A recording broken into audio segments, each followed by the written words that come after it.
The Bolshevik Myth by Alexander Berkman. The log of the transport Buford on board the USD. Buford. December 23, 1919. We are somewhere near the Azores, already 3 days at sea. No one seems to know whither we are bound. The captain claims he is sailing under sealed orders. The men are nearly crazy with the uncertainty and worry over the women and children left behind. What if we are to be landed on Denikin territory? We were kidnapped, literally kidnapped out of bed in the dead of night. It was late in the evening, December 20, when the prison keepers entered our cell at Ellis Island and ordered us to get ready at once. I was just undressing. The others were in their bunks, asleep. We were taken completely by surprise. Some of us expected to be deported, but we had been promised several days' notice, while a number were to be released on bail, their cases not having been finally passed upon by the courts. We were led into a large, bare room in the upper part of the building. Helter-skelter, the men crowded in, dragging their things with them, badly packed in the haste and confusion. At 4 in the morning, the order was given to start. In silence, we filed into the prison yard, led by the guards and flanked on each side by city and federal detectives. It was dark and cold. The night air chilled me to the bone. Scattered lights in the distance hinted of the huge city asleep. Like shadows, we passed through the yard toward the ferry, stumbling on the uneven ground. We did not speak. The prison keepers also were quiet. But the detectives laughed boisterously and swore and sneered at the silent line. "Don't like this country, damn you? Now you'll get out, you sons of B." At last we reached the steamer. I caught sight of 3 women, our fellow prisoners, being taken aboard. Stealthily, her sirens dumb, the vessel got under way. Within half an hour we boarded the Buford, awaiting us in the bay. At 6 a.m., Sunday, December 21, we started on our journey. Slowly the big city receded, wrapped in a milky veil. The tall skyscrapers, their outlines dimmed, looked like fairy castles lit by winking stars, and then all was swallowed in the distance. December 24. The Buford is an old boat built in 1885. She was used as a military transport during the Philippine War and is not seaworthy anymore. We ship sea constantly, and it pours through the hatches. 2 inches of water cover the floor, our things are wet, and there is no steam heat. Our 3 women companions occupy a separate cabin. The men are cooped up in crowded, ill-smelling steerage quarters. We sleep in bunks built 3 tiers high. The loose wire netting of the one above me bulges so low with the weight of its occupant, it scratches my face whenever the man moves. We are prisoners. Armed sentinels on deck, in the gangways, and at every door. They are silent and sullen, strict orders not to talk to us. Yesterday, I offered one of them an orange. I thought he looked sick, but he refused it. We caught a radio today about wholesale arrests of the radicals throughout the United States, probably in connection with protests against our deportation. There is much resentment among our men at the brutality that accompanied the deportation and at the suddenness of the proceedings. They were given no time to get their money or clothing. Some of the boys were arrested at their workbenches, placed in jail, and deported without a chance to collect their paychecks. I am sure that the American people, if informed, would not stand for another boatload of deportees being set adrift in the Atlantic without enough clothes to keep them warm. I have faith in the American people, but American officialdom is ruthlessly bureaucratic. Love of native soil, of home, is manifesting itself. I notice it especially among those who spent only a few years in America. More frequently, the men of southern Russia speak the Ukrainian language. All long to get to Russia quickly, to behold the land they had left in the clutches of Tsarism and which is now the freest on earth. We have organized a committee to take a census.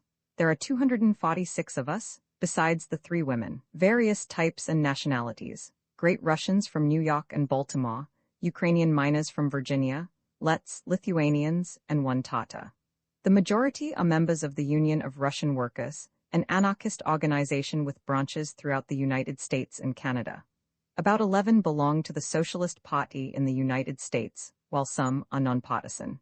There are editors, lecturers, and manual workers of every kind among us. Some are bewhiskered, looking typically Russian, others smooth-shaven, American in appearance.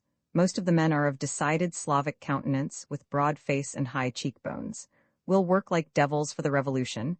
Big Samuel, the West Virginia miner, announces to the group gathered around him. He talks Russian.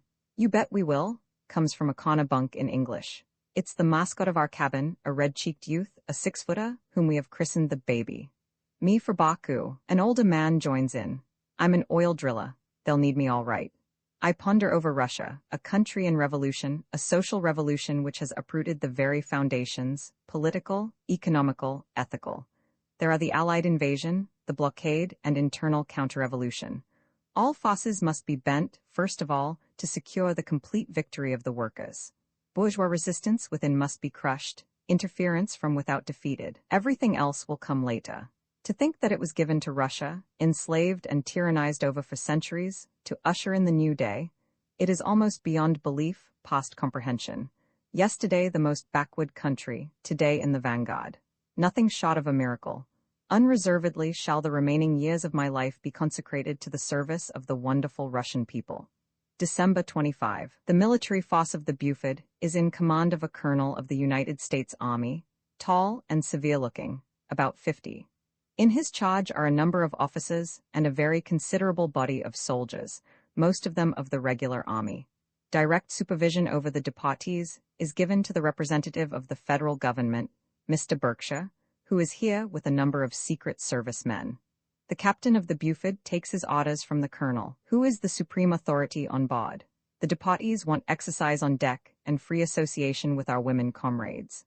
As their chosen spokesman, I submitted their demands to Berkshire, but he referred me to the colonel. I refused to apply to the latter, on the ground that we are political, not military, prisoners. Later the federal man informed me that the higher authorities had granted us exercise, but association with the women was refused. Permission, however, would be given me to convince myself that the ladies are receiving humane treatment. Accompanied by Berkshire and one of his assistants, I was allowed to visit Emma Goldman, Dora Lipkin-Purkis, and Ethel Bernstein.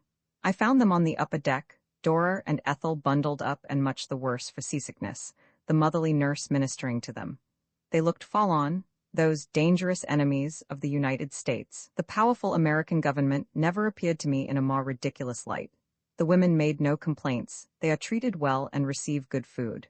But all three are penned in a small cabin, intended for one person only. Day and night armed sentinels guard their door. No trace of Christ appeared anywhere on the ship this Christmas Day. The usual espionage and surveillance, the same discipline and severity. But in the general mess room, at dinner, there was an addition to the regular meal, currant bread and cranberries. More than half of the tables were vacant, however. Most of the men are in their bunks sick. December 26. Rough sea and more men laid out. The 6-foot baby is the sickest of them all. The hatches have been closed to keep the sea out, and it is suffocating below deck. There are 49 men in our compartment, the rest are in the 2 adjoining ones. The ship physician has asked me to assist him on his daily rounds as interpreter and nurse. The men suffer mostly from stomach and bowel complaints, but there are also cases of rheumatism, sciatica, and heart disease. The Boris brothers are in a precarious condition.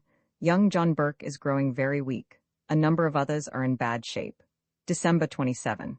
The Boston deportee, a former sailor, claims the course of the Buford was changed twice during the night, perhaps making for the Portugal coast, he said. It is rumored we may be turned over to Denikin. The men are much worried. Human psychology everywhere has a basic kinship. Even in prison I found the deepest tragedies lit up by a touch of humor. In spite of the great anxiety regarding our destination, there is much laughter and joking in our cabin. Some wit among the boys has christened the Buford the mystery ship. In the afternoon Berkshire informed me that the colonel wished to see me. His cabin, not large, but light and dry, is quite different from our steerage quarters. The colonel asked me what part of Russia we were expecting to go to. The Soviet part, of course, I said. He began a discussion of the Bolsheviki. The socialists, he insisted, wanted to take away the hard-earned wealth of the rich and divide it among the lazy and the shiftless. Everyone willing to work could succeed in the world, he assured me, at least America, the freest country on earth, gives all an equal opportunity.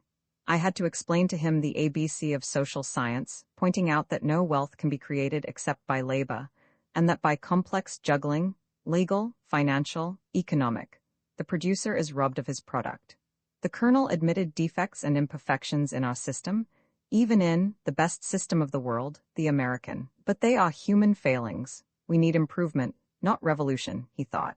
He listened with unconcealed impatience when I spoke of the crime of punishing men for their opinions and the folly of departing ideas. He believes the government must protect its people, and that these foreign agitators have no business in America, anyhow. I saw the futility of discussing with a person of such infantile mentality, and closed the argument by inquiring the exact point of our destination. Sailing under sealed orders was all the information the colonel would vouchsafe.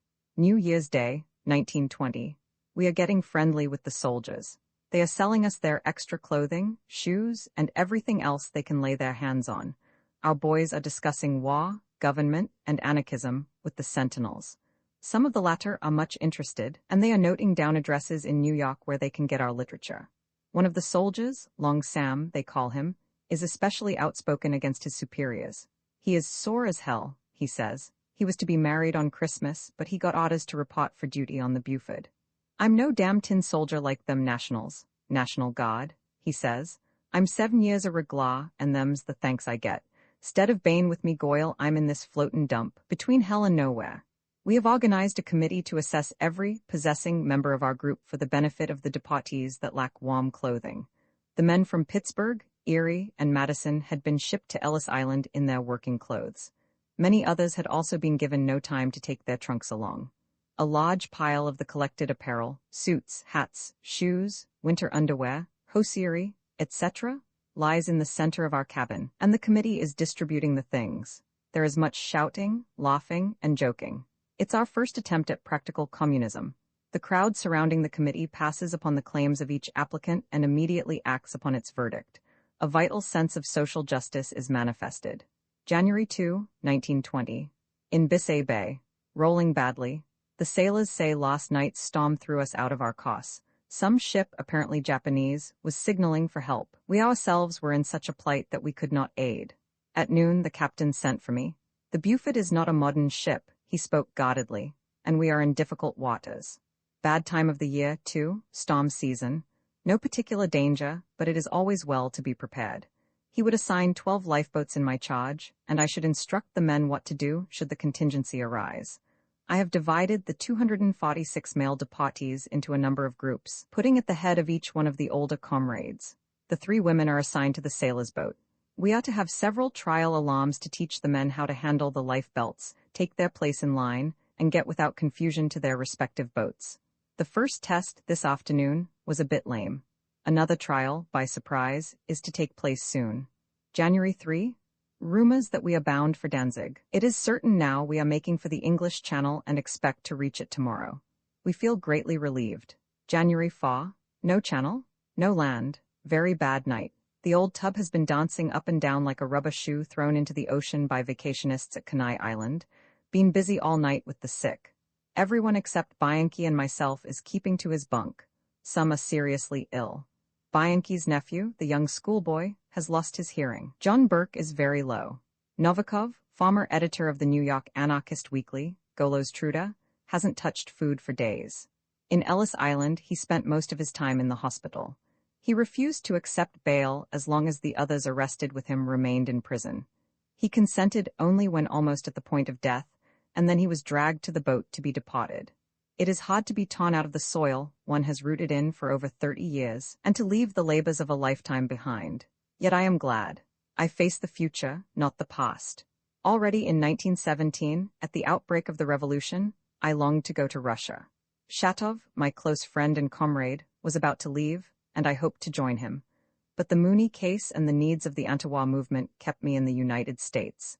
Then came my arrest for opposing the world slaughter, and my 2 years' imprisonment in Atlanta. But soon I shall be in Russia. What joy to behold the revolution with my own eyes, to become part of it, to aid the great people that are transforming the world. January 5. Pilot boat, great rejoicing, sent wire to our friends in New York to allay the anxiety they must feel because of our mysterious disappearance. January 7. We're in the North Sea, clear, quiet, cool, in the afternoon a bit rolling. The singing of the boys reaches me from the deck. I hear the strong baritone of Alyosha, the Zapevalo, who begins every stanza, the whole crowd joining in the chorus. Old Russian folk songs with their mournful refrain, dripping quiet resignation and the suffering of centuries. Songs palpitating with the frank hatred of the bourgeoisie and the militancy of impending struggle. Church hymns with their crescendo recitative, paraphrased by revolutionary words. The soldiers and sailors stand about wrapped in the weird, hot-gripping melodies. Yesterday I heard our God absent-mindedly humming Stenka Raisin.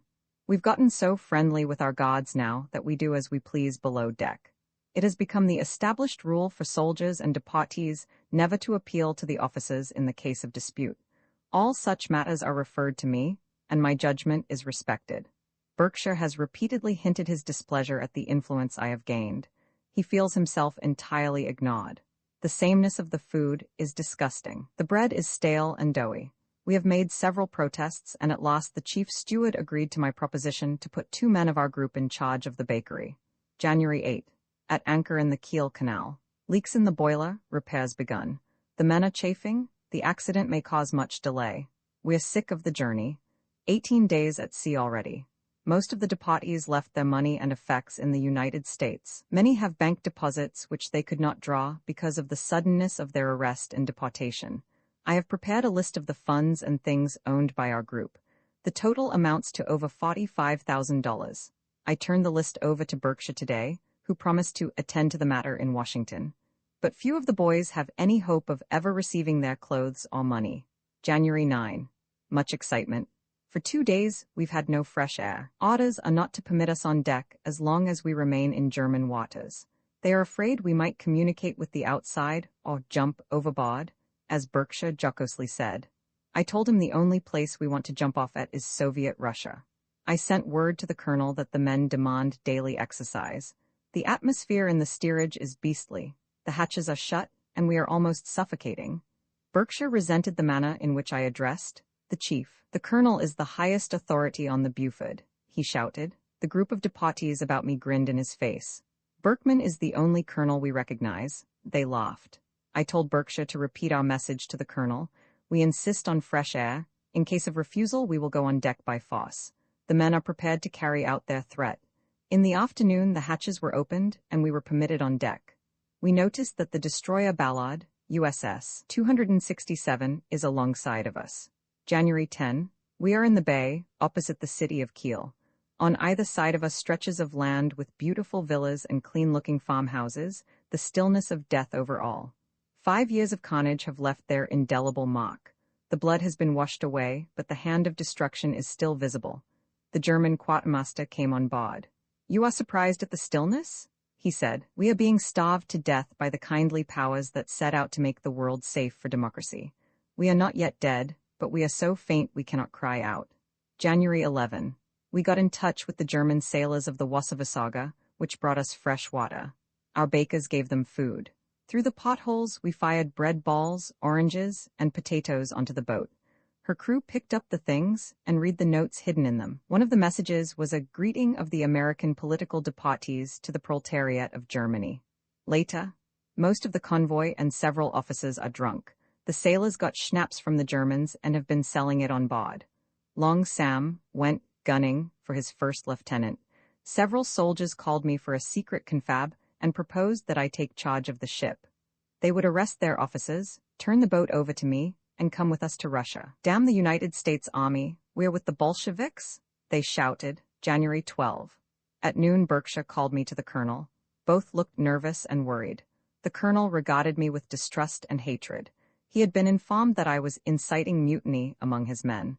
"You've been fraternizing with the soldiers and weakening the discipline," he said. He declared that guns, ammunition, and officers' apparel were missing, and instructed Berkshire to have the effects of the deportees searched. I protested. The men would not submit to such an indignity.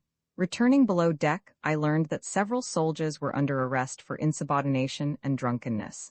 The guards have been doubled at our door, and the convoy officers are much in evidence. We passed the day in anxious suspense, but no attempt to search us was made. January 13.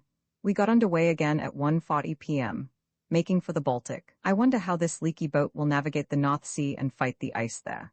The boys, including the soldiers, are very nervous. We are on a dangerous road, full of war mines. 2 of the ship's crew are in the cooler for having overstayed their shore leave. I withdrew our men from the bakery in protest against the arrest of the sailors and soldiers. January 15. The 25th day at sea. We all feel worn out, tired of the long journey, in constant fear lest we strike some mine. Our course has been changed again. Berkshire hinted this morning that conditions at Libau will not permit our going there. I gathered from his talk that the United States government has so far failed to make arrangements for our landing in any country. Sailors have overheard the colonel, the captain, and Berkshire discussing our going to Finland. The scheme is to send me, in company with Berkshire, with a white flag, 70 miles inland, to come to some understanding with the authorities about our landing. If we are successful, I am to remain there, while Berkshire is to return to our people. The Deportees are opposed to the plan. Finland is dangerous for us. The Mannheimer reaction is slaughtering the Finnish revolutionists. The men refuse to let me go.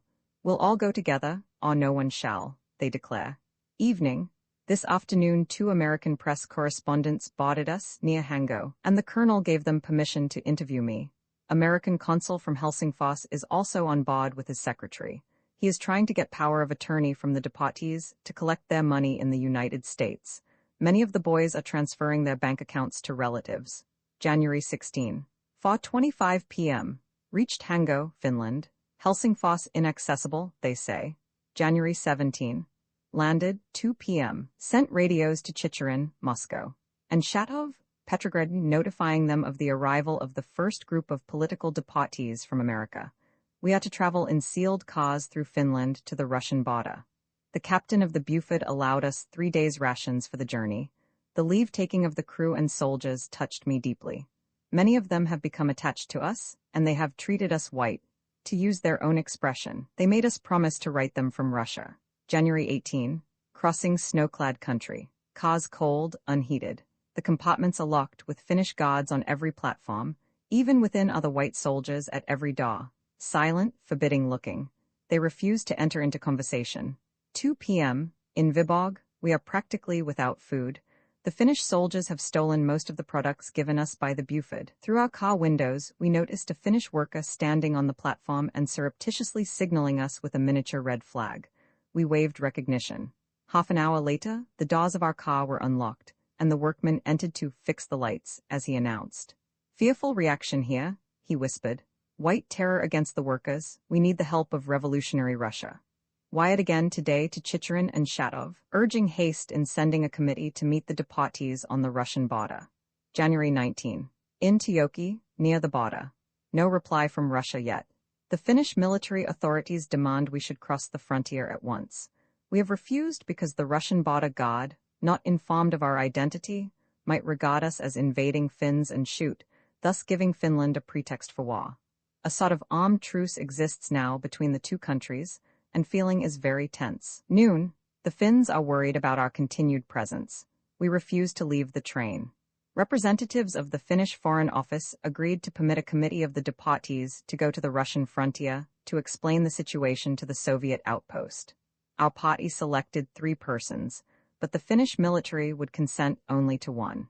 In company with a Finnish officer, soldier, and interpreter, and trailed by several correspondents, among them, needless to say, an American pressman, I advanced to the border, walking in deep snow through the sparse forest west of the destroyed frontier railroad bridge. Not without trepidation did we trudge through those white woods, fearing possible attack from the one side or the other. After a quarter of an hour we reached the border. Opposite us were drawn up the Bolshevik guards, tall, strapping fellows in strange fur attire, with a black-bearded officer in charge. Tovarish, I shouted in Russian across the frozen creek, permit speech with you. The officer motioned me to step nearer, his soldiers standing back as I approached. In a few words I explained the situation to him and our predicament at Chicherin's failure to reply to our repeated radios. He listened imperturbably, then said, "The Soviet committee has just arrived." It was happy news. The Finnish authorities consented to permit the Russian committee to come on Finnish soil as far as the train to meet the Deportees. Zorin and Feinberg, representing the Soviet government and MME. Andreeva, Gorky's wife, who came with them unofficially, accompanied us to the railroad station.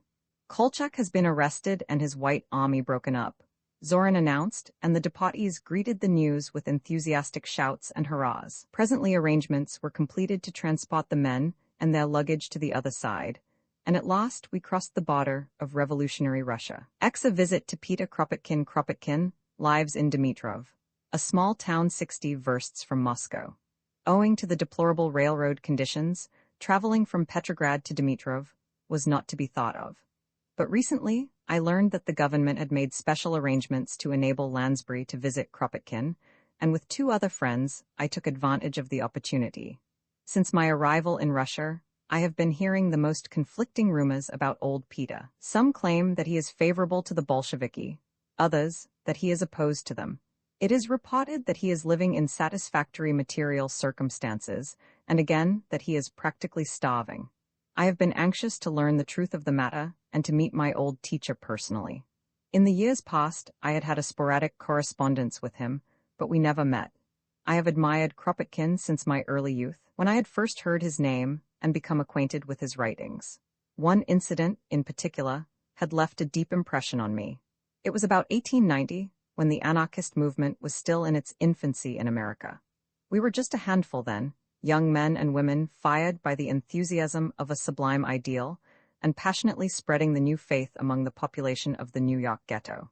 We held our gatherings in an obscure hall in Orchard Street, but we regarded our work as highly successful.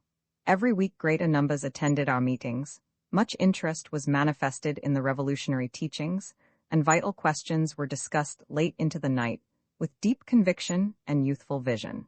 To most of us it then seemed that capitalism had almost reached the limit of its fiendish possibilities, and that the social revolution was not far off. But there were many difficult questions and knotty problems involved in the growing movement, which we ourselves could not solve satisfactorily. We longed to have our great teacher Kropotkin among us, if only for a short visit, to have him clear up many complex points, and to give us the benefit of his intellectual aid and inspiration. And then, what a stimulus his presence would be for the movement. We decided to reduce our living expenses to the minimum and devote our earnings to defray the expense involved in our invitation to Kropotkin to visit America. Enthusiastically, the matter was discussed in the group meetings of our most active and devoted comrades. All were unanimous in the great plan. A long letter was sent to our teacher, asking him to come for a lecture tour to America and emphasizing our need of him. His negative reply gave us a shock. We were so sure of his acceptance, so convinced of the necessity of his coming. But the admiration we felt for him was even increased when we learned the motives of his refusal. He would very much like to come, Kropotkin wrote, and he deeply appreciated the spirit of our invitation. He hoped to visit the United States sometime in the future, and it would give him great joy to be among such good comrades. But just now he could not afford to come at his own expense, and he would not use the money of the movement even for such a purpose. I pondered over his words. His viewpoint was just, I thought, but it could apply only under ordinary circumstances. His case, however, I considered exceptional, and I deeply regretted his decision not to come. But his motives epitomized to me the man and the grandeur of his nature. I visioned him as my ideal of revolutionist and anarchist. Meeting celebrities is generally disappointing. Rarely does reality tally with the picture of our imagination. But it was not so in the case of Kropotkin. Both physically and spiritually, he corresponds almost exactly to the mental portrait I had made of him. He looks remarkably like his photographs, with his kindly eyes, sweet smile, and generous beard. Every time Kropotkin entered the room, it seemed to light up by his presence. The stamp of the idealist is so strikingly upon him, the spirituality of his personality can almost be sensed, but I was shocked at the sight of his emaciation and feebleness.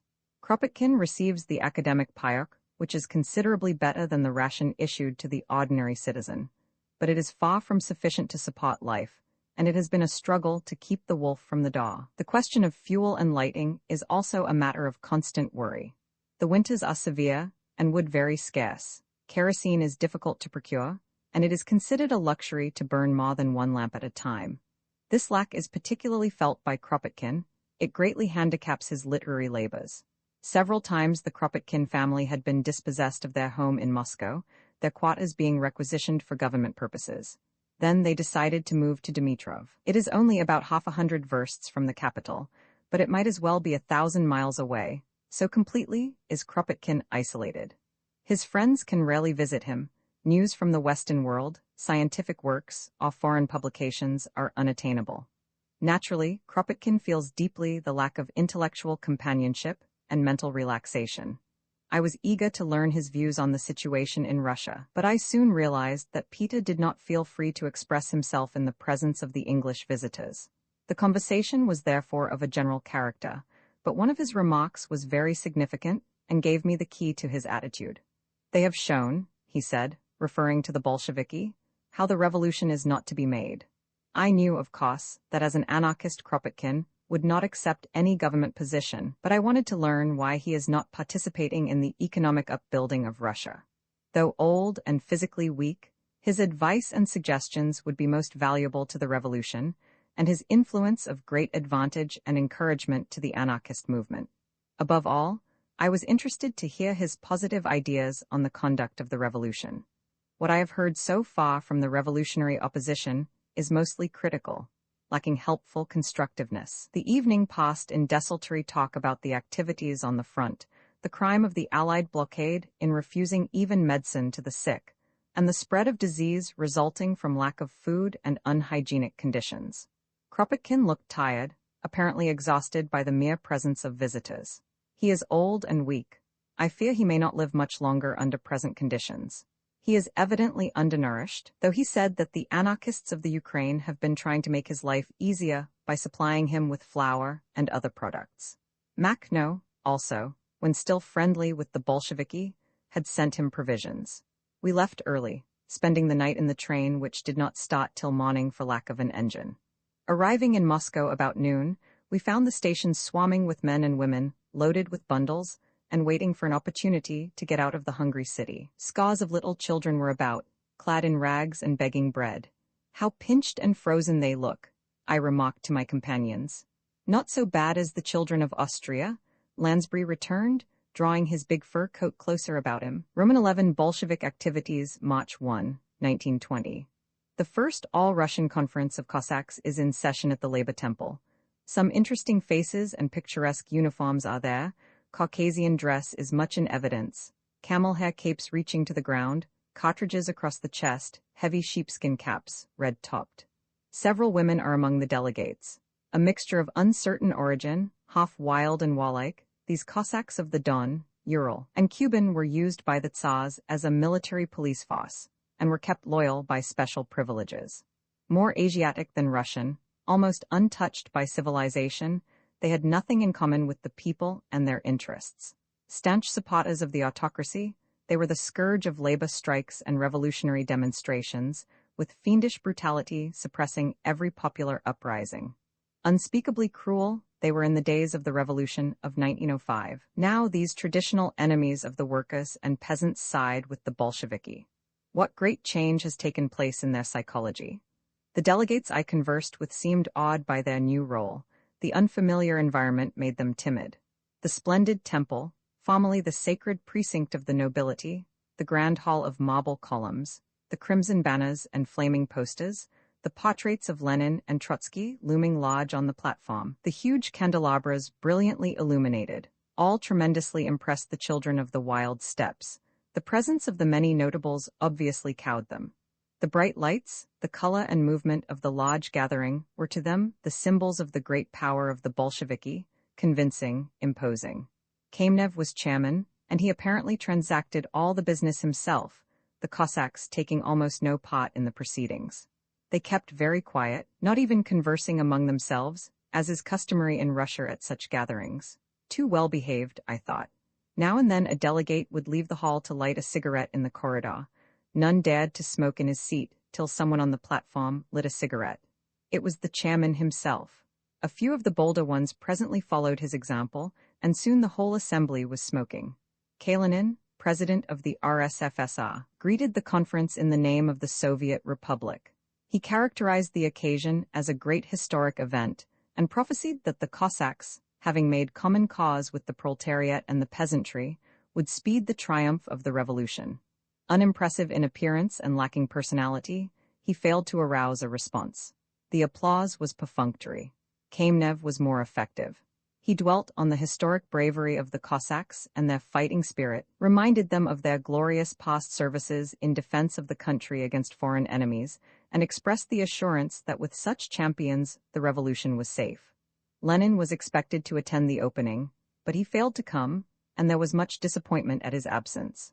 Communists from various parts of the country, from Turkestan, Azerbaijan, Georgia, the Far Eastern Republic, and several foreign delegates addressed the Cossacks and sought to impress upon them the mighty spread of Bolshevism throughout the world and the great power of the Communist Party in all the Soviet republics. All spoke confidently of the approaching world revolution, and the Internationale was struck up by the red band after every important speaker. Finally, a Cossack delegate was called to the platform. He delivered the greetings of his people and their solemn assurances to do their duty by the Communist Party. It was a set speech, pale and spiritless. Other delegates followed with eulogies of Lenin that sounded like the traditional addresses presented to the Tsar of all the Russias by his most loyal subjects. The communist notables on the rostrum led the applause. March 6. At the first session of the newly elected Moscow Soviet, Kamenev was in the chair. He reported on the critical food and fuel situation, denounced the Mensheviki and social revolutionists as the counter-revolutionary aides of the Allies, and closed by voicing his conviction about the near outbreak of the social revolution abroad. A Menshevik deputy ascended the rostrum and attempted to refute the charges brought against his party, but the other Soviet members interrupted and hissed so violently he could not proceed. Communist speakers followed, in essence repeating the words of Kamenev. The exhibition of intolerance, so unworthy of a revolutionary assembly, depressed me. I felt that it grossly offended against the spirit and purpose of the august body, the Moscow Soviet, whose work should express the best thought and ideas of its members and crystallize them in effective and wise action. After the close of the Soviet session began the first anniversary meeting of the Third International in the Bolshoi Theater. It was attended by practically the same audience, and Kamenev was again chairman. It was a most significant event to me, this gathering of the proletariat of all countries, in the persons of its delegates, in the capital of the Great Revolution. I saw in it the symbol of the coming daybreak, but the entire absence of enthusiasm saddened me. The audience was official and stiff, as if on parade, the proceedings mechanical, lacking all spontaneity. Kamenev, Radek, and other communists spoke. Radek thundered against the scoundrelism of the world bourgeoisie, vilified the social patriots of all countries, and enlarged upon the coming revolutions.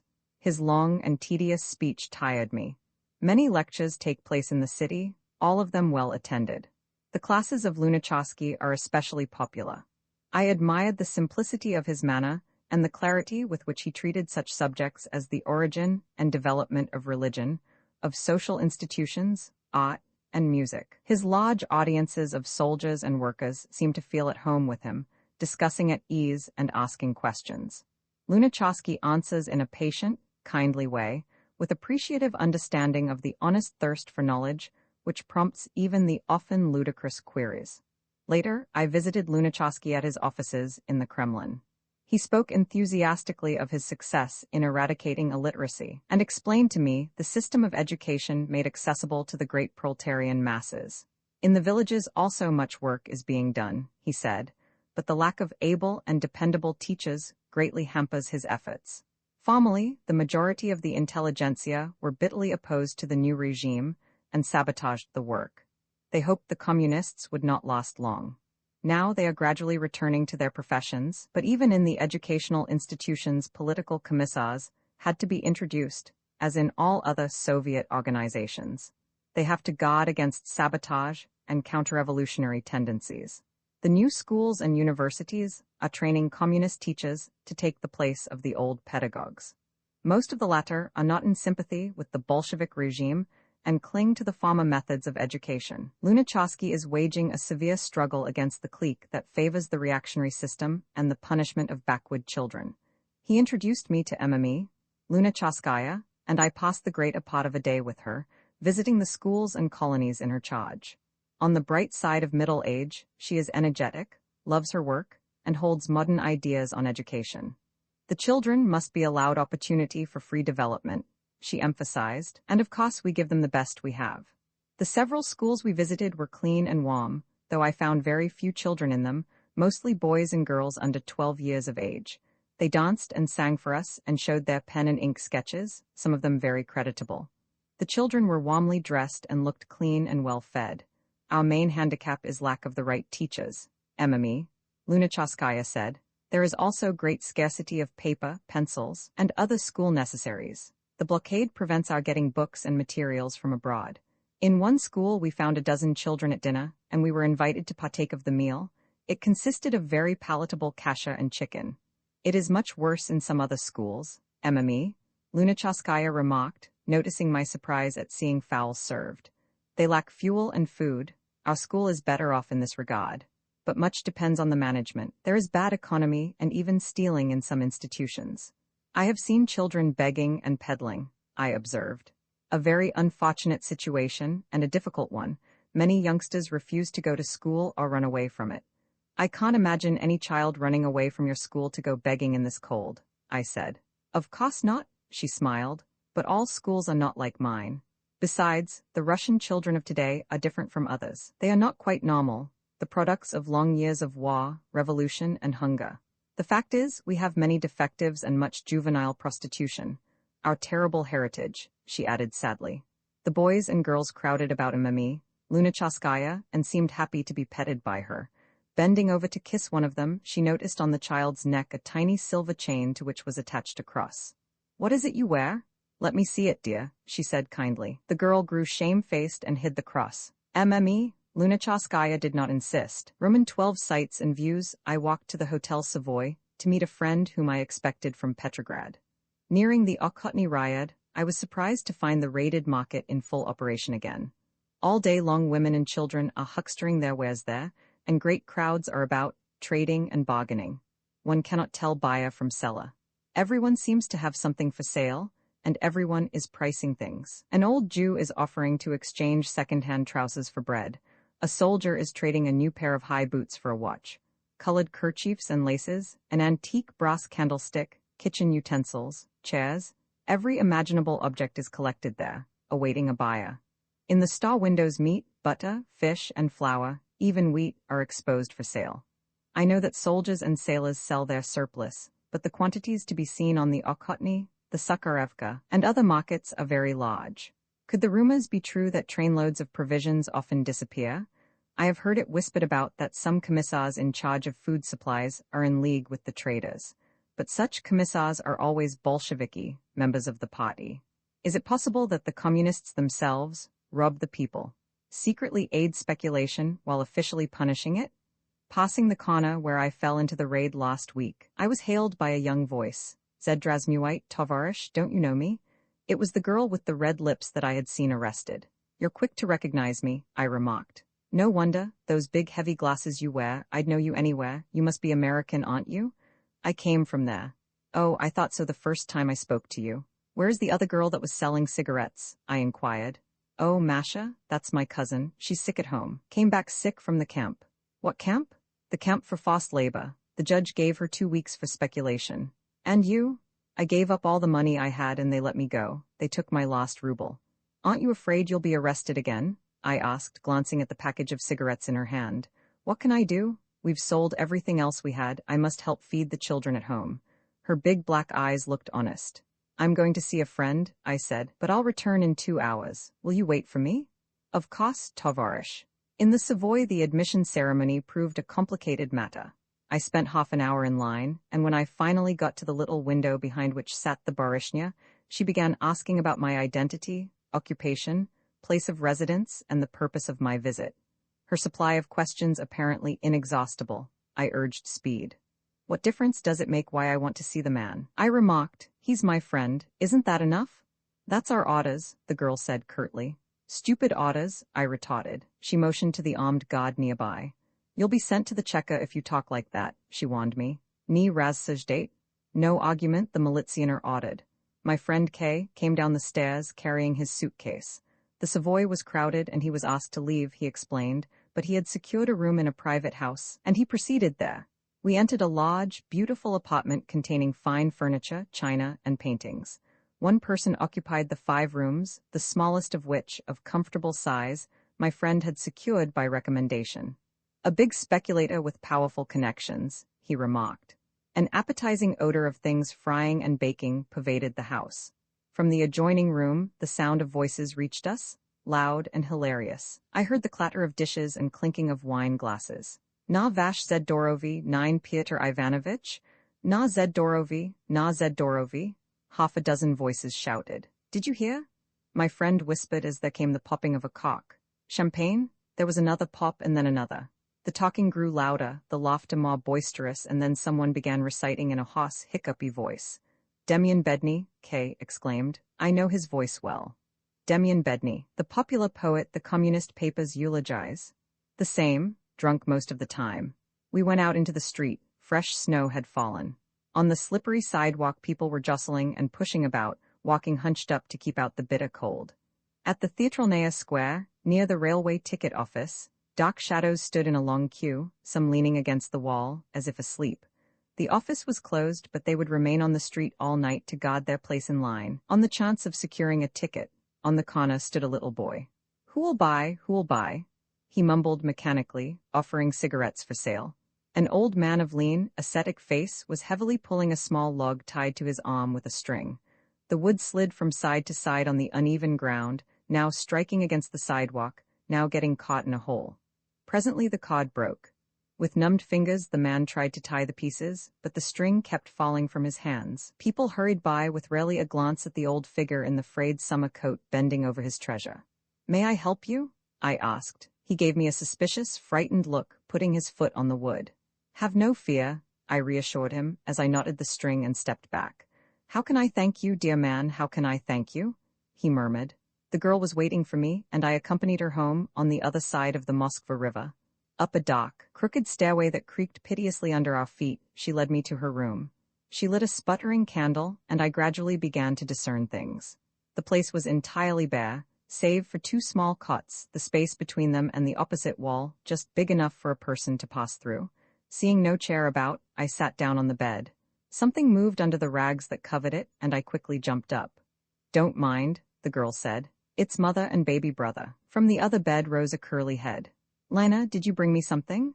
A boyish voice asked. The girl took a chunk of black bread from her coat pocket, broke off a small piece and gave it to the boy. "Mother is paralyzed," she turned to me, "and Masher is now also sick." She pointed to the cot where the curly-headed boy lay. I saw that two were there. "Does he go to school?" I asked, not knowing what else to say.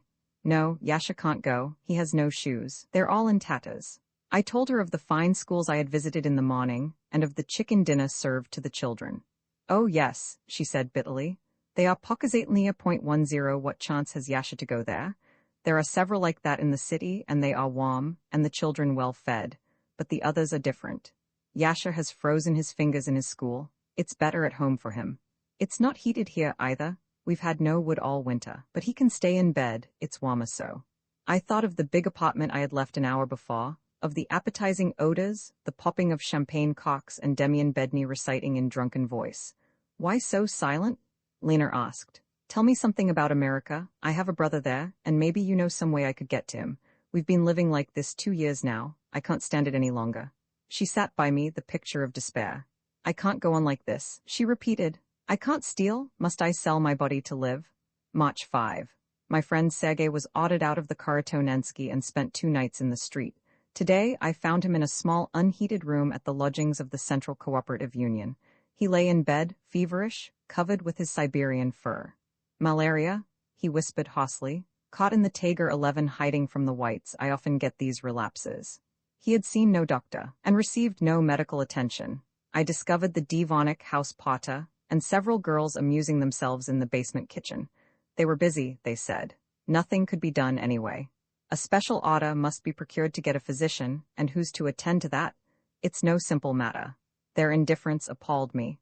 The Russian, the common man of the people, had never been callous to misery and misfortune. His sympathies were always with the weak and the underdog. In the popular mouth, the criminal was the unfortunate, and the peasants were ever responsive to a cry for help. In Siberia, they used to place food outside their huts, in order that escaped prisoners might appease their hunger. Starvation and misery seem to have hardened the Russian and stifled his native generosity. The tears he has shed have dried up the wells of sympathy. "The House Committee is the one to see to the matter," the potter said. "It's their business, and they don't like us folks to interfere." He refused to let me use the telephone. "You must ask permission of the House Commissar," he said. "Where can I find him?" "He'll return in the evening," but my American cigarettes persuaded him. I telephoned to Karakhin, who promised to send a physician. March 6. Mrs. Harrison, my neighbor in the Karatonensky, accompanied me to Sergei's room, taking some of her American delicacies along. She is the correspondent of the Associated Press, and seems very clever. Her entry to Russia was adventurous, involving arrest and difficulties with the Cheka. We found Sergei still very ill. No physician had called. Mrs. Harrison promised to send the woman doctor with whom she shares her room at the Osobniak. On our return, we passed the Lubyanka, the headquarters of the Cheka. Groups of people, mostly women and girls, stood near the big iron gates. Some prisoners were to be led out for distribution to various camps, and the people hoped to catch a glimpse of arrested friends and relatives. Suddenly, there was a commotion, and frightened cries pierced the air. I saw leather-coated men rushing into the street toward the little groups. Revolvers in hand, they threatened the women, ordering them to go about their business. With Mrs. Harrison, I stepped into a hallway, but Chekists followed us there with drawn guns. Russia, the revolution, seemed to disappear. I felt myself in America again, in the midst of workers attacked by the police. Mrs. Harrison spoke to me, and the sound of English strengthened the reality of the illusion. Coarse Russian oaths assailed my ears. Am I in old Russia? I wondered. The Russia of the Cossack and the knout. Roman 13 Lenin, March 9. Yesterday Lenin sent his auto for me, and I drove to the Kremlin. Times have changed, indeed. The old stronghold of the Romanovs is now the home of Ilyich, 12 of Trotsky, Lunacharsky, and other prominent communists. The place is guarded as in the days of the Tsar. Armed soldiers at the gates, at every building and entrance, scrutinize those entering and carefully examine their documents. Externally, everything seems as before, yet I felt something different in the atmosphere, something symbolic of the great change that has taken place. I sensed a new spirit in the bearing and looks of the people, a new will and huge energy, tumultuously seeking an outlet, yet ineffectively exhausting themselves in a chaotic struggle against multiplying barriers. Like the living sentinels about me, thoughts crowded my mind as the machine sped toward the quarters of the great man of Russia. In bold relief stood out my experiences in the country of the revolution. I saw much that was wrong and evil, the dangerous tendency to bureaucracy, the inequality and injustice. But Russia, I am convinced, would outgrow these evils with the return of a more ordered life if the Allies would cease their interference and lift the blockade. The important thing is, the revolution has not been merely political, but deeply social and economical. Some private ownership still exists, it is true, but its extent is insignificant. As a system, capitalism has been uprooted. That is the great achievement of the revolution. But Russia must learn to work, to apply her energies, to be effective. She should not wait for miraculous aid from beyond, for revolutions in the West. With her own strength, she must organize her resources, increase production, and satisfy the fundamental needs of her people. Above all, opportunity to exercise popular initiative and creativeness will be vitally stimulating. Lenin greeted me warmly. He is below medium height and bald. His narrow blue eyes have a steady look, a sly twinkle in their corners. Typically the great Russian in appearance, he speaks with a peculiar, almost Jewish, accent. We talked in Russian, Lenin asserting that he could read but not speak English, though I had heard that he conversed with American delegates without an interpreter. I liked his face, it is open and honest, and there is not the least pose about him. His manner is free and confident. He gave me the impression of a man so convinced of the justice of his cause that doubt can find no place in his reactions. If there is any trace of Hamlet in him, it is reduced to passivity by logic and cold reasoning. Lenin's strength is intellectual, that of the profound conviction of an unimaginative nature. Trotsky is different. I remember our first meeting in America. It was in New York, in the days of the Kerensky regime. He impressed me as a character strong by nature rather than by conviction, one who could remain unbending even if he felt himself in the wrong. The dictatorship of the proletariat is vital, Lenin emphasized. It is the sine qua non of the revolutionary period and must be furthered by all and every means. To my contention that popular initiative and active interest are essential to the success of the revolution, he replied that only the Communist Party could lead Russia out of the chaos of conflicting tendencies and interests. Liberty, he said, is a luxury not to be permitted at the present stage of development. When the revolution is out of danger, external and domestic, then free speech might be indulged in. The current conception of liberty is a bourgeois prejudice, to say the least. Petty middle-class ideology confuses revolution with liberty. In reality, the revolution is a matter of securing the supremacy of the proletariat. Its enemies must be crushed, and all power centralized in the communist state. In this process, the government is often compelled to resort to unpleasant means, but that is the imperative of the situation, from which there can be no shrinking. In the course of time, these methods will be abolished when they have become unnecessary. The peasant doesn't like us, Lenin chuckled, as if at some pleasantry. They are backward and strongly imbued with the sense of private ownership. That spirit must be discouraged and eradicated. Besides, the great majority are illiterate, though we have been making educational progress in the village. They don't understand us. When we shall be able to satisfy their demands for farm implements, salt, nails, and other necessaries, then they will be on our side. More work and greater production, that's our pressing need. Referring to the resolution of the Moscow anarchists, Lenin said that the executive committee had discussed the matter and would soon take action upon it. We do not persecute anarchists of ideas, he emphasized, but we will not tolerate armed resistance or agitation of that character. I suggested the organization of a bureau for the reception, classification, and distribution of political exiles expected from America, and Lenin approved my plan and welcomed my services in the work.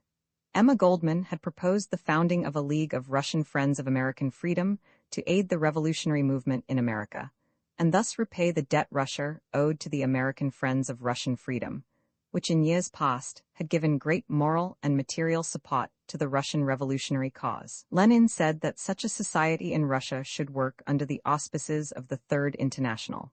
The total impression I carried away was that of a man of clarity of view and set purpose.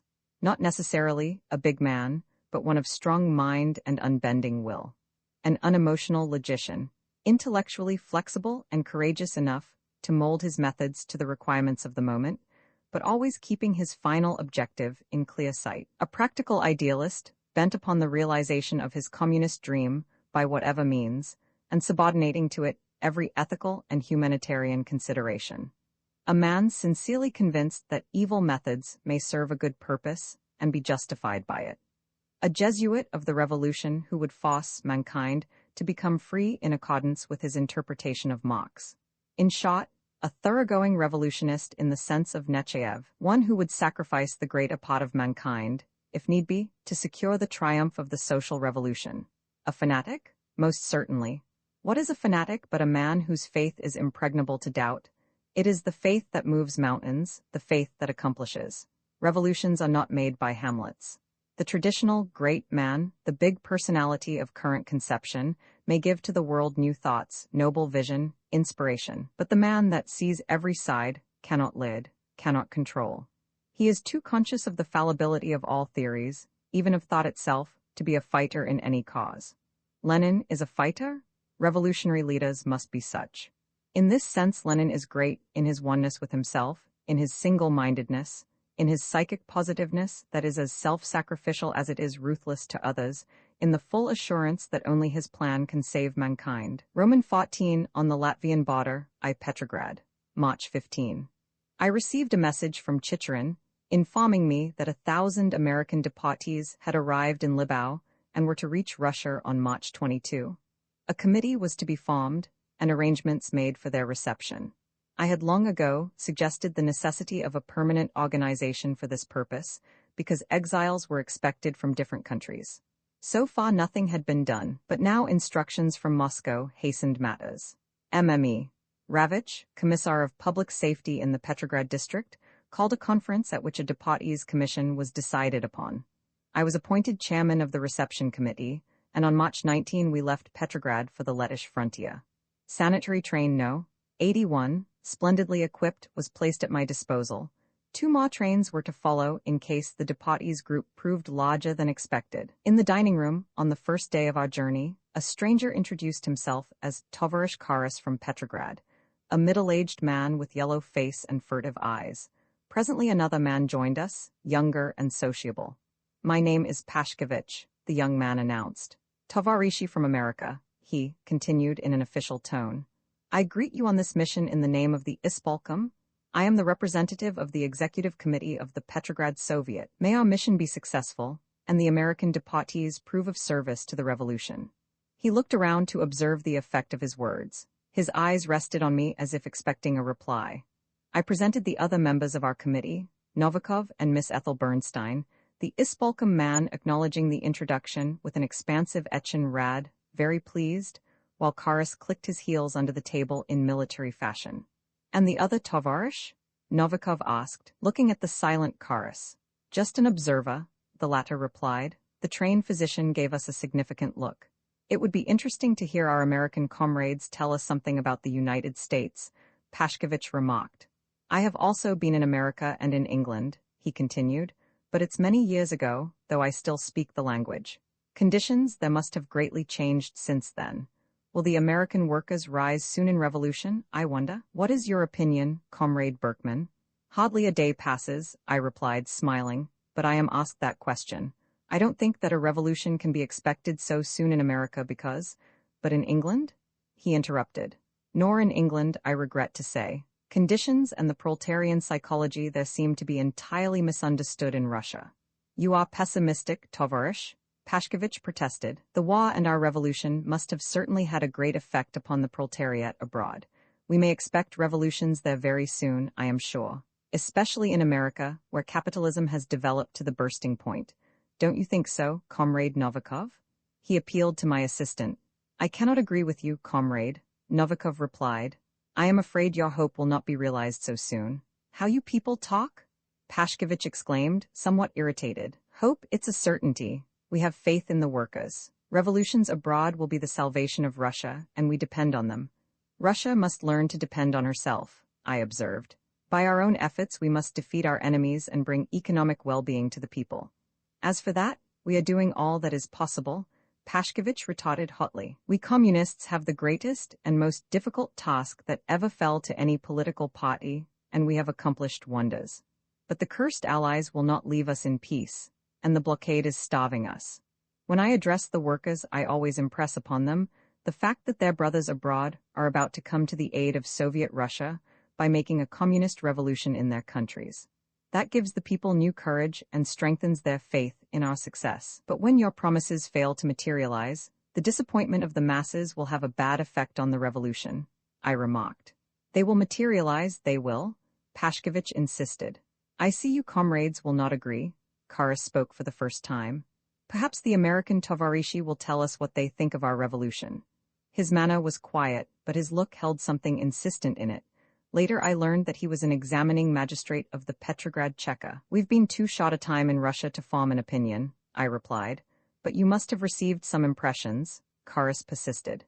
We have received many impressions, but we have not had time to organize them, so to speak, to clarify them into a definite view. Is it not also your feeling in the matter? I asked, turning to the other members of the committee. They agreed with me, and Karas did not pursue the subject. The country we traveled through was flat and swampy, with scattered villages in the distance, but no sign of life about. Flocks of crows hovered over our train, their shrill cawing echoing through the woods. We proceeded at a snail's pace. The road was badly out of repair, our engine old and weak. Every few miles we stopped for wood and water, the logs being passed by the living chains stretching from woodpile to caboose. At the stations we were met by women and children selling milk, cheese, and butter at prices 1/3 lower than those in Moscow and Petrograd, but they refused to accept Soviet rubles or Kerensky money. Whole Izba 13 plastered with them. An old woman said scornfully, "Just colored paper, what good is it? Give us salt, little uncle, we can't live without salt." We offered soap, a rare luxury in the cities, to a girl selling rye bread, but she disdainfully declined it. "Can I eat it, what?" she demanded. "You can wash yourself with it.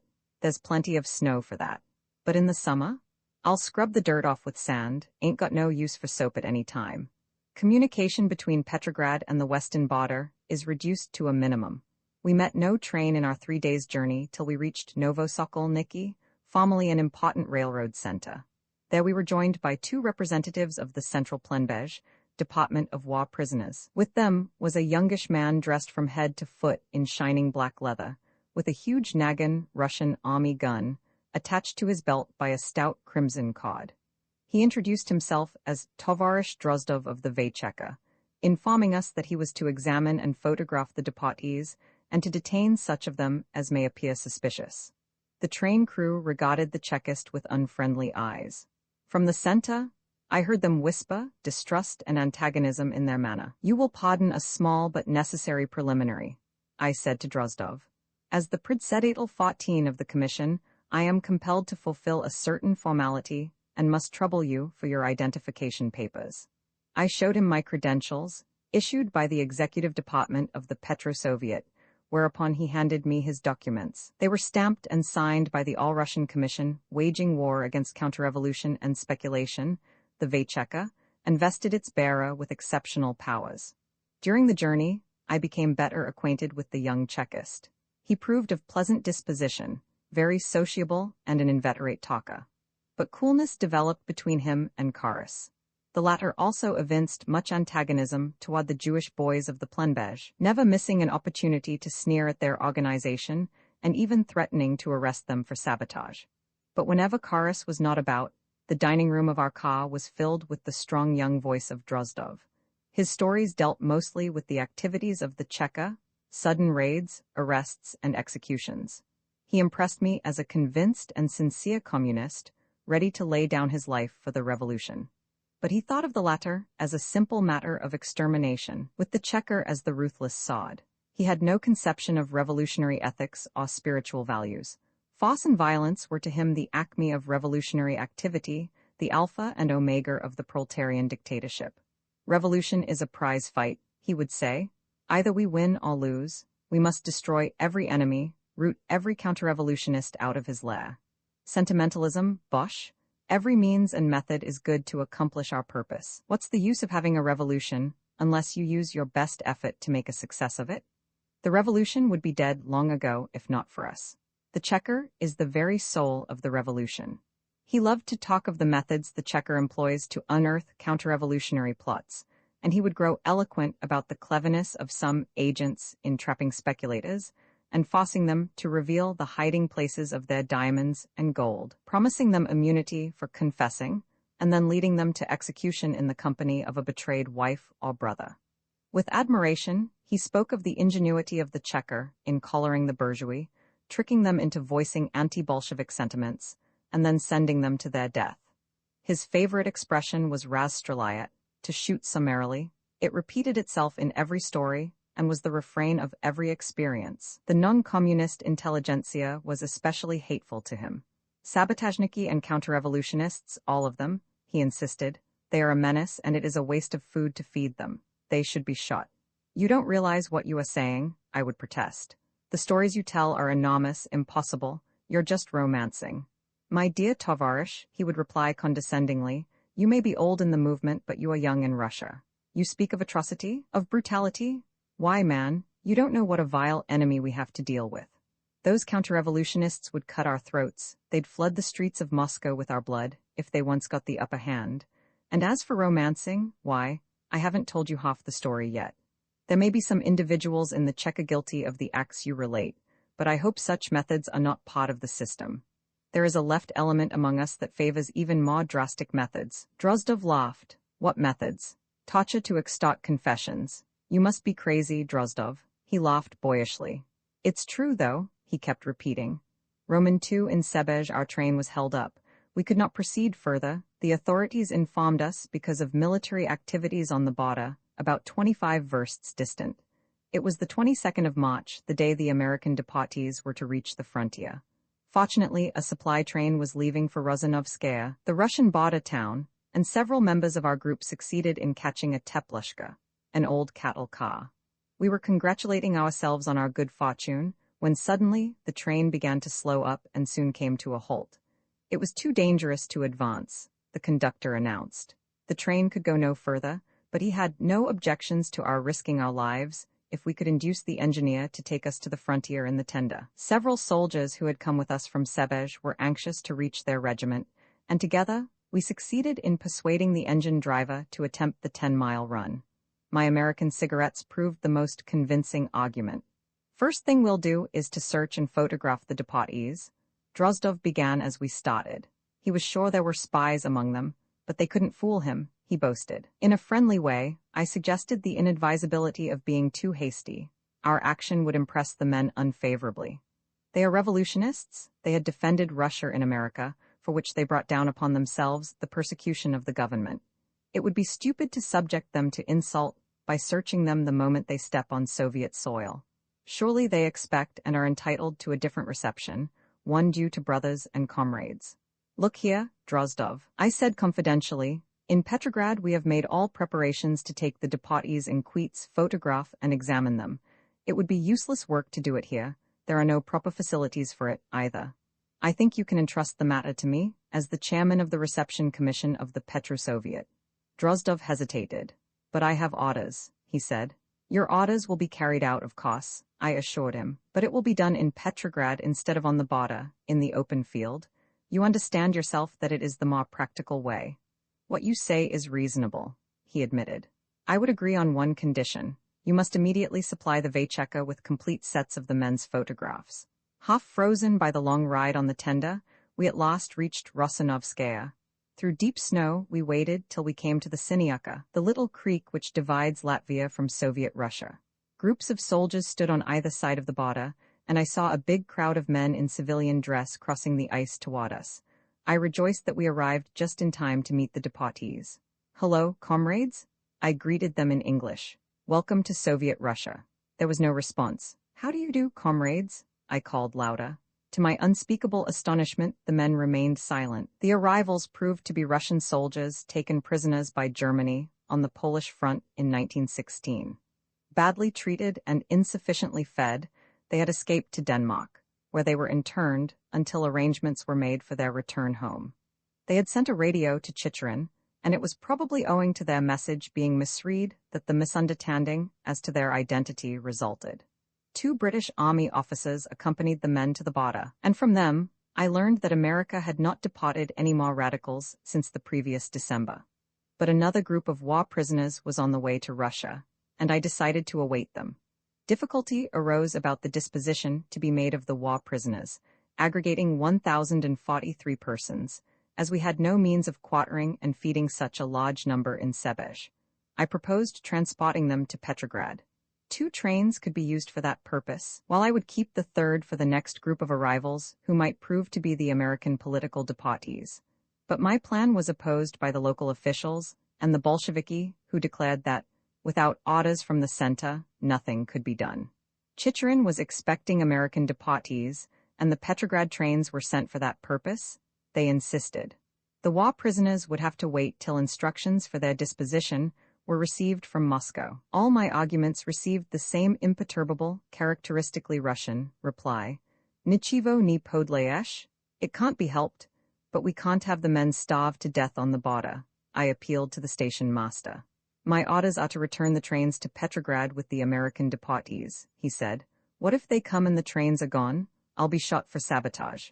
No, Golubchik, Nichivo ni podlayesh. Urgent telegrams sent to Chicherin and to Petrograd remained unanswered. The long-distance telephone worked badly and failed to connect with the Foreign Office. In the afternoon, a military detachment arrived at the station, rough-looking Bada men with rifles across the saddle and huge revolvers in homemade wooden holsters dangling from their belts. Their leader announced himself as Perde, chief of the Osoby Otdol of the 48th Division of the 15th Army, the dreaded military checker of the war zone. He came to arrest 2 of the war prisoners as Allied spies, he said, having received information to that effect.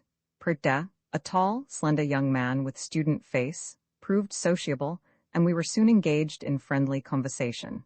A Lettish revolutionist, he had been condemned to death by the Tsar, but because of his youth the sentence was commuted to Siberian exile for life. The February Revolution freed him and he returned home. How times change, he remarked. It's only a few years ago that I was opposed to capital punishment, and now I myself carry out death sentences. Nichivo ni podlayesh, he sighed. We must stand on guard of the revolution. There are those 2 men, for instance, Allied spies, and they must be shot. Are you sure they are spies? I asked. Quite sure. A friendly Let soldier on the other side denounced them to me. He gave a little chuckle. I handed that fellow 1,000 Sasky rubles for a fine new Browning, he continued. I could have gotten the gun cheaper, but I had to reciprocate the favor, you know. Have you any proof that the men are spies? Proof? He repeated sternly. They have been denounced to me. We are in the war zone and we can't take any chances on innocence. With a deprecating gesture, he added, Of course, I'll examine their documents first. He was much interested in America, where his brother lives, and he eagerly listened to my description of conditions in the States. His face bore the stolid expression of his race, but his intelligent eyes blazed with indignation at the story of the persecution of Russians in America since the Bolshevik Revolution. "They'll soon learn differently," he kept repeating. As head of the Osoby Otdel, Prytez authority is absolute in the district under his charge, covering 108 versts of the Bada. Life and death are in his hands, and there is no appeal from his judgment. With his aid, I finally persuaded the railroad authorities to comply with my directions, and the war prisoners were sent in 2 trains to Petrograd. I then wired to Moscow about the disposition made of the returned soldiers, adding that I shall remain on the Bada and hold sanitary train No. 81 ready for the possible arrival of American deportees. My dispatch apparently did not arrive, but 48 hours later came a telegram from Chicherin, instructing me to send the war prisoners in 2 trains to Petrograd and to await the American emigrants. Roman 3, like most Russian provincial towns, Sebezh lies several miles distant from the railroad station. It is the county seat, beautifully situated in a valley nestling in the bosom of rolling country, a pretentious place, with several brick buildings 2 stories high. The town has lived in the shadow of many struggles, their evidence still to be seen on every hand. Shell holes spot the hills, and the fields are cut by barbed wire entanglements, but the city itself has suffered little. At the marketplace, I met several members of our medical staff and train crew, Karas among them, all looking for provisions to take back to Petrograd. But the stores were closed and the market empty. Trade was apparently entirely suppressed in the little town. The strangers standing about attracted attention, and soon a little crowd gathered about us, elderly men and women, with a generous sprinkling of dark-skinned children. They kept at a distance, gazing at us with timid eyes. The arrival of so many outsiders might portend evil. I glanced at Karas, and I was relieved to notice that his revolver was not in evidence. We began to make inquiries. Could bread be bought, perhaps a little white flour, butter, eggs, or anything in the way of food? The men shook their heads with a sad smile. The women spread out their arms in distress. "Good people," they said, "we have nothing at all, and trade was forbidden long ago." "How do you live here?" I asked. "How should we live? We live?" A young peasant answered enigmatically. "Are you not from foreign parts?" A man addressed me with a pronounced Jewish accent. "I came from America." "Oh, from America?" Wonderment and wistfulness were in his voice. "Listen, children," he turned to the people nearby. "This man came all the way from America." Eager faces were about me. "How is it in America? Do they live well there? Maybe you know my brother?" All spoke at once, each trying to secure my attention. Their hunger for news of America was pathetic, their conception of the country infantile. Surprise and incredulousness were in their eyes on hearing that I had not met their folks in Nyok.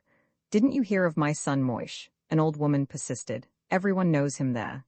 It was growing dark, and I was about to turn back to the station when someone brushed against me. "Come with me, I live nearby," a young peasant whispered. I followed him as he crossed the square, strode into a dark, unpaved street, and soon disappeared behind the gate of a yard. I joined him, and he paused to assure himself that we were not followed. We entered an outhouse dimly lit by a kerosene lamp. "I live in the next village," the peasant explained, "but when I am in the city I stay here." "Moish?" He called into the next room. "Are you there?" A middle-aged Jew with flaming red hair and beard stepped toward us. Behind him came a woman, a peruke, wig on her head, with 2 small children clinging to her skirts. They greeted me cordially and invited me to a seat in the kitchen, large but untidy, where the whole family gathered. A samovar was on the table, and I was offered a glass of tea, the housewife apologizing for the absence of sugar. Presently they began questioning me, diplomatically at first, hinting about the strangeness of so many people, from the center, coming to a provincial town like Sebezh. They spoke casually, as if not really interested, but I felt them scrutinizing me. At last they seemed satisfied that I was not a communist or a government official, and they grew communicative. My hostess was frankly critical, referring to the Bolsheviki as those madmen. She bitterly resented the quartering of soldiers in her house. Her oldest boy had to share his bed with one of the Goyim, Gentiles. They made all her dishes treif, unclean, and she was being crowded out of her own home. How could she live and feed her family? It was actual starvation. The evil ones had taken away everything. "Look at this," she said, pointing to a vacant place on the wall. My fine lodge mirror was there, and they robbed me even of that. The red-bearded Jew sat in silence, with gentle motion lulling one of the children to sleep in his lap. The young peasant complained of the razviostka, which had taken everything from his village. his lost hoss was gone. Spring was at the door, and how should he plow a sow with no cattle in the whole place? His 3 brothers were drafted, and he remained alone, a widower, with 2 small children to feed. But for the kindness of his neighbor's wife, the little ones would have perished long ago. There's much injustice in the world, he sighed, and peasants are treated badly. What can they do? They have no control of the village Soviet. The Commd 15 carries on with a merciless hand, and the common muzhik is afraid to speak his mind, for he'd be reported by some communist and dragged off to prison. Seeing you are not a communist, I can tell you how we suffer, he continued. The peasants are worse off now than before. They live in constant dread lest a communist come and take away their last loaf.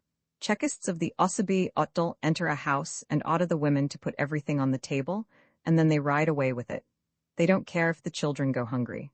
Who would plant under such masters? But the peasant has learned something. He must bury in the ground what he wants to save from the robbers. Several peasants entered. They looked at Moish in silence, and he nodded reassuringly. From scraps of their conversation, I learned that they supplied the Jew with products, he acting as middleman in the trade. One must be careful not to deal indiscriminately with strangers, Moish remarked. Some of those he saw in the market looked suspicious. But he would supply me with provisions, and he named prices much below those of the Moscow market. Herrings, which cost 1,000 rubles in the capital, at 400, a pound of beans or peas at 120, flour, half wheat, at 250, eggs at 60 rubles apiece. The peasants agreed with Moish that the times are worse than under the Tsar. The communists are just robbers, and there is no justice to be had nowadays. They fear the commissars more than the old tchinovniki. They resented my question whether they would prefer the monarchy. No, they do not want the pomeshchiki landlords again, nor the Tsar, but they don't want the Bolsheviki either. We were treated like cattle before, said a flaxen-haired peasant with blue eyes, and it was in the name of the little father. Now they speak to us in the name of the party and the proletariat, but we are treated like cattle, the same as before. Lenin is a good man, one of the peasants put in. We say nothing against him, another remarked, but his commissars, they are hard and cruel. God is high above and Ilyich 16 far away, the blue-eyed peasant said, paraphrasing a popular old saying. But the Bolsheviki gave you the land, I remonstrated. He slowly scratched his head and a sly smile came into his eyes. No, Golubchik, he replied, the land we took ourselves, isn't it so, little brothers? He turned to the others. He speaks the truth? They assented. Will it go on like this much longer? They asked as I was departing. Maybe something will change. Returning to the station, I met the members of our train crew straggling up the hill, weighted down with sacks of provisions. The young student of our medical staff carried a squealing hog. How happy little old mother will be, he said. This paka will keep the family alive for a long time. If they hide it well enough, someone suggested. A soldier drove by, and we asked for a ride to the station. Without answering, he passed on. Presently another cart overtook us. We repeated our request. Why not? The young peasant exclaimed cheerfully. Jump in, all of you. He was jolly and talkative, his soul ajar, as the student characterized him, and his conversation was entertaining. He liked the Bolsheviki, he said, but he had no use for the communists. The Bolsheviki were good men, friends of the people. They had demanded the land for the farmer and all the power for the Soviets. But the communists are bad. They rob and flog the peasants. They have put their own kind into the Soviets, and a non-communist has no say there. The Commd is full of idle good-for-nothings. They are the bosses of the village, and the peasant who refuses to bow down before them is in hard luck. He had been on the Denikin front, and there it was the same thing. The communists and commissars had everything their own way and lauded it over the drafted men. It was different when the soldiers could speak their minds and decide everything in their company committee. That was liberty, and everyone felt himself a part of the revolution. But now, it is all changed. One is afraid to speak honestly. There's always a communist about, and you are in danger of being denounced. That's why he deserted. Yes, deserted twice. He had heard that everything had been taken from his folks on the farm, and he decided to come home to see if it was true. Well, it was true, worse than what he had been told. Even his youngest brother, just past 16, had been drafted into the army. No one remained at home but his mother and father, too old to work their piece of land without help, and all the cattle were gone. The commissars had left almost no horses in his village and only one cow to each family of 5 persons, and if a peasant had only 2 little children, his lost cow was taken away. He decided to stay and help his folks. It was spring, and planting had to be done. But he had a narrow escape. One day the whole village was surrounded by the commissar and his men. He ran out of his hut and made for the woods. Bad luck, he was still in his soldier uniform, and they shot at him from all sides. He succeeded in reaching the nearest bushes, but he was exhausted and fell, rolling down the hill into a hollow. His pursuers must have thought him dead. Late in the night he stole back to the village, but he did not go to his people. A friendly neighbor hid him in his house. The next day he put on peasant clothes, and all spring and summer he helped his old man in the fields. Then he went back to the army of his own accord. He wanted to serve the revolution as long as the folks at home did not need him. But he was treated badly, food was scarce in his regiment, and he deserted again. I would stay in the army, he concluded, but I can't see the old people starve to death. Are you not afraid to talk so freely? I warned him. Oh, who cares? He laughed. Let him shoot me. Am I a dog to wear a muzzle on my snout? Roman Fa 3 days later, Perlide notified me at Sebej of the arrival of a new group of emigrants. Hoping they might be the long-expected political deportees from America, I hastened to the border. To our great disappointment, the men proved to be war prisoners returning from England. There were 108 in the group, captured the previous year in the Archangel district, and still clad in their Red Guard uniforms. Among them were also 5 Russian workers, who had for years resided in England and who were now deported under the Alien Act. They were in civilian attire, and Perdette immediately decided that they were suspicious, and ordered them arrested as British spies.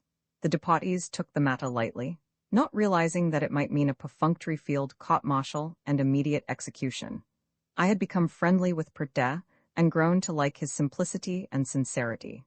Entirely unsophisticated, he knows no consideration save his duty to the revolution.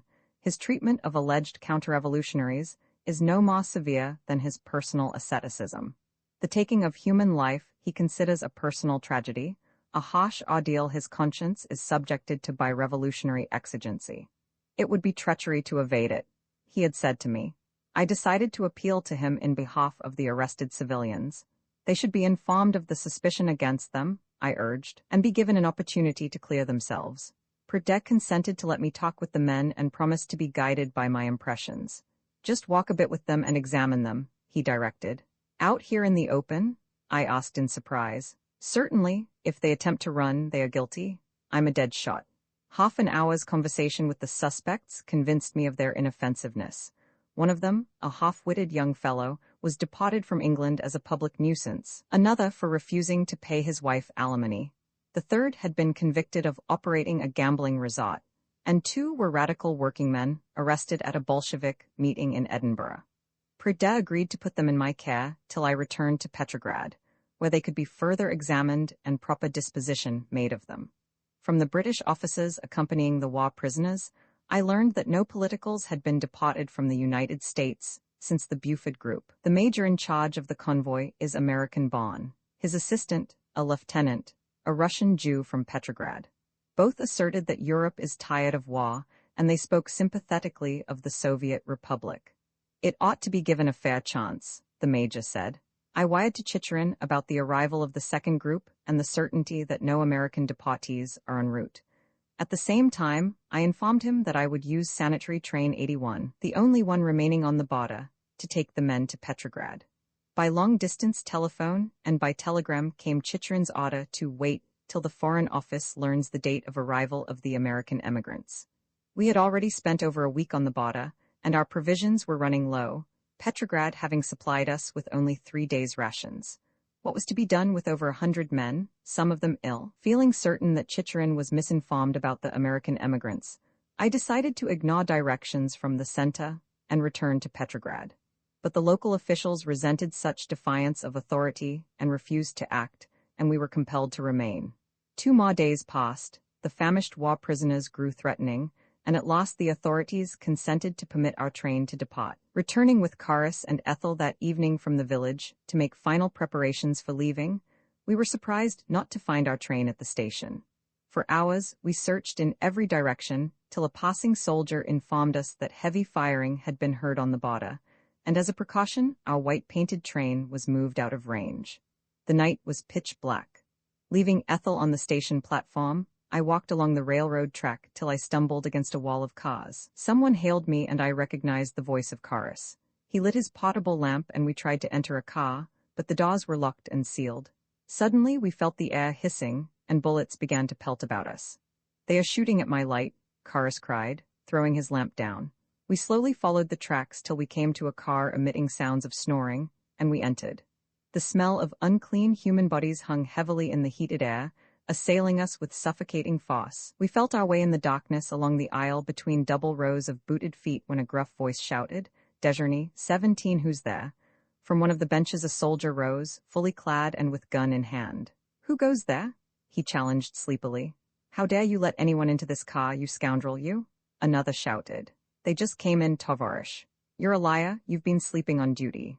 A string of curses poured forth upon the soldier, involving his mother and her alleged lovers in the picturesque vocabulary of the Russian oath. The cursing voice sounded near. I saw a huge red star, 5-pointed, with hammer and sickle in the center, pinned on the man's breast.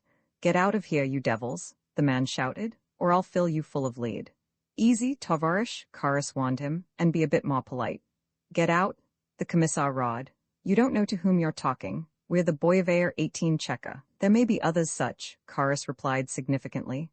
"We can't find our car and we'd like to pass the night here." "But you can't remain here," the man remonstrated in a quieter tone. "We may be called for action any moment." "My Tovarish is from the Petro-Soviet," Karis declared, indicating me.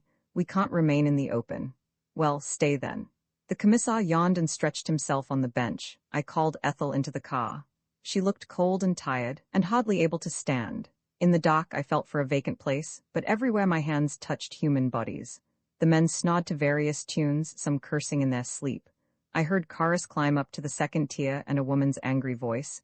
"Quit your pushing, devil." "Make room, you heifer," came from Karis. Fine fighting men these, with a car full of haws. In a corner we found a bench piled with rifles, dishes, and old clothes. No sooner did we sit down than we became conscious of vermin crawling upon us. "I hope we don't catch typhus," Ethel whispered fearfully. In the distance guns were being fired, now and then shots sounded nearby. Outside on the tracks 2 men were quarreling. "You leave my woman be," a drunken voice threatened. "Your woman?" the other sneered. "Why not mine? I'll show you, you bastard son of your mother's lovers." There came a dull thud and all was quiet again. Ethel shuddered. "If it were only daylight," she murmured. Her head fell heavily on my shoulder and she slept. March 27. Arrived in Petrograd today. To my consternation, I found the returned war prisoners still at the railroad station. No steps had been taken to quarter and feed them because they were not expected, and no orders had yet come from Moscow. Roman 15 back in Petrograd, April 2, 1920. I found Zinoviev very ill. His condition, it is rumored, is due to mistreatment at the hands of workers. The story goes that several factories had passed resolutions criticizing the administration for corruption and inefficiency, and that subsequently some of the men were arrested. When Zinoviev later visited the mill, he was assaulted. Nothing of such matters is to be found in the Pravda or Krasnaya Gazeta, the official dailies. They contain little news of any kind, being almost exclusively devoted to agitation and to appeals to the people to stand by the government and the Communist Party in saving the country from counter-revolution and economic ruin. Bill Shatov is expected back from Siberia. His wife Nunya is in the hospital, at the point of death, it is feared, and Bill has been wired for. With surprise, I have learned that Shatov failed to reply to our radios or to meet the Buford group at the border because he was forbidden to do so by higher authorities. It also explains why Zorin pretended that Shatov had gone east, when as a matter of fact he was still in Petrograd. It appears that Bill, in spite of his great services to the revolution, had fallen into disfavor. Grave charges were made against him, and he was even in danger of his life. Lenin saved Shatov because he was a good organizer and could still be useful. Bill was virtually exiled to Siberia, and it is believed that he will not be permitted to return to Petrograd to see his dying wife. Most of the Buford deportees are still idle. The data I prepared for Zorin, and the plans I worked out for the employment of the men, have not been acted upon. The former enthusiasm of the boys has turned to discouragement. Bolshevik red tape, remarked to me, is wasting our time and energies. I've worn out my lost pair of shoes running about trying to get work. They discriminate against the non-communists. The Bolsheviki claim they need good workers, but if you are not a communist, they don't want you. We've been called counter-revolutionists, and the chief of the Cheka has even threatened to send us to prison.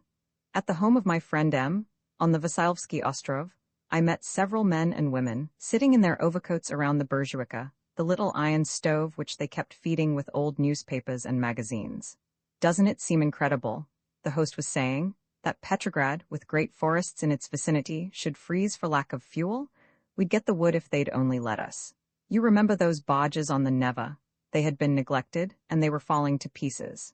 The workers of the N factory wanted to take them apart and use the lumber for fuel, but the government refused. We'll attend to it ourselves, they said. Well, what happened? Nothing was done, of course, and the tide didn't wait for official routine. The barges were swept out to sea and lost. The communists won't stand for independent initiative, one of the women remarked. It's dangerous for their regime. No, my friends, it's no use deluding yourselves, a tall, bearded man retorted. Russia is not ripe for communism. Social revolution is possible only in a country with the highest industrial development. It was the greatest crime of the Bolsheviki that they forcibly suspended the Constituent Assembly. They usurped governmental power, but the whole country is against them. What can you expect under such circumstances? They have to resort to terror to force the people to do their bidding, and of course everything goes to ruin. That's a good Marxist talking, a left socialist revolutionist rejoined, good-humouredly, but you forget that Russia is an agrarian, not an industrial country, and will always remain such. You social democrats don't understand the peasant, the Bolsheviki distrust him and discriminate against him. Their proletarian dictatorship is an insult and an injury to the peasantry. Dictatorship must be that of toil, to be exercised by the peasants and the workers together. Without the cooperation of the peasantry, the country is doomed. As long as you'll have dictatorship, you'll have present conditions, the anarchist host replied. The centralized state, that is the great evil. It does not permit the creative impulses of the people to express themselves. Give the people a chance, let them exercise their initiative and constructive energies, only that will save the revolution. You fellows don't realize the great role the Bolsheviki have played. A slender, nervous man spoke up. They have made mistakes, of course, but they were not those of timidity or cowardice. They dispersed the Constituent Assembly, the more power to them. They did no more than Cromwell did to the Long Parliament. They sent the idle talkers away. And incidentally, it was an anarchist, Anton Zheleznyakov, on duty that night with his sailors at the palace, who ordered the assembly to go home. You talk of violence and terror. Do you imagine a revolution is a drawing-room affair? The revolution must be sustained at all costs. The more drastic the measures, the more humanitarian in the long run. The Bolsheviki are statists, extreme governmentalists, and their ruthless centralization holds danger. But a revolutionary period, such as we are going through, is not possible without dictatorship. It is a necessary evil that will be outlived only with the full victory of the revolution. If the left political opponents would join hands with the Bolsheviki and help in the great work, the evils of the present regime would be mitigated and constructive effort hastened. You're a Sovietsky anarchist, the others teased him. Almost every Otvitstveny, responsible, communist is gone to Moscow to attend the 9th Congress of the party. Grave questions are at issue, and Lenin and Trotsky have sounded the keynote, militarization of labor. The papers are filled with the discussion of the proposed introduction of Yedinolochiai, one-man industrial management, to take the place of the present collegiate form. We must learn from the bourgeoisie, Lenin says, and use them for our purposes. Among the labor elements there is strong opposition to the new plan, but Trotsky contends that the unions have failed in the management of industry. The proposed system is to organize production more efficiently. The labor men, on the contrary, say that the workers had not been given the opportunity, extreme state centralization having taken over the functions of the unions. Yedinolochiai, they claim, means complete charge of factory and shop by one man, the so-called specialists, to the exclusion of the workers from management. Step by step, we are losing everything we've gained by the revolution, a shop committeeman said to me. The new plan means the return of the former master. The Spets is the old bourgeoisie, and now he is coming back to whip us to work again. But last year Lenin himself denounced the plan as counter-revolutionary when the Mensheviki advocated it. They are still in prison for it. Others are less outspoken. This morning I met N, of the Buford Group, a man of intellectual attainment and much political acumen. What do you think of it? I asked, anxious to know his view of the proposed changes. I can't afford the luxury of expressing an opinion, he replied with a sad smile. I have been promised a place on a commission to be sent to Europe. It's my only chance of joining my wife and children. April 4, a beautiful, bright Sunday. In the morning, I attended the burial of Semyon Voskov, a prominent communist agitator killed on the front by typhus. I had met him in the States, and he impressed me as a fine type of revolutionist and enthusiastic devotee of the Bolsheviki. Now, his body lay in state in the Uritsky Palace, and high tribute was paid the dead as an heroic victim of the revolution. Along the Nevsky, the funeral procession wended its way to the Field of Mars, marching to the strains of music and the singing of a choir from Archangel. Thousands of workers followed the hearse, line after line of men and women from shop and factory, tired toilers in a spiritless, mechanical way. Military salutes were fired at the grave, and eulogies pronounced by several speakers, rather official, I thought, all too partisan, lacking the warm personal note. The huge demonstration, arranged by the Petrograd Soviet of Labor Unions within 24 hours, as I was informed, seemed a striking proof of organization. I congratulated the chief committee man on the quick and efficient work. Done without my leaving the office, he said proudly. The Soviet decision was wired to every mill and factory, ordering each to send a certain contingent of its employees to the demonstration, and the thing was ready. It was not left to the choice of the men? I asked in surprise. Well, he smiled, we leave nothing to chance. Returning from the Voskov funeral, I met another procession. 2 men and a woman walked behind a pushcart on which stood a rough, unpainted pine coffin, holding the dead body of their brother. A young girl, leading a little child by the hand, was wearily following the remains to its last resting place. 3 men on the sidewalk stopped to watch the tragic sight. The mourners passed in silence, the picture of misery and friendlessness, black cameos sharply etched on the bright day. In the distance crashed the martial music of the Bolshevik funeral and long lines of soldiers in parade dress, their bayoneted guns glistening in the sun, marched to the Field of Mars to pay honor to Voskov, communist martyr. Easter week. No newspapers have appeared for several days. There have been rumors of possible excesses by the religious element, but the city is quiet. At midnight, April 10, I attended Mass at St. Isaac's Cathedral. The huge edifice was cold and vault-like. The deep bass of the priest sounded like a requiem of his faith. The flock, mostly men and women of the former middle class, looked depressed, as if by thoughts of a glory past forever. After services, the worshippers formed in procession on the street, thrice circling the cathedral. They walked slowly, in silence, no joy in the traditional greeting. Christ is risen? Indeed he is risen, came spiritlessly in reply. Scattered shots were heard in the distance. 2 women embraced on the steps of the church and sobbed aloud. In the Kazan Cathedral, the attendance was predominantly proletarian. I felt the same suppressed atmosphere, as if some vague fear possessed the people. The procession in the dark streets was mournful, funereal.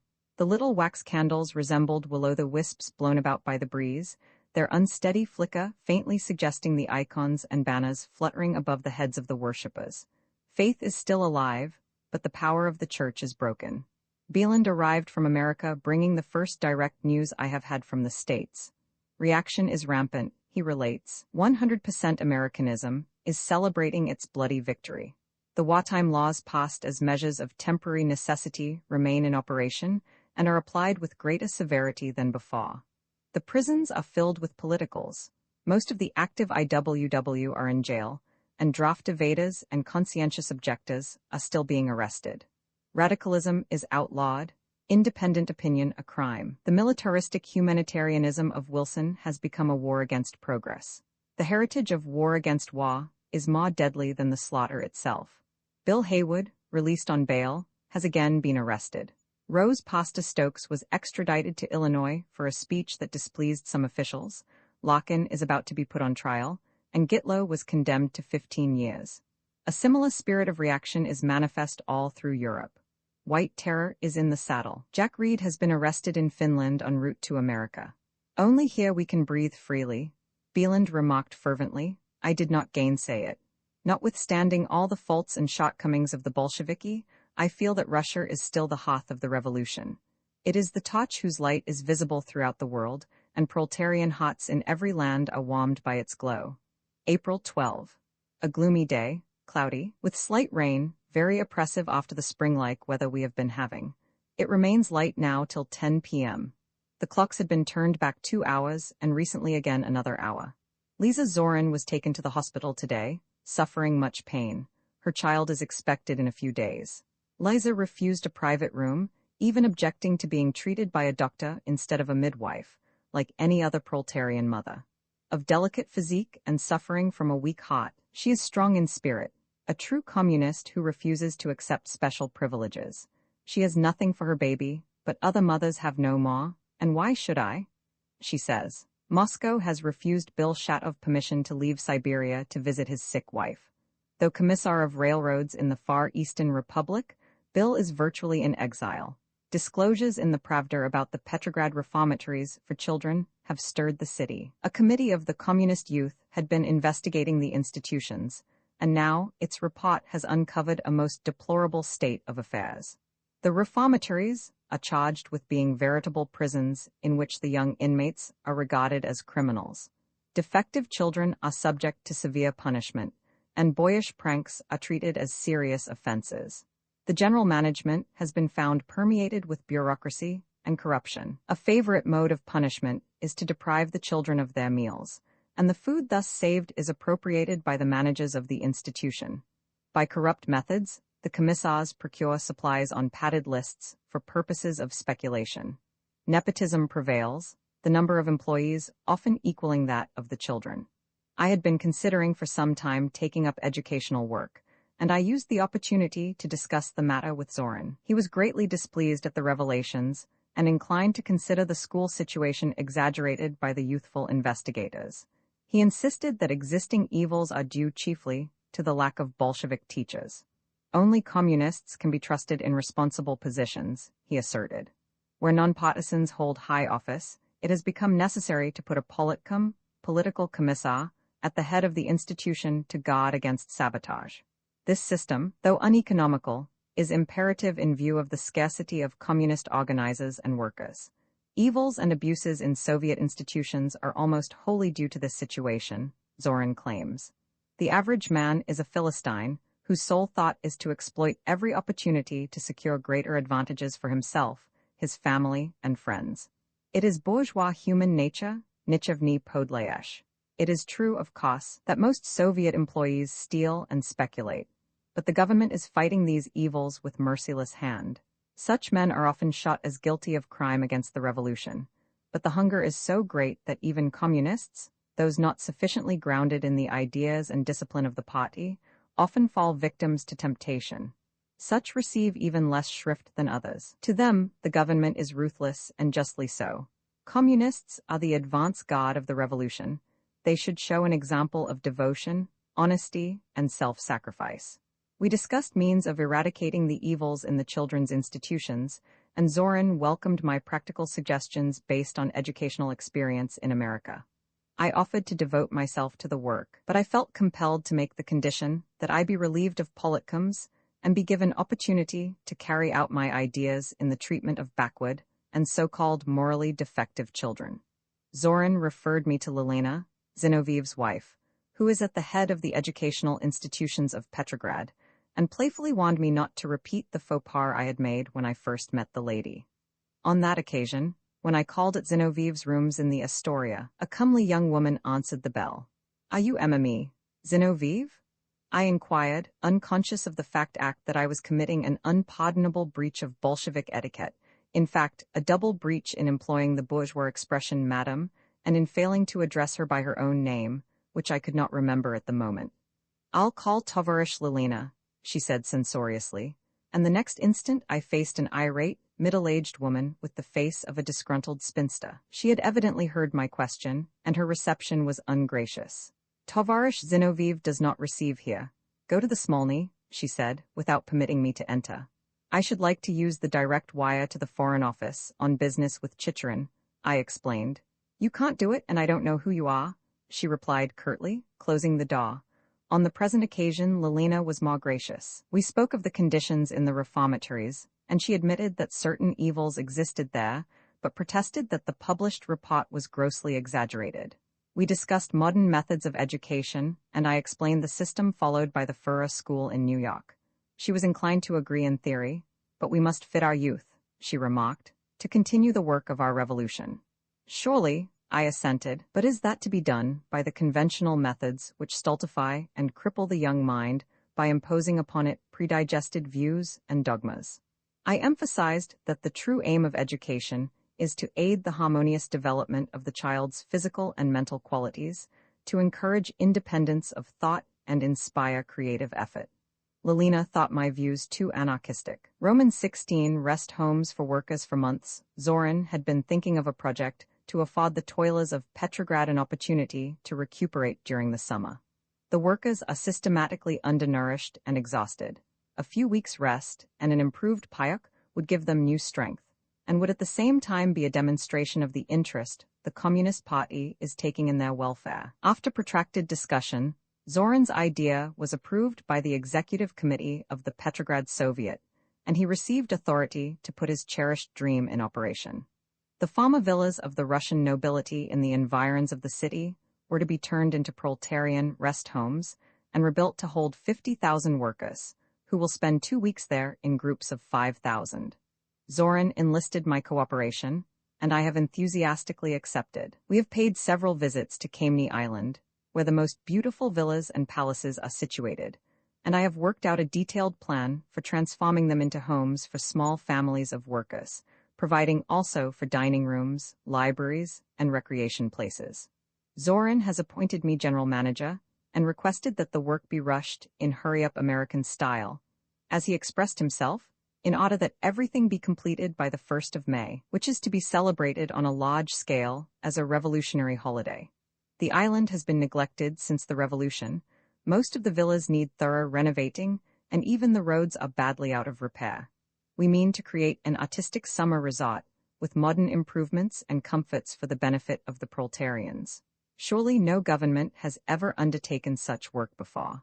Architects and civil engineers are on hand, but we find great difficulty in procuring building material and efficient labor. The Petrograd warehouses are stocked with the things needed, but it is almost impossible to learn just what is on hand and where it is to be found. When private property was nationalized, the stores and warehouses were sealed, and no one apparently knows what they contain.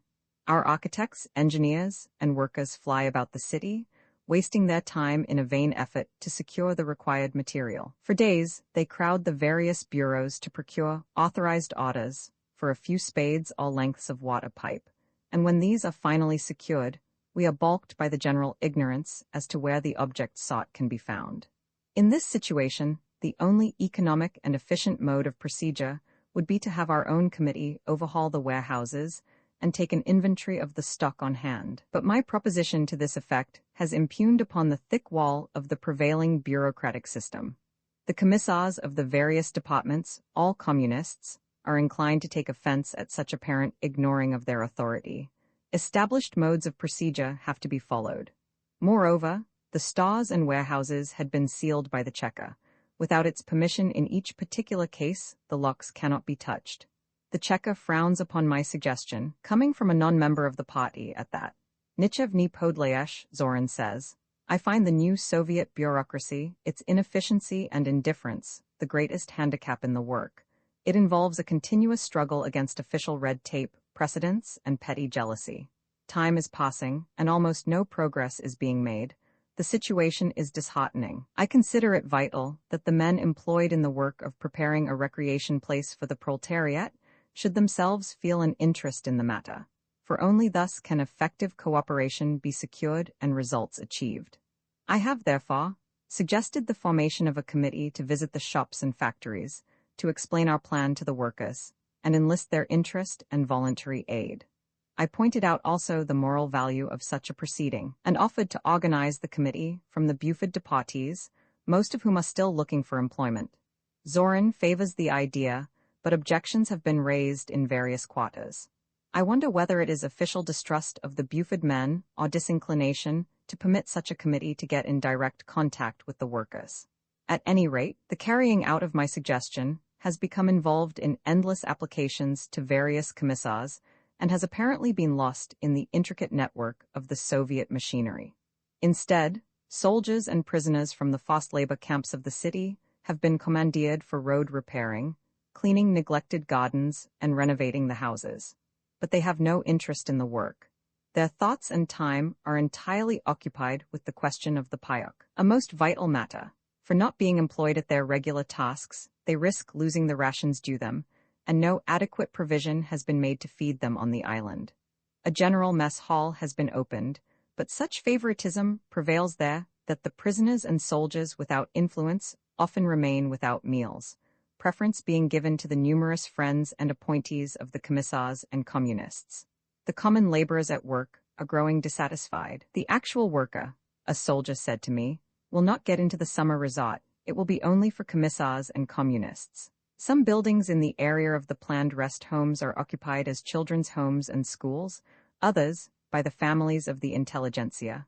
All of them have been ordered to vacate, but while arrangements have been made to secure quarters for the schools in the city, the private dwellers are considered bourgeois and as such not worthy of any consideration. They ought to be evicted. Yet hidden influences are at work. A number of the bourgeois have received protection, while those without friends in high places are vainly begging for mercy. Zoran has asked me to execute the order for eviction, but eager as I am to establish rest homes for the workers, I had to refuse to cooperate in what seems to me gross injustice and needless brutality. Zoran is displeased at my sentimentality, and I am being eliminated from the work. Roman 17, the 1st of May, awakened early in the morning by strains of music and song, I went out into the street. The city was in gala attire. Flags and banners fluttered in the air, red carpets and curtains hung from windows and doors, the variety of shade and design producing a warm, oriental effect. On the Nevsky, a large automobile passed me, stopping a few paces ahead. A curly, black head rose from the depths of the machine, and someone hailed me. "Hello, Berkman, come and join us." I recognized Zinoviev. Detachments of military filed by, singing revolutionary songs, and groups of boys and girls marched to the strains of the Internationale. "Subotniki, 19 Zinoviev remarked, going to Masov Pole to plant trees on the graves of our heroic dead. Our car moved slowly between phalanxes of revolutionary youths and Red Army men, and my mind reverted to a previous May Day demonstration. It was my first experience of the kind in New York, in the latter part of the 80s. Radicals of every camp had cooperated to make the event successful, and a huge demonstration was expected on the historic Union Square. But the majority of the American workers of the city remained deaf to our proclamation, and only a few thousands attended, mostly of the foreign element. The meeting had just begun when suddenly the blue-coated giants appeared, and the gathering was attacked with riot clubs and dispersed into the side streets. Some of us had foreseen such a possibility, and a little group of the younger element had prepared to resist the police. But on the eve of the demonstration, in our last committee conference, the leader of the older members had warned us against being provoked into violence. And well, I remember how passionately I resented the arguments of the pusillanimous social democrat. "We are the teachers of the people," he had said, "and we must lead them to greater class consciousness. But we are few and it were folly to sacrifice ourselves unnecessarily. We must save ourselves for more important work." I scoffed at the cowardly warning and called it the spiritual acme of our Christian civilization, which has turned the bold eagle man into a fox. But H.'s speech paled the enthusiasm of our group, and there was no resistance to the police brutality. I went home discouraged by the ignominious failure of our 1st of May demonstration. The metallic thunder of the Internationale, struck up by several bands at once, recalled me to the present. Here, indeed, was the 1st of May of my youthful dreams. Here was the revolution itself. At the Uritsky Square we alighted. Affectionately, I looked at the workers and soldiers that joined our group. Here were the builders of the revolution who, in the face of insurmountable difficulties, are leading it to victory. I glanced at Zinoviev. He looked weary, overworked, heavy rings under his eyes, the communist look I had become familiar with. The procession formed. Zinoviev put his arm through mine, and someone pushed us into the front rank. Holding hands, the lines marched toward the field of Mars, Zoran carrying the huge red banner. His slender figure staggered beneath its weight, and willing hands stretched out to relieve him. But Zoran would not be deprived of the precious burden. The field of Mars was dotted with bending figures busily at work, the Subotniki decorating the graves of the revolutionary martyrs. They labored joyfully, snatches of their song reaching us between the pauses of the brass bands in our rear. I stood with Zinoviev on the reviewing stand, interpreting his answers to the American correspondent, whom Chicherin finally admitted into Russia. As far as the eye could reach, soldiers and workers filled the huge square and adjoining streets. Proletarians from the factories marched by, each group with its crimson banner, inscribed with revolutionary mottos. Red Army nurses, women employees of shops and Soviet institutions, regiments of the communist youth, the V-Sevabuch of the armed workers, and long lines of children, boys and girls, filed by with the flags of their organizations. It was the most imposing demonstration of revolutionary consciousness I had ever seen, and I felt inspired by it. But the appearance of the marchers was depressing. They were undernourished, exhausted, poorly clad, and I noticed many children walking barefoot. It was probably due to their physical weakness, I thought, that the paraders showed so little enthusiasm. They barely responded to the greetings of the communists on the reviewing stand, and the frequent hurrah, hurrah, Tovarishi, shouted by Lashevich and Anselevich, Zinoviev's lieutenants, found but a weak, spiritless echo in the ranks of the passing demonstrators. The festivities closed in the evening with an open-air mass spectacle, illustrating the triumph of the revolution.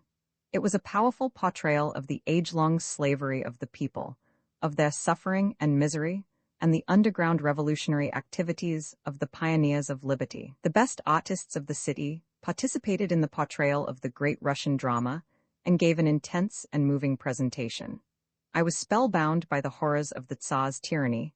The clanking of the slaves' chains echoed in my consciousness, and I heard the muttering of approaching storm from the depths.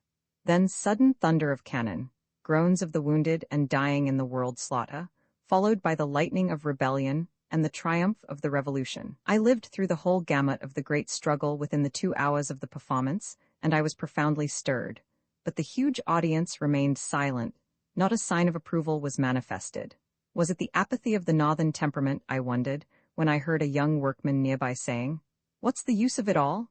I'd like to know what we have gained." Roman 18, the British Labour Mission, May, 1920.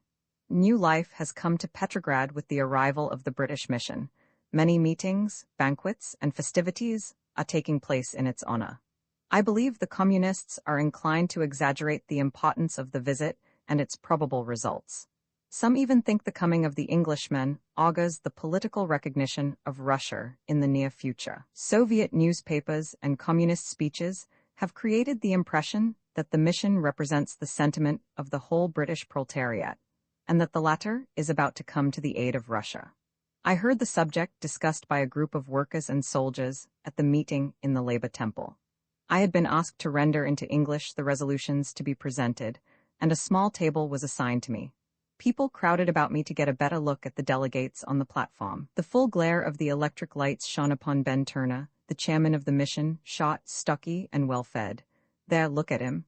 A worker behind me exclaimed, "You can tell he's from abroad, our people are not so fat." "What wonder?" A soldier replied, "It isn't Russia, England isn't, and people don't go hungry there. The workers starve everywhere," a hoarse voice said. "These are not workers," the first man corrected, "they are delegates." "Of course, delegates, but proletarian delegates," the hoarse voice insisted. "The English working class sent them to see what help we need." "You think they will help?" the soldier asked hopefully. "That's what they are here for. They'll go back home and tell the proletariat there how we suffer, and they'll have the blockade taken off." God be willing, the worker sighed fervently. A man passed by, energetically pushing his way through the crowd, and ascended the platform. His prosperous appearance, well-fitting clothes, and ruddy face were in striking contrast with the people about. "Look at that fat delegate. They ain't starving in England," the soldier whispered to his neighbor. Something familiar about the stout delegate fastened my attention. His eye fell upon me, and he smiled recognition. It was Melnichansky, the chairman of the Moscow Soviet of Labor Unions. Considerable disappointment is felt in communist circles regarding the mission. The military displays have failed to impress them. The visits to mills and factories have produced no enthusiasm among the cold-blooded Britishers. They seem purposely to avoid a definite expression of opinion regarding aid that might be expected from their country or the nature of their report to the workers of England. Certain remarks by individual delegates have caused uneasiness. Some communists think it poor taste to honor a labor mission with military demonstrations, some of whose members are outspoken pacifists. A revolutionary country like Russia, they say, should lay more stress on the proletarian consciousness of the people as the true symbol of its character and the best guarantee of its peaceful intentions. The visits to the industrial establishments, it is claimed, could impress only with their lack of productive results, and the fact that the factories and mills had been primed for the delegates. It is even whispered about that the British's sense in the official atmosphere with which they are surrounded a sort of surveillance very irksome to them. The men sent from Moscow to welcome the mission, Radek, Melnichansky, and Petrovsky, believe that every effort must be made to create a good impression on the delegates, in the hope of securing their favorable report in England and correspondent action there in behalf of Russia. Radek and Petrovsky are strong defenders of diplomacy. Petrovsky, especially, who apparently enjoys considerable influence in the councils of the party, though his allegiance to Bolshevism is of very recent origin. I knew him in America as Dr. Goldfarb, labor editor of the New York Jewish Forward, and a very fanatical social democrat, a Menshevik in the Russian terminology. His conversion to Bolshevism was rather sudden, and I am surprised to learn that he holds the important position of Commissar of Military Education. Angelika Balabanova, an old revolutionist and very lovable personality, who is on the reception committee, agrees with me that the best policy is to enable the mission to learn the whole truth concerning Russia, and to enlist their friendship and cooperation in the work of upbuilding the country by their adequate understanding of its needs, rather than by the lack of it. But the other members of the Committee of Welcome hold a different view. Overzealous and anxious, they exaggerate the truth and minimize or entirely deny the weak points. At demonstrations and meetings, this policy has been followed, but it is evident that some of the delegates saw through the mask of pretense. At the final banquet given in honor of the Britishers before their departure from Moscow, almost every speaker emphasized the fact that only the truth had been told the mission, unconscious of the smile of incredulity in the polite attention of the delegates. Antselovich, chairman of the Petrograd Soviet of Labor Unions, rose even to the height of asserting that full individual liberty is established in Russia, at least for the workers, he added, as if suddenly become aware of the recklessness of his statement. Perhaps I did Antselovich an injustice by omitting that falsehood in my translation of his speech, but I could not stand up before the delegates and repeat what I knew, as well as they, to be a deliberate lie, as stupid as it was unnecessary. The delegates are aware that dictatorship is the reverse of liberty. They know there is no freedom of speech or press for anyone in Soviet Russia, not even for communists, and that sanctity of home or person is unknown.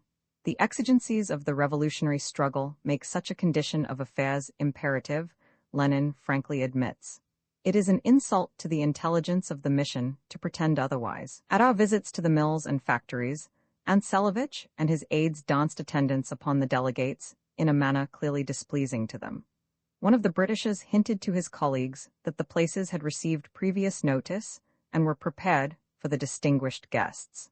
The information about conditions and output given by managers, foremen, and communist employees varied so obviously as to elicit surprised remarks. Some members of the mission were aware of the attendance of Chekists and conscious of the timidity of the workers in their presence.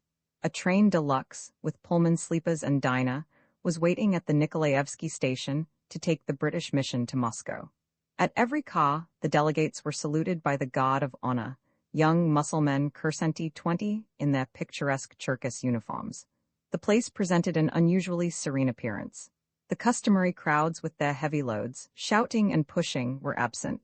Not a bedraggled workman or filthy beggar was in sight. Station and platform were the picture of cleanliness and well-regulated order. At the stroke of 11 p.m. on Sunday, May 16, the mission started for Moscow.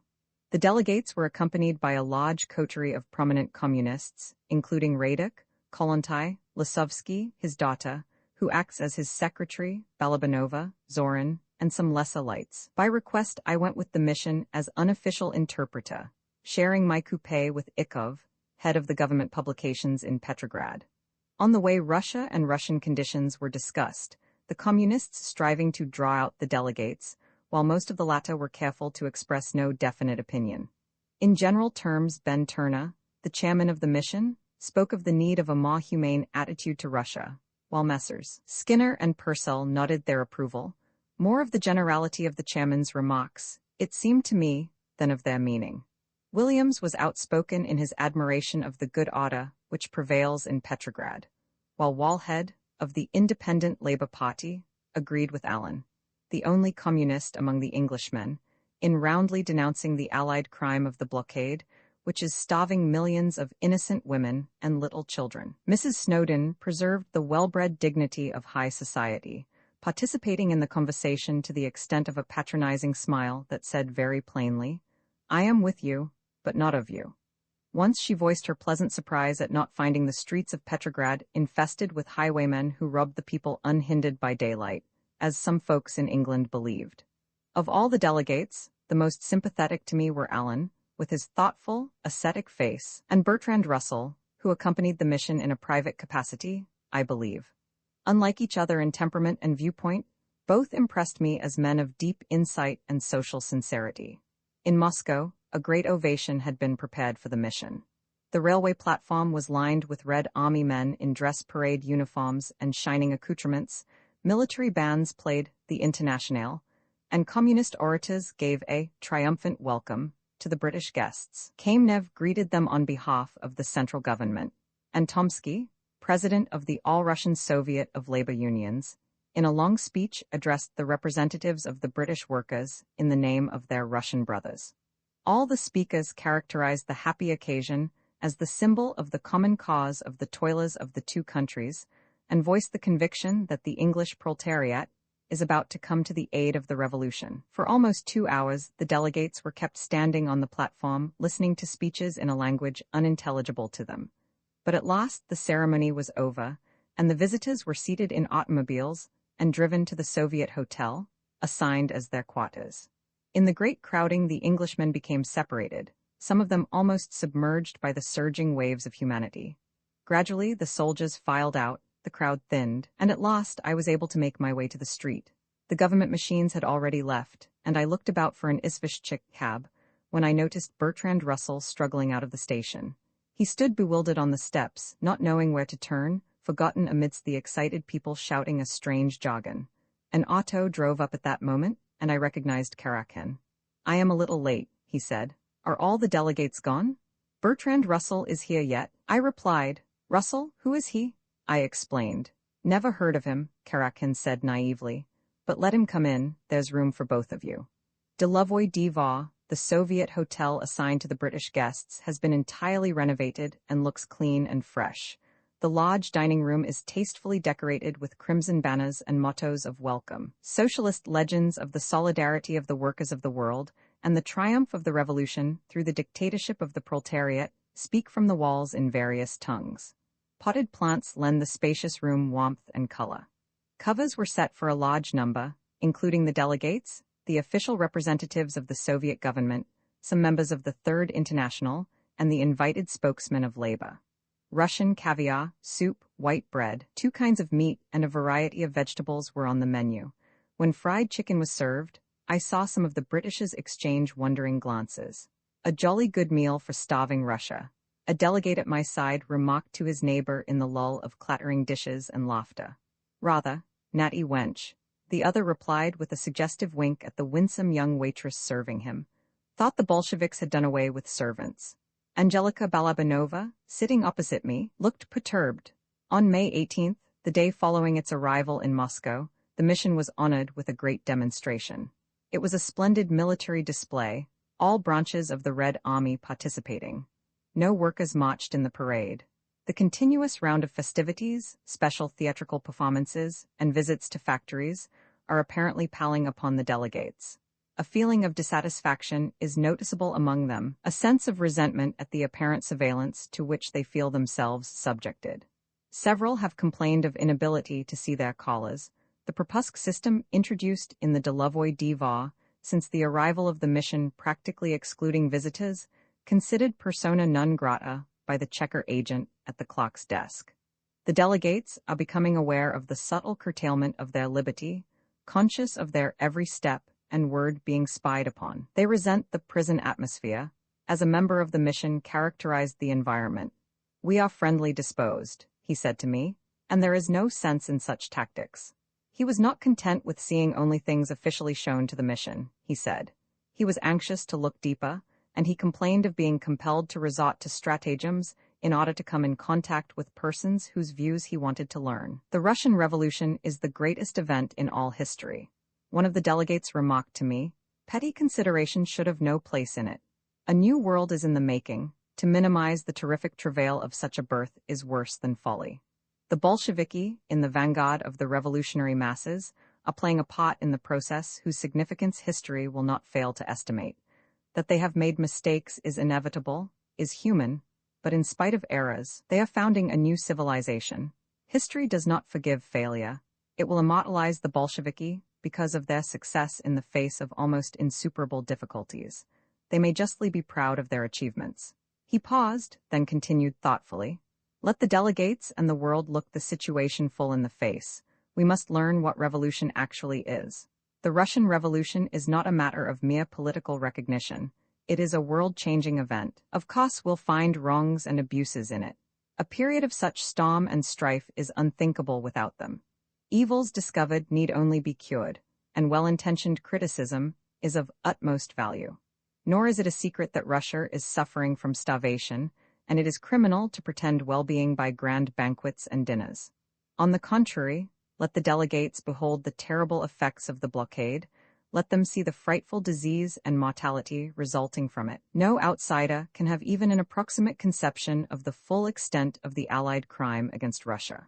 The closer the delegates come in contact with the actuality, the more convincing will be their appeal to the British proletariat, and the more effectively will they be able to fight the blockade and Entente intervention. Roman 19. The spirit of fanaticism, the Universalist club on the Tverskaya was in great commotion. Anarchists, left social revolutionists, and maximalists, with a considerable sprinkling of factory workers and soldiers, filled the lecture room and were excitedly discussing something. As I entered, a tall, well-built young man in a naval blouse separated himself from the crowd and approached me. It was my friend G, the anarchist sailor. What do you say now, Berkman? He demanded, his strong face expressive of deep indignation. Do you still think the Bolsheviki revolutionary? I learned that 45 anarchists in the Butyrki prison, Moscow, had been subjected to such unbearable conditions of existence that they at last resorted to the desperate protest of a hunger strike. All of them have been in prison for many months, ever since the Leontievsky affair, 21 without charges being preferred against them. They are kept under a most rigid regime, deprived of exercise and visitors, and the food served them is so insufficient and unwholesome that almost all of the prisoners are ill with scurvy. The hunger strikers demand to be tried or released, and their action is considered so justifiable by the other prisoners that the entire Butyrki population of over 1,500 have joined the strikers. They have sent a collective protest to the Central Executive of the Communist Party, copies of which have also been forwarded to Lenin, the Moscow Soviet, the labor unions, and other official bodies. In view of the urgency of the situation, the Universalists have elected a committee to call on the secretary of the Communist Party, and it has been suggested that I also join the committee. Will you help? My sailor friend asked. Or have you entirely deserted us? Perhaps you'll soon be in the party. Another remarked bitterly. You're a Bolshevik now, a Sovietsky anarchist. In the hope that a rapprochement may still be established between the communists and the left elements, I consented. Returning home that evening, I reflected on the failure of my previous efforts to bring about a better understanding between the warring revolutionary factions. I recalled my visits to Lenin and Kristinsky, my talks with Zinoviev, Chicherin, and other leading Bolsheviki. Lenin had promised to have the Central Committee consider the matter, but his reply, in the form of a resolution of the party, merely repeated that Idini anarchists 22 are not persecuted, but emphasized that agitation against the Soviet government cannot be tolerated. The question of legalizing anarchist educational work, which I discussed with Kristinsky several weeks ago, has not been acted upon and has evidently been ignored. Persecution of the left elements continues, and the prisons are filled with revolutionists. Many of them have been outlawed and compelled to go underground. Maria Spiridonova, 23, has for a long time been imprisoned in the Kremlin, and her friends are being hunted as in the days of the Tsar. A sense of discouragement comes over me, as I witnessed the bitter animosity of the communists toward the other revolutionary elements. They are even more ruthless in suppressing the left opposition than that of the right. Lenin, Chicherin, and Zinoviev assured me that Spiridonova and her circle are dangerous enemies of the revolution. The government pretended to consider Maria insane and had placed her in a sanitarium, from which she recently escaped. But I had an opportunity to visit the young woman, who is again hiding as in the Romanov times. I found her perfectly well-balanced, a most sincere idealist passionately devoted to the peasantry and the best interests of the revolution. The other members of her circle, Kamkov, Trutovsky, Ismailovich, are persons of high intelligence and integrity. The Bolsheviki, they believe, have betrayed the revolution, but they do not advocate armed resistance to the Soviet government, demanding only freedom of expression. They consider the Brest Peace as the most fatal communist step, the beginning of their reactionary policies and of the persecution of the left elements. In protest against it, and against the presence of the representative of German imperialism in Soviet Russia, they caused the death of Count Mirbach in 1918.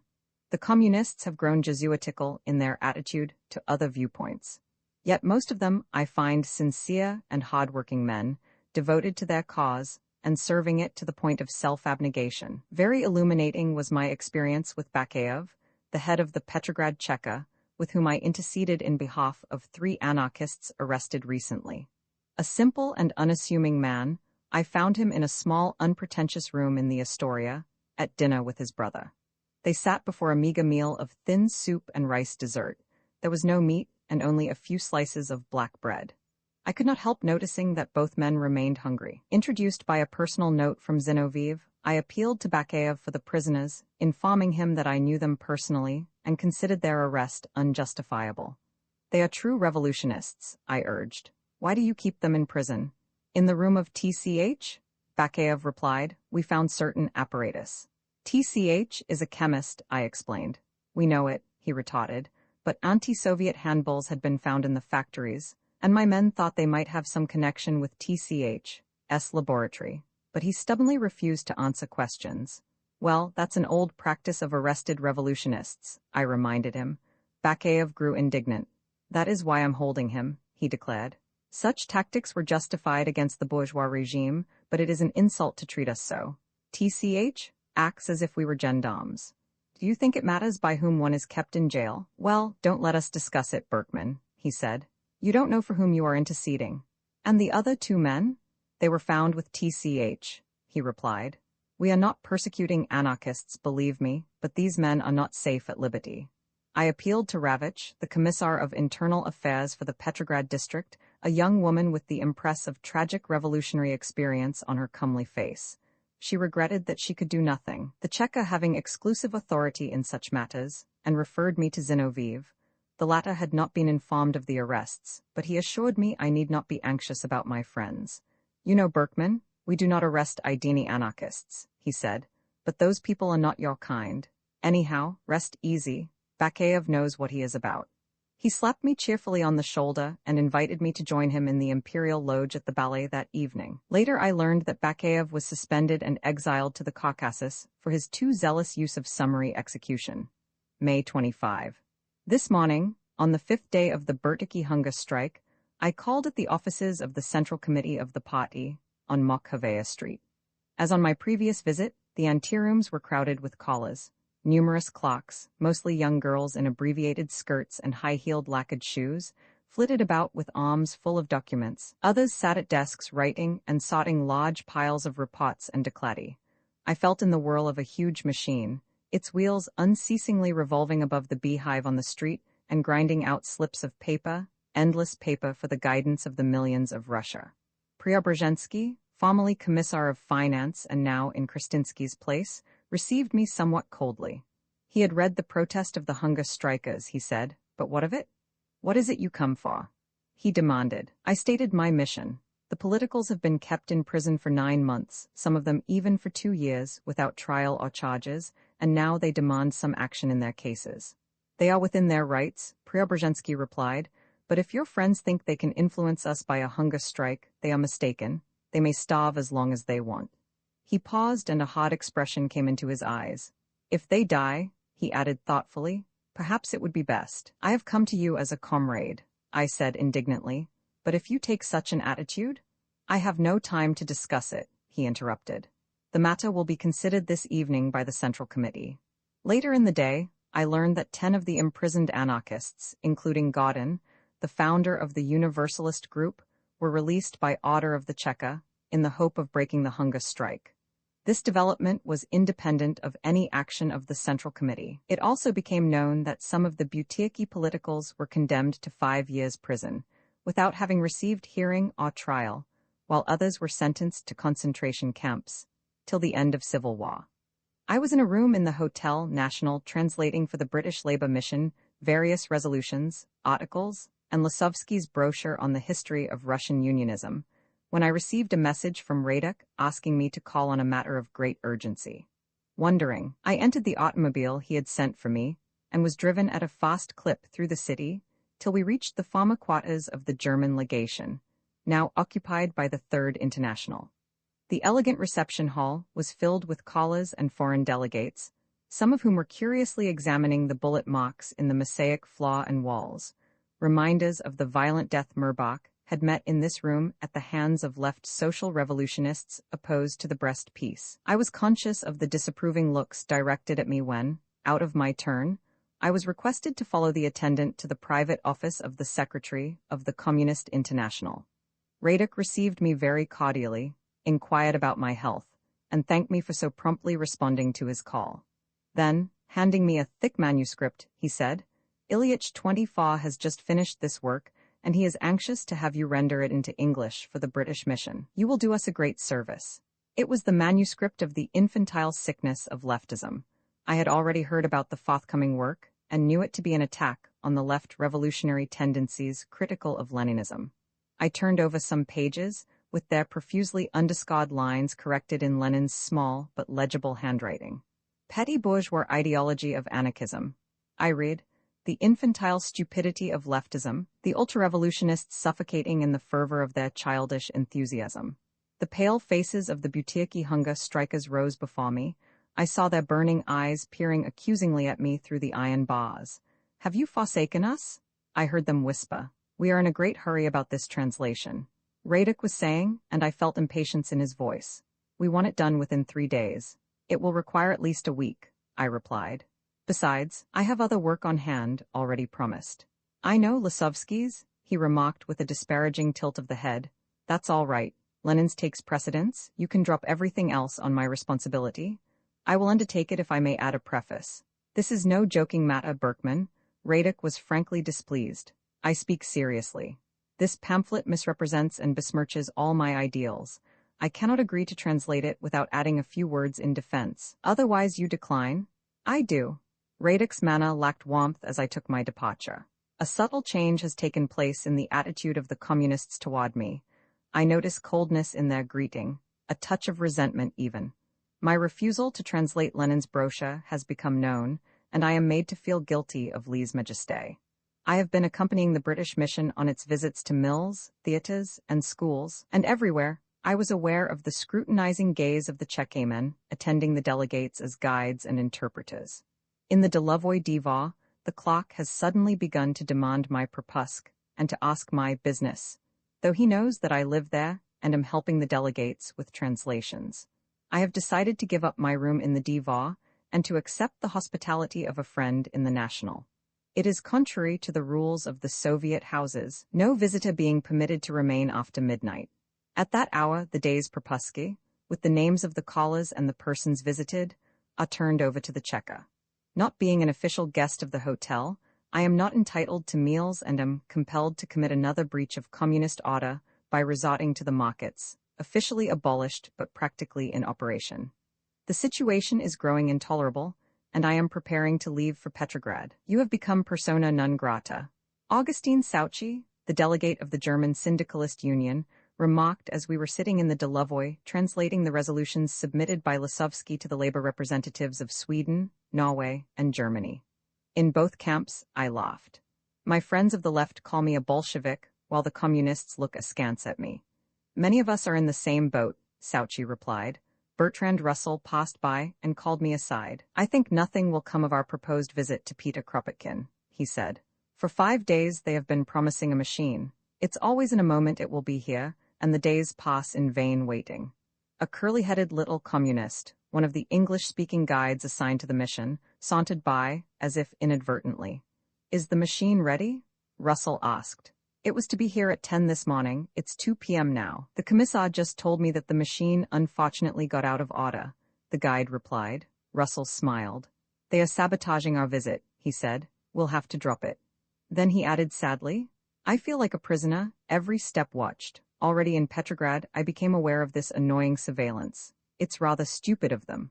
I listened to some of the British delegates discussing the printers' meeting from which they had just returned. Melnichansky and other Bolsheviki had addressed the gathering, eulogizing the Soviet regime and the communist dictatorship. Suddenly, a man wearing a long black beard appeared on the platform. Before anyone realized his identity, he launched an attack on the Bolsheviki. He branded them as the corruptors of the revolution and denounced their tyranny as worse than the Tsars. His fiery oratory kept the audience spellbound. Then someone shouted, "Who are you? Your name?" "I am Chernov, Viktor Chernov," the man replied in bold, defiant voice. The Bolsheviki on the platform jumped to their feet in rage. "Hurrah! Long live Chernov, brave Chernov!" The audience shouted, and a wild ovation was tendered the social revolutionary leader and former president of the Constituent Assembly. "Arrest him? Hold the traitor?" came from the communists. There was a rush to the platform, but Chernov had disappeared. Some of the Britishers expressed admiration for the daring of the man whom the Cheka has been so assiduously searching for a long time. "It was rather exciting," someone remarked. "I shudder to think what will happen to him if he's caught," said another. "Deucedly clever, his escape. The printers will pay for it." "I hear the leaders of the Third Soviet Bakery are under arrest and the men locked out for demanding more bread. It's different at home," a delegate sighed, "but I believe we all agree that the blockade must be raised." Roman II on Soviet soil, January 20, 1920. Late in the afternoon yesterday, we touched the soil of Soviet Russia. Driven out from the United States like criminals, we were received at Belustrov with open arms. The revolutionary hymn, played by the military Red Band, greeted us as we crossed the frontier. The hurrahs of the red-capped soldiers, mixed with the cheers of the deportees, echoed through the woods, rolling into the distance like a challenge of joy and defiance. With bared head, I stood in the presence of the visible symbols of the revolution triumphant. A feeling of solemnity, of awe, overwhelmed me. Thus my pious old forefathers must have felt on first entering the Holy of Holies. A strong desire was upon me to kneel down and kiss the ground consecrated by the lifeblood of generations of suffering and martyrdom, consecrated anew by the revolutionists of my own day. Never before, not even at the first caress of freedom on that glorious May Day, 1906, after 14 years in the Pennsylvania prison, had I been stirred so profoundly. I longed to embrace humanity, to lay my heart at its feet, to give my life 1,000 times to the service of the social revolution. It was the most sublime day of my life. At Belustrov, a mass meeting was held to welcome us. The lodge hall was filled with soldiers and peasants come to greet their comrades from America. They looked at us with large, wondering eyes and asked many strange questions. Are the workers starving in America? Is the revolution about to break out? How soon shall we get help for Russia? The crowded place was heavy with the human smell and the fumes of tobacco. There was much pushing and jostling, and loud shouting in rough bodice speech. Darkness had fallen, but the hall remained unlit. I felt a peculiar sensation in being swayed here and there by the noisy human billows without being able to distinguish any faces. Then the voices and the motion ceased. My eyes turned toward the platform. It was lit by a few tallow candles, and in their dim light, I could make out the figures of several women clad in black. They looked like nuns just out of the cloister, their countenances severe, forbidding. Then one of them stepped to the edge of the platform. "Tovarishi," she began, and the significant word vibrated through my whole being with the intensity of the speaker's ardor. She spoke passionately, vehemently, with a note of bitter defiance at the antagonistic world at large. She told of the high heroism of the revolutionary people, of their sacrifices and struggles, of the great work still to be done in Russia. She castigated the crimes of counter-revolutionists, the Allied invasion and murderous blockade. In fiery words, she forecast the approach of the Great World Revolution, which is to destroy capitalism and the bourgeoisie throughout Europe and America, as Russia has done, and give the earth and the fullness thereof into the hands of the international proletariat. Tumultuously, the audience applauded. I felt the atmosphere charged with the spirit of revolutionary struggle, symbolic of the titanic war of two worlds, the new breaking violent path for itself amid the confusion and chaos of conflicting passions. I was conscious of a world in the making, of the all-uprooting social revolution in action, and myself in the midst of it. Zorin followed the woman in black, welcoming the arrivals in the name of Soviet Russia and bespeaking their cooperation in the work of the revolution. Then, several of the deportees appeared on the rostrum. They were deeply moved by the wonderful reception, they said, and filled with admiration for the great Russian people, the first to throw off the yoke of capitalism and establish liberty and brotherhood upon the earth. I was stirred to the depths of my being, too profoundly for words. Presently I became aware of people nudging me and whispering, "Speak, Berkman, speak, answer him." I had become absorbed in my emotion and did not listen to the man on the platform. I looked up. Bianchi was speaking, the young Russian of Italian descent. I stood aghast as his words slowly carried comprehension to my mind. "We anarchists," he was saying, "are willing to work with the Bolsheviki if they will treat us right, but I warn you that we won't stand for suppression. If you attempt it, it will mean war between us." I jumped on the platform. "Let not this great hour be debased by unworthy thoughts," I cried. "From now on we are all one in the sacred work of the revolution, one in its defense, one in our common aim for the freedom and welfare of the people. Socialists or anarchists, our theoretical differences are left behind.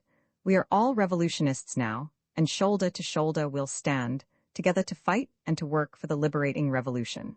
Comrades, heroes of the great revolutionary struggles of Russia, in the name of the American deportees I greet you. In their name I say to you, we've come to learn, not to teach, to learn and to help." The deportees applauded, other speeches followed, and soon the unpleasant Bianchi incident was forgotten. Amid great enthusiasm, the meeting closed late in the evening, the whole audience joining in the singing of the Internationale. On the way to the station, where a train was waiting to take us to Petrograd, a large box of American crackers fell off the sleigh. The accompanying soldiers hungrily pounced upon it, but when told that the provisions were for the children of Petrograd, they immediately returned the box to us. "Quite right," they said, "the little ones need it most."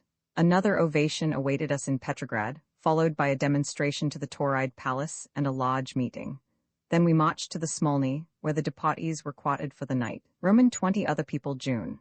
Winter has released its icy grip and the sun shines brightly. In the parks the benches are filling with people. Our Buford mascot, the baby, passed me and I hailed him. The color has faded from his face and he looks yellow and weary. "No, most of our boys are not working yet," he said, "and we're sick of the red tape. They always tell you they need workers, but nobody really wants us. Of course, the communists of our group have all gotten good berths. Have you heard about Bianchi? You remember how he roasted them at that meeting in Belustrov? How he joined the party and got a responsible job? The Boston sailor, remember him? Well, I met him walking on the street the other day, all dressed up in a leather suit with a gun as big as your arm, in the Cheka, his old business. Did you know he was a detective in Boston? I thought he was a sailor. Years back. Later he served in a private sleuth agency. Several of our boys worked for a while in the Petrotop. 25, the baby continued. The Cheka thought there were too many anarchists there, and they kicked us out. Dzerjinsky 26 says the Petrotop is an anarchist nest, but everyone knows the city would have frozen to death last winter if it wasn't for Kolobushkin. He is an anarchist and the whole brains of that place, but they talk of arresting him. An old Schlüsselburg man at that, spent 10 years in the dungeons there. With primitive unconcern of those about her, an old peasant woman has bared the back of a young girl at her side and is closely scrutinizing her garments. With deliberate movement her thumb and forefinger come together, she withdraws her hand, straightens herself, and releases her captive on the ground. Her neighbor draws nervously aside. "Be careful, good woman," he chides her. "I have enough of my own." "Tell me, my dear," the old woman inquires, "is it true what people are saying about new wars?" "Yes." "With whom then? With the Poles? Oh, God be merciful, and why must they always be fighting, little uncle?" The man is silent. The girl lifts her face from the woman's lap. "It's chilly, aunt, are you done now?" "You're full of 'em, child." On the corner 2 militiamen are directing a group of street cleaners, oldish men and boys from the concentration camp. And women arrested without documents on trains. Some have high felt boots on, the loose soles flapping noisily in the liquid dung. Others are barefoot. They work apathetically, carrying the filth from the yards to the street and loading it upon carts. The stench is nauseating. A husky Milichina leisurely saunters up to one of the women. She is young and good-looking, though extremely pale and gaunt. "What's your dreaming?" "Work, you wench," he says, playfully poking her in the ribs. "Have a hot," she pleads. "I'm so weak, just out of the hospital when they nabbed me." "Serves you right for riding without a pass." "Couldn't help it, little pigeon," she says good-humoredly. "They told me my husband is in Pita, 27 back from the front, and he away from me 5 years. So I goes to the office. 3 days in line, and then they refuse me a pass. I thought I'd come some way, but they took me off the train, and I'm so weak and sick, and they give me no pie. How am I to find my man now?" "Get yourself another," the militiaman laughs. "You won't see him again." "Why won't I?" she demands angrily. "'Cause he's likely been sent against the Poles." "Oh, my misfortune," the woman wails. "Is there to be no end to war? You're a woman and naturally stupid. Can't expect you to understand such things. In the Dom Outchonik, home of the learned, I met literary men, scientists, and intellectuals of various political camps, all looking the mere shadows of humans. They sat about listlessly, some nibbling pieces of black bread. In a corner a group was discussing the rumors of war.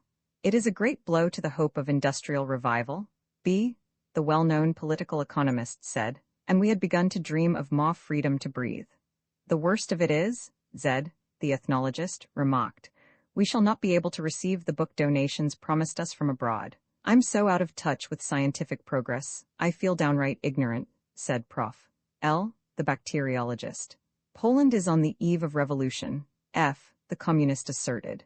"The Red Army will go straight to Warsaw and will help the Polish proletariat drive out the masters and establish a Soviet republic.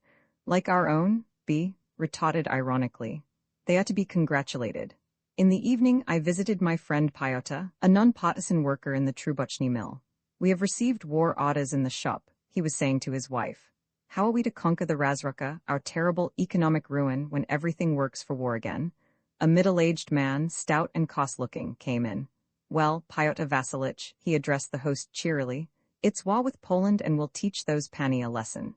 "It's easy for you to talk, Ivan Nikolaevich," Pyotr replied. "You don't have to live on your payok. He supplies lumber to the government," he explained, turning to me, "and he don't starve, he don't."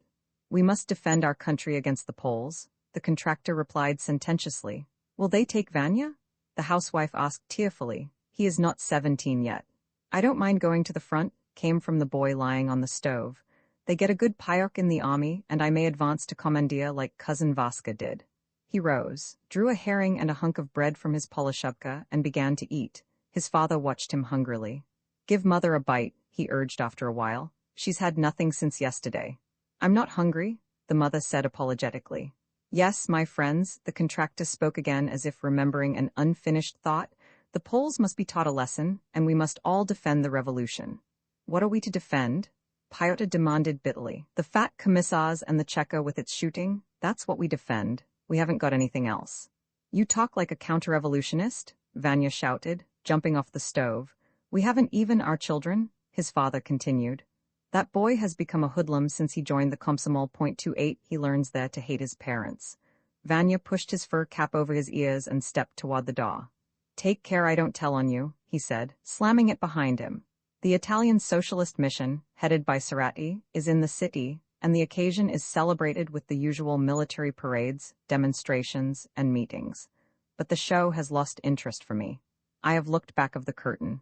The performances lack sincerity. Political intrigue is the mainspring of the spectacles. The workers have no part in them except for mechanical obedience to orders. Hypocrisy conducts the delegates through the factories. False information deceives them regarding the actual state of affairs. Surveillance prevents their getting in touch with the people and learning the truth of the situation. The delegates are dined, feted, and influenced to bring their organizations into the fold of the Third International under the leadership of Moscow. How far it all is from my conception of revolutionary probity and purpose. The communist leaders have become involved in schemes of political recognition and are wasting the energies of the revolution to create an appearance of military strength and industrial health. They have lost sight of the real values underlying the great change. The people sense the false tendencies of the new regime and helplessly see it return to old practices. The proletariat is growing disillusioned. It sees its revolutionary conquests sacrificed one by one. The former champions of liberty become hard rulers, defenders of the existing regime, and the revolutionary slogans and hopes turn to dying embers. An atmosphere of embittered helplessness pervades the circles of the intelligentsia, a paralyzing sense of their lack of cohesion and energizing purpose. They are exhausted by years of starvation. Their mental bases are weakened, the spiritual bonds with the people severed. The revolutionists of the left are disorganized, broken by persecution and internal disunion. The stress and storm period has shattered old moorings and set accepted values adrift. Little of constructive character is manifest in the general confusion. The ruthless hand of life in the making, more than Bolshevik fiat, has destroyed old forms, creating a chaos of things physical and spiritual. Institutions and ideas, thrown into a common heap, rage in primitive passion, and wildly seek to disentangle themselves, desperately clutching at each other in the attempt to rise to the surface. And above the shouts and din of the struggling mass, drowning all other cries, sounds the desperate, ceaseless plea. Bread, bread. Moscow is eaten with bureaucracy. Petrograd is a dying city. Not here is the revolution. Out in the country, among the common people, one must see new Russia and live its life in the making. I have been requested to join the expedition planned by the Museum of the Revolution. Its purpose is to collect historic material of the revolutionary movement since its inception, almost 100 years ago. I had hoped to participate in more constructive labors, but circumstances and the growing coldness of the communist attitude exclude me from more vital work. The mission of the expedition is non-political, and I have decided to accept the offer. Roman 21 en route to the Ukraine, July 1920. Turbulent mobs besiege our train at every station. Soldiers and workers, peasants, women, and children, loaded with heavy bags, frantically fight for admission. Yelling and cursing, they force their way toward the cars. They climb through the broken windows, board the bumpers, and crowd upon the steps, recklessly clinging to door handles and clutching at each other for support. Like maddened ants, they cover every inch of space, in momentary danger of limb and life. It is a dense, surging human sea moved by the one passion of securing a foothold on the already moving train. Even the roofs are crowded, the women and children lying flat, the men kneeling or standing up. Frequently at night, the train passing under a bridge or trestle, scores of them are swept to their death. At the stations, the railroad militia await us.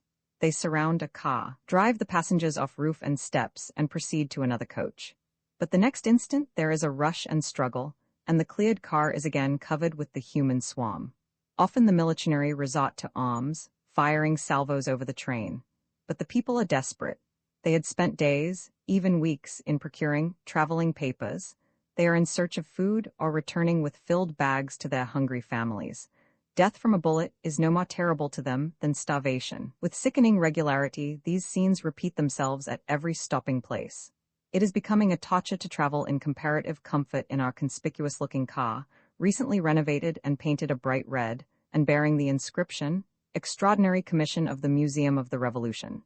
The expedition consists of 6 persons, comprising the secretary, Miss A. Shackle, the treasurer, Emma Goldman, the historical expert, Yakovlev, and his wife, a young communist, a student of the Petrograd University, and myself as chairman. Our party also includes the official provodnik, Pata, and Henry Alsberg, the American correspondent, whose friendly attitude to Russia had secured for him Zinoviev's permission to accompany us. Our coach is divided into several coupés, an office, dining room, and a kitchen furnished with the linen and silverware of the Winter Palace, now the headquarters of the museum. In the daytime, the people remain at a respectful distance, the inscription on our car evidently creating the impression that it is occupied by the Cheka, the most dreaded institution in Russia. But at night, the stations in semi-darkness, we are besieged by throngs clamoring for accommodation. It is contrary to our instructions to admit anyone, because of the danger of having our materials stolen, as well as for fear of disease. The people are vermin-infected. Almost everyone traveling in the Ukraine is afflicted with sypniac, a form of typhus that often results fatally. Our historian lives in mortal dread of it and vehemently protests against receiving outsiders. We compromise by permitting several old women and cripples to ride on the platform and stealthily we feed them from the supplies of our commune. The population of the districts we are passing through is in a state of disquiet and alarm. At every station we are warned not to proceed further. The Whites, robber bands, Macno, and Rangel are within gunshot, we are assured. The atmosphere thickens with fear, inspiring rumors as we advance southward. A cauldron of seething emotions, life in the south contrasts strikingly with that of the north.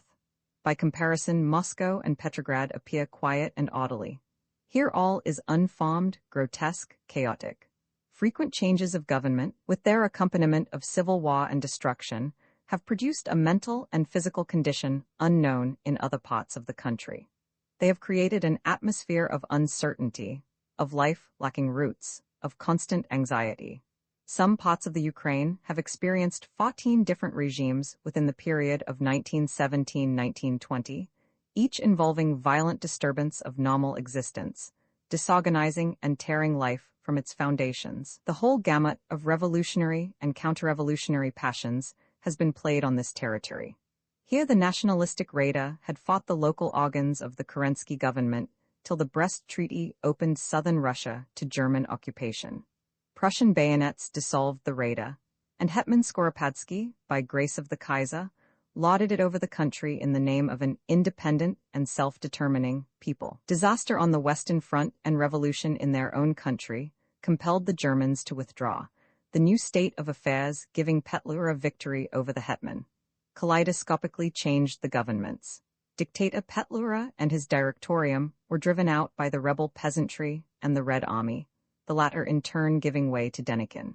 Subsequently, the Bolsheviki became the masters of the Ukraine, soon to be forced back by the Poles, and then again the Communists took possession. The long-continued military and civil struggles have deranged the entire life of the South.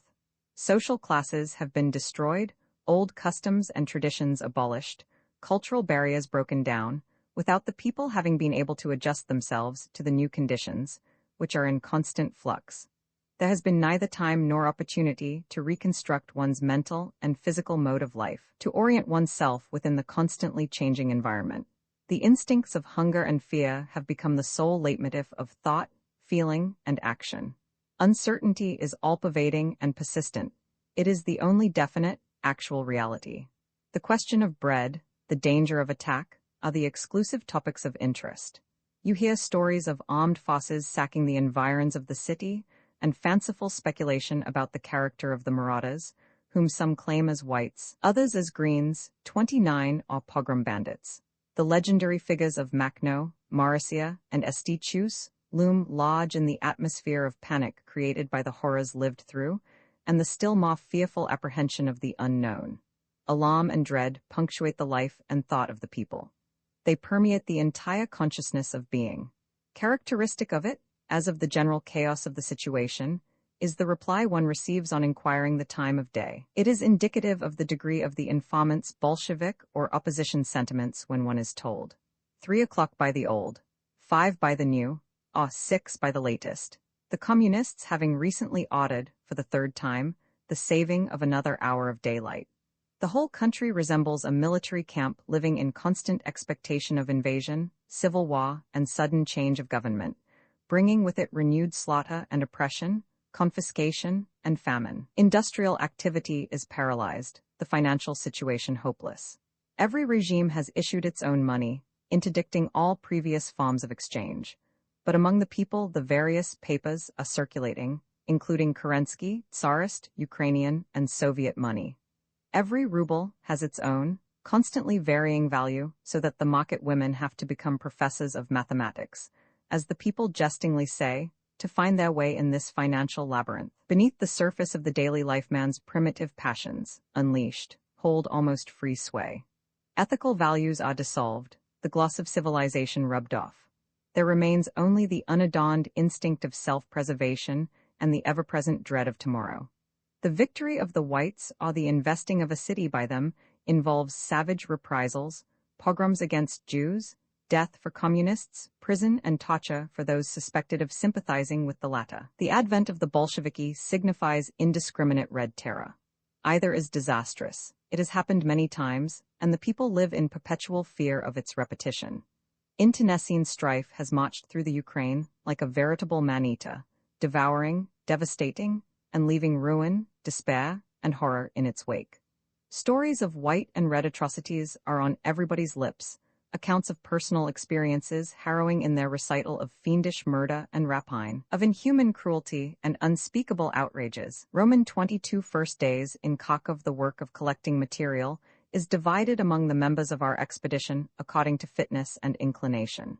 By general consent, and to his own great satisfaction, the only communist among us, a very intelligent and idealistic youth, is assigned to visit party headquarters. Besides my general duties as chairman, my domain includes labor unions, revolutionary organizations, and semi-legal or underground bodies. In the Soviet institutions, as among the people at large, an intensely nationalistic, even chauvinistic spirit is felt. To the natives, the Ukraine is the only true and real Russia, its culture, language, and customs superior to those of the North. They dislike the Russian and resent the domination of Moscow. Antagonism to the Bolsheviki is general, the hatred of the Cheka universal. Even the communists are incensed over the arbitrary methods of the center and demand greater independence and self-determination.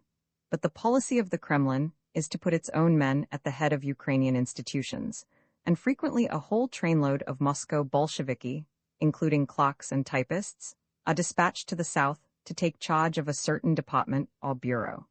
The imported officials, unfamiliar with the conditions and psychology of the country, often even ignorant of its language, apply Moscow methods and force Moscow views upon the population, with the result of alienating even the friendly disposed elements.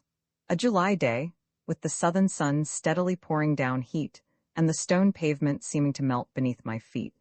The streets are crowded with people in variegated attire, the play of color pleasing to the eye.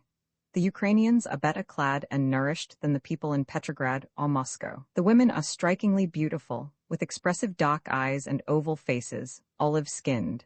The men are less prepossessing, often low-browed and coarse-featured, the trace of the Mongol evident. Most of the girls, comely and buxom, are short-skirted and bare-legged.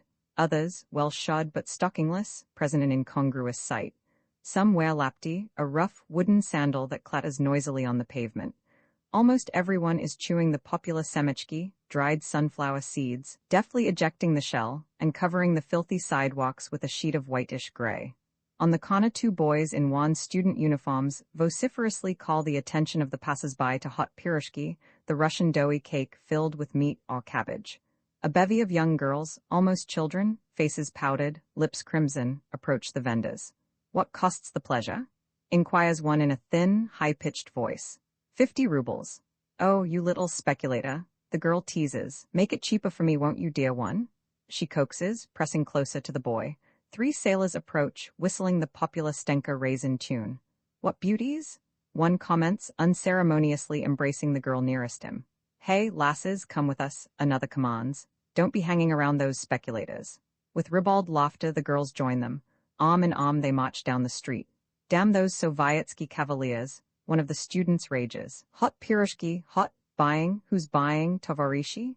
With considerable difficulty I find the home of Nadia, the left social revolutionist for whom I have a message from her friends in Moscow.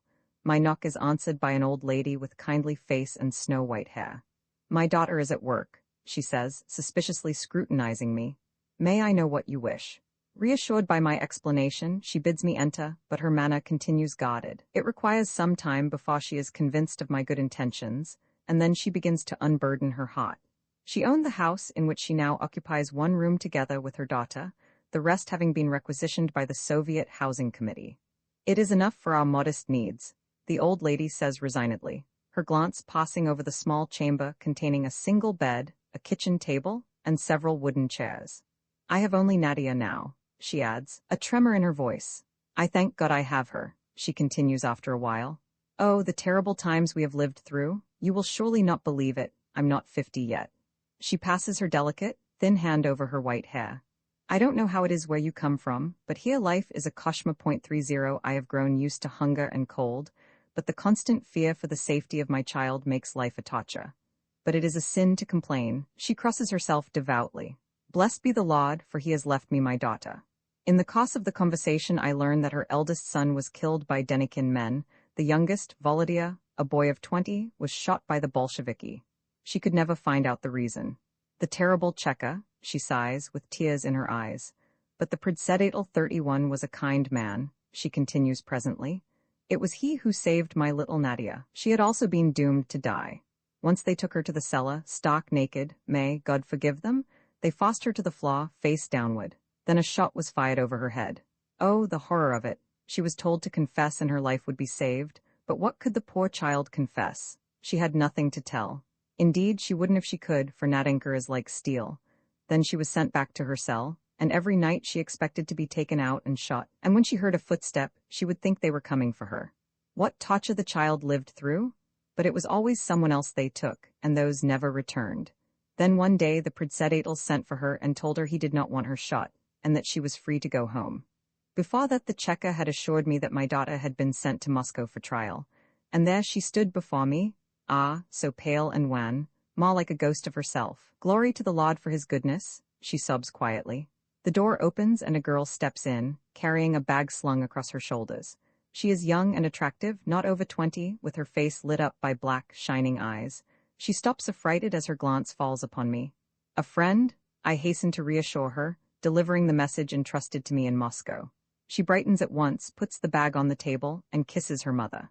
We'll celebrate today, Mamenka, she announces. I got my payok. She begins sorting the things, calling out cheerily. Herrings, 2 pounds, half a pound of soap, 1 pound of vegetable butter, a quarter of a pound of tobacco. That's from the Soboj, Department of Social Care, she explains, turning to me. I am employed there, but the main social care is given to the ration, she says jestingly. It's better in quality and quantity than I receive at the other 2 places. You know, some of us have to hold 3 or even 4 positions to make ends meet. Mother and I together receive 1 3/4 pounds of bread per day, and with this monthly payok and what I get from my other positions, we manage to live. Isn't it so, Mamenka? And she again embraces her mother affectionately. It would be sinful to complain, my child, the old lady replies. Other people are worse off. Nadia has preserved her sense of humor, and her silvery laugh frequently punctuates the conversation. She is much concerned about the fate of her friends in the north, and is overjoyed to get direct news of Marcia, as she affectionately calls Maria Spiridonova. Eagerly, she listens to the story of my repeated visits to the famous leader of the left social revolutionists, who is now in hiding in Moscow. I love and worship her, she declares impetuously. She has been the heroine of my life, and to think how the Bolsheviki hound her. Here in the south, she continues more calmly, our party has been almost entirely liquidated. The persecution has forced the weaker ones to make peace with the communists, some have even joined them. Those of us who have remained true keep underground. The Red Terror is such that activity now is out of the question. With paper, presses, and everything else nationalized, we cannot even print a handbill, as we used to do in the time of the Tsar. Besides, the workers are so cowed, their need so great, they will listen to you only if you can offer them bread. Moreover, their minds have been poisoned against the intelligentsia. The latter are actually dying of starvation. Here in Kharkov, for instance, they receive 6,000 to 7,000 rubles per month, while a pound of bread costs 2,000 to 3,000. Some wit figured out that the Soviet salary of 20 of the most noted Russian professors equals, according to the present purchasing power of the ruble, the amount allowed by the old regime budget for the support of the watchdog at the government institutions. By the aid of Nadir, I am enabled to get in touch with several irreconcilables of the left social revolutionists. The most interesting personality among them is N, a former Katarzanin 32 and later instructor in literature in the People's University of Kharkov. Recently, he has been discharged because the political commissar, a communist youth, considered his lectures of an anti-Marxian tendency. The Bolsheviki complain that they lack teachers and educators, N said, but in reality they permit no one to work with them unless he be a communist or ingratiate himself with the communist cell. It is the latter, the party unit in every institution, that decides on the reliability and fitness, even of professors and teachers. The Bolsheviki have failed, he remarked to me on another occasion, chiefly because of their total intellectual barbarism.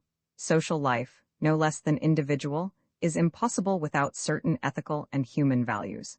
The Bolsheviki have abolished them, and in their place we have only the arbitrary will of the Soviet bureaucracy and irresponsible terror. N voices the sentiments of the left social revolutionary group, his views fully shared by his comrades. The rule of a minority, they agree, is necessarily a despotism based on oppression and violence.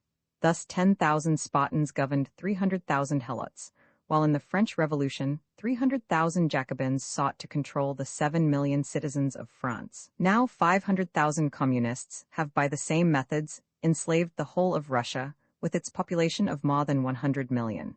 Such a regime must become the negation of its original source. Though born of the revolution, the offspring of the movement for liberation, it must deny and pervert the very ideals and aims that gave it birth. In consequence, there is crying inequality of the new social groups, instead of the proclaimed equality, the stifling of every popular opinion instead of the promised freedom, violence and terror instead of the expected reign of brotherhood and love. The present situation, N believes, is the inevitable result of Bolshevik dictatorship. The communists have discredited the ideas and slogans of the revolution. They have started among the people a counter-revolutionary wave which is bound to destroy the conquests of 1917. The strength of the Bolsheviki is in reality insignificant. They remain in power only because of the weakness of their political opponents and the exhaustion of the masses. But their ninth Thermidor 33 must soon come. N concluded with conviction, and no one will rise to their defense. Returning late in the evening to the room assigned me in the home of G, a farmer bourgeois, and finding the bell out of order, I knocked long and persistently without receiving a reply. I almost despaired of gaining admittance when there resounded the clanking of chains, a heavy bar was lifted, someone fumbled with the keys, and at last the door opened before me. I could see no one about, and a feeling of uneasiness possessed me when suddenly a tall, slender figure stepped before me, and I recognized the owner of the apartment. "I did not see you," I exclaimed in surprise. "A simple precaution," he replied, pointing to the niche between the double doors where he had evidently been hiding. "One can't tell these days," he remarked nervously. "They have the habit of visiting us unexpectedly. I can slip through?" he added significantly. I invited him to my room, and we talked until early morning. G.'s story proved a most interesting page from the recent life of Russia. He formerly lived in Petrograd, where he was employed as a mechanical engineer in the Putilov mills, his brother-in-law serving as his assistant. Neither of them participated in politics, all their time being devoted to their work. One morning Petrograd was stirred by the killing of Uritsky, the head of the Cheka. G and his brother-in-law had never before heard of Kanajisa, who committed the deed, yet both were arrested together with several hundred other bourgeois. His brother-in-law was shot, by mistake, as the Cheka later admitted, his name resembling that of a distant relative, a former officer in the Tsar's army. The wife of the executed, G.'s sister, learning of the fate of her husband, committed suicide. G. himself was released, then rearrested, and sent to forced labor in Vologda as a bourgeois. "It happened so unexpectedly," he related. "They did not even give us time to take a few things along. It was a windy, cold day in October 1918. I was crossing the Nevsky on my way home from work, when all at once I realized that the whole district was surrounded by the military and Chekists. Everyone was detained. Those who could not produce a communist membership card or a document proving themselves Soviet employees were arrested. The women also, though they were released in the morning. Unfortunately, I had left my portfolio at my office, with all my papers in it. They would not listen to explanations or give me a chance to communicate with anyone. Within 48 hours, all the men were transported to Vologda. My family, my dear wife and 3 children, remained in complete ignorance of my fate." G. paused. "Shall we have some tea?" he asked, trying to hide his emotion. As he continued, I learned that together with several hundred other men, almost all alleged bourgeois, G. was kept in the Vologda prison for several weeks, being treated as dangerous criminals and finally ordered to the front. There they were divided into working parties of 10, on the principle of collective responsibility. Should one member of the party escape, the other 9 would forfeit their lives. The prisoners had to dig trenches, build barracks for the soldiers, and lay roads. Often they were forced to expose themselves to the fire of the English, to save machine guns deserted by the Red Army during the fight. They could be kept, according to Soviet decree, only 3 months at the front, yet they were forced to remain till the end of the campaign. Exposed to danger, cold, and hunger, without warm clothing in the raw winter of the north, the ranks of the men thinned daily, to be filled by new parties of forced labor collected in a similar manner. After a few months, G fell ill. By the aid of a military surgeon, a drafted medical student whom he had known before, he succeeded in being returned home. But when he reached Petrograd, he failed to locate his family. All the bourgeois tenants of his house had been ejected to make place for workers. He could find no trace of his wife and children. Laid low by fever acquired on the front, G was sent to a hospital. The physicians held out little hope of recovery, but the determination to find his family rekindled the dying embers of life, and after 4 weeks G left his sick bed. He had just started his search again when he received an order mobilizing him as an engineer to a machine factory on the Ural. His efforts to secure delay proved fruitless. Friends promised to continue looking for his loved ones, and he departed for the east. There he applied himself conscientiously to the work, making the necessary repairs so that the factory could presently begin operations. After a while, he asked permission to return home, but he was informed that he would go as a prisoner, the political commissar having denounced him for unfriendly disposition toward the Bolsheviki. G was arrested and sent to Moscow. When he reached the capital, he found a charge of sabotage against him. He succeeded in proving the falsity of the accusation, and after 4 months of imprisonment, he was released. But the experience so affected him that he suffered 2 successive attacks of returning typhus, from which he emerged entirely unfit for work. He secured permission to visit his relatives in Kharkov, where he hoped to recuperate. There, to his great joy, quite unexpectedly, he found his family. They had long thought him dead, their inquiries and numerous letters having remained unanswered. Reunited with his wife and children, G remained in the city, having received a position in a local institution. He finds life in Kharkov much more bearable, though the communist campaign against the intellectuals constantly rouses the people against them. The Bolsheviki have turned the intelligentsia into a class of hunted animals. G said, "We are looked upon as even worse than the bourgeoisie. As a matter of fact, we are much worse off than the latter, for they usually have connections in influential places, and most of them still possess some of the wealth they had hidden. They can speculate, yes, even grow rich, while we of the professional class have nothing. We are doomed to slow starvation." Snatches of song and music reached us from across the street, coming apparently from the house opposite, its windows flooded with light. One of the Cheka commissars, my host, answered my questioning look. "By the way, a curious incident happened to me," he continued, smiling sadly. "The other day I met that Chekist. Something about him attracted my attention, a peculiar sense of the familiar that I could not account for. Suddenly it dawned on me, that new dark brown suit he wore, why, it was mine. They took it from me in the Lost House raid 2 weeks ago. For the proletariat, they said. Roman 23, in Soviet institutions, Petrovsky, chairman of the All-Ukrainian Central Executive Committee, the supreme government body of the South, sat at his desk busy over a pile of documents. A middle-aged man of medium stature, his typical Ukrainian face is framed in a black beard, lit up by intelligent eyes and a winning smile. A peasant communist appointed by Moscow to high office, he has remained democratic and simple in manner. Learning the mission of our expedition, Petrovsky evinced the greatest interest. "I am heartily in sympathy with it," he said. "It's splendid, this idea of collecting the material of our great revolution for the information of the present and future generations. I'll help you all I can. Here, in the Ukraine, you will find a wealth of documents, covering all the political changes we have had since 1917. Of course," he continued, "we have not reached the well-organized and ordered condition of Russia. The development of our country has been quite different, and since 1918 we have been living in constant turmoil. It's only 2 months ago that we have driven the Poles out of Kiev, but we have driven them out for good." He laughed haughtily. "Yes, we drove them out for good," he repeated after a while. "But we must do more.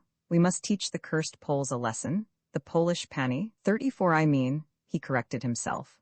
"Our good Red Army is almost at the gates of Warsaw now. The Polish proletariat are ready to throw off the yoke of their oppressors. They are only waiting for us to give them a helping hand.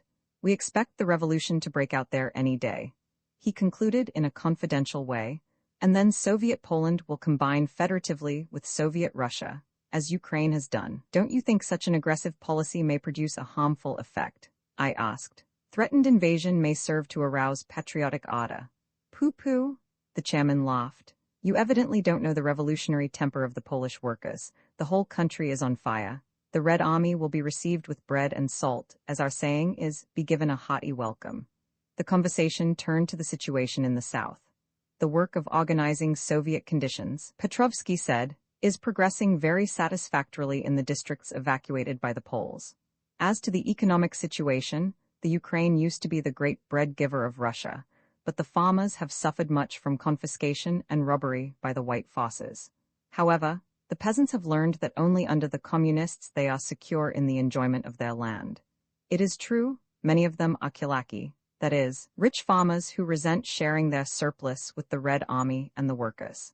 They and the numerous counter-revolutionary bands make the work of the Soviet government very difficult. Makhno, in particular, is a source of much trouble, but the Greens and other bandits are being gradually liquidated, and before long, Makhno also will be eliminated. The government has decreed merciless war against these Soviet enemies, and the peasantry is aiding in its efforts. You must have surely heard in Russia about Makhno, Petrovsky remarked, giving me a searching look.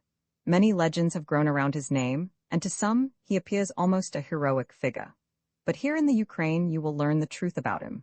Just a robber ataman, that's all he is.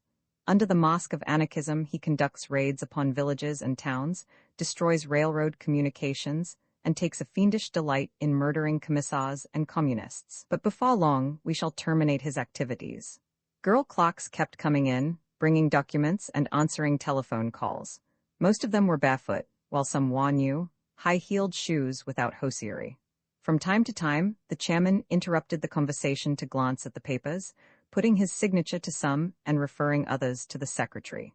But he seemed eager to continue our talk, dwelling on the difficult problems presented by the Ukraine, the steps taken to assure greater production of coal, the reorganization of the railways, and the clearing of the labor unions of anti-Soviet influences. He spoke unaffectedly, in the language of the workingman, whose native intelligence has been sharpened by experience in the school of life. His conception of communism is a simple matter of a strong government and determination to execute its will.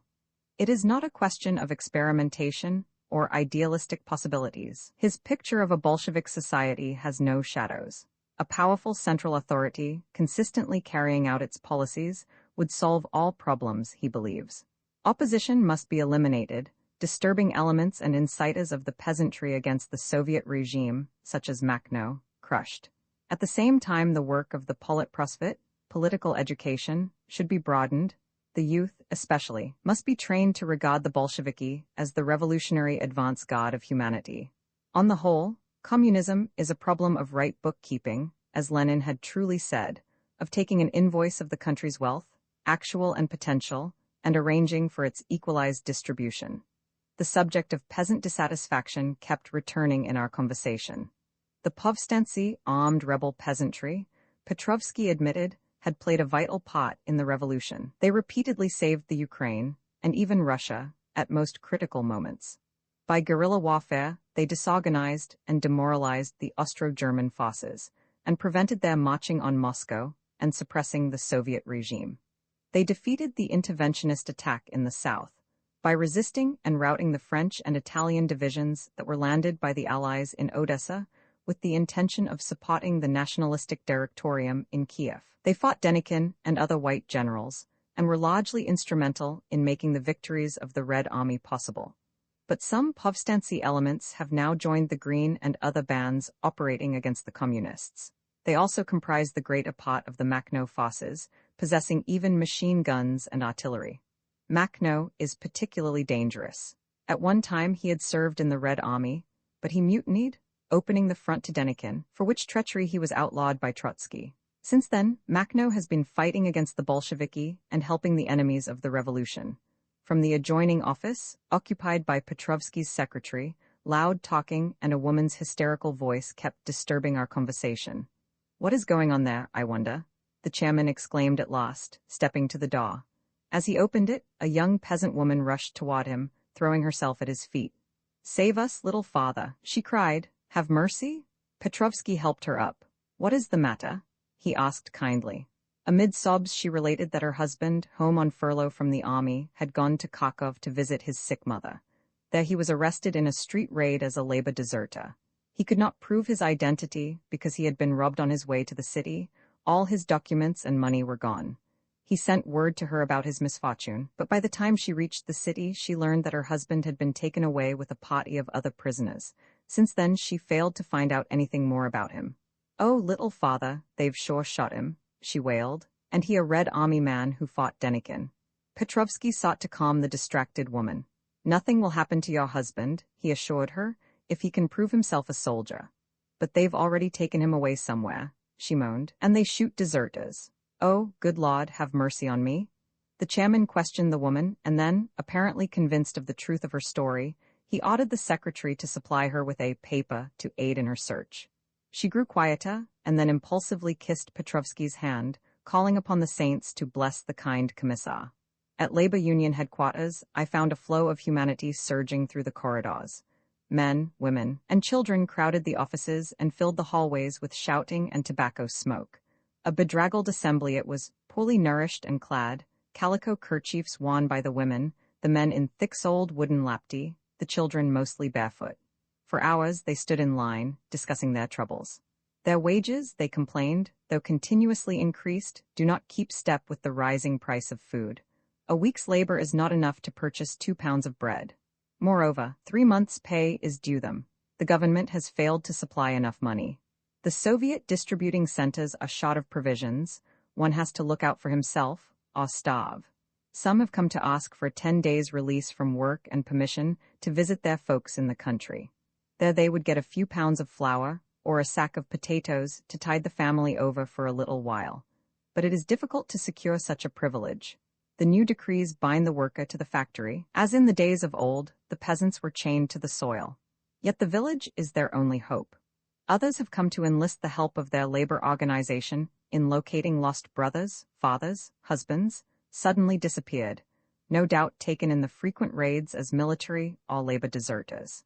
They had vainly sought information at the various bureaus. Maybe the union will help. After long waiting, I gained admission to the secretary of the Soviet of Labor Unions. He proved to be a young man not over 23, with quick, intelligent eyes and nervous manner. The chairman had been called away to a special conference, the secretary informed me, but he would aid our mission as far as possible. He doubted, however, that we would find much valuable material in the city. Most of it had been neglected or destroyed.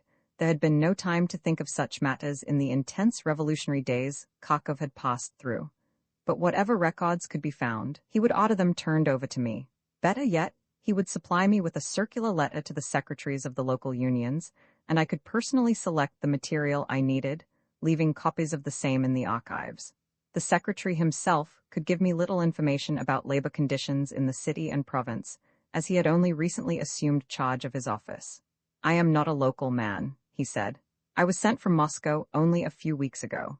You see, comrade," he explained, evidently assuming my membership in the Communist Party, it became necessary to liquidate the whole management of the Soviet and of most of the unions. At their heads were Mensheviki. They conducted the organization on the principle of alleged protection of the workers' interests. Protection against whom? He raged. You understand how counter-revolutionary such a conception is. Just a Menshevik cloak to further their opposition to us. Under capitalism, the union is destructive of bourgeois interests, but with us, it is constructive. The labor bodies must work hand in hand with the government. In fact, they are the actual government, or one of its vital parts. They must serve as schools of communism, and at the same time carry out in industry the will of the proletariat as expressed by the Soviet government. This is our policy, and we shall eliminate every opposition. A dark, heavy-set man of medium stature walked quickly into the office, casting a questioning look at me. A comrade from the center, the secretary introduced me, sent to collect data on the revolution. This is our predsedatel, he explained. The chairman of the Labor Soviet shook hands with me hastily. You will excuse me, he said. We are just swamped with work. I had to leave the session of the Wage Commission before it closed, because I have been phoned to attend an important conference of our party committee. The Mensheviki have declared a hunger strike in prison, and we are to take action on the matter. As we stepped out of the office, the chairman was beset by a clamoring crowd. Dear Tovarish, just a minute, please, an old worker pleaded. My brother is down with typhus, and I can't get any medicine for him.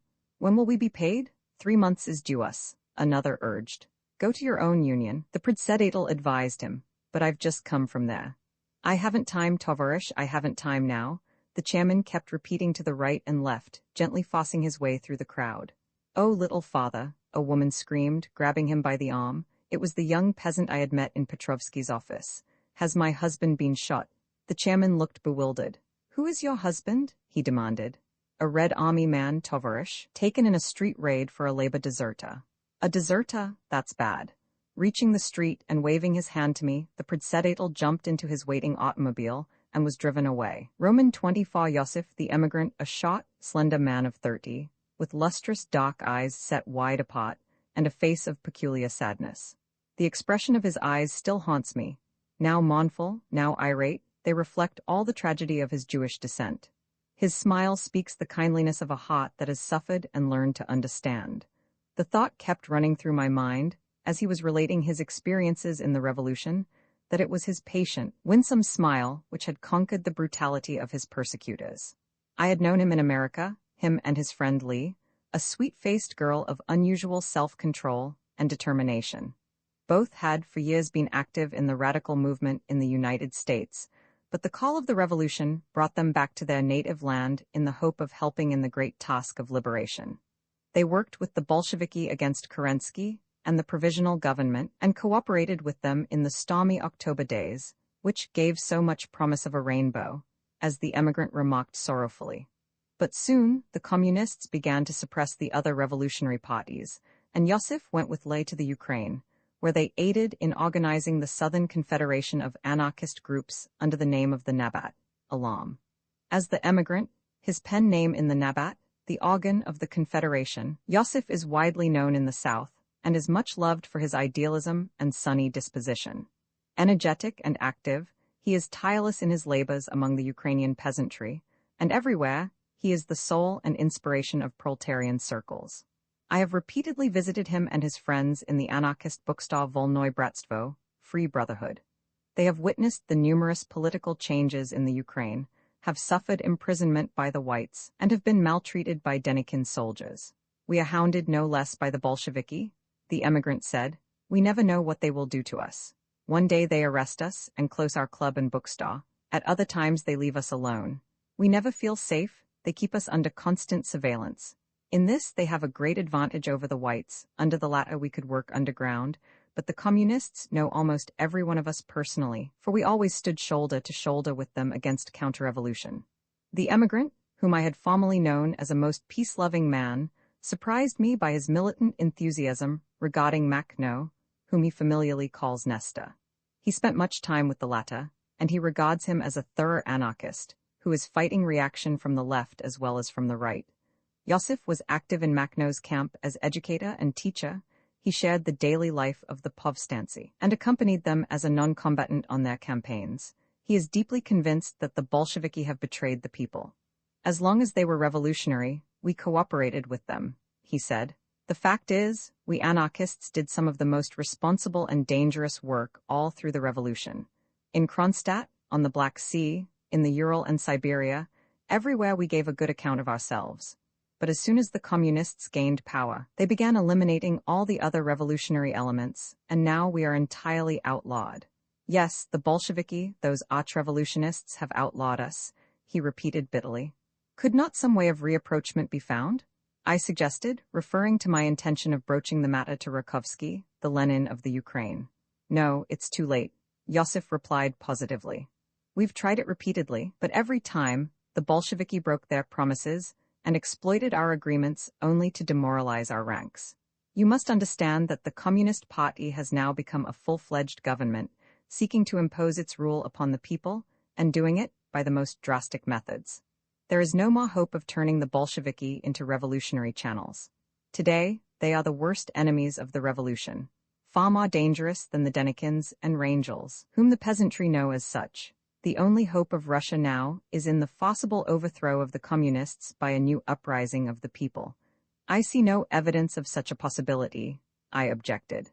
The whole peasantry of the South is bitterly opposed to them, Yosif replied, but of course, we must turn their blind hatred into conscious rebellion. In this regard, I consider Makhno's Povstancy movement as a most promising beginning of a great popular upheaval against the new tyranny. I have heard many conflicting stories about Makhno, I remarked. He is painted either as a devil or as a saint. Yosif smiled. Ever since I learned that you are in Russia, he said earnestly, I have been hoping you would come here. In a lowered voice he added, the best way to find out the truth about Makhno would be to investigate for yourself. I looked at him questioningly. We were alone in the bookstore, save for a young woman who was busying herself at the shelves. Yosif's eyes wandered to the street, and his look rested on two men conversing on the sidewalk. Cheka, he declared laconically, always sneaking around here. I have something to propose to you, he continued, but we must find a safer place. Tomorrow evening I shall have several comrades meet you. Come to the dacha. He named a summer house occupied by a friend, but be careful you are not followed. At the dacha, situated in a park in the environs of the city, I found a number of Yosif's friends. They felt safe in that retreat, they averred, but the hunted look did not leave them, and they spoke in lowered voices. Someone remarked that the occasion reminded him of his university days, in the time of Nicholas Roman II, when the students used to gather in the woods to discuss forbidden political questions. Things have not changed in that respect, he added sadly. Incomparably worse in every regard, a dark-featured Ukrainian remarked emphatically. Don't take him literally, smiled Yosif. He is our inveterate pessimist. I do mean it literally, the Ukrainian persisted. There isn't enough left of the revolution to make a fig leaf for Bolshevik nakedness. Russia has never before lived under such absolute despotism. Socialism, communism, indeed. Never had we less liberty and equality than today. We have merely exchanged Nicholas for Ilyich. You see only the forms, put in a young man introduced as the poet. But there is an essence in the present Russia that escapes you. There is a spiritual revolution which is the symbol and the germ of a new culta. For every culta, he continued, is an organic whole of manifold realization. It is the knowing of something in connection with something else. In other words, consciousness. The highest expression of such culture is man's consciousness of self, as a spiritual being, and in Russia today, this culture is being born. I can't follow your mysticism, the pessimist retorted. Where do you see this resurrection? It is not a resurrection, it is a new birth, the poet replied thoughtfully. Russia is not made up of revolutionists and counter-revolutionists only. There are others, in all walks of life, and they are sick of all political dogmas. There are millions of consciousnesses that are painfully struggling toward new criteria of reality. In their souls they have lived through the tremendous collision of life and death. They have died and come to life again. They have attained to new values. In them is the coming dawn of the new Russian culta. Ah, the revolution is dead, remarked a short, smooth-shaven man of middle age in a red army uniform. When I think of the October days and the mighty enthusiasm which swept the country, I realize to what depths we have sunk. Then was liberty, indeed, and brotherhood. Why, the joy of the people was such, strangers kissed each other on the highways.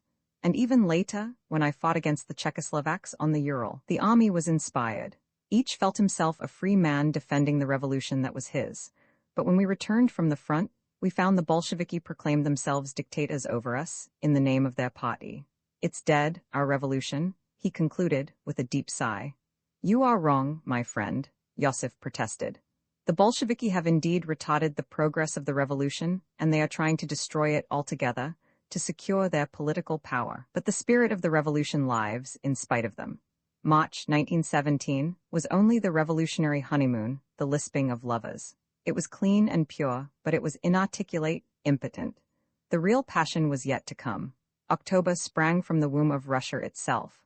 True, the Bolsheviki have turned Jesuits, but the revolution has accomplished much. It has destroyed capitalism and undermined the principles of private ownership. In its concrete expression today, Bolshevism is a system of the most ruthless despotism. It has organized a socialistic slavery. Yet, notwithstanding, I declare that the Russian Revolution lives. For the latest and the present forms of Bolshevism are a temporary element. They are a morbid spasm in the general process. The paroxysm will pass. The healthy revolutionary essence will remain. Everything that is good and valuable in human history was always born and developed in the atmosphere of evil and corruption, mixing and interweaving with it. That is the fate of every struggle for liberty. It also applies to Russia today, and it is our mission to give aid and strength to the fine and the true, the permanent, in that struggle. I suppose that's why you are so partial to Makhno? Put in the Red Army man. Makhno represents the real spirit of October, Yosif replied with warmth. In the revolutionary Povstancy, whom he leads, is the sole hope of the country. The Ukrainian peasant is an instinctive anarchist, and his experience has taught him that all governments are essentially alike, taking everything from him and giving nothing in return. He wants to be rid of them, to be left alone to arrange his own life and affairs. He will fight the new tyranny. They are Kilaki with petty bourgeois ideas of property, retorted the pessimist. There is such an element, Yosif admitted, but the great majority are not of that type. As to the Makhno movement, it offers the greatest field for propaganda. Nesta, himself an anarchist, affords us the fullest opportunity to work in his army, even to the extent of supplying us with printed material and machinery for the publication of our newspapers and leaflets. The territory occupied by Makhno is the only place where liberty of speech and press prevails. But not for communists, retorted the soldier. Makhno justly considers the communists as much counter-revolutionary as the whites, replied Yosif. But for the revolutionists, for anarchists, maximalists, and left social revolutionists, there is full liberty of action in the Povstancy districts. Makhno may call himself an anarchist, spoke up M, an individualist anarchist, but I disagree entirely with Yosif about the significance of his movement. I consider his army merely an enlarged band of rebel peasants without revolutionary purpose or consciousness. They have been guilty of brutality and pogroms, added the pessimist. There have been excesses, Yosif replied, just as they happen in every army, the communist not excepted. But Nestor is merciless toward those guilty of Jew-baiting. Most of you have read his numerous proclamations against pogroms, and you know how severely he punishes such things. I remember, for instance, the incident at Verkhney Takma. It was characteristic. It happened about a year ago, on the 4th or 5th of May, 1919. Makhno, accompanied by several members of his military staff, was on his way from the front to Guliaipol, his headquarters, for a conference with the special Soviet emissaries sent from Kharkov.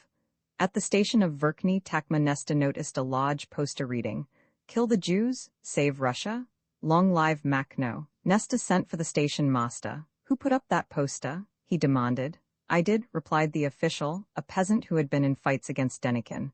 Without another word, Makhno shot him. That's the way Nesta treats Jew-baiters, Yosif concluded.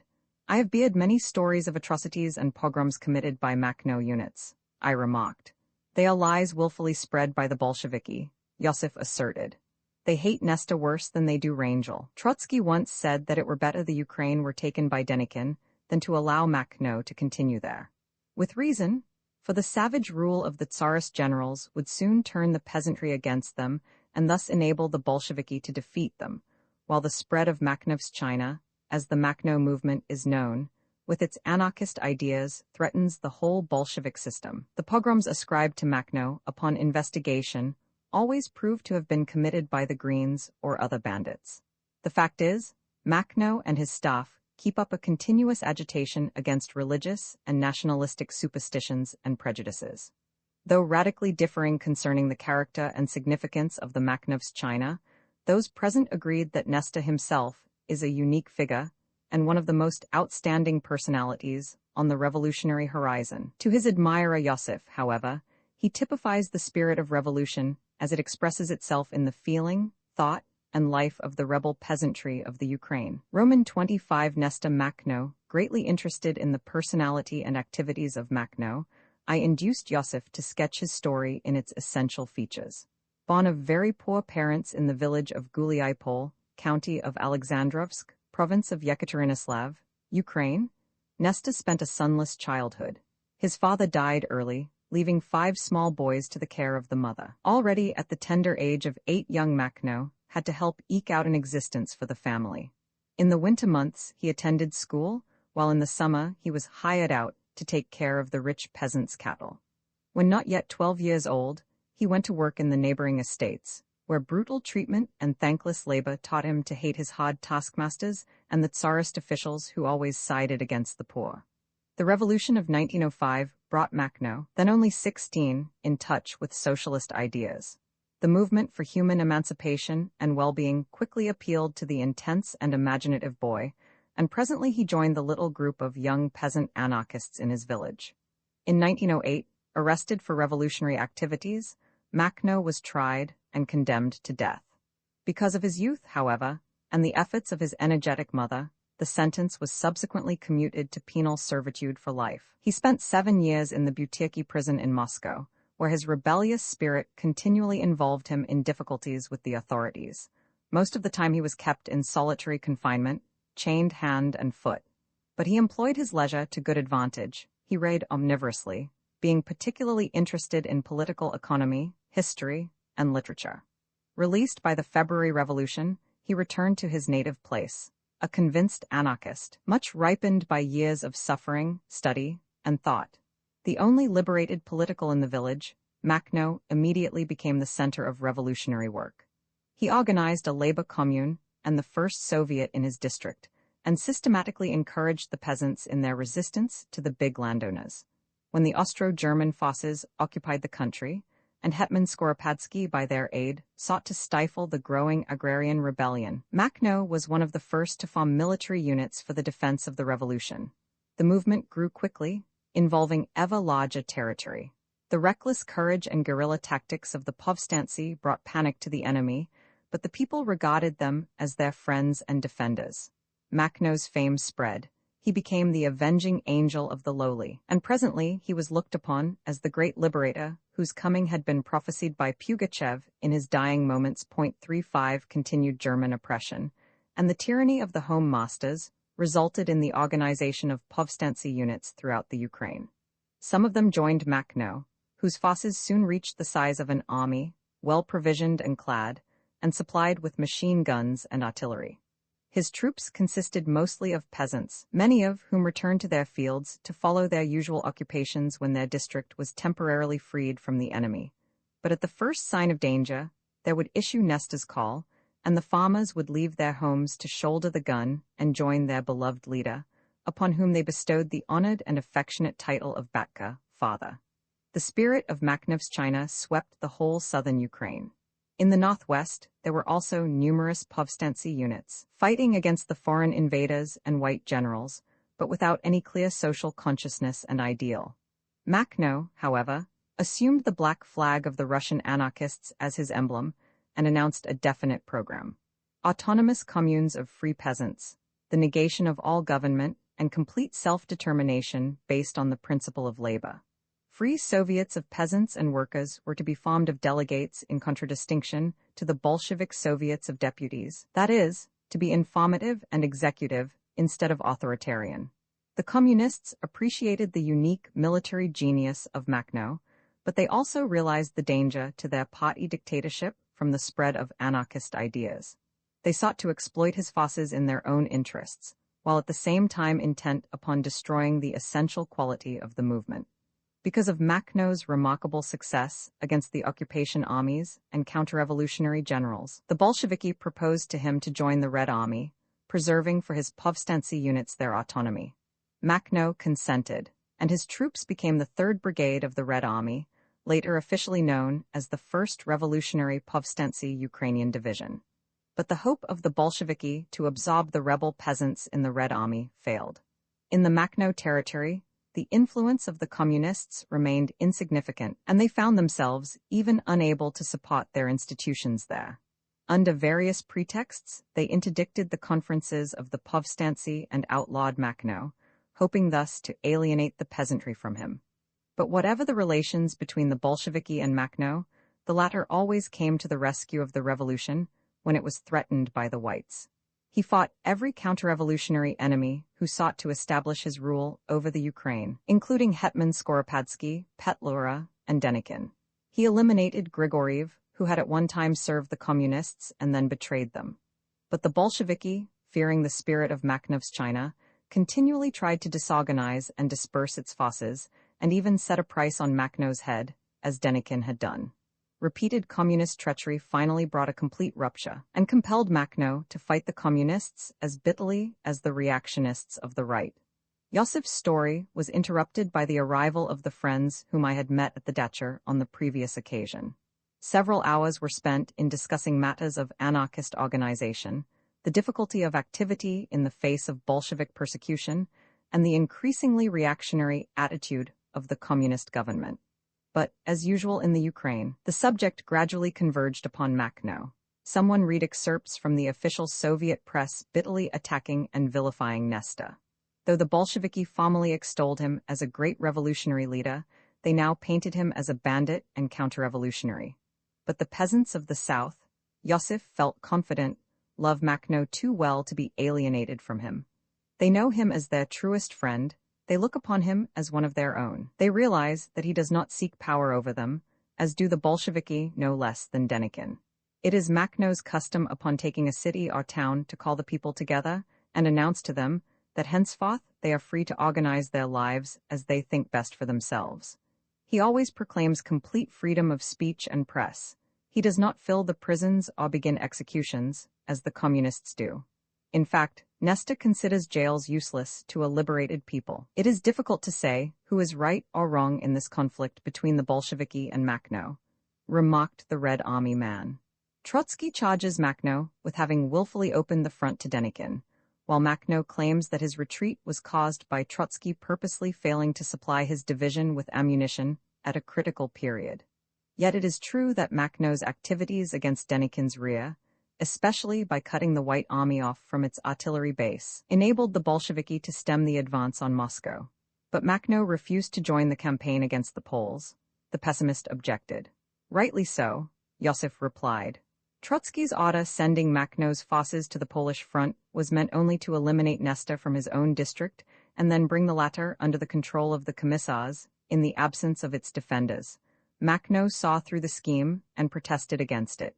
The fact is, the pessimist persisted, that the communists and the Makhnovtsi are doing their best to exterminate each other.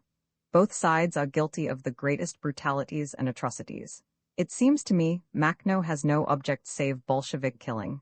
You are pitifully blind, retorted Yasha, an anarchist holding a high position in a Soviet institution, if you can't see the great revolutionary meaning of the Makhnov's China. It is the most significant expression of the whole revolution. The Communist Party is only a political body, attempting, successfully indeed, to create a new master class over the producers, a socialist rulership. But the Makhno movement is the expression of the toilers themselves.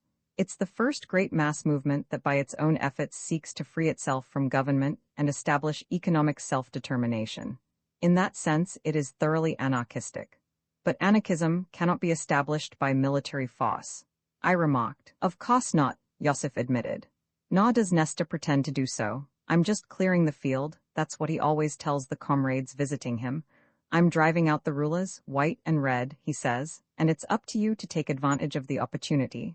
Agitate, propagate your ideals.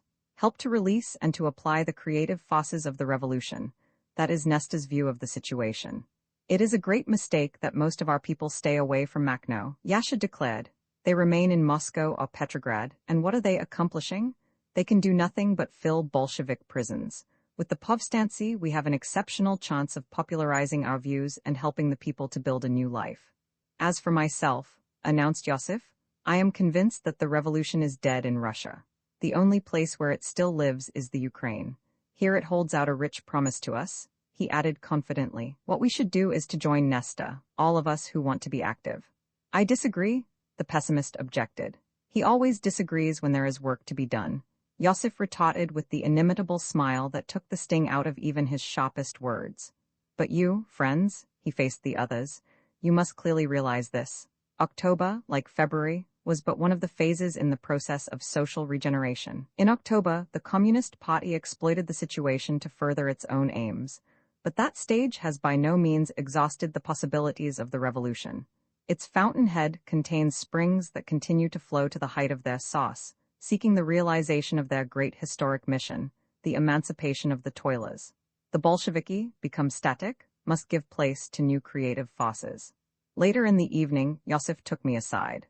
Sasha, he spoke solemnly, you see how radically we differ in our estimate of the Makhno movement. It is necessary you should learn the situation for yourself. He looked at me significantly. I should like to meet Makhno, I said. His face lit up with joy.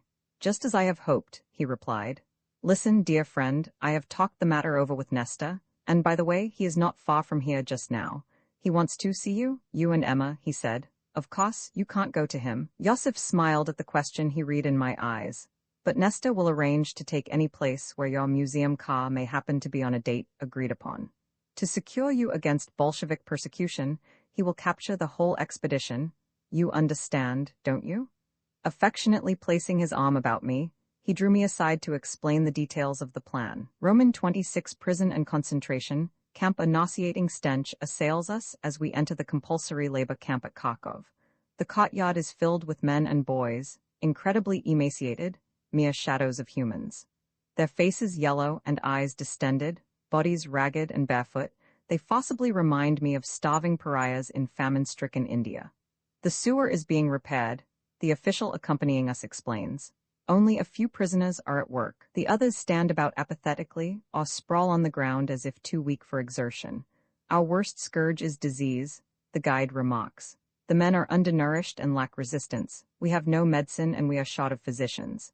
Some of the prisoners surround our party, apparently taking us for officials. Tovarishi, a young man, appeals to us. When will the commission decide upon my case? Visitors, the guide informs him laconically. We can't live on the payok. The bread ration has been cut again. No medicine is given out, several complain. The guards motion them aside. The large male dormitory is appallingly crowded. The whole floor space is taken up by cots and benches, set so closely together it is difficult for us to pass. The prisoners cluster in the corners. Some, naked to the hips, are engaged in picking lice off their garments. Others sit listlessly, gazing vacantly about them. The air is foul, suffocating. From the adjoining female ward come quarreling voices. As we enter, a girl cries hysterically, "Don't dare call me a speculator, it's my lost things I was selling." She is young and still beautiful, her torn blouse exposing delicate, well-formed shoulders. Her eyes burn feverishly, and she breaks into a hacking cough. "God may know who you be," a peasant woman retorts, "but just think of me with 3 little ones at home." Catching sight of our group, she rises heavily from the bench, stretching her hand out pleadingly. "Dear ones, let me go home. My poor children will die without me." The women beset us. The rations are bad and insufficient, they declare. Only a quarter of a pound of bread is given them and a plate of thin soup once a day.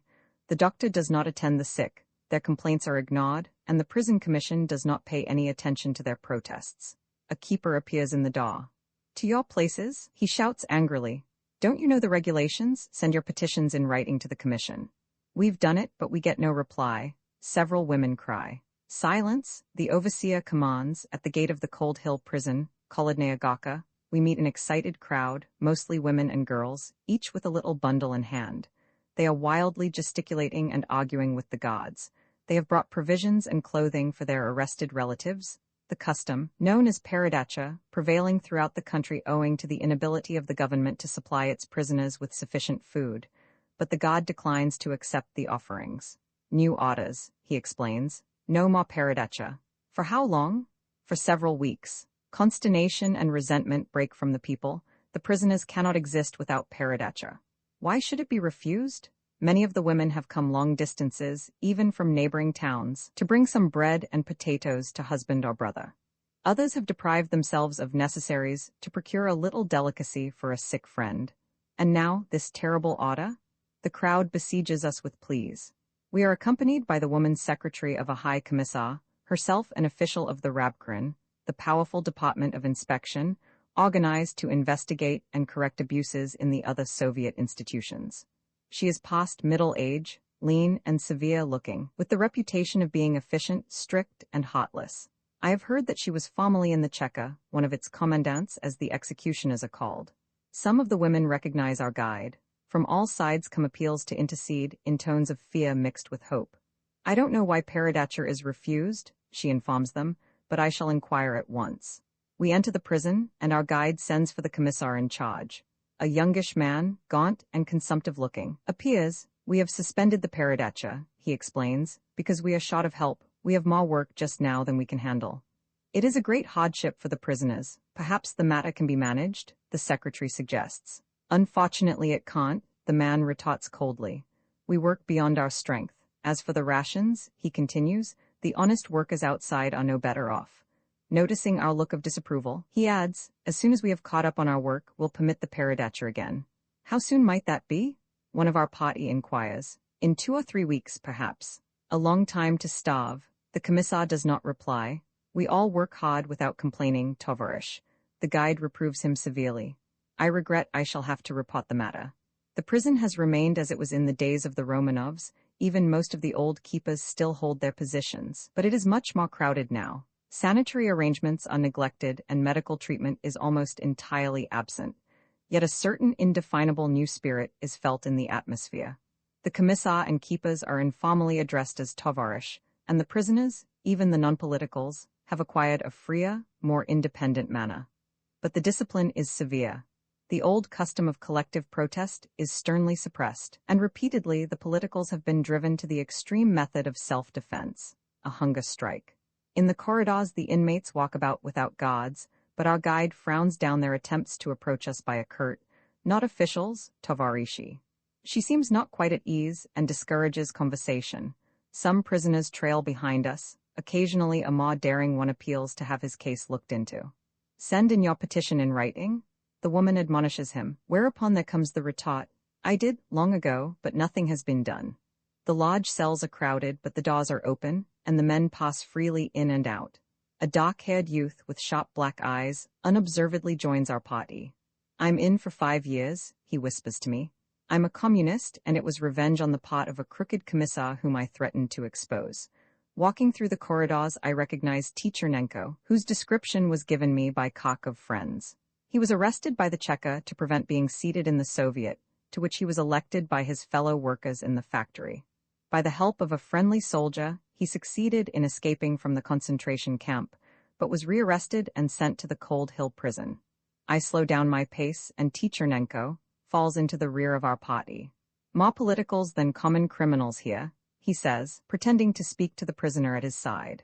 "Anarchists, left social revolutionists, and Mensheviki, treated worse than the others. Only a few whites and one American from the Kolchak front. Speculators and counter-revolutionists can buy their way out. Proletarians and revolutionists remain. The Revision Commission?" I whisper in an aside. "A fake, they pay no attention to our petitions. What charge against you?" "None. Neither charge nor trial. The usual sentence till the end of civil war." The guide turns into a long, dark passage and the prisoners fall back. We enter the women's department. 2 rows of cells, one above the other, cleaner and lighter than the male part. The doors stand ajar, the inmates free to walk about. One of our party, Emma Goldman, asks permission to see a political whose name she had secured from friends in the city. The guide hesitates, then consents, and presently a young girl appears. She is neat and comely, with an earnest, sad face. "Our treatment?" She repeats the question addressed to her. "Why, at first they kept us in solitary. They would not let us communicate with our male comrades, and all our protests were ignored. We had to resort to the methods we used under the old regime. Be careful what you say," the guide admonishes her.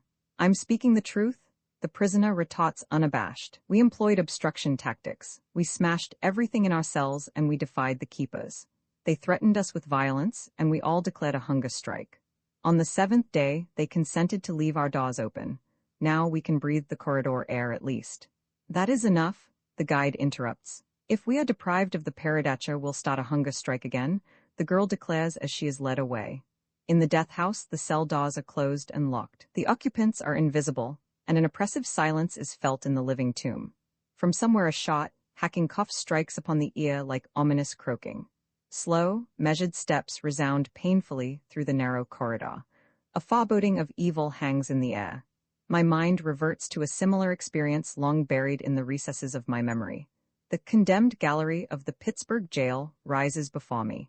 The guard accompanying us lifts the lid of the observation, I out into the door, and I look into the death cell. A tall man stands motionless in the corner. His face, framed in a thick black beard, is ashen gray. His eyes are fastened on the circular opening, the expression of terror in them so overwhelming that I involuntarily step back. "Have mercy, tovarish," his voice comes as from a grave. "Oh, let me live." "He appropriated Soviet funds," the woman guide comments unemotionally. "It was only a small sum," the man pleads. "I'll make it good, I swear it. I am young, let me live." The guide shuts the opening. For days his face haunts me. Never had I seen such a look in a human before. Primitive fear stamped upon it in such relief, it communicated itself lingeringly to me. Terror so absolute, it turned the big, powerful man into a single, all-absorbing emotion, the mottled dread of the sudden call to face his executioner. As I note down these experiences in my diary, there come to me the words of Zoran. The death penalty is abolished, our prisons empty, he had said to me soon after my arrival in Russia. It seemed natural, self-evident. Have not revolutionists always opposed such barbarous methods? Was not much of Bolshevik popularity due to their condemnation of Kerensky for restoring capital punishment at the front in 1917? My first impressions in Petrograd seemed to bear out Zoran's statement. Once, strolling along the River Moika, there came to my view the big prison demolished at the outbreak of the revolution. Hardly a stone was left in place. Cells, floors, ceilings, all were a mass of debris, the iron doors and steel window bars a heap of twisted junk. There lay what had once been a dreaded dungeon, now eloquent of the people's wrath, blindly destructive, yet wise in its instinctive discrimination. Only part of the outer walls of the building remained. Inside, everything had been utterly wrecked by the fury of age-long suffering and the leveling hand of dynamite. The sight of the destroyed prison seemed an inspiration, a symbol of the coming day of liberty, prisonless, crimeless. And now, in the Cold Hill Death House, Roman 27, further south, August 7, 1920. Slowly our train creeps through the country, evidence of devastation on every hand reminding us of the long years of war, revolution, and civil strife. The towns and cities on our route look poverty-stricken, the stores are closed, the streets deserted. By degrees Soviet conditions are being established, the process progressing more rapidly in some places than in others. In Poltava, we find neither Soviet nor Ispolkom, the usual form of Bolshevik government. Instead, the city is ruled by the more primitive Revkom, the self-appointed Revolutionary Committee, active underground during white regimes, and taking charge whenever the Red Army occupies a district. Kremenchug and Znamka present the familiar picture of the small southern town, with the little marketplace, still suffered by the Bolsheviki, the center of its commercial and social life. In uneven rows, the peasant women sprawl on sacks of potatoes, or squat on their haunches, exchanging flour, rice, and beans for tobacco, soap, and salt. Soviet money is scorned, hardly anyone accepting it, though Tsarskyi are in demand and occasionally Kerenki are favored. The entire older population of the city seems to be in the market, everyone bargaining, selling, or buying. Soviet military, guns slung across the shoulder, circulate among the people, and here and there, a man in leather coat and cap is conspicuous in the crowd, a communist or a Chekist. The people seem to shun them, and conversation is subdued in their presence. Political questions are avoided, but lamentation over the terrible situation is universal, everyone complaining about the insufficiency of the payok, the irregularity of its issue, and the general condition of starvation and misery. More frequently we meet men and women of Jewish type, the look of the hunted in their eyes, and more dreadful become the stories of pogroms that had taken place in the neighborhood. Few young persons are visible. These are in the Soviet institutions, working as the employees of the government. The young women we meet occasionally have a startled, frightened look, and many men bear ugly scars on their faces, as if from a saber or sword cut. In Znamka, Henry Alsberg, the American correspondent accompanying our expedition, discovers the loss of his purse, containing a considerable amount of foreign money. Inquiries of the peasant women in the marketplace elicit only a shrewdly naive smile, with the resentful exclamation, "How'd I know?" Visiting the local police station in the faint hope of advice or aid, we learn that the whole force has just been rushed off to the environs reported to be attacked by a company of Makhnovtsi. Despairing of recovering our loss, we return to the railroad station. To our astonishment, the museum car is nowhere to be seen. In consternation, we learn that it was coupled to a train that started for Kiev, via Fastov, an hour ago.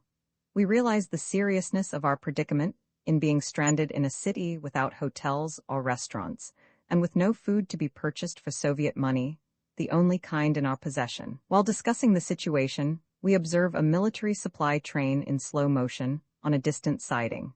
We dash forward and succeed in boarding it at the cost of a few scratches.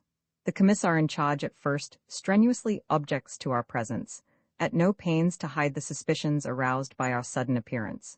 It requires considerable argument and much demonstration of official documents before the bureaucrat is mollified. Over a cup of tea he begins to thaw out, the primitive hospitality of the Russian helping to establish friendly relations.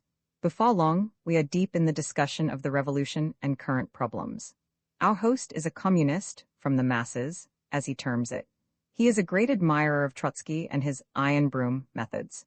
Revolution can conquer only by the generous use of the sword, he believes. Morality and sentiment are bourgeois superstitions. His conception of socialism is puerile. His information about the world at large, of the scantiest. His arguments echo the familiar editorials of the official press. He is confident the whole of Western Europe is soon to be aflame with revolution. The Red Army is even now before the gates of Warsaw, he asserts, about to enter, and to assure the triumph of the Polish proletariat risen against its masters. Late in the afternoon, we reach Fastov and are warmly welcomed by our colleagues of the expedition, who had spent anxious hours over our disappearance. Roman 28 Fastov the pogromed August 12, 1920. Our little company slowly trudges along the unpaved, dusty road that runs almost in a straight line to the marketplace in the center of the city. The place seems deserted. The houses stand vacant, most of them windowless, their doors broken in and ajar, an oppressive sight of destruction and desolation. All is silent about us, we feel as in a graveyard. Approaching the marketplace, our group separates, each of us going his own way to learn for himself. A woman passes by, hesitates, and stops. She pushes the kerchief back from her forehead and looks at me with wonderment in her sad old eyes. "Good morning," I address her in Jewish. "You are a stranger here," she says kindly. "You don't look like our folks." "Yes," I reply, "I am not long from America." "Ah, from America," she sighs wistfully. "I have a son there. And do you know what is happening to us?" "Not very much, but I'd like to find out." "Oh, only the good God knows what we have gone through." Her voice breaks. "Excuse me, I can't help it." She wipes the tears off her wrinkled face. "They killed my husband before my eyes. I had to look on, helpless. I can't talk about it." She stands dejectedly before me, bent more by grief than age, like a symbol of abject tragedy. Recovering a little, she says, "Come with me if you want to learn. Come to Reb Moish, he can tell you everything." We are in the market. A double row of open stalls, no more than a dozen in all, dilapidated and forlorn-looking, almost barren of wares. A handful of large-grained, coarse salt, some loaves of black bread thickly dotted with yellow specks of straw, a little loose tobacco. That is all the stock on hand. Almost no money is passing in payment. The few customers are trading by exchange, about 10 pounds of bread for a pound of salt, a few pipefuls of tobacco for an onion. At the counters stand oldish men and women, a few girls among them. I see no young men. These, like most of the able-bodied men and women, I am informed, had stealthily left the town long ago, for fear of more pogroms. They went on foot, some to Kiev, others to Kharkov, in the hope of finding safety and a livelihood in the larger city. Most of them never reached their destination. Food was scarce, they had gone without provisions, and most of them died on the way from exposure and starvation. The old traders surround me. "Karai," they whisper to the old woman, "who is this?" "From America," she replies, a ray of hopefulness in her voice. "To learn about the pogroms, we are going to Reb Moish." "From America, America." Amazement, bewilderment is in their tones. Did he come so far to find us? Will they help us? Oh, good God in heaven, may it be true. Several voices speak at once, all astir with the suppressed excitement of sudden hope, of renewed faith. More people crowd about us. Business has stopped. I notice similar groups surrounding my friends nearby. "Shah, Shah, good people." My guide admonishes them. "Not everybody at once. We are going to see Reb Moish. He'll tell him everything." "Oh, 1 minute, just 1 minute, respected man." A pale young woman desperately clutches me by the arm. "My husband is there, in America. Do you know him?" "Rabinovich, Yankel Rabinovich. He is well known there. Surely you must have heard of him." "How is he? Tell me, please." "In what city is he?" "In New York, but I haven't had any letter from him since the war." "My son-in-law Chaim is in America." A woman, her hair all white, interrupts. "Maybe you saw him, what?" She is very old and bent, and evidently hard of hearing. She places her hand back of her ear to catch my reply, while her wizened, lemon-like face is turned up to me in anxious expectation. "Where is your son-in-law?" "What does he say?" "I don't understand," she wails. The bystanders shout in her ear. "He asks where Chaim, your son-in-law, is?" In America, she replies. "In America," a man near me repeats. "America is a big country. In what city is Chaim?" I inquire. She looks bewildered, then stammers. "I don't know. I don't recollect just now. Bobe. 36, you have his letter at home." A small boy shouts in her ear. "He wrote you before the fighting started, don't you remember?" Yes, will you wait, Gutinka?" 37, the old woman begs. "I'm going right away to fetch the letter. Maybe you know my Chaim." She moves heavily away. The others ply me with questions about their relatives, friends, brothers, husbands. Almost every one of them has someone in that far-off America, which is like a fabled land to these simple folk. The land of promise, peace, and wealth, the happy place from which but few return. Maybe you will take a letter to my husband. A pale young woman asks. All at once a dozen persons begin to clamor for permission to write and send their letters through me to their beloved ones. They're in America. I promise to take their mail, and the crowd slowly melts away, with a pleading admonition to wait for them. Only a few words, we'll be right back. Let us go to Reb Moish, my guide reminds me. They know, she adds with a wave at the others, they'll bring their letters there. As we start on our way, a tall man with jet-black beard and burning eyes detains me. Be so good 1 minute. He speaks quietly, but with a strong effort to restrain his emotion. I have no one in America, he says. I have no one anywhere. You see this house? There is a nervous tremor in his voice, but he steadies himself. There, across the way, with the broken windows, paper-covered, pasted over. My old father, the Almighty bless his memory, and my 2 young brothers were killed there. Cut to pieces with sabers. The old man had his pais 38 cut off, together with his ears and his belly ripped open. I ran away with my daughter to save her. Look, there she is, at the 3rd stall on the right. His eyes stream with tears as he points towards a girl standing a few feet away. She is about 15, oval-faced, with delicate features, pale and fragile as a lily, and with most peculiar eyes. She is looking straight before her, while her hands are mechanically cutting chunks of bread from the big round loaf.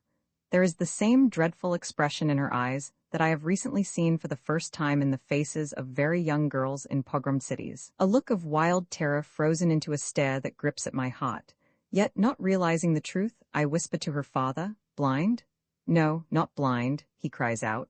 Wish to God, no, much worse. She has been looking like that ever since the night when I ran away from our house with her. It was a fearful night. Like wild beasts they cut and slashed and raved. I hid with my Rosal in the cellar, but we were not safe there, so we ran to the woods nearby. They caught us on the way. They took her from me and left me for dead. Look! He takes off his hat and I see a long sawed cut, only partly healed, scarring the side of his head. They left me for dead, he repeats. When the murderers had gone, 3 days later, she was found in the field and she has been like that, with that look in her eyes she hasn't talked since. Oh my God, why dost thou punish me so? Dear Reb Sholem, do not blaspheme, my woman guide admonishes him. Are you the only one to suffer? You know my great loss. We all share the same fate. It has always been the fate of us Jews. We know not the ways of God, blessed be his holy name. But let us go to Reb Moish, she says, turning to me. Behind the counter of what was once a grocery store stands Reb Moish. He is a middle-aged Hebrew, with an intelligent face that now bears only the memory of a kindly smile. An old resident of the town and elder in the synagogue. He knows every inhabitant and the whole history of the place. He had been one of the well-to-do men of the city, and even now he cannot resist the temptation of hospitality, so traditional with his race. Involuntarily, his eyes wander to the shelves entirely bare save for a few empty bottles. The room is dingy and out of repair. The wallpaper hangs down in cracked sheets, exposing the plaster, yellow with moisture. On the counter are some loaves of black bread, straw-dotted, and a small tray with green onions. Reb Moish bends over, produces a bottle of soda from under the counter, and offers the treasure to me with a smile of benign welcome. A look of consternation spreads over the face of his wife, who sits donning silently in the corner, as Reb Moish shamefacedly declines the proffered payment. No, no, I cannot do it, he says with simple dignity, but I know it as the height of sacrifice. Learning the purpose of my visit to Fastov, Reb Moish invites me to the street. Come with me, he says. I'll show you what they did to us, though there is not much for the eyes. He looks at me with searching gaze. Only those who lived through it can understand, and maybe, he pauses a moment, maybe also those who really feel with us in our great bereavement. We step out of the stall. Across is a large vacant space, its center littered with old boards and broken bricks. That was our schoolhouse, Reb Moish comments. This is all that's left of it. That house on your left, with the shutters closed, it was Zalman's, our school teachers. They killed 6 there, father, mother, and 4 children. We found them all with their heads broken by the butts of guns. There, around the corner, the whole street, you see, every house pogromed. We have many such streets. After a while he continues. In this house with the green roof, the whole family was wiped out, 9 persons. The murderers set fire to it, too, you can see through the broken doors. The inside is all burned and charred. Who did it? He repeats my question in a tone of hopelessness. Better ask who did not? Petlura came first, then Denikin, and then the Poles, and just bands of every kind, may the black years know them. There were many of them, and it was always the same curse. We suffered from all of them, every time the town changed hands. But Denikin was the worst of all, worse even than the Poles, who hate us so. The last time the Denikins were here the pogrom lasted 4 days. Oh God? He suddenly halts, throwing up his hands. Oh, you Americans, you who live in safety, do you know what it means, 4 days? 4 long, terrible days and still more terrible nights, 4 days and 4 nights and no let up in the butchery. The cries, the shrieks, those piercing shrieks of women seeing their babies torn limb from limb before their very eyes. I hear them now. It freezes my blood with horror. It drives me mad, those sights. The bloody mass of flesh that was once my own child, my lovely Mile. She was only 5 years old. He breaks down. Leaning against the wall, his body shakes with sobs. Soon he recovers himself. Here we are in the center of the worst pogromed pot, he continues. Forgive my weakness, I can't speak of it with dry eyes. There is the synagogue, we Jews sought safety in it. The commander told us to. His name, may evil be as strange to me as his dark name. One of Denikin's generals, the commander, that's what he was called. His men were mad with bloodlust when there was nothing more to rob. You know, the soldiers and peasants think there is gold to be found in every Jewish home. This was once a prosperous city, but the rich men that did business with us lived in Kiev and Kharkov. The Jews here were just making a living, with a few of them comfortably off. Well, the many pogroms long ago robbed them of all they had, ruined their business, and despoiled their homes. Still, they lived somehow. You know how it is with the Jew. He is used to mistreatment, he tries to make the best of it. But Denikin's soldiers? Oh, it was Gehenna let loose. They went wild when they found nothing to take, and they destroyed what they didn't want. That was the first 2 days. But with the third began the killing, mostly with swords and bayonets. On the 3rd day the commander ordered us to take refuge in the synagogue. He promised us safety, and we brought our wives and children there. They put a guard at the door to protect us, the commander said. It was a trap. At night the soldiers came. All the hooligans of the town were with them, too. They came and demanded our gold. They would not believe we had none. They searched the holy scrolls, they tore them, and trampled upon them. Some of us could not look quietly on that awful desecration. We protested. And then began the butchery. The horror, oh, the horror of it. The women beaten, assaulted, the men cut down with sabers. Some of us broke through the guard at the door, and we ran into the streets.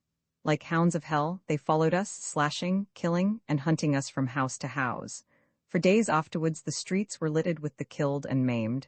They would not let us approach our dead. They would not permit us to bury them or to help the wounded who were groaning in their misery, begging for death. Not a glass of water could we give them. They shot anyone coming near.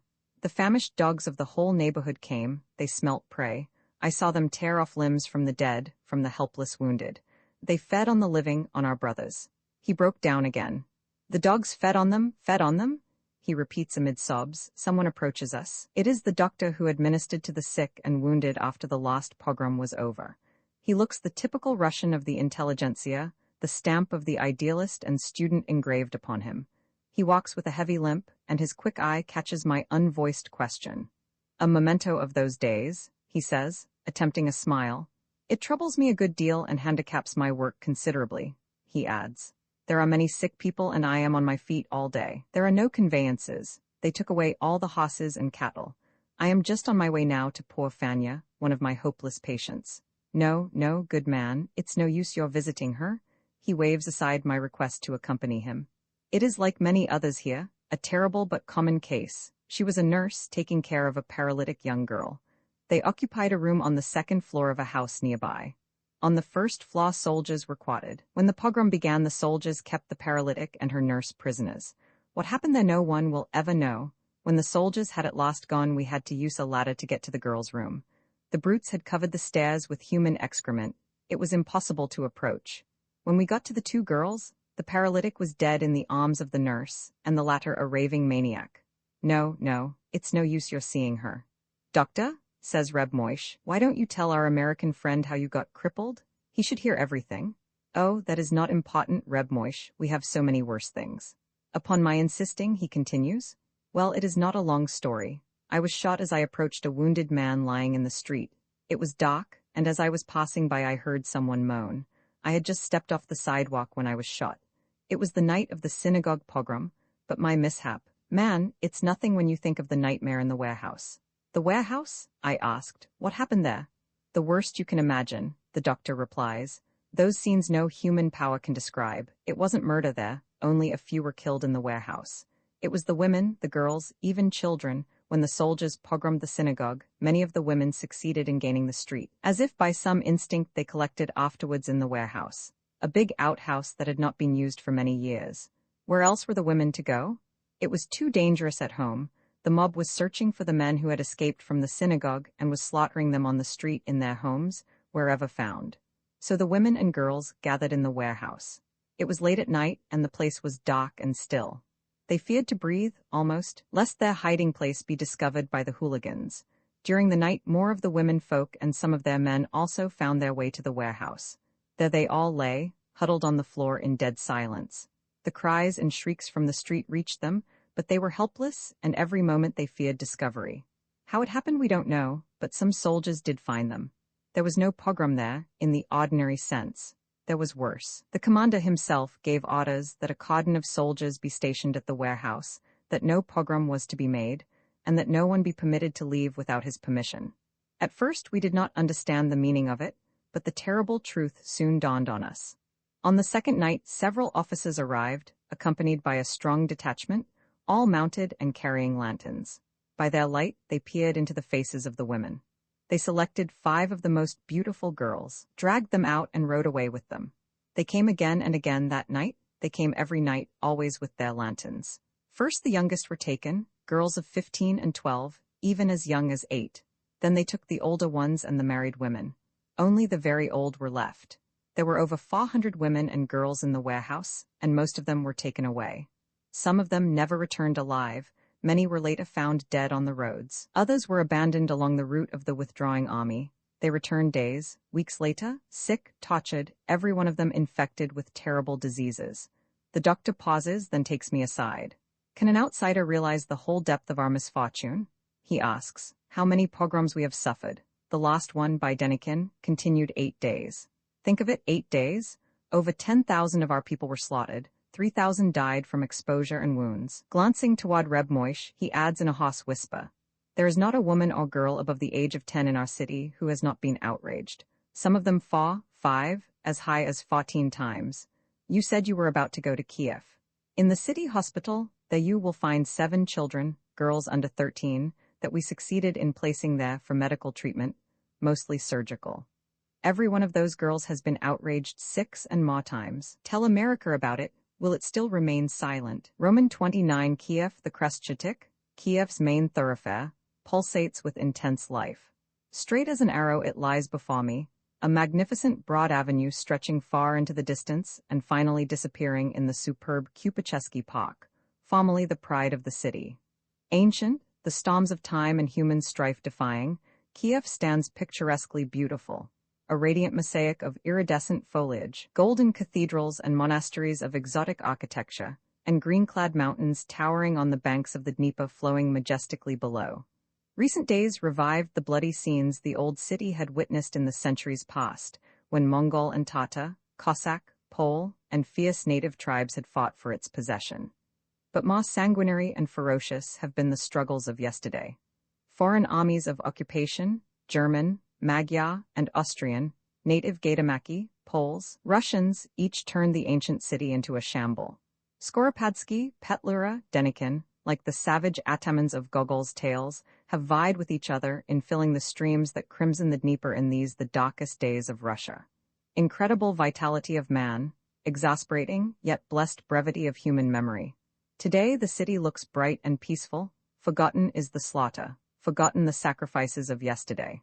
The streets, full of movement and color, contrast strikingly with the sickly exhaustion of northern cities. Stores and restaurants are open, and the bakeries display appetizing pirozhnii, the sweets so dear to the Russian heart.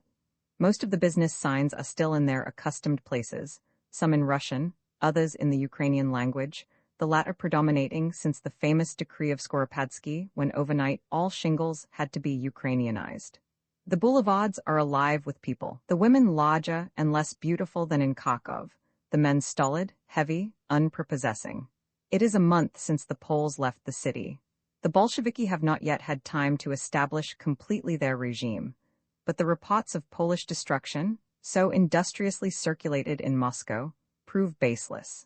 Little damage has been done by the enemy, except the burning of some railroad bridges on the outskirts of the city. The famous Sofievsky Cathedral and the Mikhailovsky Monastery are undisturbed in their imposing splendor. Without reason did Chicherin protest to the world against the unheard-of vandalism toward those gems of old architecture. The Soviet institutions present the familiar picture of Moscow pattern, gatherings of wan, tired people, looking hungry and apathetic. Typical and sad. The corridors and offices are crowded with applicants seeking permission to do or to be exempt from doing this or that. The labyrinth of new decrees is so intricate, the officials prefer the easier way of solving perplexing problems by revolutionary method, on their conscience, generally to the dissatisfaction of the petitioners. Long lines are everywhere, and much writing and handling of papers and documents by Sovietsky barishny, young ladies, in high-heeled shoes, that swarm in every office. They puff at cigarettes and animatedly discuss the advantages of certain bureaus as measured by the quantity of the payok issued, the symbol of Soviet existence. Workers and peasants, their heads bared, approach the long tables. Respectfully, even servilely, they seek information, plead for an order for clothing, or a ticket for boots. "I don't know, in the next office, come tomorrow," is the usual reply. There are protests and lamentations, and begging for attention and advice. Occasionally someone in the line, after days of fruitless effort, loses his temper, and a string of true Russian curses fills the room, rising above the noise and the smoke. But when the commissar hastily enters, belated from the conference of the party committee, the hubbub subsides, and the barishny appear busy at their tasks. He has a wan and worried look. His desk is piled with papers awaiting his attention, and within an hour he is expected at another session. Lucky applicant that gets a hearing, happy if action is taken on his case. The industries are at low ebb, mainly because of the lack of raw material and coal. The decree militarizing labor is being applied with great severity. The toilers in the shops and factories are rigidly bound to their places of employment. But the machinery has been neglected, most of it is out of repair, and there is a scarcity of artisans capable of putting it in order. The men are at their posts, pretending to work, but in reality idling or engaged in the stealthy manufacture of cigarette lighters, keys, locks, and other objects for personal use or private sale. Many of the factories are entirely closed, others are operating with a minimum output. The sugar refineries, the most important industry of the Southeast, are working at a great deficit. Because of the total devaluation of Soviet money, the state is compelled to pay its employees with products, chiefly with sugar from the old reserves. In search of documents for the museum, I gather official statistics showing that to produce 1 pud about 40 pounds. Of sugar, the government expends 35, often even 55 pounds of the old sugar. The officials realize the extreme seriousness of the situation, but feel themselves helpless. Some skeptically, others with characteristic racial fatality, trudge on in the treadmill. In the civil and military departments, there is feverish activity, but sadly unorganized. Almost every branch is working independently, without relation to other Soviet institutions, frequently in entire ignorance, and even in opposition to the policies and measures of the other executive bodies. Curious incidents result. Thus, the chairman of the All-Ukrainian Executive Committee has sent a telegraphic request to all Soviet institutions to aid the work of our expedition, while the secretary of the party has at the same time issued an order against us, condemning our mission as an attempt to deprive Ukraine of its historic documents, and threatening to confiscate the material we have collected. The Soviet of Labor Unions occupies the huge building on the Krestchatik, which was formerly the Hotel Savoy. In 1918 and 1919, that body played a most important role, its work covering the whole field of proletarian interests and its authority based on the expressed will of the industrial masses. But gradually, the Soviet has been deprived of power, the government taking over its essential functions and turning the unions into executive and administrative branches of the state machinery. The elective principle has been abolished and replaced by communist appointment. The labor headquarters are in great confusion. As in Kharkov, the entire Soviet and most of the managing boards of the locals have been recently liquidated as Menshevik or unsympathetic to the communists, and new officials appointed by Moscow. The same atmosphere of suppressed nervousness is sensed in the unions as in the other government institutions. The Bolsheviki do not feel secure in the city, and there are stubborn rumors of communist reverses on the Polish front, of Rangel advancing from the Crimea, of Odessa being taken by the Whites, and of Makhno activity in the Kiev province. In the course of my work, I come in touch with T., the Ukrainian communist, whom I had met last winter in the Karatonensky, as a member of the delegation that had come to Moscow to plead for greater independence and self-determination for the Ukraine. He is of middle age, a university graduate and revolutionist repeatedly imprisoned under the Romanov regime. An active Borodbist, left social revolutionist of the Ukraine, he submitted to discipline when his party joined the communists. But he has private opinions which, long suppressed, seek relief. I don't mind discussing these questions with you, he remarks with an emphasis on the pronoun, though I know that you are not a communist. But I am, I interrupt. Not indeed a Bolshevik, nor a governmentalist, but a free, anarchist communist. Not our kind of communist. Still, you are an old revolutionist. I heard a good deal about you in Moscow, and I can call you comrade. I disagree with you, of course, but I also disagree with the policies of my party. The Ukraine is not Russia. It's a great mistake for the center to treat us as if we were. We could win the people to our side by having greater local autonomy and more independence. Our Ukrainian party has used every effort to convince Moscow in this matter, but without result. We are a republic in name only. In reality, we are just a Russian province. Do you want entire separation? No, we want to be federated with RSFSR, but not subject. We are as good communists as they in Moscow, but our influence here would be much greater were we left free to act. We know the conditions and needs of the people better than those who sit in the Kremlin. Take, for instance, the recent wholesale suspension of the union management. It has antagonized the entire labor element against us. The same is happening in the other Soviet institutions. Only yesterday a chauffeur complained to me about our Moscow methods. The man had been ordered to the front, but his wife died recently, leaving a paralytic boy on his hands. He has been trying to get his child into some hospital or home, but his petition, in the Ukrainian language, has been returned to him with the order to write it in Russian. And that after 2 weeks of waiting? Now the man is to join his regiment within 2 days. Do you wonder that the people hate us? The center ignores our suggestions, and we are powerless. Criticism of Moscow is general among the Ukrainian communists. Often, to my surprise and consternation, I detect obvious antisemitism in their resentment of Kremlin domination. The anecdotes and puns circulating in Soviet institutions are tinged with this spirit, though some do not lack wit.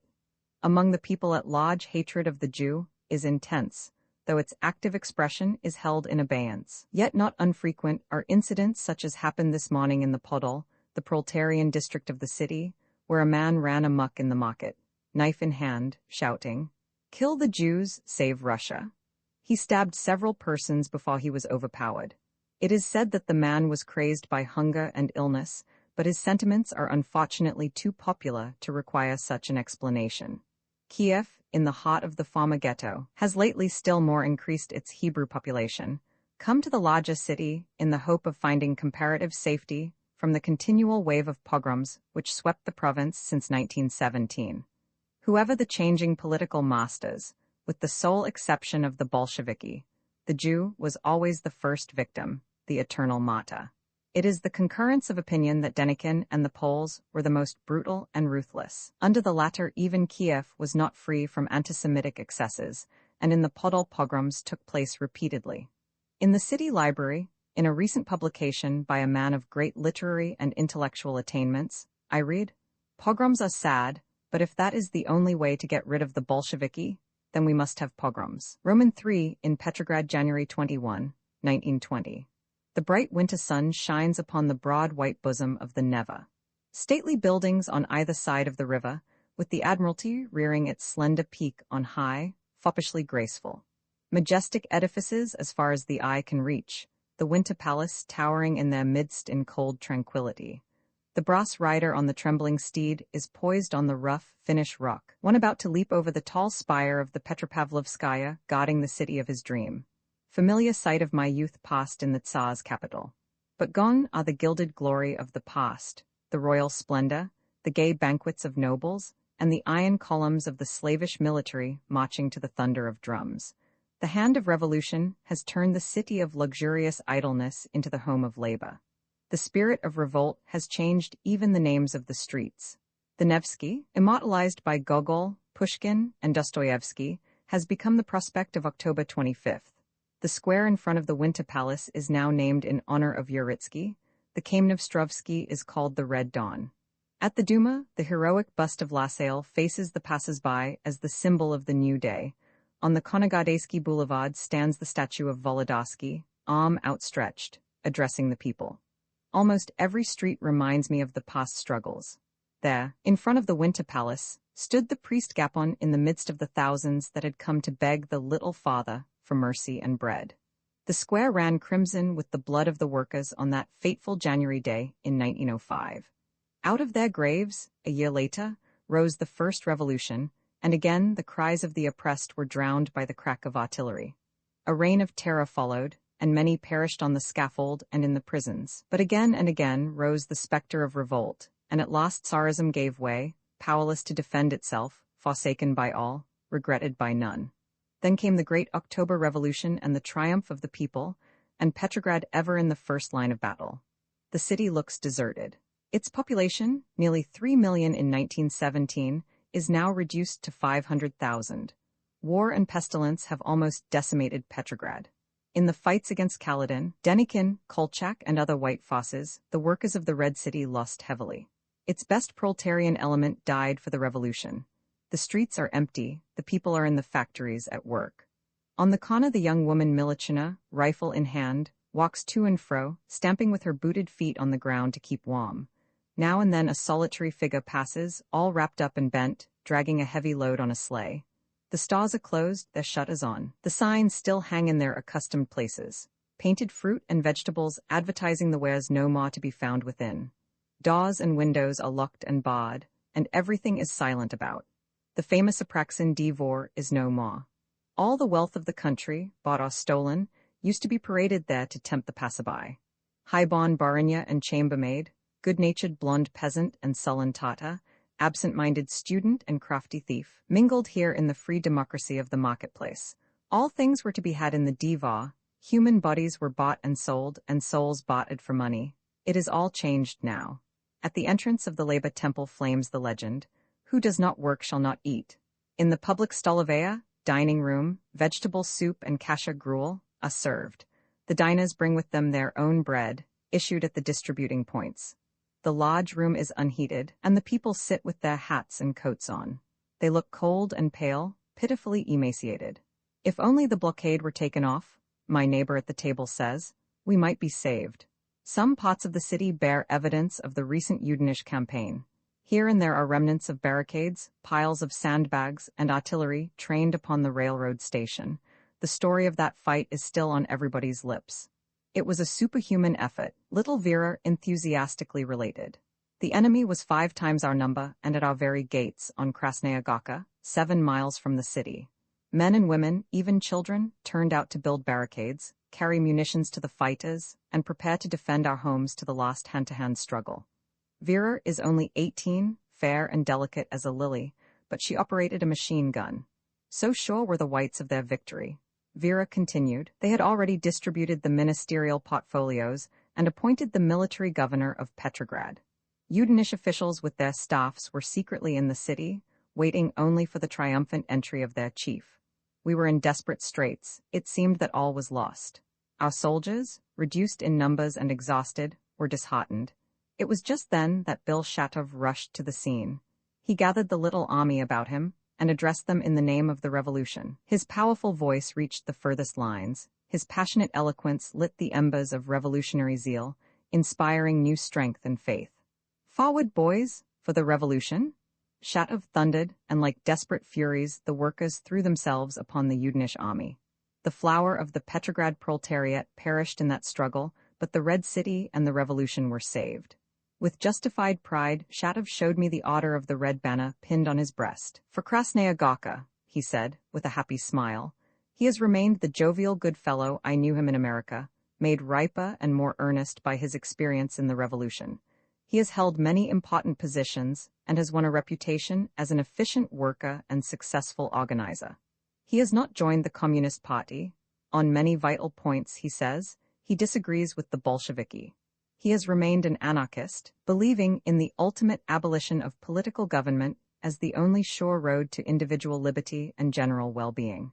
Just now we are passing through the difficult stage of violent social revolution, Shatov said. Several fronts are to be defended, and we need a strong, well-disciplined army. There are counter-revolutionary plots to be guarded against, and the Cheka must keep a watchful eye on the conspirators. Of course, the Bolsheviki have committed many errors. That's because they are human. We live in the period of transition, of much confusion, constant danger, and anxiety. It is the hour of travail, and men are needed to help in the work of defense and reconstruction. We anarchists should remain true to our ideals, but we should not criticize at this time. We must work and help to build. The Buford deportees are quartered in the Smolny. By Zorin's invitation, I am staying at the Hotel Astoria, now known as the First House of the Soviet. Zorin, who was employed in America as a millman, is now secretary of the Petrograd section of the Communist Party and the editor of the Krasnaya Gazeta, the official daily of the Soviet. He impresses me as a most devoted communist and indefatigable worker. His wife, Liza, also an American emigrant, is the typical IWW. Though very feminine in figure, she is rough and ready of speech, and an enthusiastic Bolshevik. Together we visited the Smolny. Formerly the exclusive home of high-born young ladies, it is now the busy seat of the Petrograd government. The quarters of the Third International are also located here, and the sanctum of Zinoviev, its secretary, a large chamber sumptuously furnished and decorated with potted flowers and plants. On his desk, I noticed a leather portfolio of huge size, the gift of his co-workers. In the Smolny dining room, I met a number of prominent communists and Soviet officials. Some were in military uniform, others in corduroys and black student shirts belted at the waist, the tails on the outside. All looked pale, with sunken eyes and high cheekbones, the result of systematic undernourishment, overwork, and worry. The dinner was much superior to the meals served in the public stolovaya. Only the responsible workers, communists holding important positions, dine here, Zorin remarked. There are several gradations of payok rations, he explained. Soldiers and sailors receive 1.5 pounds of bread per day, also sugar, salt, tobacco, and meat when possible. The factory workers get 1 pound, while the non-producers, most of them intelligentsia, receive 0.5 pound and even less. There is no discrimination about this system, Zorin believes. It is just division, according to the value of one's work. I remember Vera's remark. Russia is very poor, she said, but whatever there is, all should share alike. That would be justice, and no one could complain. In the evening, I attended the anniversary celebration of Alexander Herzen. For the first time, I found myself within the walls of the Tsar's palace, whose very mention had filled me with awe in my childhood. Never had I dreamed then that the forbidden name of Herzen, the feared nihilist and enemy of the Romanovs, would someday be glorified there. Red flags and bunting decorated the platform. With interest I read the inscriptions. Socialism is the religion of man, a religion not of heaven but of the earth. The reign of the workers and peasants forever. A large crimson banner represented a bell kolokol, the name of the famous paper published by Herzen in exile. On its side was stamped 1870-1920, and beneath the words, "Not in vain have you died, what you have sown will grow." After the meeting the audience marched to the home of Herzen, still preserved on the Nevsky. The demonstration through the dark streets, lit only by the torches of the participants, the strains of revolutionary music and song, the enthusiasm of the men and women, indifferent to the bitter cold, all impressed me deeply. The moving silhouettes seemed the shades of the past come to life, the martyrs of Tsardom risen to avenge the injustice of the ages. How true is the Herzen motto. Not in vain have you died, what you have sown will grow. The assembly hall of the Tauride Palace was filled with Soviet deputies and invited guests.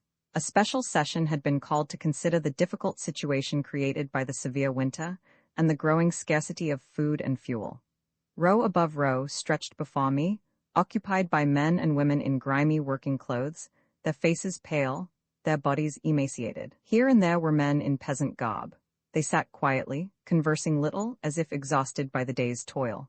The military band struck up the Internationale, and the audience rose to their feet. Then Zinoviev ascended the platform. The winter had caused much suffering, he said. Heavy snowfall impedes railroad traffic, and Petrograd is almost isolated. A further reduction of the pie ration has unfortunately become necessary. He expressed confidence that the workers of Petrograd, the most revolutionary, the advance guard of communism, would understand that the government is compelled to take this step, and would approve its action. The measure is temporary, Zinoviev continued. The revolution is achieving success on all fronts. The glorious Red Army is winning great victories. The White Forces will soon be entirely defeated. The country will get on its feet economically, and the workers will reap the fruit of their long martyrdom. The imperialists and capitalists of the whole world are against Russia, but the proletariat everywhere is with the revolution. Soon, the social revolution will break out in Europe and America. It cannot be far off now, for capitalism is crumbling to earth everywhere.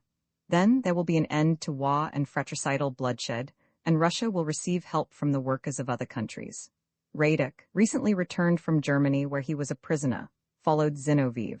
He gave an interesting account of his experience, lashing the German social patriots with biting sarcasm. A pseudo-socialist party, he said, now in power, but too cowardly to introduce socialism. Traitors to the revolution they are, those Schademans, Bernsteins, et al. Bourgeois reformists, agents of Allied militarism and international capital. The only hope is in the Communist Party of Germany, which is growing by leaps and bounds, and is supported by the proletariat of Germany. Soon that country will be swept by revolution. Not a make-believe social democratic one, but a communist revolution, such as that of Russia.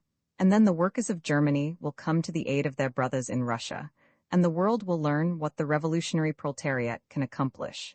Joff was the next speaker. Of aristocratic appearance, well-dressed, his beard neatly trimmed, he seemed strangely out of place in the assembly of ill-clad workers.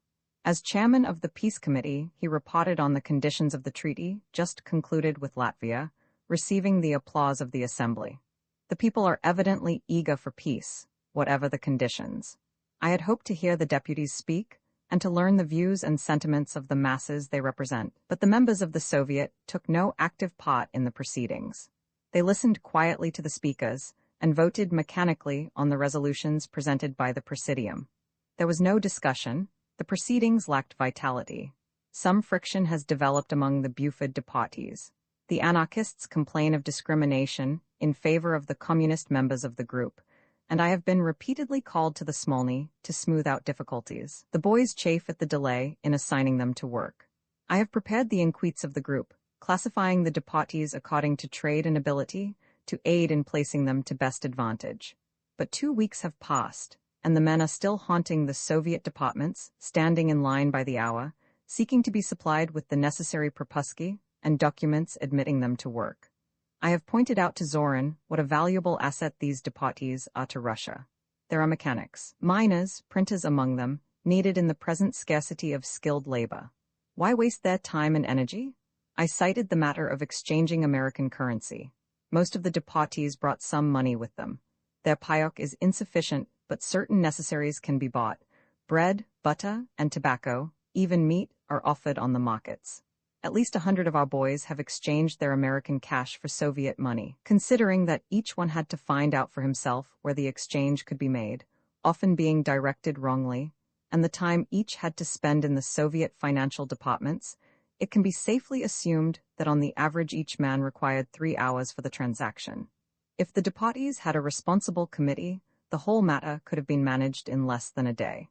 Such a committee could attend to all their affairs and save time, I urged. Zorin agreed with me. It ought to be tried, he said. I proposed to go over to the Smolny, call the men together, explain my proposition to them, and have the committee elected. It would be well to assign a little room as the committee's office with a telephone to transact business, I suggested. You are very American, Zorin smiled. You want it done on the spot, but that isn't the way, he added dryly. I'll submit your plan to the proper authorities and then we'll see. At any rate, I said, I hope it can be done soon, and you may always call on me for I am anxious to help. By the way, Zorin remarked, looking at me quizzically, trading is forbidden. Buying and selling is speculation. Your people should not do such things. He spoke severely. You cannot call buying a pound of bread speculation, I replied. Besides, the difference in the payok encourages trade. The government still issues money, it is legally in circulation. Yes, Zoran said, displeased, but better tell your friends not to speculate any more. Only Kernicki, self-seeking skinners, do that. You are unjust, Zoran. The Buford men have donated the greater part of their money, the provisions and medicines they brought, to the children of Petrograd. They have even deprived themselves of necessities, and the little cash they have kept the government itself has turned into Soviet money for them. Better warn the men, Zoran repeated. XXX in various walks by the aid of the secretary of an important labor union, I have gathered much valuable material for the expedition. Is a Bolshevik who has in some unexplained manner escaped the recent cleaning process. His known popularity among the workers, he believes, has saved him. The Bolsheviki are keeping an eye on me, but they have left me alone so far, he said significantly. Familiar with the city, its museums, libraries, and archives, has been a great help in my quest for data and documents. Much that is valuable has been lost, and still more has been destroyed by the workers themselves, in the interests of their safety, at the time of German occupation and White Terror.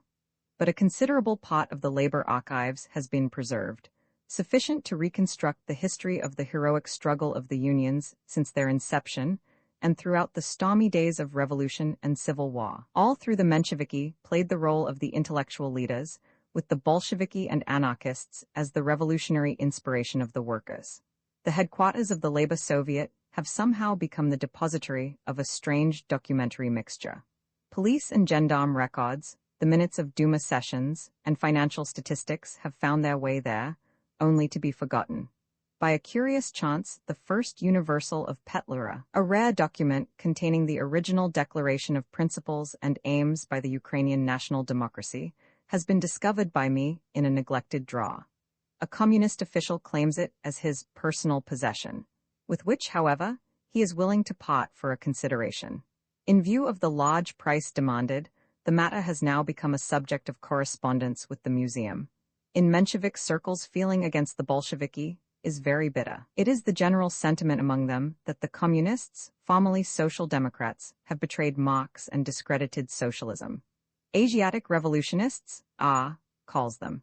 There is no difference between Trotsky and the hangman Stolypin, he asserts. Their methods are identical. Indeed, there was more political life under Nicholas Roman II than there is today.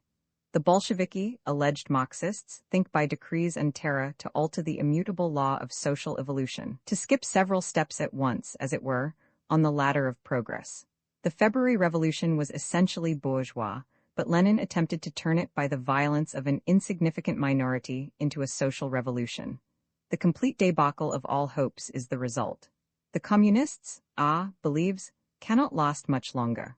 Russia is on the verge of utter economic collapse. The old food reserves are exhausted, production has almost ceased, militarization of toil has failed. Trotsky's calculations of the progressive increase of the output on the labor front have been exploded like Bolshevik prophecies of world revolution. The factory is not a battlefield. Converting the country into a camp of forced labor is not conducive to creative effort. It has divided the people into slaves and slave drivers and created a powerful class of Soviet bureaucrats. Most significant of all, it has turned even the more advanced workers against the communists. Now the Bolsheviki can count neither on the peasant nor on the proletariat. The whole country is against them. But for the stupid policy of the Allies, they would have been swept away long ago. The blockade and invasions have played into their hands. The Bolsheviki need war to keep them in power. The present Polish campaign suits them splendidly. But it is the last communist straw. It will break, and the bloody Bolshevik experiment will come to an end. History will write them down as the arch-enemies of the revolution. Concluded emphatically, Friday evening. On the dining table at the home of Reb Zakah, the old Zionist, burn 3 candles orthodoxically blessed by the housewife. The whole family are gathered for the festive occasion. But the traditional soup and meat are absent. Herring and kasher are being served, and small chunks of challah, the Sabbath bread, now only partly of wheat. Besides the parents, 2 daughters and a son of 18 are present. The oldest boy, Yankel was his name, Reb Zakah says with a heavy sigh. He'd now be 23, his memory be blessed, was killed in the pogrom the Denikin men had made just before they finally evacuated the city. He sought to defend his sister, the youngest, then only 15. Together they were visiting a friend in the Podol when the mob broke into the street, sacking every house, pillaging and murdering. The old lady sits in the corner crying quietly. The look of frozen terror, which I have seen often lately, is in the eyes of the girls. The young man steps over to his mother and gently speaks to her.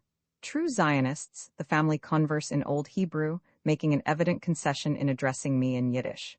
At least you are free from pogroms under the Bolsheviki, I remark. In a certain sense, the old man assents, but it is the Bolsheviki who are responsible for pogroms. Yes, yes, we had them under the Tsar also. He interrupts my protest, but they were nothing like those we have had since. Hatred against us has increased. To the Gentiles, a Bolshevik now means a Jew. A commissar is a Žid. 39 and every Hebrew is held responsible for the murders of the Cheka. I have lived all my life in the ghetto, and I have seen pogroms in the years past, but never such terrible things as since the Bolsheviki got into Moscow. But they have made no pogroms, I insist. They also hate the Jew. We are always the victims. Under the communists we have no violent mob pogroms, at least I have not heard of any. But we have the quiet pogroms, the systematic destruction of all that is dearest to us, of our traditions, customs, and culture. They are killing us as a nation. I don't know but what that is the worst pogrom, he adds bitterly. After a while he takes up the subject again. Some foolish Jews are proud that our people are in the government, and that Trotsky is war minister. As if Trotsky and such others are Jews. What good is it all, I ask, when our nation must suffer as before and more? The Jews have been made the political and social equals of Gentiles, I suggest. Equals in what? In misery and corruption, but even there we are not equal. The Jew has more to bear than the others. We are not fit for the factory. We were always businessmen, traders, and now we have been ruined entirely. They have sown corruption in our youth who now think only of power, or to join the Cheka for gain. That was never before. They are destroying the dream of Palestine, our true home. They are suppressing every effort to educate our children in the proper Jewish spirit. In the Kulturliga gather Hebrew writers, poets, and teachers, most of them members of the Volkspartei, when that political party was represented in the Rada by its Minister of Jewish Affairs. Formerly, the League was a powerful organization, with 230 branches throughout the South, doing cultural work among its coreligionists. The institution had much to suffer through the various political changes. The Bolsheviki were tolerant at first, and even financially aided its educational efforts. But gradually, the help was withdrawn, and obstacles began to be placed in the way of the League. The Communists frown upon the too nationalistic character of its work. The Yovkum, Jewish branch of the party, is particularly antagonistic. The League's teachers and older pupils have been mobilized into state service, and the field of its efforts narrowed down. In the provinces, most of its branches have been compelled to close entirely, but in Kiev, the devotion and persistence of its leading spirits still enables the League to continue. It is the sole oasis in the city of nonpartisan intellectual and social life. Though now limited in its activities, it still enjoys great popularity among the Jewish youth. Its art classes, including drawing, painting, and sculpture, are eagerly visited, and the theatrical studio is developing young actors and actresses of much promise. The rehearsals I attended, especially that of The World's End, the posthumous work of an unknown dramatist, were unique in artistic conception and powerful in expression.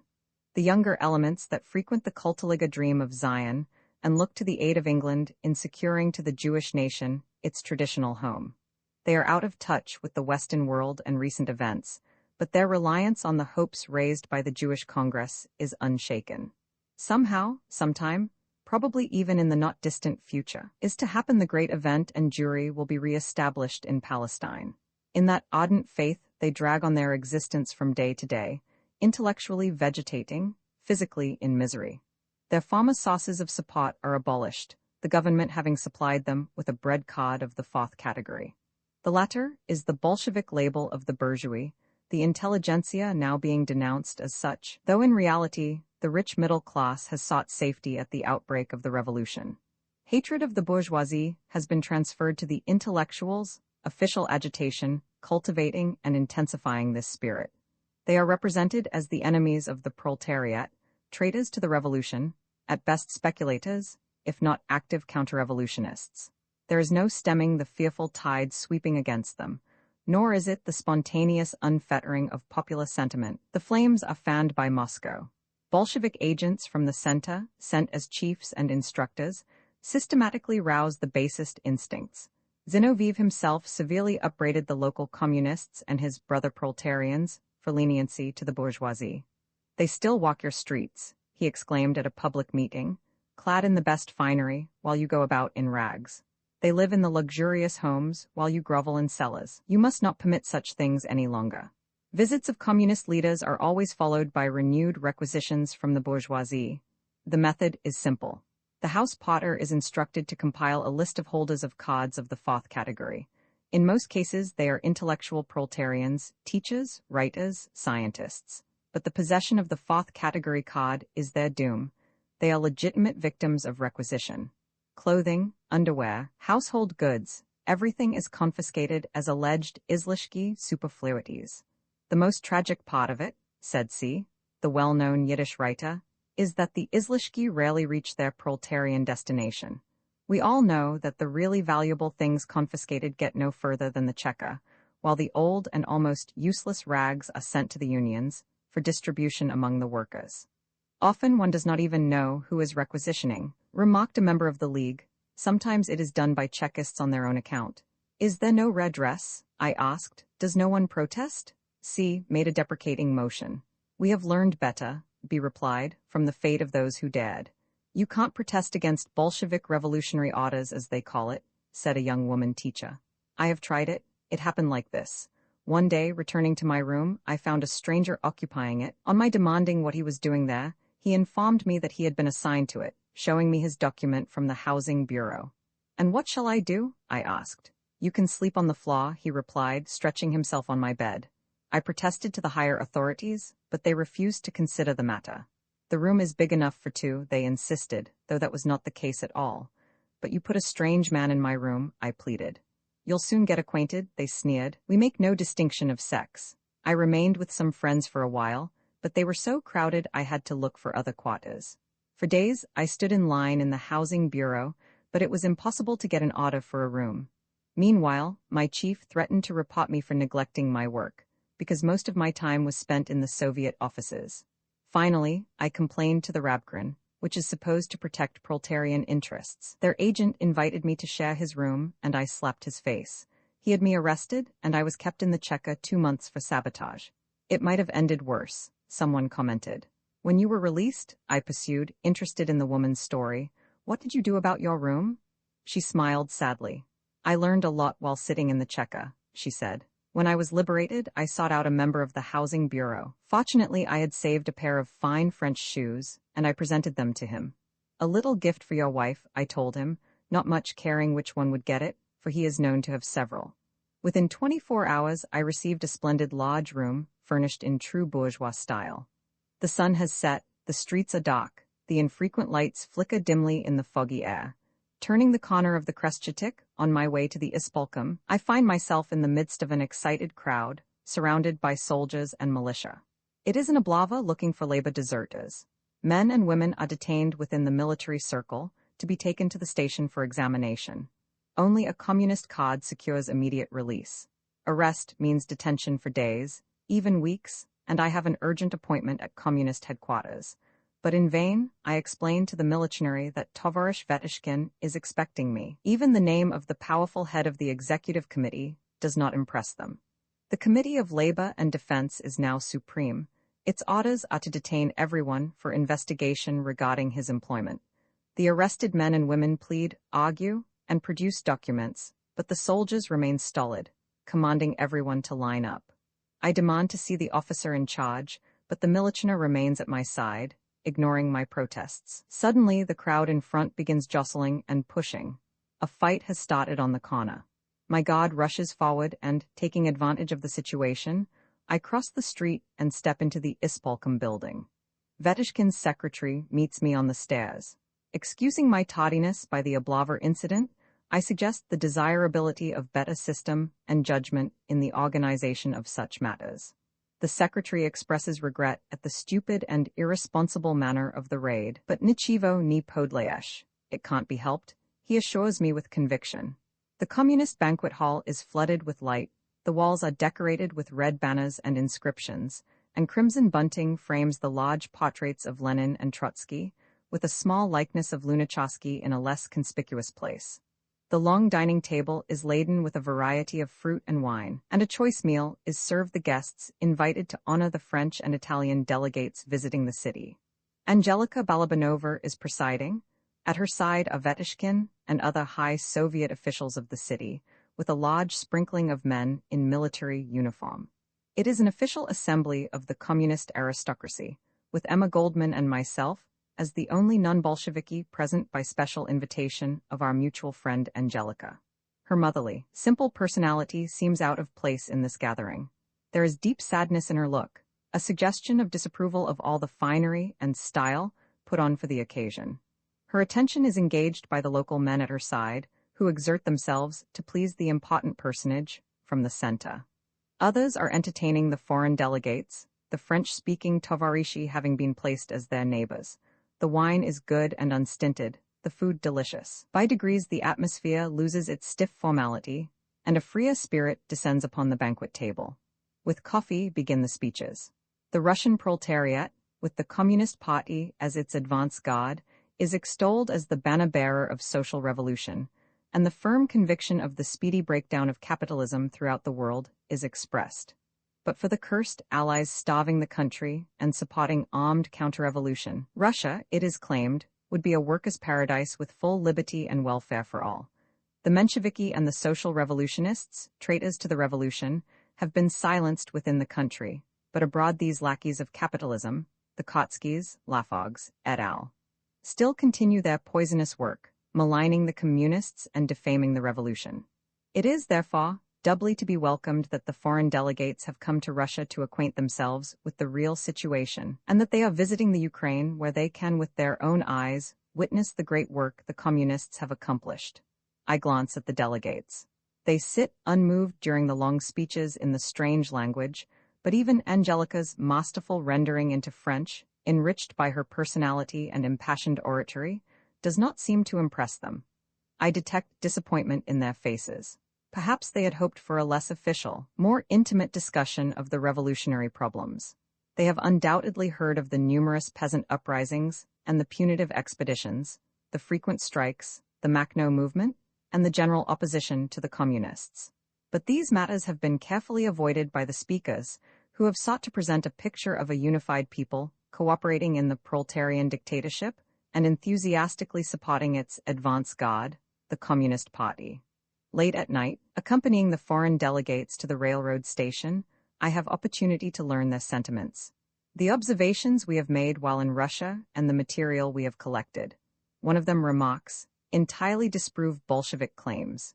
We feel it our duty to tell the whole truth to our people at home.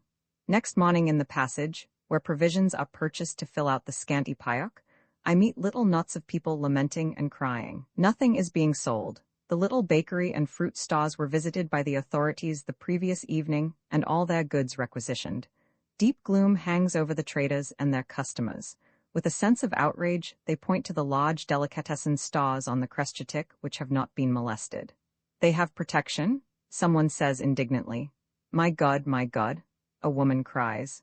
It's we poor people who gave that banquet to the delegates. She was introduced to me as Galena, a young woman in peasant dress, but of graceful figure and with thoughtful blue eyes. Galena? I wondered. Yes, Makhno's wife. Surprise and fear for her safety struggled with my admiration of her courage. Her presence in Kiev, in the very lair of the Cheka, means certain death were she to be recognized. Yet she has braved imminent peril and great difficulties in crossing the front. She has business in the city for the Povstancy, she said. She has also brought a message from Nesta. He is very anxious to have Emma Goldman and myself visit him. He is not far from the city, and arrangements could be made to enable us to see him. Her manner was reserved, almost shy, but she was very positive in her views, and her expression clear and definite. She looked so frail and alone, I was overwhelmingly conscious of the great danger to which she was exposing herself. She gave me the feeling of a diminutive David rising up to smite Goliath. I'm not afraid, she said simply. You know, I usually accompany Nesta, and he is always at the head of his men, she added with quiet pride. She spoke with much warmth of Makhno's military ability, his great popularity among the peasantry, and the success of his campaigns against Denikin. But she is not uncritical, nor a blind hero worshipper. On the contrary, she dwelt much more on the significance and purpose of the rebel peasant movement than on the role of its individual leaders. In the Makhnov's China, she sees the hope of Russia's liberation from the yoke of white generals, pomeshchiki landlords, and Bolshevik commissarship. The one is as hateful to her as the other, both equally subversive of liberty and the revolution. I regard the Povstancy movement, she said, as the only true proletarian revolution. Bolshevism is the mastery of the Communist Party, falsely called the dictatorship of the proletariat. It is very far from our conception of revolution. It is the rulership of a caste, of the socialist intelligentsia, which has imposed its theories upon the toilers. Their aim is state communism, with the workers and farmers of the whole country serving as employees of the one powerful government master. Its result is the most abject slavery, suppression, and revolt, as we see on every hand, but the people themselves, the proletarians of city and country, have an entirely different ideal, even though to a great extent only instinctive. They ignore all parties and are antagonistic to the political intellectuals. They distrust the non-working, privileged elements. Our aim is the class organization of the revolutionary toiling masses. That is the sense of the great Ukrainian movement, and its best expression is to be found in the Makhnov's China. Without the help of government or political parties, the peasants drove away the landlords. By their own efforts, they secured the land. Their military units have successfully fought every counter-revolutionary force. The Bolsheviki with their Red Army usually came into the already freed district, there to impose their mastery upon city and country and proclaim their dictatorship. Is it any wonder the people hate them and fight them as bitterly as the whites? She is a typical specimen of the rebel Ukrainian, of the type molded in the crucible of hard revolutionary life. All night we talked of the burning problems of the South, of the needs of the peasantry, and the activities of the Povstancy, whose beloved and almost venerated leader is Batka Makhno, the Stenka Raisin of the revolution. She related stories of the great devotion of the peasantry to Nesta and told interesting anecdotes of his campaigns. Once, when Makhno with a small company found himself surrounded by a large Bolshevik force, he caused a marriage to be performed in the village occupied by the enemy. Makhno's men in borrowed holiday attire attended the celebration, their famous sawed-off guns hidden upon their bodies. In the midst of the carousal, the Reds, soldiers the worse for the liquor freely supplied by the villages, the pretended holiday makers opened fire, taking the Bolshevik garrison by surprise and putting them to flight. The very mention of Makhno's name, Galena said, brings terror to the enemy, and frequently whole companies of the Red Army join his forces. Commissars and communists, identical terms to the Povstancy, find no mercy, but the common soldier is always given the choice of remaining with him or going free. That was the case also, she continued in her melodious voice, with Grigoriev's army. You have heard of him, haven't you, comrade? He was an officer of the Tsar, but at the outbreak of the revolution he became a freelance. At one time he was with Petlura, then he fought him, and later he joined the Red Army. He was just a military adventurer, though not without some ability. He was very vain, loving to style himself the Ataman of Kherson, China, because his greatest successes were in that province. Later he turned against the Bolsheviki and invited Makhno to make common cause with him. But Nesta found out that Grigoriev was planning to join Denikin.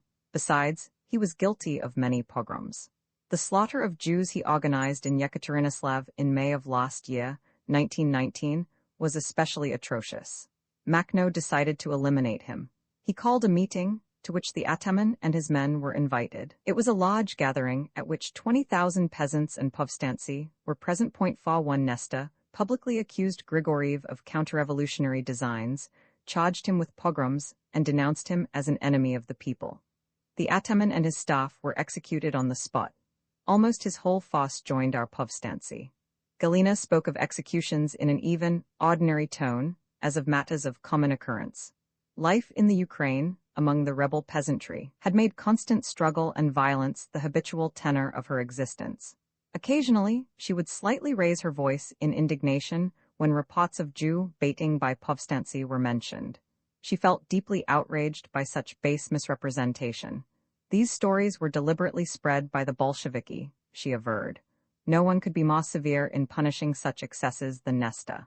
Some of his best comrades are Jews. There are a number of them in the Revolutionary Soviet and in other branches of the army. Few men are so loved and respected by the Povstancy as Yosef, the emigrant, who is a Jew and Macno's best friend. "We are not such barbarians as we are painted," she said with a charming smile, "but you will learn more about us when you visit us, which will not be far off, I hope." She listened wistfully to the news from the Western world and plied me with questions about life in America and the attitude of its workers to Russia. The role of women on the other side was of intense interest to her, and she was eager to procure books dealing at length with the subject. She looked dejected on learning that almost nothing was known in the States about the Ukrainian peasant movement, but she recovered quickly, remarking, "Naturally, for we are so isolated, but some day they will know." The night had turned to dawn, and all too quickly the morning was breaking. It was high time for Galena to be on her way. Regretfully, she left us, expressing her confidence in our speedy meeting in the camp of Macno. In complete self-possession, she stepped out of the house, while with bated breath we accompanied her at a distance, fearful lest a chance identification result fatally for the daring girl. Roman 31, the checker a pall hangs over the home of my friend Collier, the tailor. His wife is ill, the children neglected, dirty, and hungry. The plumbing is out of order, and water must be carried from the next street, 4 flights up. Collier always performed the heavy work. His absence falls heavily upon the little family. From time to time the neighbors look in on the sick woman. "Your husband will soon return," they assure her cheerfully, but I know that all their efforts to find him have proved fruitless. Collier is in the Cheka. The workers of the clothing factory where my friend is employed have of late been very discontented. Their main complaint concerns the arbitrary methods of the Yacheka, the little group of communists within every Soviet institution. Friction between them and the shop committee resulted in the arrest of the latter. In protest, the workers declared a strike. 3 delegates were sent to the Cheka with the request to release the prisoners, but the men disappeared, and Collier was among them.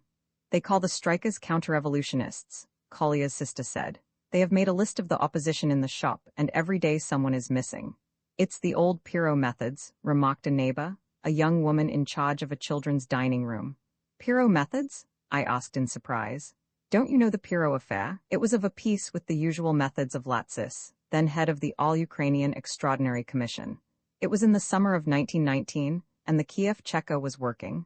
"Working? That's right, just the proper word," interrupted her brother. "Yes, working under high pressure," she continued, under instructions of Peters, who came from Moscow now and then. His presence in the city was always the signal for renewed arrests and shooting. Well, one day, the Soviet papers announced the arrival of Count Piro, Brazilian ambassador.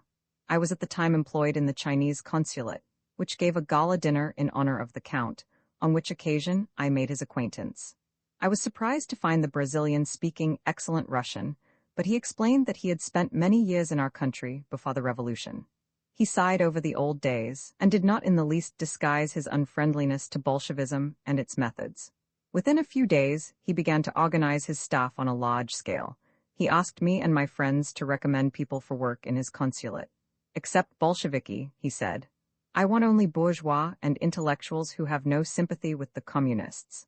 They'll be safe with me," he told us in confidence, hinting at the wholesale destruction of the intelligentsia by the Cheka. Many hastened to offer their services to the Count, eager for the protection offered. Piro accepted them all, placing some in his offices, while others were put on the waiting list, and their names and addresses recorded. To be brief, within a short time they were all arrested and most of them shot, among them MME. Popladskaya, Piro's personal secretary, whom he was pretending to help join her husband in Paris. Piro disappeared, but he was seen to leave town in Peta's automobile. It soon became known that the alleged Brazilian count was an agent of the Cheka, a provocateur. Many people in Kiev are positive that it was Peta's himself.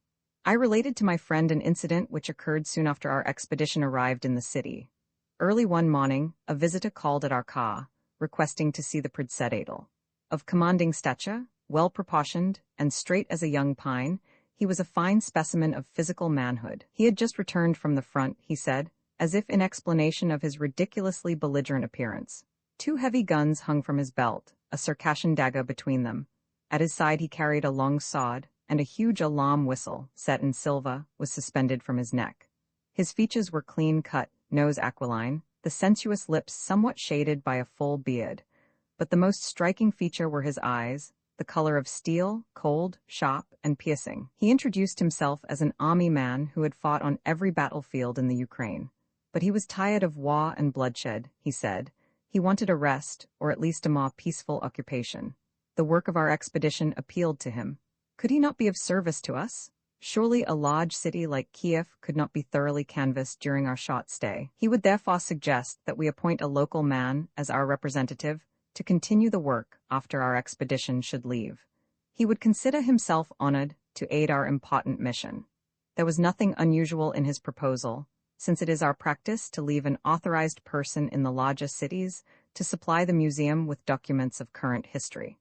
We promised to consider his application, and within a few days, he called again. I thought he looked strangely animated, perhaps even under the influence of drink. He immediately launched into exaggerated assurances of his fitness as our collaborator. He knew every important communist in the city, he asserted. He was even on terms of intimacy with most of them. The previous night, he declared, he had spent in the company of high-placed commissars, among whom was also the chief of the Cheka. With that, he began a recital of its activities, relating revolting details of torture and execution. He spoke with increasing fervor and growing excitement. At last he announced himself a commandant. He had shot many counter-revolutionists, he boasted, and he had never felt any qualms about his work. His eyes gleamed with a fierce, savage fire, and suddenly he drew the dagger from his belt. Leaning over close to me and wildly waving the weapon, he cried, "Look at it! It's bloody to the hilt." Then he fell back into a chair, exhausted, and with a touch of sentimentality he muttered, "I've had enough, I'm tired, I want a rest." "To judge from your description," remarked the young woman, "it must have been X, one of the most notorious executioners of the provincial Cheka. He is given to such escapades, especially when under the influence of drugs, for he is addicted to cocaine. One of his hobbies is to get himself photographed like this." She rose, searched a moment among her effects, and handed me a small picture. It represented a man entirely nude, gun in hand, in the posture of taking deliberate aim. I recognized our visitor. August 27, 1920. Rumors of Bolshevik reverses are delaying our departure. There are persistent reports of Red Army defeats. Odessa is said to be evacuating, an enemy fleet in the Black Sea attacking the city, and Rangel marching against it from the Crimea. Nothing definite is to be ascertained in the general confusion, but from authoritative circles, we have learned that red forces are being concentrated in the vicinity. The new developments, Yosif has informed me, compelled Makhno to retire from the province. To my great regret, our plan of meeting the Povstancy leader becomes impracticable for the present. With much anxiety, I think of Galena and her safety in the new turn of affairs. Our expedition faces the alternative of returning to Moscow or proceeding further south. In spite of insistent advice to the contrary, we decide to continue according to our schedule, which includes Odessa and the Caucasus. Roman 32 Odessa. Life and Visions, September 2, 1920. Late yesterday afternoon, we reached Odessa, our little commune greatly disturbed over the fate of Augsburg. Our traveling companion, whose cheerful spirit and ready helpfulness contributed so much toward making our journey more pleasant, was arrested on August 30, while we were stopping in Zhmyrinka. The local checker agents had received orders from Moscow to return the American correspondent, because he had gone to the Ukraine without the knowledge of the authorities. In vain, we argued and produced Zinoviev's letter giving Augsburg permission to join the expedition. He was removed from the train, to be taken under convoy to Moscow. The wires we sent to Lenin, Zinoviev, and Balabanova, protesting against the arrest and urging the release of our friend, have so far remained unanswered. The great city, formerly the most important shipping center of the country, was shrouded in darkness, its electric supply station having been almost completely destroyed by fire several days previously. With considerable difficulty, we found our way to one of the principal thoroughfares. On the corner, we were detained by a Militchina who informed us that it is forbidden to be about after sunset, except by special permission. It required considerable persuasion before the officer was convinced of our reliability and permitted us to return to the car. Our first impressions seemed to justify the disconcerting reports we had heard en route. No more cheerful is the once beautiful city in the glow of the bright morning sun. Few persons are on the streets, the houses and parks are neglected, the pavements broken and filthy. Everywhere is evidence of the poverty and suffering in the wake of foreign occupation and civil war. Food is very scarce, prices exorbitantly high on the markets which are still permitted to operate. The peasants of the district, systematically expropriated by their changing masters, now refuse to plant more than is necessary for their own needs, leaving the cities to their fate. Externally, Odessa is quiet, and there is no sign of enemy warships in the harbor, but an atmosphere of anxious suspense is felt everywhere. Bands of Green and Makhno forces are said to be in the neighborhood, and Rangel is reported to have taken some villages northeast, in the vicinity of Rostov. A spirit of qui vive pervades the Soviet bureaus, everyone wearing a preoccupied air, as if listening for the first note of alarm and ready to take flight. Much disorganization prevails in the unions. The new communist management has not yet gained full control over the liquidated Menshevik and anarchist leadership. Many of the latter are still at the head of labor affairs, persistently elected by the workers in open defiance of communist orders. Among the opposition, Shak Vorostov, an anarchist of militant type, has such a strong following that the Bolsheviki have not dared to remove him. Due to his friendly efforts, the Soviet of Unions has decided to call a meeting of secretaries, whom I am to address in the interest of the museum. The nonpartisan proletarians, who constitute the great body of labor, look with scorn at the readiness of the communists to flee should an enemy appear. Particularly, the sailors of the destroyed Black Sea Fleet, many of whom are in the city, resent the situation. The masses cannot evacuate, they say. The workers are doomed to remain, whoever comes, and to fight it out as best they can. Have not the unions, aided by the peasantry, waged successful guerrilla warfare against the Greek and Italian forces and the white generals? Then there was no distinction of political party. All revolutionists fought side by side. But every time the enemy is driven out, the communists institute their dictatorship, seek to dominate the Revolutionary Committee in charge of the safety of the city, and eliminate the old and tried fighters. The masses know how to protect themselves against invaders, but they resent the domination of a political party that seeks to monopolize the revolution. Semyon Petrovich, at whose home I spend considerable time, is an intelligent nonpartisan of independent views. An able statistician, he has been permitted by the Bolsheviki to remain in the Department of Economy, where he had served under previous regimes. Semyon is convinced that the Soviet government will find itself compelled to change its methods and practices. The ravager cannot long remain in the country he has ravaged. He likes to repeat the alleged saying of Denikin. But the ire of the gods, he asserts, pursues the Bolsheviki. Even their best intentions serve in practice to confound them. They have closed the stores and abolished private trade. Semyon Petrovich repeats, they have nationalized, registered, and taken an invoice of everything under the sun. One would think that complete order should reign. Indeed, you cannot transfer a bed mattress from one apartment into another without special permission of the proper authorities.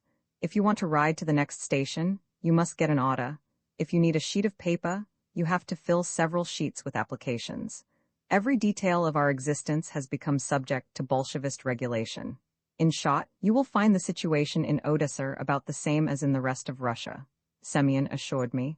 But life passes by the Soviet apparatus, because life is incomparably stronger than any attempts at doctrinaire regulation. As in other Soviet cities, the population is supplied with a bread and products card, but except communists, very few receive enough bread to exist. On the bourgeois categories none has been issued for months. In fact, since the Bolsheviki took Odessa in January, occasionally a little salt, sugar, and matches are rationed out. Fortunately, the markets are still permitted to exist, Semyon explained. The government cannot press out enough bread of the farmers to feed the cities. The payuk is mostly a vision. That reminds me of a certain commissar in our department, a rare type of communist, for he has a sense of humor. Once I asked him why the Bolsheviki nationalized everything except the Izvestchiki .42, his reply was characteristic. You see, he said, we found that if you don't feed human beings, they continue to live somehow. But if you don't feed horses, the stupid beasts die. That's why we don't nationalize the cabmen. Life is indeed stronger than decrees. It sprouts through every crevice of the socialist armor. When private trade was forbidden, and only the cooperatives were permitted to continue, all business places suddenly became inspired by feelings of altruism, and every store was decorated with the sign of the IPO, cooperative. Later, when the cooperatives were also closed and only Kostanoi, small-scale production remained legal, all the little stars began manufacturing cigarette lighters and rubber soles from stolen automobile tires. Subsequently, new decrees were issued permitting trade only in articles of food. Then in every star window, there appeared bread and tea surrogates, while other wares were sold in the rear rooms. Finally, all food stores were closed. Now the illicit trade is transferred to the storekeeper's home, and business is done on the back stairs. The Bolsheviki want to abolish private trade and destroy speculation, Semyon remarked. They want everyone to live exclusively by his labor. Yet in no place in the world is there so much speculation as in Russia. The whole country is swept by its fever. Nationalization of trade means that the whole nation is in trade, our wits say. The truth is, we have all become speculators, he continued sadly. Every family now depends more on the sale of its table and bed linen than on the salaries paid by the Soviet government. The shopkeepers, having lost their shops, still remain traders, and they are now joined by those who formerly were workers, physical as well as intellectual. Necessity is stronger than laws, my dear friend. The real factory proletarians have become declassified. They have ceased to exist as a class, because most of the factories and mills are not working. The workers flee into the country, or become Meshichniki. 3. The communist dictatorship has destroyed, but it cannot build up. At the house of Dr. L, almost nightly gather little groups of the local intelligentsia. A man of broad culture and tolerance, L.'s home is neutral ground for the most diverse political tendencies. His private sanatorium, beautifully situated on an embankment washed by the Black Sea, was formerly famed as one of the best in Odessa. It has been nationalized, but the physician and his staff are exempt from professional mobilization and remain in charge. Dr. L is still permitted to receive a certain number of private patients, which privilege enables him to support himself and family in comparative comfort. In return, he is obliged to treat without remuneration the sick assigned to the sanatorium by the authorities. L and his wife, herself a graduate physician, are hospitable in the best Russian spirit. Though their present mode of living is far below that of former days, every comer finds a warm welcome, which includes an invitation to the dining room, a custom now almost entirely fallen into disuse in Russia. With charming smile and graceful gesture, L passes around tea, little lumps of yellow candy, homemade from beet sugar, and sandwiches, her manner quite innocent of any suggestion of the saving quality of her service to her famished guests. The sanatorium was requisitioned for the benefit of the proletariat, the doctor informs me with a humorous twinkle in his eyes, but it is occupied exclusively by high communist officials and several members of the Cheka. Among the latter is also a commissar, who has repeatedly taken treatment in the institution. He suffers from acute neurosis and is an habitual user of cocaine. In spite of the near presence of the dreadful autocrat of life and death, great freedom of speech prevails in L.'s home. It is the tacit understanding among his guests that the place is a free forum, a sanctuary for the crime of thought. Yet I notice that when a communist happens to be present, expression is less spontaneous, more controlled. I recall the arrest of the frequenters of a similar oasis in Moscow, betrayed by a member of the family, a Bolshevik. Might not such a misfortune also happen here? Yet Dr. G, the Menshevik colleague of the host, is most outspoken against the Bolsheviki whom he holds up to ridicule as counterfeit Marxists. The Zionists and literati present, among them Bialik, the greatest living Jewish poet, are more temperate in their criticism of the dictatorship. Their attitude is prompted by their love of the Jewry and its aspirations as a nation. They tell of the many vain efforts their most venerated representatives have made in the interests of justice to their coreligionists, only to be met with scorn and insult. The noted Hebrew author, relates the incident of his visit to the chief of the Cheka, to seek protection for two friends unjustly accused of speculation and in danger of being shot. In the reception room, while awaiting audience with the Predsedatel, he was abused by the Chekists, among whom he recognized several members of the old police force and two well-known criminals of former days. "You are insulting the Soviet power by interceding for the arrested," the Cheka chief told him. The author urged the innocence of the accused. "If you plead for speculators, you are no better than they," the chief retorted. Both men were executed without trial. Through an open window, I look out upon the broad expanse of the Black Sea below. It is a quiet moonlit night. The low murmur of the waters pleasantly strikes upon the ear, as the white-capped waves with musical regularity reach the shore, softly splash against the rocks, and silently recede. They return to caress the sentinel wall that seems to draw closer toward them, as if yearning for their embrace. A gentle breeze floats into the room. Angry voices recall me to the company. The young Bundist Fatih Fadi is involved in a virulent dispute with his former comrade turned communist. D charges the Bolsheviki with having stooped to a partnership with the notorious Odessa criminals who were organized into regiments and possessed weapons and machine guns. They had first helped Ataman Grigoriev to take the city, and were later used by the communists for the same purpose. Indebted to the thieves, the Bolsheviki did not molest them in the first days of their Odessa regime, and the professional union was permitted to work the city. Subsequently, the Soviet government declared war upon them, but the fighting spirits saved their lives by joining the Cheka. The communist vehemently denies that any agreement had existed between his party and the criminals, though he admits that in some instances the thieves' union aided the work of the Bolsheviki. The argument is becoming dangerously heated. MME, grown apprehensive, holds up a warning hand. "Friends, Tovarishi," she cautions them, "please not so loud." "Do not worry," the host laughs, "it's the usual thing when these two come together. They are old friends, relatives at that, for the ex-Bundist married the Bundist's sister." "It is an open question," observes Zed, the literary investigator, "whether the Bolsheviki had a formal agreement with the thieves, but that they cooperated at one time is known to all of us. Well, they were also proletarians," he adds sarcastically. Later, of course, the communists turned against them, but a similar fate has befallen most of us. The left the maximalists, the anarchists, did they not all fight together with the communists against the whites? And where are they now? Those who did not die on the fronts have been shot or imprisoned by the red dictators, unless they have been bribed or cowed into serving the Cheka. Only weaklings would save their lives thus, the hostess protests. Few can be brave with a loaded gun pointed at their temple, the doctor remarks with a sigh. It is a cold, chilly day as I turn my steps toward Sadovaya Street.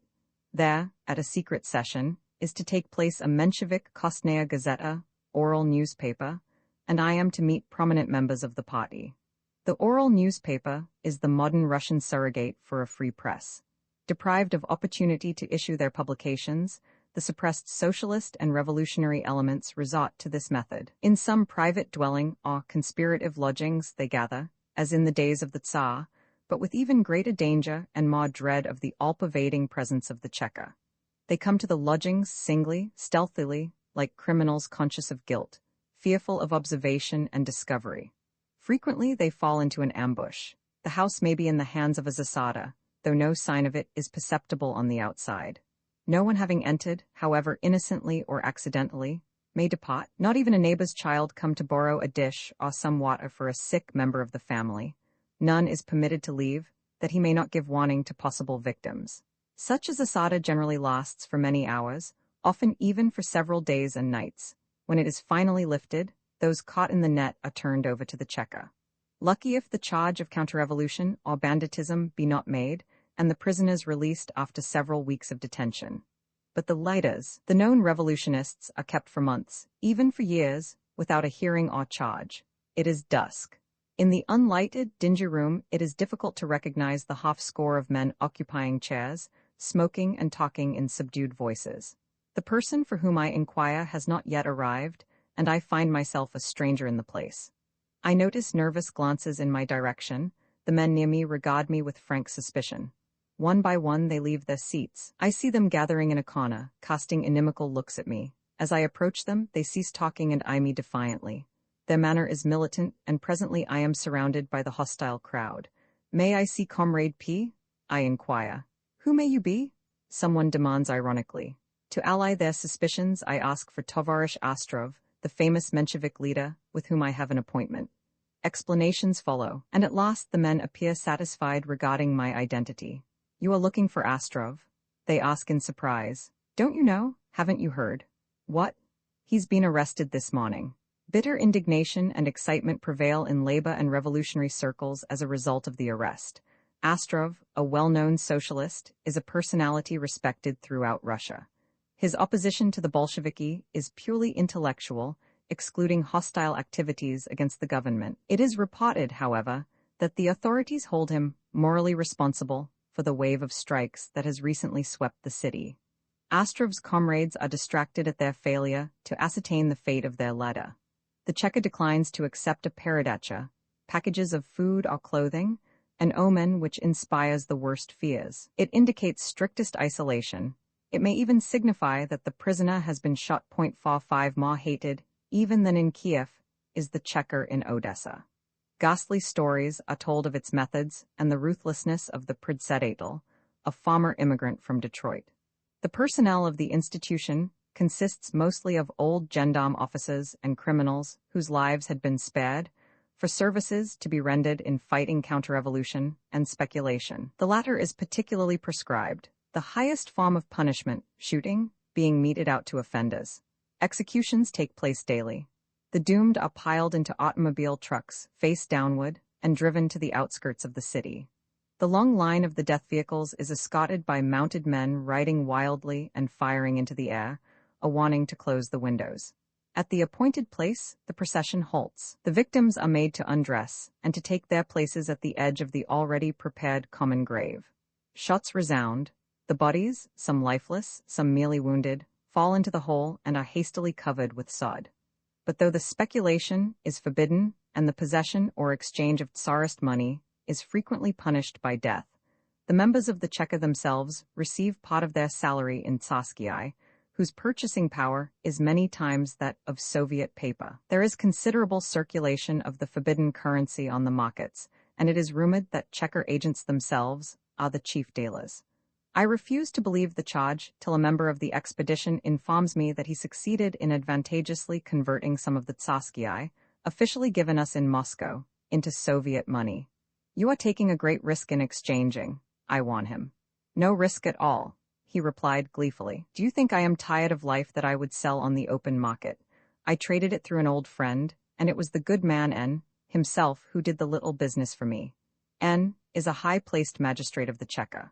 With Emma Goldman, I attend a gathering of local anarchists come to meet the comrades from America.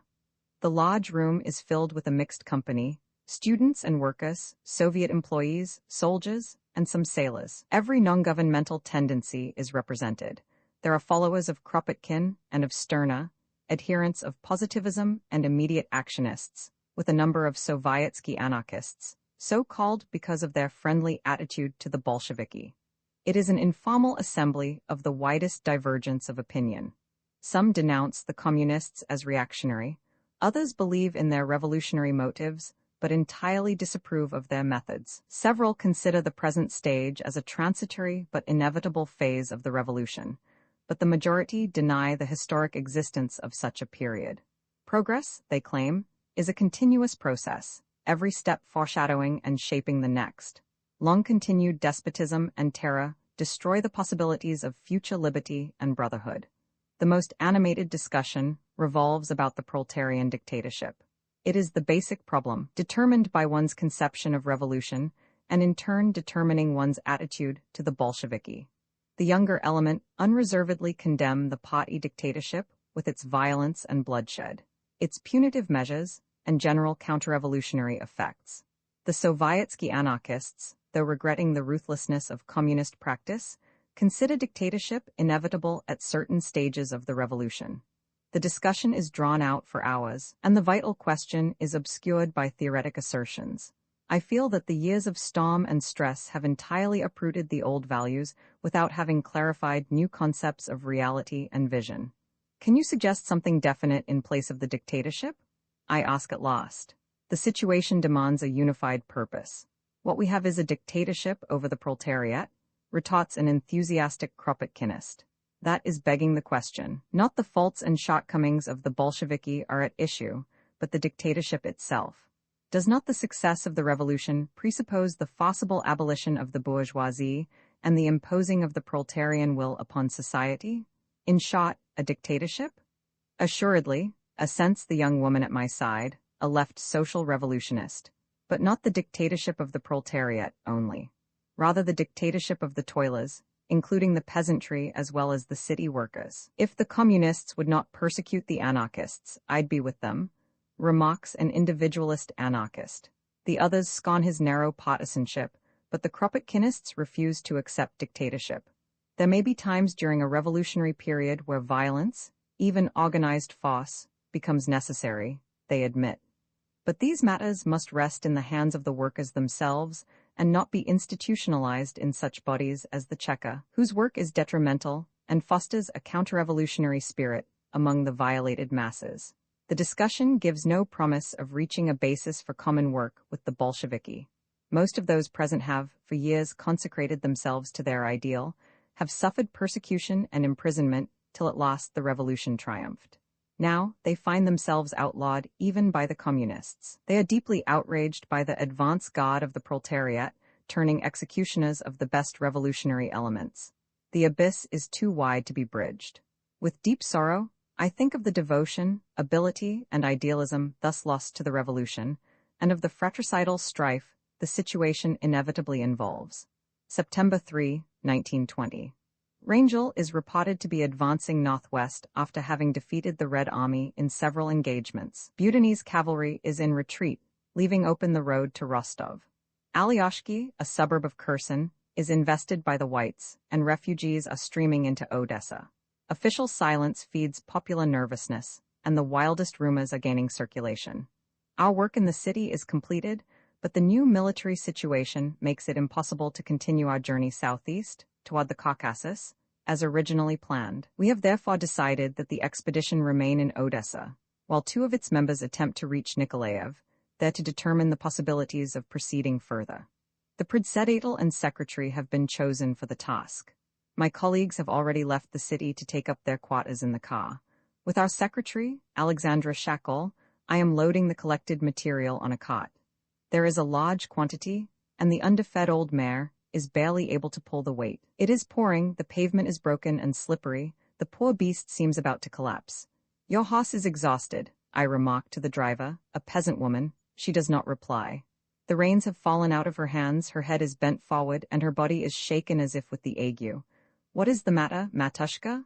I call to her. She looks up. Her eyes are red and tears are coursing down her cheeks, leaving streaks of yellow dirt behind. Curses be upon you, she mutters between sobs. The horse has stopped. The rain is pouring with increased force. The chill pierces knife-like. Curse be you all, she cries vehemently. We try to soothe her. The secretary, a native Russian, herself of peasant stock, impulsively kisses the old woman on both cheeks. By snatches we learn that 2 days ago she had carted a load of hay to the city, part of her village's share of the Razvyostka.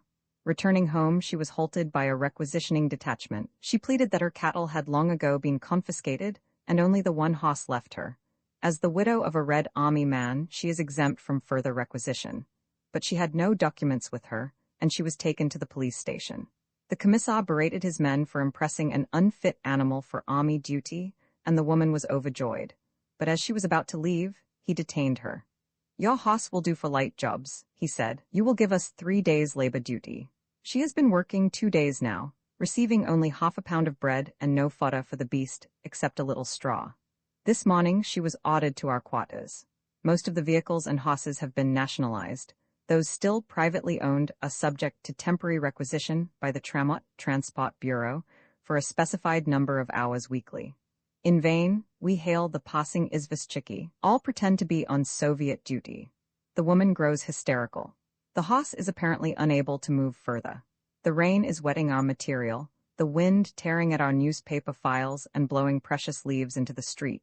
At last, with voices and shoulders, we induce the horse to proceed, and after a long ride, we reach the railroad station.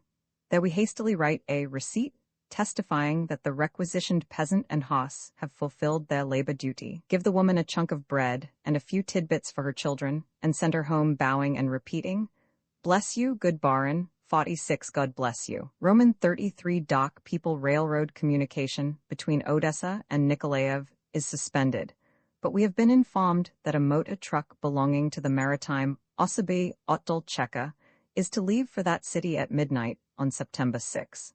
Accompanied by the secretary, I proceeded early in the evening to the place of departure. For hours, we tramped unfamiliar streets and tortuous alleys without finding the appointed place. Fearfully my companion clung to me, Odessa's reputation for lawlessness and the brutality of its bandit element filling us with alarm. In the darkness, we lost our bearings and kept circling within the crooked alleys near the docks, when suddenly there came the command, "Who goes there?" And we faced guards pointing guns at us. Fortunately, we had secured the military password. Chilata, Tarantas, the soldier completed, permitting us to pass and directing us on our way. It was after 2 a.m. when we reached the maritime Otdol. But no machine was in sight, and we were overwhelmed with disappointment at the thought that we had missed the rare opportunity of reaching Nikolaev. Inquiries at the checker elicited the unwilling information that the motor had not yet arrived, and no one knew when it was due. We spent the night in the street, the chekists refusing us permission to remain indoors. At 5 in the morning, the car arrived, piled high with clothing and ammunition for the Nikolaev garrison. Quickly we climbed to the top, soon to be joined by a number of soldiers accompanied by women. Everything seemed ready for the start when the chauffeur announced that the gasoline issued him was not sufficient to carry us to our destination, 200 miles northeast. A short, heavy-set sailor, addressed as commandant and apparently in charge of the journey, gruffly ordered everyone off the truck.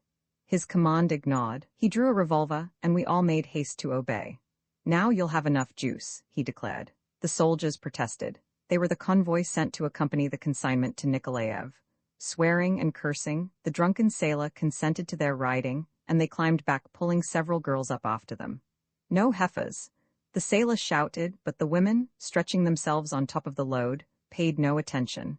The commandant got into a violent altercation with the chauffeur, accusing him of delaying the departure and threatening to arrest him. The driver pleaded that the truck had not been loaded on time. Its belated arrival was not his fault. The Chekist cursed and swore in a manner that surpassed anything I had ever before heard in Russia, the variegated complexity of his oaths defying even approximate rendering into English. Meanwhile, the number of passengers had increased. The sailor grew furious, and again displaying his Colt, he forced everyone to climb down. 3 times the process was repeated, no one daring to resist the drunken commandant. We stood in the driving rain, the uncovered clothing on the truck getting soaked, while the chauffeur was pretending to be busy with the machine, yet stealthily watching the Chekist. Presently, the latter walked out of the yard, whereupon the driver also disappeared. After an hour, he returned carrying a large can, and followed by half a score of men and women. He announced that all was in readiness, and there began a scramble of the new arrivals for a place. At last, the huge machine got into motion, the living mass on top desperately clinging for support as we gradually gained speed. "You'll never make half the way with that load," the commandant shouted, rushing out into the street and threateningly waving his gun.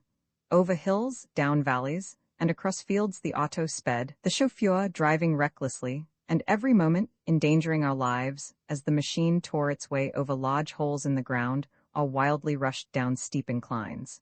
Our route lay along the sea and over wasteland still bearing evidence of past military activities. The large estate of Sukhomlinov, the great Russian magnate, stretched for miles before us entirely deserted, the celebrated cattle appropriated by the villages, the place now uncultivated. "No seed," laconically commented one of the peasants. "What would be the use?" Another replied. Long lines of wagons drawn by oxen and loaded with flour and potatoes crawled in the distance, the proceeds of the razvyostka being delivered to Odessa. The sailors, talkative and jolly, passed their time railing at the 3 peasants, typical Ukrainians. The latter took their banter in good humor, somewhat odd and not always comprehending the full drift of the slangy Russian. They were much friendlier with the soldiers, themselves Ukrainians, and presently they began exchanging experiences. They hailed from Krasnoye Selo. The razvyostka tax upon their village was very heavy, and the local Soviet had sent them to Odessa to secure a reduction of the assessment. But they received no satisfaction in the big city. They spent days in line at the various bureaus without accomplishing anything. Most of the officials just laughed at them. Others ignored them. One commissar even threatened to arrest them. "Life has become harder than ever before," they complained. Under the Tsar they had been serfs, the white generals robbed them of their sons and cattle. They had set great hopes upon the Bolsheviki. "But it is the same whoever comes," the peasants sighed. "For us poor people it's always the same."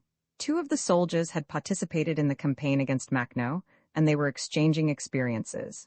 They spoke freely of his exploits, of the original methods that enabled him to defeat greatly superior forces, and of the numerous times he had been surrounded by white or red armies, yet always escaping, often in a most miraculous manner. They admired the clever ruse by which Makhno took Yekaterinoslav, then in the hands of Petlura. A handful of his men, dressed as peasants, crossed the bridge leading to the lower part of the city, with their arms hidden in carts. On reaching the other side, they unexpectedly opened fire on the Petlura men guarding the approaches. The sudden attack struck panic to the garrison, and Makhno's army easily took the city. "We've got to catch him," one of the soldiers concluded as if in self-justification, "but you can't deny it, he's a Molodets, daring fellow." Both of them had once been taken prisoners by Makhno. Their last hour had come, they thought, as together with other captives they were led before the feared Batka. A slender young man with sharp, piercing eyes faced them sternly and began haranguing them. Bolshevik commissars were no better than white generals, he said. Both oppressed the people and robbed the peasants. He, Makhno, would defend the revolution against all enemies. He promised that the prisoners would be given the choice of joining the povstancy or going home, but the red soldiers feared Makhno was deriding them. Yet he kept his word. "Batka kills only Jews and commissars," one of the peasants drawled. "In the evening we stopped at Krasnoye Selo, in the district of the German colonies. The little frame houses, whitewashed and clean, were a pleasant contrast to the straw-thatched, dirty izbor of the Russian peasant. Few men were to be seen, most of them drafted in the white or red armies. Only women, children, and very old peasants were about. With my companion, I followed a party of sailors and soldiers in search of lodgings for the night. At our approach, the villagers ran terrified indoors. The sailors ordered them to bring food, but the women, weeping and imploring for mercy, called God to witness that the recent razvyostka had taken their last provisions. They could offer only bread and country cheese. The Chekists swore at them, fingered their guns, and demanded to be taken to the cellar. There they appropriated whatever eatables they could find. Distressed, I left with my companion to seek hospitality for ourselves. Word had passed of the arrival of the commissars, and the houses were barricaded. After many vain attempts, we gained admission to a khater at the furthest end of the village.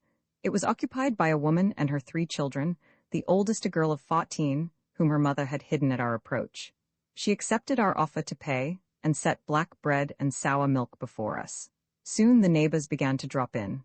They stood timidly on the threshold, observing us with unfriendly eyes and exchanging whispered remarks. Gradually they gained confidence, advanced toward the table, and began conversing.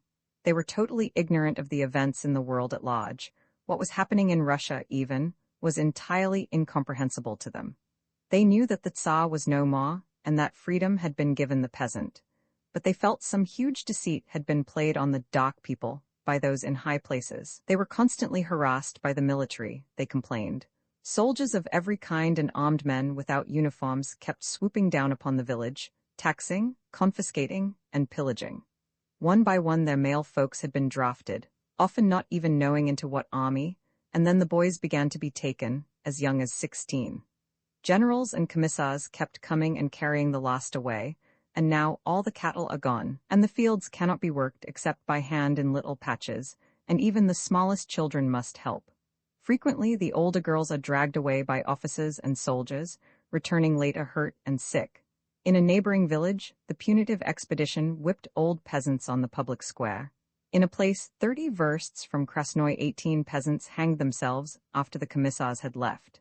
"Is it as bad in other parts?" my hostess asked. "How is it in Germany? My people come from there." "Germany has also had a revolution," I informed her. "The Kaiser is gone." "Revolution?" she repeated in utter incomprehension. "Did Germany have war?"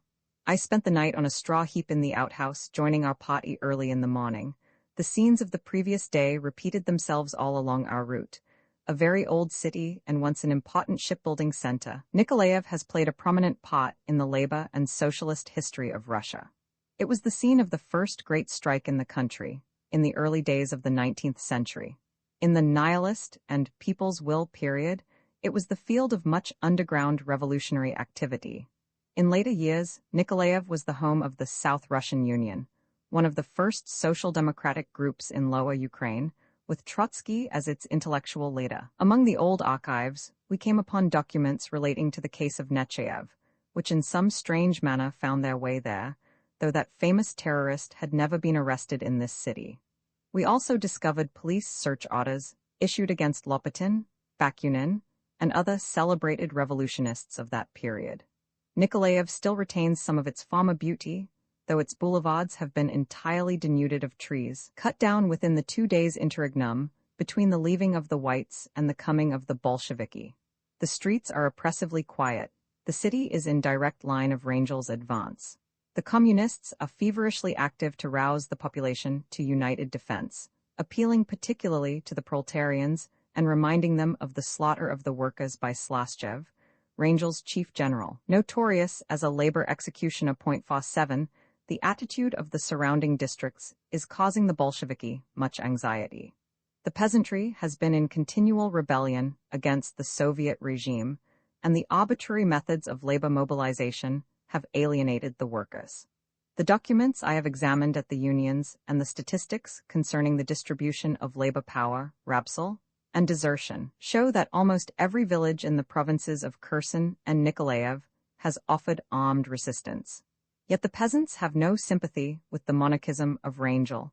His victory may deprive them of the land they have taken from the large estates.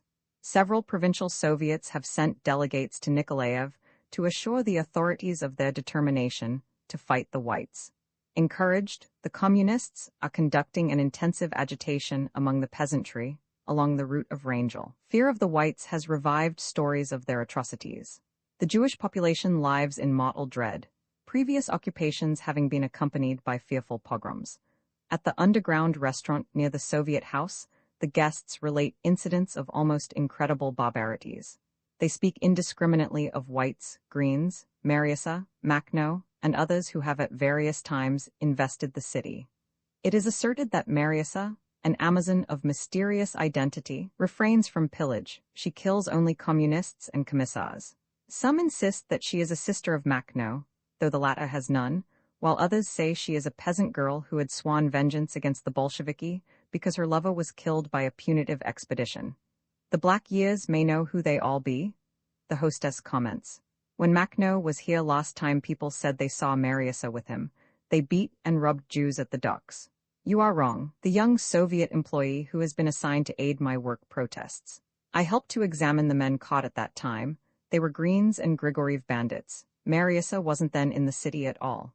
I heard Makhno himself speak, remarked Vera, the daughter of the hostess, a young college girl. It was on the square, and someone held a big black flag near him. He told the people they had nothing to fear, and that he would not permit any excesses. He said he would mercilessly punish anyone attempting a pogrom. I got a very favorable impression of him. Whoever it is that makes pogroms, her mother retorted, we Jews are always the first victims. Jews and commissars, the youth corrects. You are both, you'd better look out, a guest teased him. Better take off that kurtka, leather jacket, another warns. Roman 34, a Bolshevik trial. Having learned that old police records are in possession of the Extraordinary Commission, I visited Burov, the predsedatel of the Cheka. Very tall and broad, of coarse features and curt demeanor, he gave me the impression of a gendarme of the Romanov regime. He spoke in an abrupt, commanding tone, avoided my look, and seemed more interested in the large Siberian dog at his side than in my mission. He declined to permit me to examine the archives of the 3rd Department, but promised to select some material the museum might be interested in, and asked me to call the next day. His manner was not convincing, and I felt little faith in his assurances to aid my efforts. The following morning, his secretary informed me that Burov had been too busy to attend to my request, but he could be seen at the Revolutionary Tribunal, where a trial was in progress. On the dais of the tribunal, 3 men sat at a desk covered with a red cloth, the wall back of them decorated with lithographs of Lenin and Trotsky. At a small table below the dais was the defendant, a slender young man with a diminutive mustache, and near him an older man, his attorney. Burov, with the huge dog at his feet, was acting as the government prosecutor.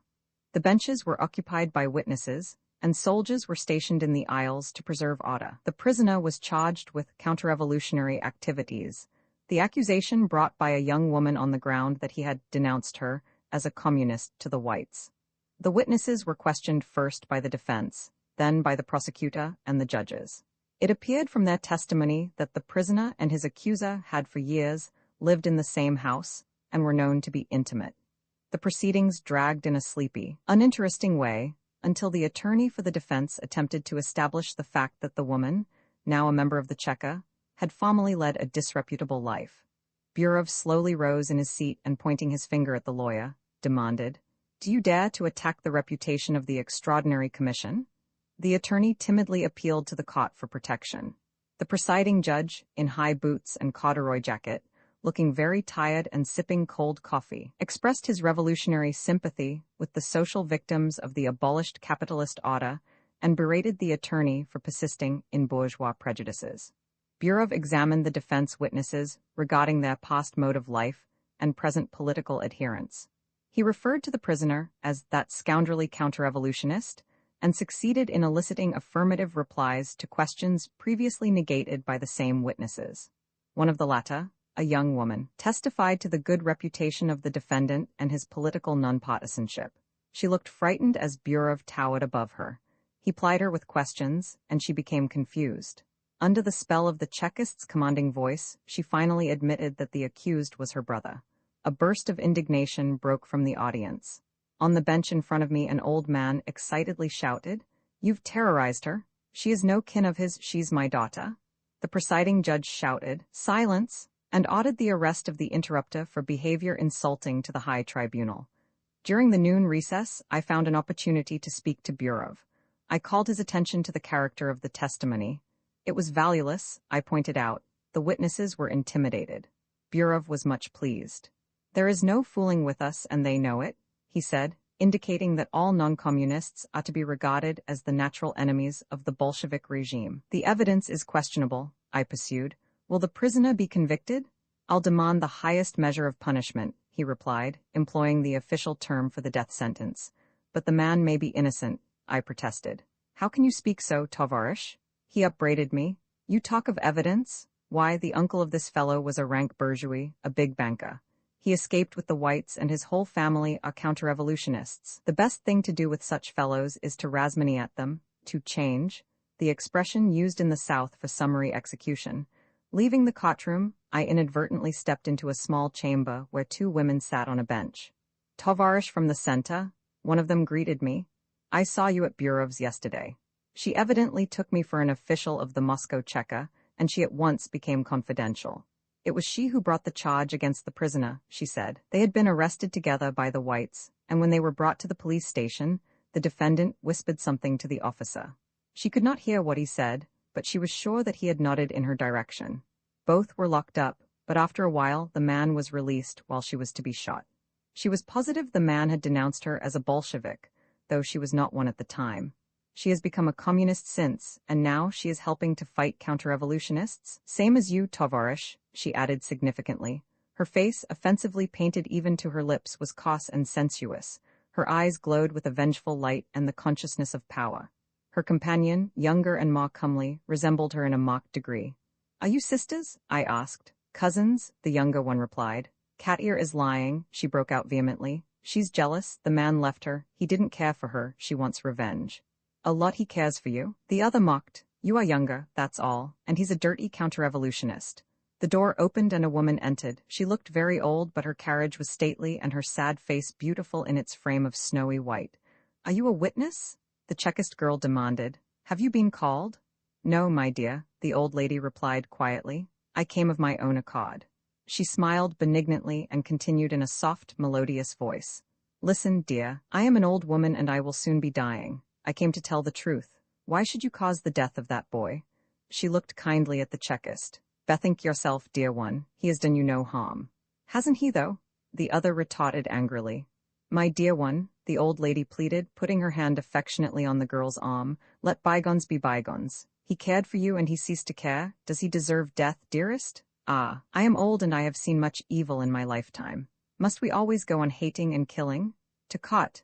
A soldier shouted into the room. Both girls hurriedly rose, smoothed their hair, and walked out. "Must we always be hating and killing?" the old woman repeated as she slowly followed them. Roman 35, returning to Petrograd. After a stay of several days, we left Nikolaev, returning to Odessa by the same maritime auto truck. We followed the Fama route and witnessed the previous scenes again. Our reception was even more unfriendly than before. Occasionally, some good-natured soldier offered to pay with Sovietsky money, but the villagers pleaded that they could do nothing with the colored papers and begged for articles of manufacture. The chauffeur produced a can of watered gasoline, which he had persuaded an old peasant to exchange for a smoked ham by assuring him that it was the best kerosene in Russia. The neighbors protested, but the old man, too frightened to refuse, gave up the treasured meat, muttering, "May the Lord have mercy on us and see you depart soon." In Odessa, we learn that the Red Army is in full retreat from Warsaw, and Rangel steadily advancing from the southeast. The alarming situation makes the further progress of the expedition impossible. Our anxiety is increased by the circumstance that the mandate for the use of our car expires on October 31, after which date the Railroad Commission has the right of immediate confiscation, involving the probable loss of our material. Our repeated letters and wires have remained without reply by the Nakhchimput People's Commissariat of Ways and Communication in Moscow. No choice is left us but to hasten back to Petrograd to deliver to the museum our collection, which has grown so large it requires an entire Tepelka freight car. September 2030. At last we have left Odessa and are now journeying by slow stages northward. The lines are clogged with military trains, dead engines, and wrecked cars. At Znamka, we come upon the rear of the 12th Army retreating in Desada. The Bolsheviki are evacuating points along the route of the expected Polish advance. Large areas have been left without any government at all, the Communists having departed, the Poles not pursuing. The Red Army is rolling back toward Kiev and Kharkov. Our train is constantly delayed or switched to a side track to clear the way for the military. Should the enemy advance, our expedition may be entirely cut off from the north, finding itself between Rangel's fosses in the south and southeast, and the Poles in the north and northwest.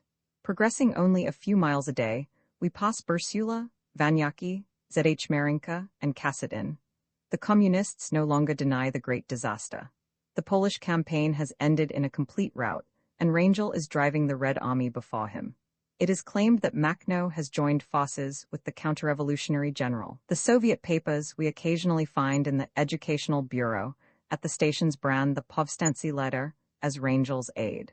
Familiar with the methods of the communist press, we do not give credence to the news, but our anxiety to learn the facts of the situation is increased by the persistent report that England demands the entire withdrawal of the Bolsheviki from the Ukraine.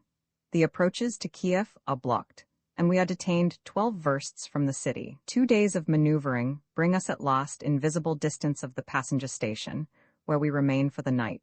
Kiev is being evacuated. A visit to the Union headquarters fails to discover any prominent officials. They are preparing to leave in case of revolutionary necessity. There is much speculation whether the Bolsheviki will release the political prisoners before surrendering the town, as the enemy will undoubtedly execute all revolutionists who fall into its hands. On the streets, joy at the departure of the communists struggles with dread of the hated Poles. Rising next morning at 9, by the new time, 7 by the sun, I am surprised not to find my clothes in their accustomed place. Believing my friends to have played a hoax, I proceed to wake them. All my apparel and personal effects are gone. We have been robbed. The thief evidently entered through the open corridor window. The imprint of his bare feet is still on the rain-softened ground. We are certain the theft was committed by the military guarding the woodpile about 30 feet from our car. It was a moonlit night. No one could have climbed through the window without being seen by the sentry. In any case, a desperate undertaking, for such acts are now punishable with death. Our interviews with the soldiers, inquiry and investigation fail to throw light on the robbery, and at heart we are glad. The loss, however great, is not worth a human life. October 2. Journeying toward Kursk. We still hope to be able to return south by way of Yekaterinoslav, but rumors are persistent of the taking of that city by Rangel. Splendid autumn day, clear and sunny. The country is luscious, fields of black soil, primitive forests of oak and fir. But the weather is growing cold, and our car is unheated for lack of dry wood. Our supplies are almost exhausted. Even the resourceful culinary art of Emma Goldman is unable to produce meals from an empty larder. In the evening, a rare sunset over the western slope, the horizon aglow with luminous red. Broad lines of purple afloat on an azure background, its base a light yellow of frayed edges. Now the dense woods hide the sky. I catch glimpses of the paling fire shimmering through the trees. Windmills of ancient Russian type and peasant khati, their roofs straw-covered, sides whitewashed, slowly pass by, looking melancholy. Women at work in the fields, children driving a flock of black sheep. A solitary peasant trudges behind a pair of oxen hitched to a plow of primitive design. The country is even, flat, monotonous. It is growing dusk, our candles are exhausted. In the gathering darkness, our little commune around the table, we exchange reminiscences. Today is the first anniversary of my release from the federal prison. 48 a year, rich with experience. Intense days of anti-conscription agitation and opposition to world slaughter, arrest and detention at Ellis Island, stealthy deportation, and then Russia and the life of the revolutionary period. With the touching curiosity of the Russian in all things American, our colleagues are absorbed in the story. The skyscraper, that bold striving toward the heights, is the symbol of the far-off world to them. Though theoretically familiar with American industrialism, their faith in that country as free is traditional, persistent, and they experience a rude awakening at the recital of the actual facts of our economic and political life. Habituated to thinking the American a gentleman of large and noble nature, with a touch of manly irresponsibility, almost akin to interesting madness, they are deeply shocked by the picture of prison existence with its touches of solitary, underground dungeon, and bull ring. Under the most cruel Tsarist regime, they assure me, the politicals were accorded better treatment even in the worst casemates of Petropavlovsk and Schlüsselburg. Is it possible, our secretary asks for the third time, that in free, cultured America a prisoner may for years be kept in solitary, deprived of exercise and visitors? 49 only 1 year ago, yet how far it all seems, how removed from the present? Long trains of artillery rush through the darkness. The Revolutionary Army is routed on all fronts. The soldiers' plaintive song, now Russian, now Ukrainian, grips the heart with heavy sadness as our train slowly creeps along the flatlands of northern Ukraine. October 21. A clear, cold day. The first snow of the season on the ground, Moscow presents a familiar sight, and I feel at home after our long absence. Eagerly, I absorb the news at the Commissariat of Foreign Affairs. The 12th Army has precipitately retreated from Warsaw, but the Poles are not pursuing. It is officially realized now what a serious and costly mistake the campaign was, and how baseless the expectations of a revolution in Poland. It is hoped that a quick peace may be patched up without too great sacrifices on the part of Russia. Happier is the news from other fronts. Eastern Siberia has been cleared of the last remnants of Kolchak's army under Ataman Semyonov. In the Crimea Rangel is almost entirely crushed, not the least share of credit admittedly belonging to Makhno. Far from aiding the counter-revolutionary forces, as had been reported, the Povstanci joined the fight against the White General. This development was the result of a politico-military agreement between the Bolsheviki and Makhno, the main condition of the latter being the immediate liberation of the imprisoned anarchists and Makhnovtsi, and a guarantee of free speech and press for them in the Ukraine. The telegram sent at the time by Makhno, requesting the presence of Emma Goldman and myself at the conferences, did not reach us. It was not forwarded by the Foreign Office. Our anxiety about Henry Ellsberg is relieved. He is now safely in Riga, having been permitted to leave Russia after his forced return from the south. Albert Boney and Pat Quinlan are in the Cheka, no definite reason for their detention being assigned.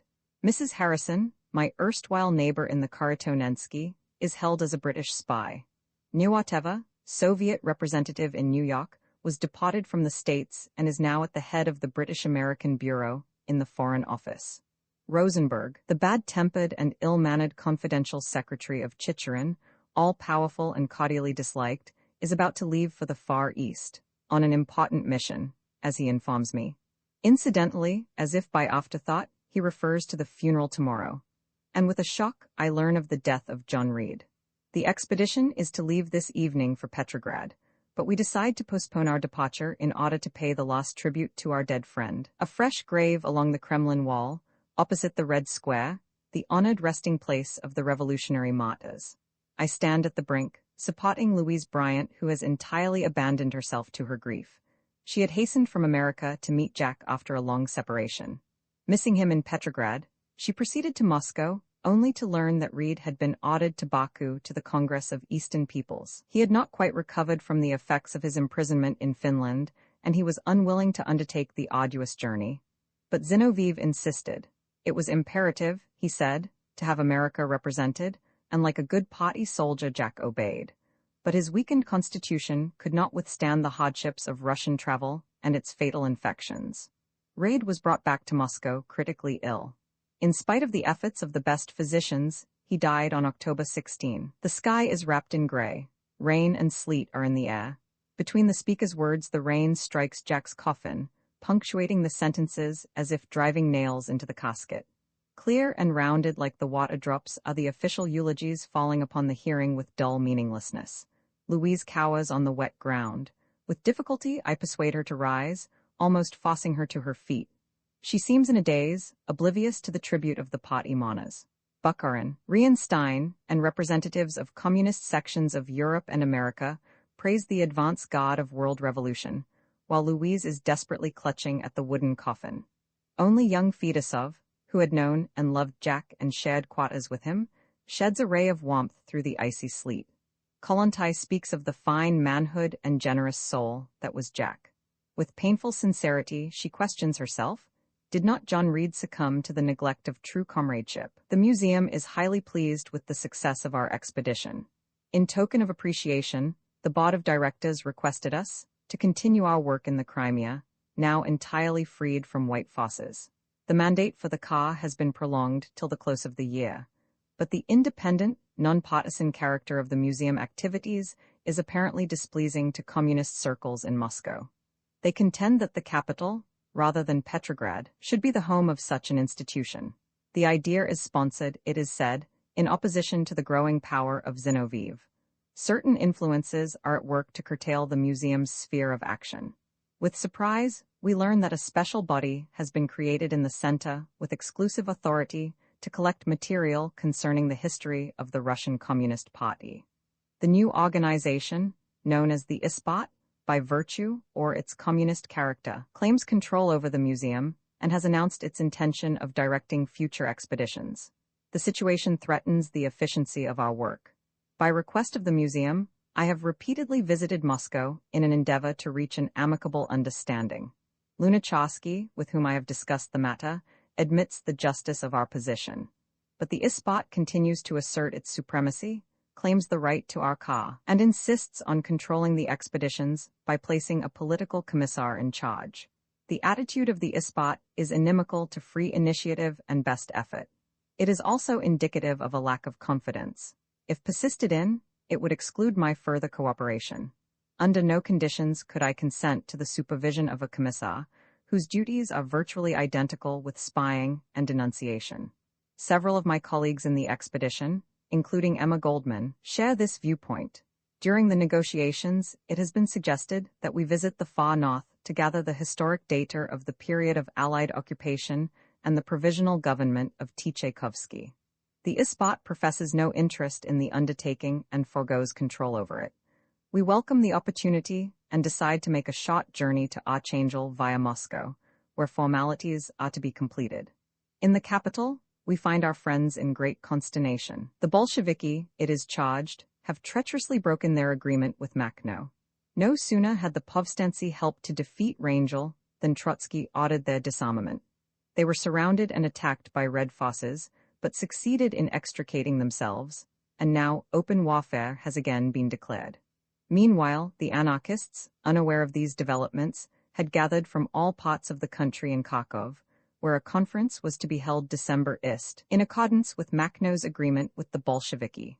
All of them, together with many local anarchists, were arrested, among them my friends Volin and Baron, widely known as men of high idealism and revolutionary devotion. The greatest fear is felt for their safety. Roman 36 in the far north, December 1920. Yaroslavl, an ancient city, is picturesque on the banks of the Volga. Very impressive are its cathedrals and monasteries, fine specimens of the architectural art of northeastern Russia of feudal times. But desolate is the site of the many demolished buildings and churches. On the opposite side of the river, the whole district is wrecked by artillery and fire. Dismal reminders of the harrowing days of June 1918, when the counter-revolutionary insurrection led by Savinkov, once famous terrorist, was crushed. More than a third of the city was destroyed, its population reduced by half. The shadow of that tragedy broods darkly over Yaroslavl. The hand laid upon the rebels was so heavy, its imprint is still felt. The people are cowed, terrified at the very mention of the ghastly days of June. Through Vologda we reach Archangel, at the mouth of the northern Dvina, almost within the Arctic Circle. The city is situated on the right bank, separated from the railroad station by the river which we cross on foot. The ice is dotted with peasant sleighs, some drawn by reindeer with huge, crooked antlers. The drivers are entirely wrapped in furs, only their narrow dark eyes and flat Lapland noses visible. The streets are clean, the small frame houses well kept. We have learned from the occupation. Kulikov, chairman of the Ispelkom, comments. He is a young man, tall, clean-featured, and of quick intelligence. The whites killed his entire family, including his young sister, but Kulikov has preserved his mental balance and humanity. Comparative order prevails in the Soviet institutions. The long queues so characteristic of Bolshevik managements are almost entirely absent. The natives have acquired method and efficiency. From the example of the Americans, they frankly admit. There is scarcity of provisions, but the payok is more equitable, distribution more systematic than elsewhere. The communists are the dominant factor, but they are encouraging the cooperation of the other elements of the population. Experience has taught them to economize human life. Many former white officers are employed, even in responsible positions. Their services are very satisfactory, I am told, particularly in the schools they are of help. Even monks and nuns have been given opportunity to serve the people. Some art workshops are managed by former inmates of monasteries, still in their religious garb, sewing and embroidering for the children and instructing them in the art. The orphan homes and asylums we have visited, unannounced, are clean and tidy, the inmates warmly dressed and of healthy appearance, their relations with the teachers very harmonious, even affectionate. Speculation in food has entirely ceased. The old marketplace is almost deserted. Only small articles of apparel are offered for sale. The distributing Soviet centers still have some of the provisions, mostly canned goods, left by the American mission, which is remembered with respect, almost with regret. But considerable sentiment is felt against the English, who are charged with political partisanship in the civil struggle of the North. The story is told of the destruction of huge supplies, sunk in the Dvina in the very sight of the starved population, by order of General Rowlands, who was in charge of the British evacuation. The cordial cooperation of Kulikov and other communist officials has enabled us to collect valuable material on the history of the provisional government of the Northern District. A pitiful picture it presents of Tchaikovsky, once the grandfather of the Russian Revolution. Forswearing his glorious past, he served as the vassal of Kolchak, whom he servilely acknowledged as the supreme ruler of Russia. So impotent, however, was the role of Tchaikovsky that his regime is contemptuously referred to as the government of Milla, the commander-in-chief of the counter-revolutionary forces which escaped to Norway soon after the British evacuation. Though comprising but a small part of the population, the workers of Archangel, about 3,000 out of a total of 50,000, have played a decisive part in the history of the city and district. In the union gatherings, I have come in touch with intelligent proletarian groups whose independence and self-reliance is the key to the local situation. Far from the center and small in number, the Bolsheviki are vitally dependent on the labor element in the management of affairs. Party dictatorship has been mitigated by the actual participation of the toilers. Their influence is restraining and salutary. Berkman, the chairman of the Union Soviet, personifies the history and spirit of the whole revolutionary epoch. Tall and stockily built, of plain speech and convincing honesty, he is typical of the northern worker.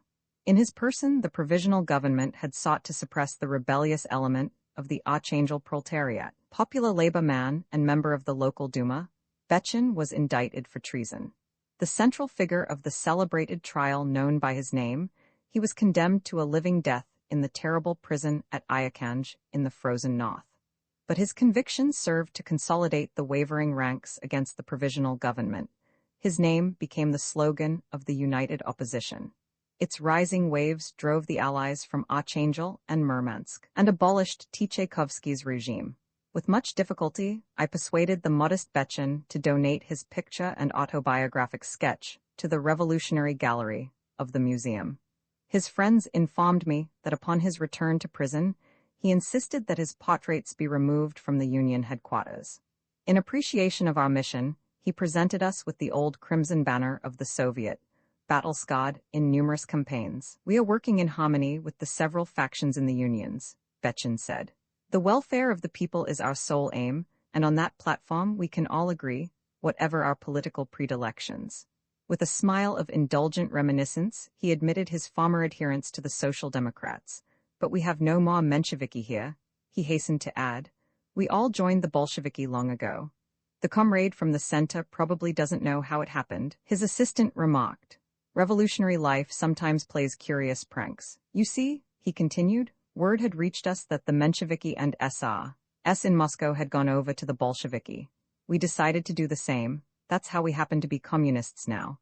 But the report later proved false," he concluded with a touch of disappointment. "We have never regretted it," Berkman said soberly. "There is no direct railroad line between Archangel and Murmansk, and we are compelled to make the long journey back to Vologda in order to reach the coast. In Petrozavodsk, we learn that owing to the unusually severe snowstorms, the trip cannot be undertaken at present. It is Christmas Eve. Before the end of the year, we are pledged to return to Petrograd. To our great regret, the journey further north must be abandoned." Roman 37 early days of 1921, the military fronts have been liquidated. Civil war is at an end. The country breathes a sigh of relief. The Entente has ceased to finance counter-revolution, but the blockade still continues. It is now generally realized that the hope of near revolution in Europe is visionary. The proletariat of the West, involved in a severe struggle with growing reaction at home, can give no aid to Russia. The Soviet Republic is thrown upon its own resources. All thoughts are turned to economic reconstruction. Communist circles and the official press are agitated by the discussion of the role of the workers in the present situation. It is admitted that militarization of labor has failed. Far from proving productive, as had been claimed, its effects have been disorganizing and demoralizing. The new pot to be assigned to the proletariat is the burning problem, but there is no unity of opinion among the leading Bolsheviki. Lenin contends that the unions are not prepared to manage the industries. Their main mission is to serve as schools of communism, with gradually increasing participation in the economic field. Zinoviev and his following side with Lenin and elaborate his views. But Trotsky dissents, insisting that the workers will for a long time to come be unfit to manage the industries. He demands a labor front subject to the iron discipline of a military campaign. In opposition to this conception, the labor elements advocate the immediate democratization of industrial government. The exclusion of the unions from a decisive role in the economic life, they maintain, is the true cause of the deplorable situation. They are confident that the revolutionary proletariat, who has defeated all armed opposition, will also conquer the enemy on the economic field. But the workers must be given the opportunity. They will learn by doing. Throughout the country rages the discussion, on the solution of which depends the economic future of the people. Many of the anarchists arrested in Kharkov on the eve of the suppressed conference have been brought to Moscow. Some of them are in the Butyrki, others are held incommunicado in the inner jail of the Cheka. Volin, A. Baron, and Lee, the wife of my friend Yosif the emigrant, are among them. Yosif is reported dead. With the consent of the Kharkov authorities, accompanied by two friends, he had gone to the Makhno camp to aid in arranging the conditions of agreement. On the way, all three disappeared, killed, it is assumed, just as they entered a village that was being pogromed. There are rumors of Bolshevik responsibility for the tragedy, but I cannot believe them guilty of such treachery. By the aid of Angelika Balabanova, we intercede in behalf of the victims of the broken truce between the Soviet government and Makhno. Almost all of them come within the communist definition of idini anarchists, of ideas, and Lenin had assured me that the party is cordially disposed toward them. The efforts of Angelika have secured for me an appointment with Latsis, head of the Department of Secret Operations of the Vycheka, in charge of the cases. But calling at the agreed hour, I am informed that Latsis, aware of the purpose of my visit, had left orders not to admit me. Still believing in the possibility of establishing more amicable relations between the Soviet government and the anarchists, I appealed to influential communists. The great task of rebuilding the country, I urge, necessitates mutual understanding and cooperation. But my Bolshevik friends scorn the suggestion as utopian, though some of them are willing to aid in the liberation of certain individuals by serving as their guarantee. At last, I decide to address myself to Lenin. In a written communication, I present to him the situation and set forth the reasons, revolutionary, ethical, and utilitarian, for the release of the politicals in the interests of the common cause. In vain, I await a reply. The prison doors remain closed. More arrests take place in various parts of the country. February 13, Peter Kropotkin died on the 8th instant. Though not entirely unexpected, the news came to me as a great shock. I hastened from Petrograd to Dimitrov, where a number of personal friends of the dead man were already gathered. Almost the entire village accompanied the remains to the train bound for Moscow. Little children strewed the way with pine branches, and touching tribute was paid by the simple country folk to the man beloved in their midst. The Soviet government offered to take charge of the funeral, but the family of Kropotkin and his comrades have declined. They feel that Peter, who throughout his life denied the state, should not in death be insulted by its attentions. The funeral commission formed by the Moscow anarchist organizations requested Lenin to permit the imprisoned comrades of the dead to attend the funeral of their friend and teacher. Lenin consented, and the Central Committee of the party recommended to the Cheka the temporary release of the anarchists. Delegated by the commission to arrange the matter, I was given opportunity to visit the prisoners in the Butyrki. Over a score of them gathered about me, pale, mottled faces, with eager eyes and palpitating interest in the life they are deprived of. In the inner jail of the Cheka, I was permitted to see a baron, the spokesman of the anarchists, imprisoned there. Accompanying me was Yatchuk, himself, but recently released. "You'll probably be with us again soon," the magistrate remarked to him with a sardonic grimace. Owing to the nationalization of all conveyances, printing facilities, and materials, the commission has been compelled to apply to the Moscow Soviet to enable it to carry out the funeral program. After considerable delay, permission has been secured to issue a one-day, 4-page in memoriam paper, but the authorities insist that the manuscripts, though exclusively devoted to appreciations of Kropotkin as scholar, man, and anarchist, be submitted to censorship. The Cheka refused to release the anarchist prisoners without a guarantee of the funeral commission for their return. That guarantee secured, the Extraordinary Commission informed me that upon examination, it was found that there are no anarchists that could be freed. There followed an intensive exchange of opinions between the Moscow Soviet, in the person of Kamenev, its president, and the Cheka, which has finally resulted in the solemn promise to permit all the imprisoned Moscow anarchists to attend the funeral. In the Hall of Columns in the Union House, the remains of Peter Kropotkin lie in state. A continuous procession of workers, students, and peasants passes before the bier to pay the last tribute to the dead. Outside, a vast mass is waiting to accompany the remains to their resting place. All is in readiness, the requiem has been sung, the time set for starting has already passed, but the anarchist prisoners have not come. Urgent inquiries at the Cheka elicit contradictory information. The collective guarantee of the commission is not satisfactory, we are told. The men refuse to attend the funeral. They have already been released. It is past noon. The funeral is delayed. It is apparent that the Cheka is sabotaging our agreement.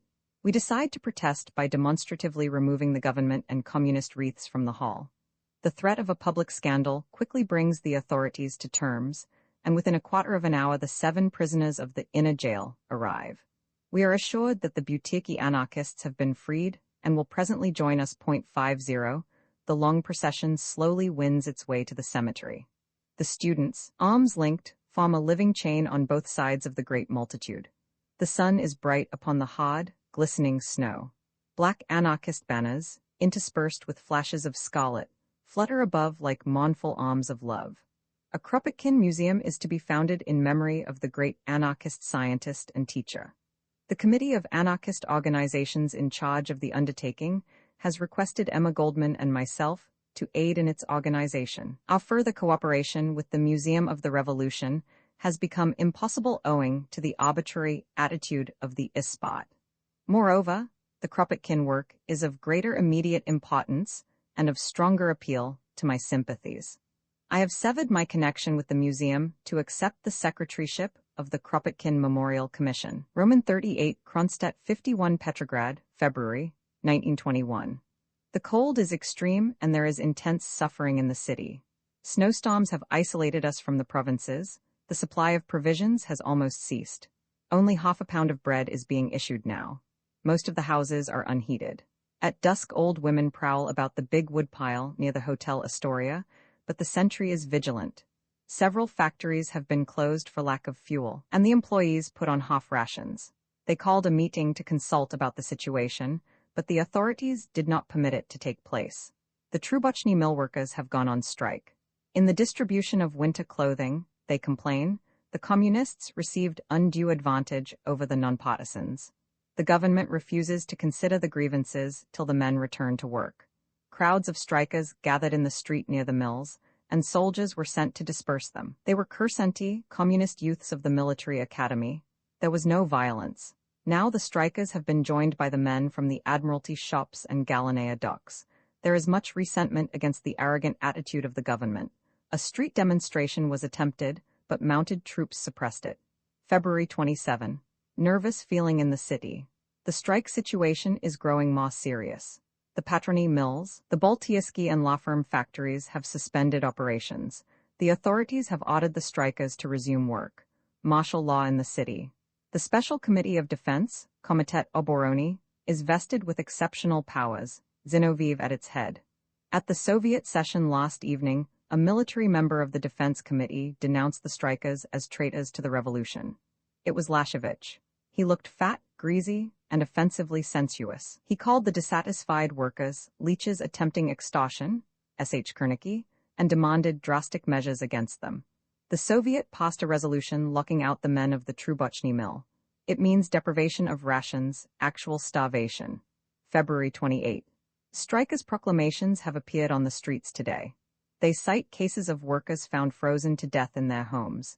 The main demand is for winter clothing and more regular issue of rations. Some of the circulars protest against the suppression of factory meetings. The people want to take counsel together to find means of relief. They state, Zinoviev asserts the whole trouble is due to Menshevik and social revolutionist plotting. For the first time a political turn is being given to the strikes. Late in the afternoon, a proclamation was posted containing larger demands. A complete change is necessary in the policies of the government. It reads, first of all, the workers and peasants need freedom. They don't want to live by the decrees of the Bolsheviki, they want to control their own destinies. We demand the liberation of all arrested socialists and nonpartisan working men, abolition of martial law, freedom of speech, press, and assembly for all who labor, free election of shop and factory committees, of labor union and Soviet representatives. March 1. Many arrests are taking place. Groups of strikers surrounded by Chekists on their way to prison are a common sight. Much indignation in the city. I hear that several unions have been liquidated and their active members turned over to the Cheka. But proclamations continue to appear. The arbitrary stand of the authorities is having the effect of rousing reactionary tendencies. The situation is growing tense. Calls for the Utradilka, Constituent Assembly, are being heard. A manifesto is circulating, signed by the socialist workers of the Nevsky district, openly attacking the communist regime. We know who is afraid of the Constituent Assembly, it declares. It is they who will no longer be able to rob us. Instead, they will have to answer before the representatives of the people for their deceit, their thefts, and all their crimes. Zinoviev is alarmed. He has wired to Moscow for troops. The local garrison is said to be in sympathy with the strikers. Military from the provinces has been ordered to the city. Special communist regiments have already arrived. Extraordinary martial law has been declared today. March 2. Most disquieting reports. Large strikes have broken out in Moscow. In the Astoria, I heard today that armed conflicts have taken place near the Kremlin and blood has been shed. The Bolsheviki claim the coincidence of events in the two capitals as proof of a counter-revolutionary conspiracy. It is said that Kronstadt sailors have come to the city to look into the cause of trouble. Impossible to tell fact from fiction. The absence of a public press encourages the wildest rumors. The official papers are discredited. March 3. Kronstadt is disturbed. It disapproves of the government's drastic methods against the dissatisfied workers. The men of the warship Petropavlovsk have passed a resolution of sympathy with the strikers. It has become known today that on February 28, a committee of sailors was sent to this city to investigate the strike situation. Its report was unfavorable to the authorities. On March 1, the crews of the 1st and 2nd Squadrons of the Baltic Fleet called a public meeting at Yakoni Square. The gathering was attended by 16,000 sailors, Red Army men, and workers. The chairman of the executive committee of the Kronstadt Soviet, the communist Vasiliev, presided. The audience was addressed by Kalinin, President of the Republic, and by Kuzmin, Commissar of the Baltic Fleet. The attitude of the sailors was entirely friendly to the Soviet government, and Kalinin was met on his arrival in Kronstadt with military honors, music, and banners. At the meeting, the Petrograd situation and the report of the sailors' investigating committee were discussed. The audience was outspoken in its indignation at the means employed by Zinoviev against the workers. President Kalinin and Commissar Kuzmin berated the strikers and denounced the Petropavlovsk resolution as counter-revolutionary. The sailors emphasized their loyalty to the Soviet system, but condemned the Bolshevik bureaucracy. The resolution was passed. March 4, great nervous tension in the city. The strikes continue. Labor disorders have again taken place in Moscow. A wave of discontent is sweeping the country. Peasant uprisings are reported from Tambov, Siberia, the Ukraine, and Caucasus. The country is on the verge of desperation. It was confidently hoped that with the end of civil war, the communists would mitigate the severe military regime. The government had announced its intention of economic reconstruction, and the people were eager to cooperate.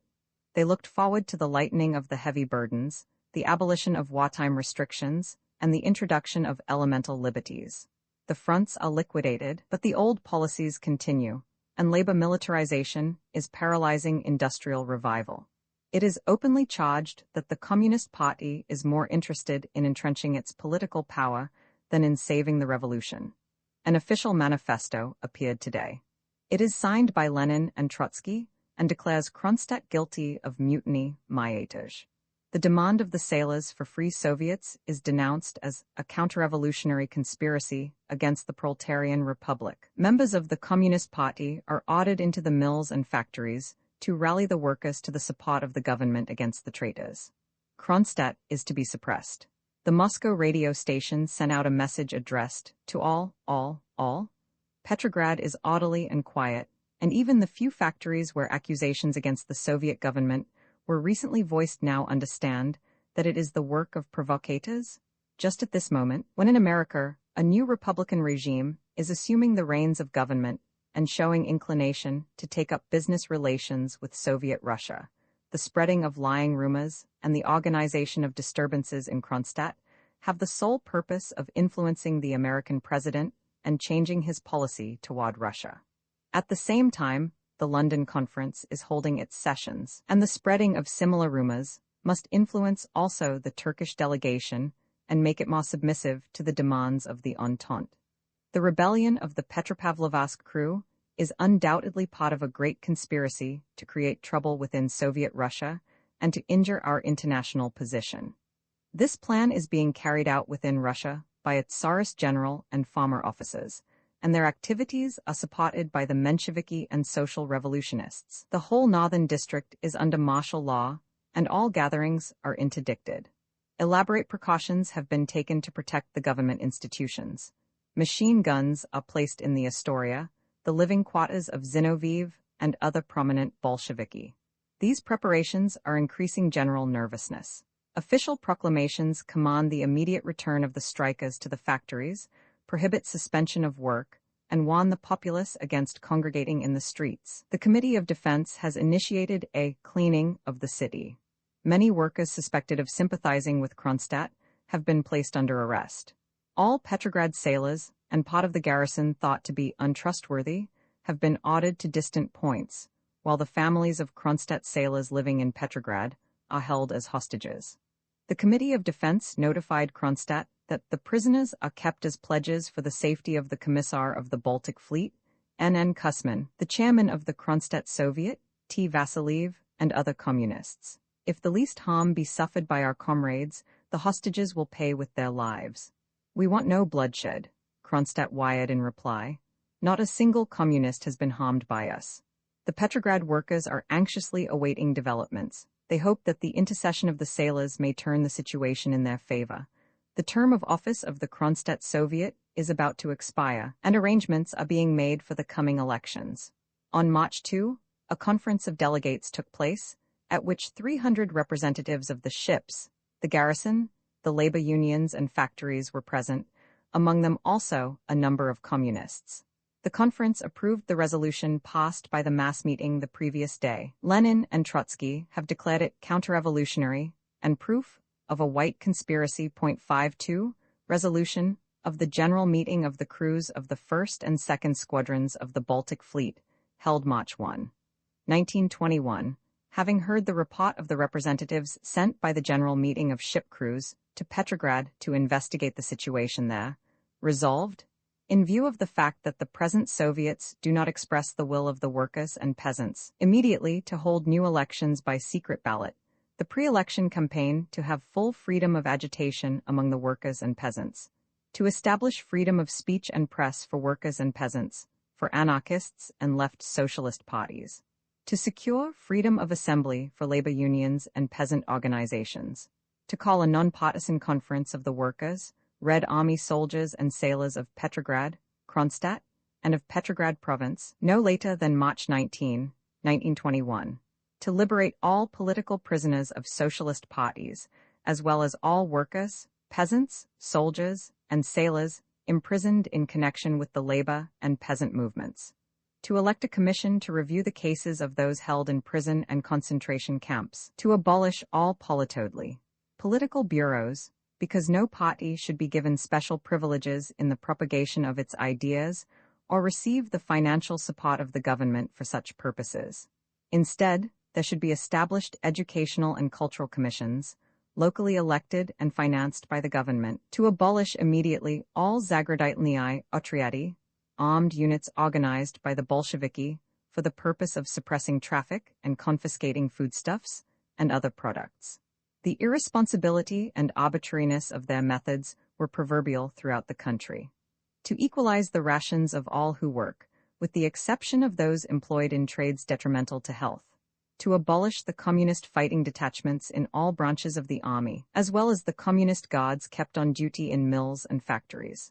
Should such guards or military detachments be found necessary, they are to be appointed in the army from the ranks, and in the factories according to the judgment of the workers.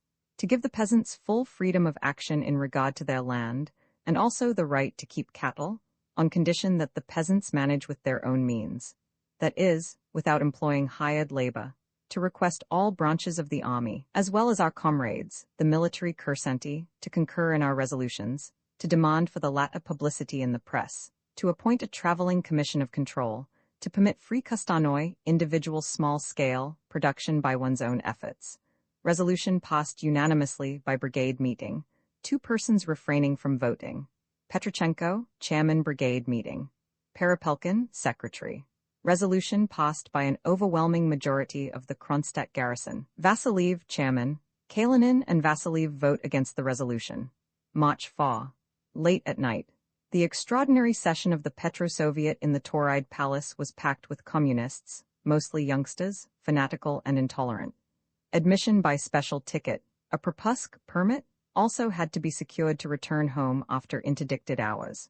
Representatives of shops and labor committees were in the galleries, the seats in the main body having been occupied by communists. Some factory delegates were given the floor, but the moment they attempted to state their case, they were shouted down.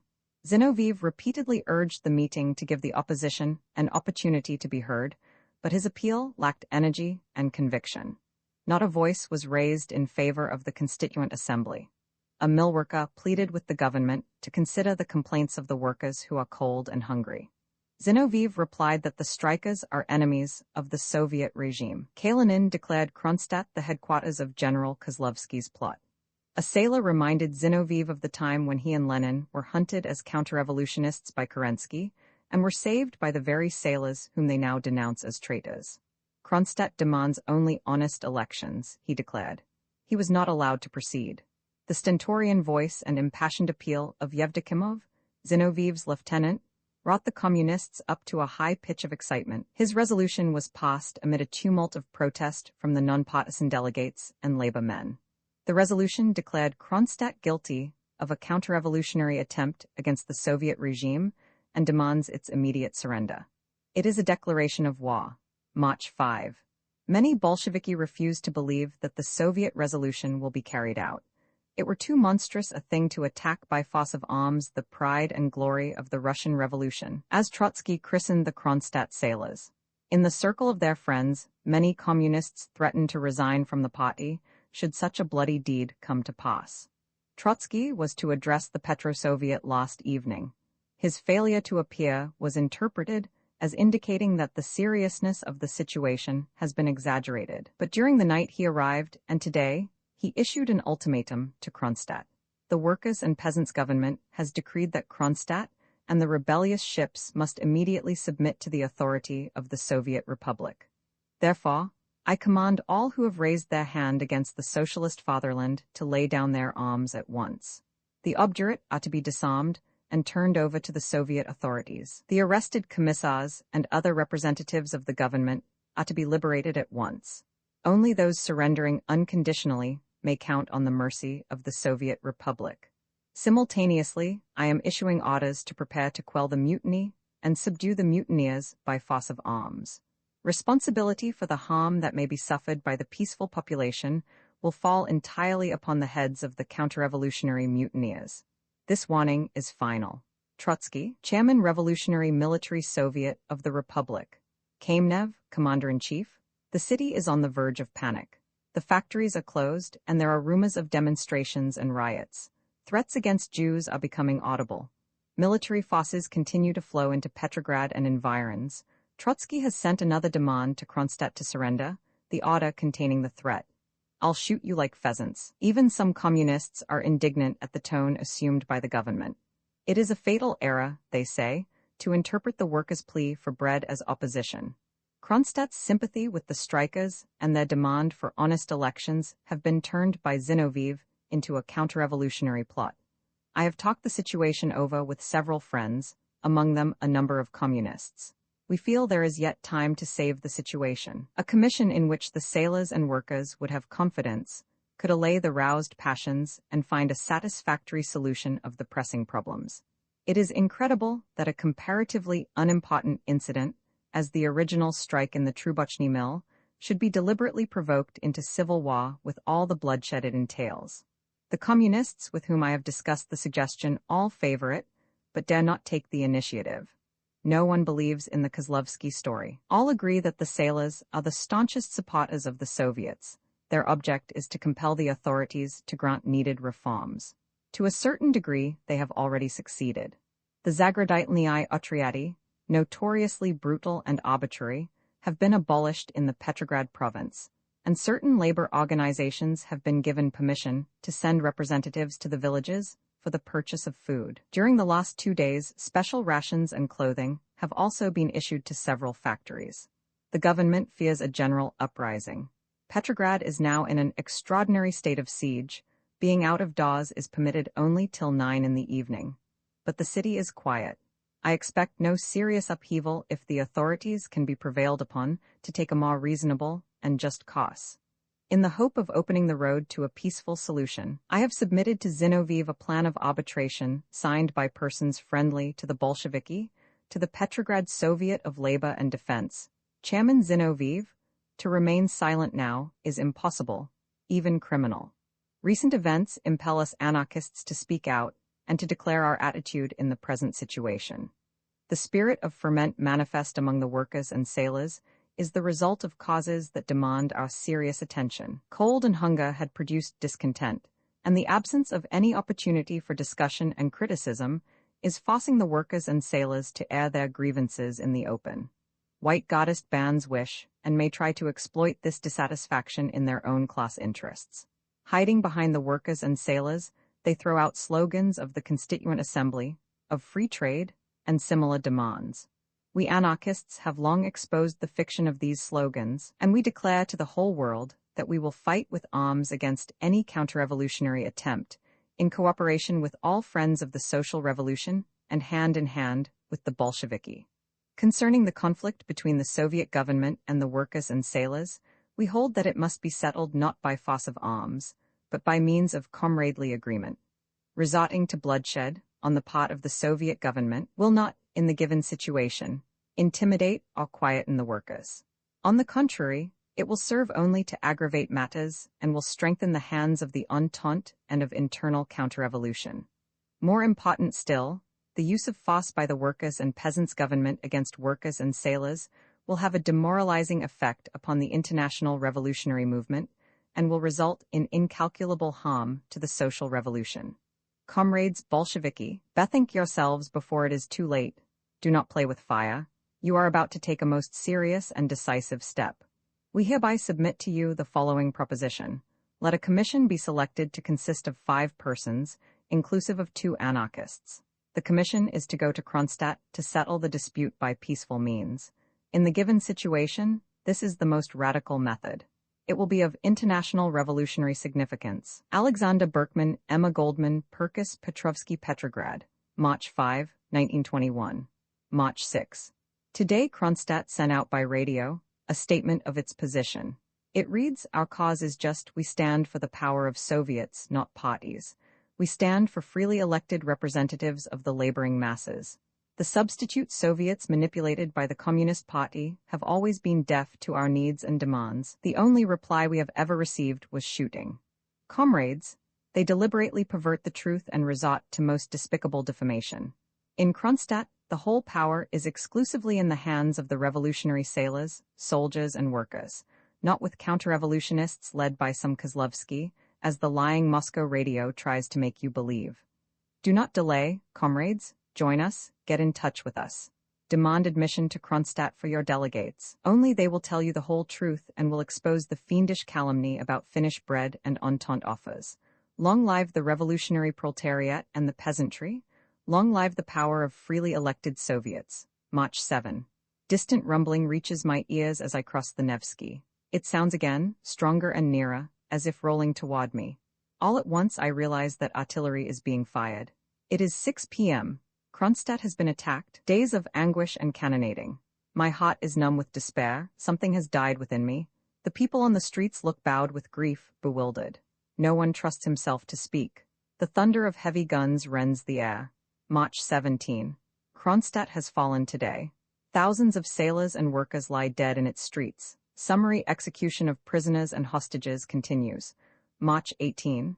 The victors are celebrating the anniversary of the Commune of 1871. Trotsky and Zinoviev denounce Thiers and Galifet for the slaughter of the Paris rebels. Roman 39, lost links in the chain. Pensively Pushkin stands on his stone pedestal, viewing life flowing by on the square bearing his name.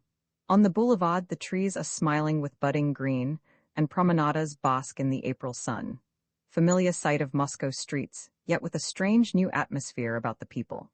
The vision of Kronstadt had flashed across the city. Its dead embers lie ashen gray on the faces. I sense the disconsolate spirit in the procession of diverse type and attire.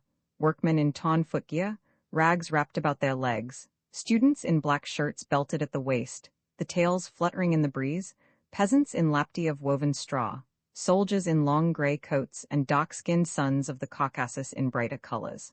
Young women mingle with them, in short skirts and bare legs, some wearing men's boots.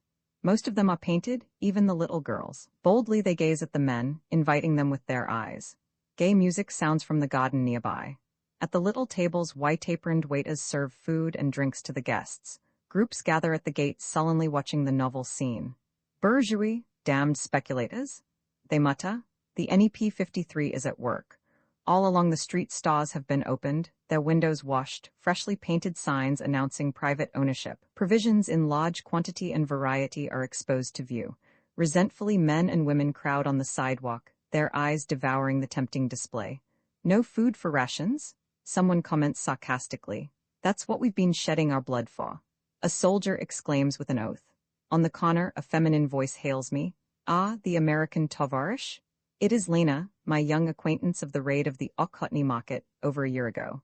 She looks very fragile, her paleness accentuated by her crimsoned lips. There is unwanted self-consciousness in her manner, and the pink mounts her face under my gaze. You see, I didn't manage to get away, she says wearily. Get away? I asked in surprise. Don't you remember? It was America, ah? She breaks off with a fast smile. We are in front of a sumptuous delicatessen store. Men in starched shirts and white collars, looking offensively opulent, and elegantly dressed women carry their purchases with free, assured manner. Ragged children besiege them for alms. The passers-by scowl at them angrily. How many times I was arrested for speculation, Lena remarks bitterly. Remembering my visit to her home, I inquire after her family. Mother, baby, and Yasha died from typhus, she replies dully. That's what the certificate said, but I know it was starvation. Your cousin? Oh, she is doing well, with some communist. I'm all alone in the world now.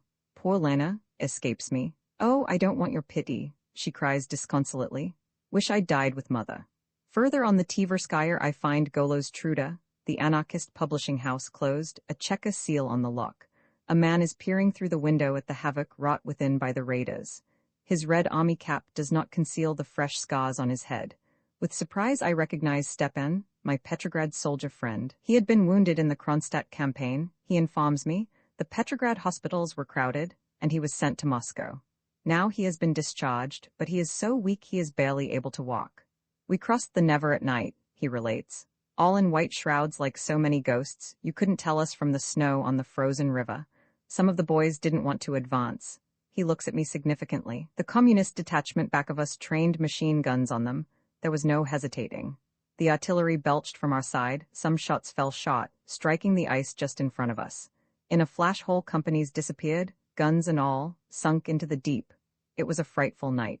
He pauses a moment, then, bending close to me, he whispers, In Kronstadt I learned the truth. It's we who were the counter-revolutionists. The Universalist Club on the Tverskaya is deserted. Its active members imprisoned since the Kronstadt events. Anarchists from various parts have been brought to the city and are now in the Butyrki and Taganka jails. In connection with the growing labor discontent, severe reprisals are taking place against the revolutionary element and the communist labor opposition, which demands industrial democracy. The situation handicaps the work of the Peter Kropotkin Memorial Committee, in the interests of which I have come to the capital. The Moscow Soviet passed a resolution to aid Golo's Truda in the publication of the complete works of the great anarchist thinker, but the government closed the establishment. The Soviet also donated the house where Kropotkin was born as a home for the museum, but every attempt to get the place vacated by the communist organization now occupying it has failed.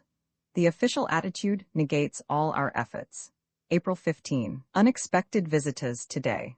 I sat in my room, in the apartment of a private family in Leontievsky Alley, when an official entered, accompanied by the house potter and 2 soldiers. He introduced himself as an agent of the newly organized department for the improvement of the workers' mode of life, and I could not suppress a smile when he solemnly informed me that the campaign for the benefit of the proletarians is directed by the Cheka. Better quarters are to be put at the disposal of the toilers, he announced. My room is among those to be requisitioned for that purpose. I should have to leave within 24 hours. In entire sympathy with his object, I called the official's attention to the utter impossibility of securing even bed space at such short notice. Permission and assignments must first be procured from the Housing Bureau, a procedure which at best takes a week's time. Often it requires months. Without deigning a reply, the Chekist stepped into the hallway. Opening the first door at hand, he said curtly, You can stay here in the meantime. A burst of soapy vapor swept against us. Through the clouds of steam I discerned a bedstead, a little table, and a woman bending over the washtub. Tovarish, here lives, the house potter remarked timidly. It's big enough for 2, the official retorted. But it's occupied by a woman, I protested. You'll manage somehow. He laughed costly. Days spent at the offices of the Housing Bureau bring no results. But a week passes, then another, and no tenants appear to claim my room. The Department for the Improvement of the Workers' Mode of Life is apparently more interested in requisitioning occupied lodgings than in putting them at the disposal of the proletarians. Only influence in high places or a generous gift secures the favor. 54 Unexpectedly, a friendly communist comes to the rescue. It is arranged that my room be assigned to the Kropotkin Memorial Commission for an office. Being the secretary, I am permitted to retain it as my living quarters. April 30. Dark rumors circulate in the city. 300 politicals are said to have disappeared from the Butyrki prison. Removed by force at night, it is reported. Some executed. The Cheka refuses information. Several days pass in tortuous uncertainty. Many of my friends are among the missing. People living in the neighborhood of the prison tell of frightful cries heard that night and sounds of desperate struggle. The authorities profess complete ignorance. Gradually, the facts begin to leak out. It has become known that the 1,500 non-politicals in the Butyrki had declared a hunger strike in protest against the unhygienic conditions. The cells were overcrowded and unspeakably filthy, the doors locked even by day, the toilet buckets seldom removed, poisoning the air with fetid smells. The Sanitary Commission had warned the administration of the imminent danger of an epidemic, but its recommendations were ignored. Then the strike broke out. On the fourth day, some of the prisoners became hysterical. Unearthly yells and the rattling of iron doors shook the prison for hours, the uproar rousing the neighborhood in alarm. The politicals did not participate in the demonstration. Segregated in a separate wing, they had by collective action compelled concessions. Their situation was much more tolerable than that of the common prisoners, but their sense of human kinship determined them to intercede. Their expostulations finally induced the Cheka to declare the demands of the hunger strikers just and to promise immediate relief. Thereupon, the commoners terminated their protest, and the incident was apparently closed. But a few days later, on the night of April 25, a detachment of soldiers and Chekists suddenly appeared in the prison. One by one the cells of the politicals were attacked, the men beaten and the women dragged by their hair into the yard, most of them in their night clothes. Some of the victims, fearing they were being taken to execution, resisted. Butts of guns and revolvers silenced them. Overcome, they were forced into automobiles and taken to the railroad station. Investigation by the Moscow Soviet has now elicited the information that the kidnapped politicals, comprising Mensheviki, social revolutionists of the right and left, and anarchists, have been isolated in rigorous solitary in the most dreaded Tsarist prisons in Ryazan, Orlov, Yaroslavl, and Vladimir. June. Intensive preparations are being made for the reception of the foreign delegations. The Congress of the Comintern, Communist International, and First Conference of the Red Trade Unions are to be held simultaneously. The city is in holiday attire. Red flags and banners decorate official buildings and the residences of prominent Bolsheviki. The filth of months is carted off the streets. Swarms of child hucksters are being arrested. The beggars have disappeared from their customary haunts, and the Tverskaya is cleared of prostitutes. The main thoroughfares are emblazoned with revolutionary mottos, and colored posters illustrate the triumph of communism. In the Hotel Lux, palatial hostelry of the capital, are quartered the influential representatives of the foreign communist parties. The street in front is lined with automobiles. I recognize the Royce of Karakhin and Zinoviev's machine from the garages of the Kremlin. Frequent tours are arranged to places of historic interest and Bolshevik meccas, always under the guidance of attendants and interpreters selected by the Cheka. Within there is an atmosphere of feverish activity. The brilliant banquet hall is crowded. The velvety cushions and bright foliage of the smoking room are restful to the delegates of the Western proletariat. On the sidewalk, opposite the hotel, women and children lurk in the hallways. Furtively, they watch the soldiers unloading huge loaves of bread from a truck. A few chunks have fallen to the ground. The urchins dot under the wagon in a mad scramble. All traffic is suspended on the theater square. Soldiers in new uniforms and polished boots and mounted troopers form a double chain around the big square, completely shutting off access. Only holders of special cards, provided with photographs and properly attested, are permitted to pass to the big theater. The Congress of the Comintern is in session. July 4. Polyglot speech fills my room far into the small hours of the morning. Delegates from distant lands call to discuss Russia and the revolution. As in a dream, they vision the glory of revelation and are thrilled with admiration for the Bolsheviki. With glowing fervor, they dwell on the wondrous achievements of communism. Like a jagged scalpel, their naive faith tears at my heart where bleeding lie my own high hopes, the hopes of my first days in Russia, deflowered and blighted by the ruthless hand of dictatorship. Most sanguine and confident are the latest arrivals, secluded in the atmosphere of the Lux and entirely unfamiliar with the life and thought of the people. Fascinated and awed, they marvel at the genius of the party and its amazing success. Tyranny and oppression in Russia are things of the past, they believe. The masses have become free for the first time in the annals of man. Ignorance and poverty, the evil heritage of Tsardom and long civil war, will soon be outlived, and plenty shall be the birthright of everyone in the land where the disinherited have become the masters of life. Occasionally in the discussion, a discordant note is sounded by the new economic policy. The seeming deflection from avowed principles is perplexing. Does it not hold the menace of returning capitalism?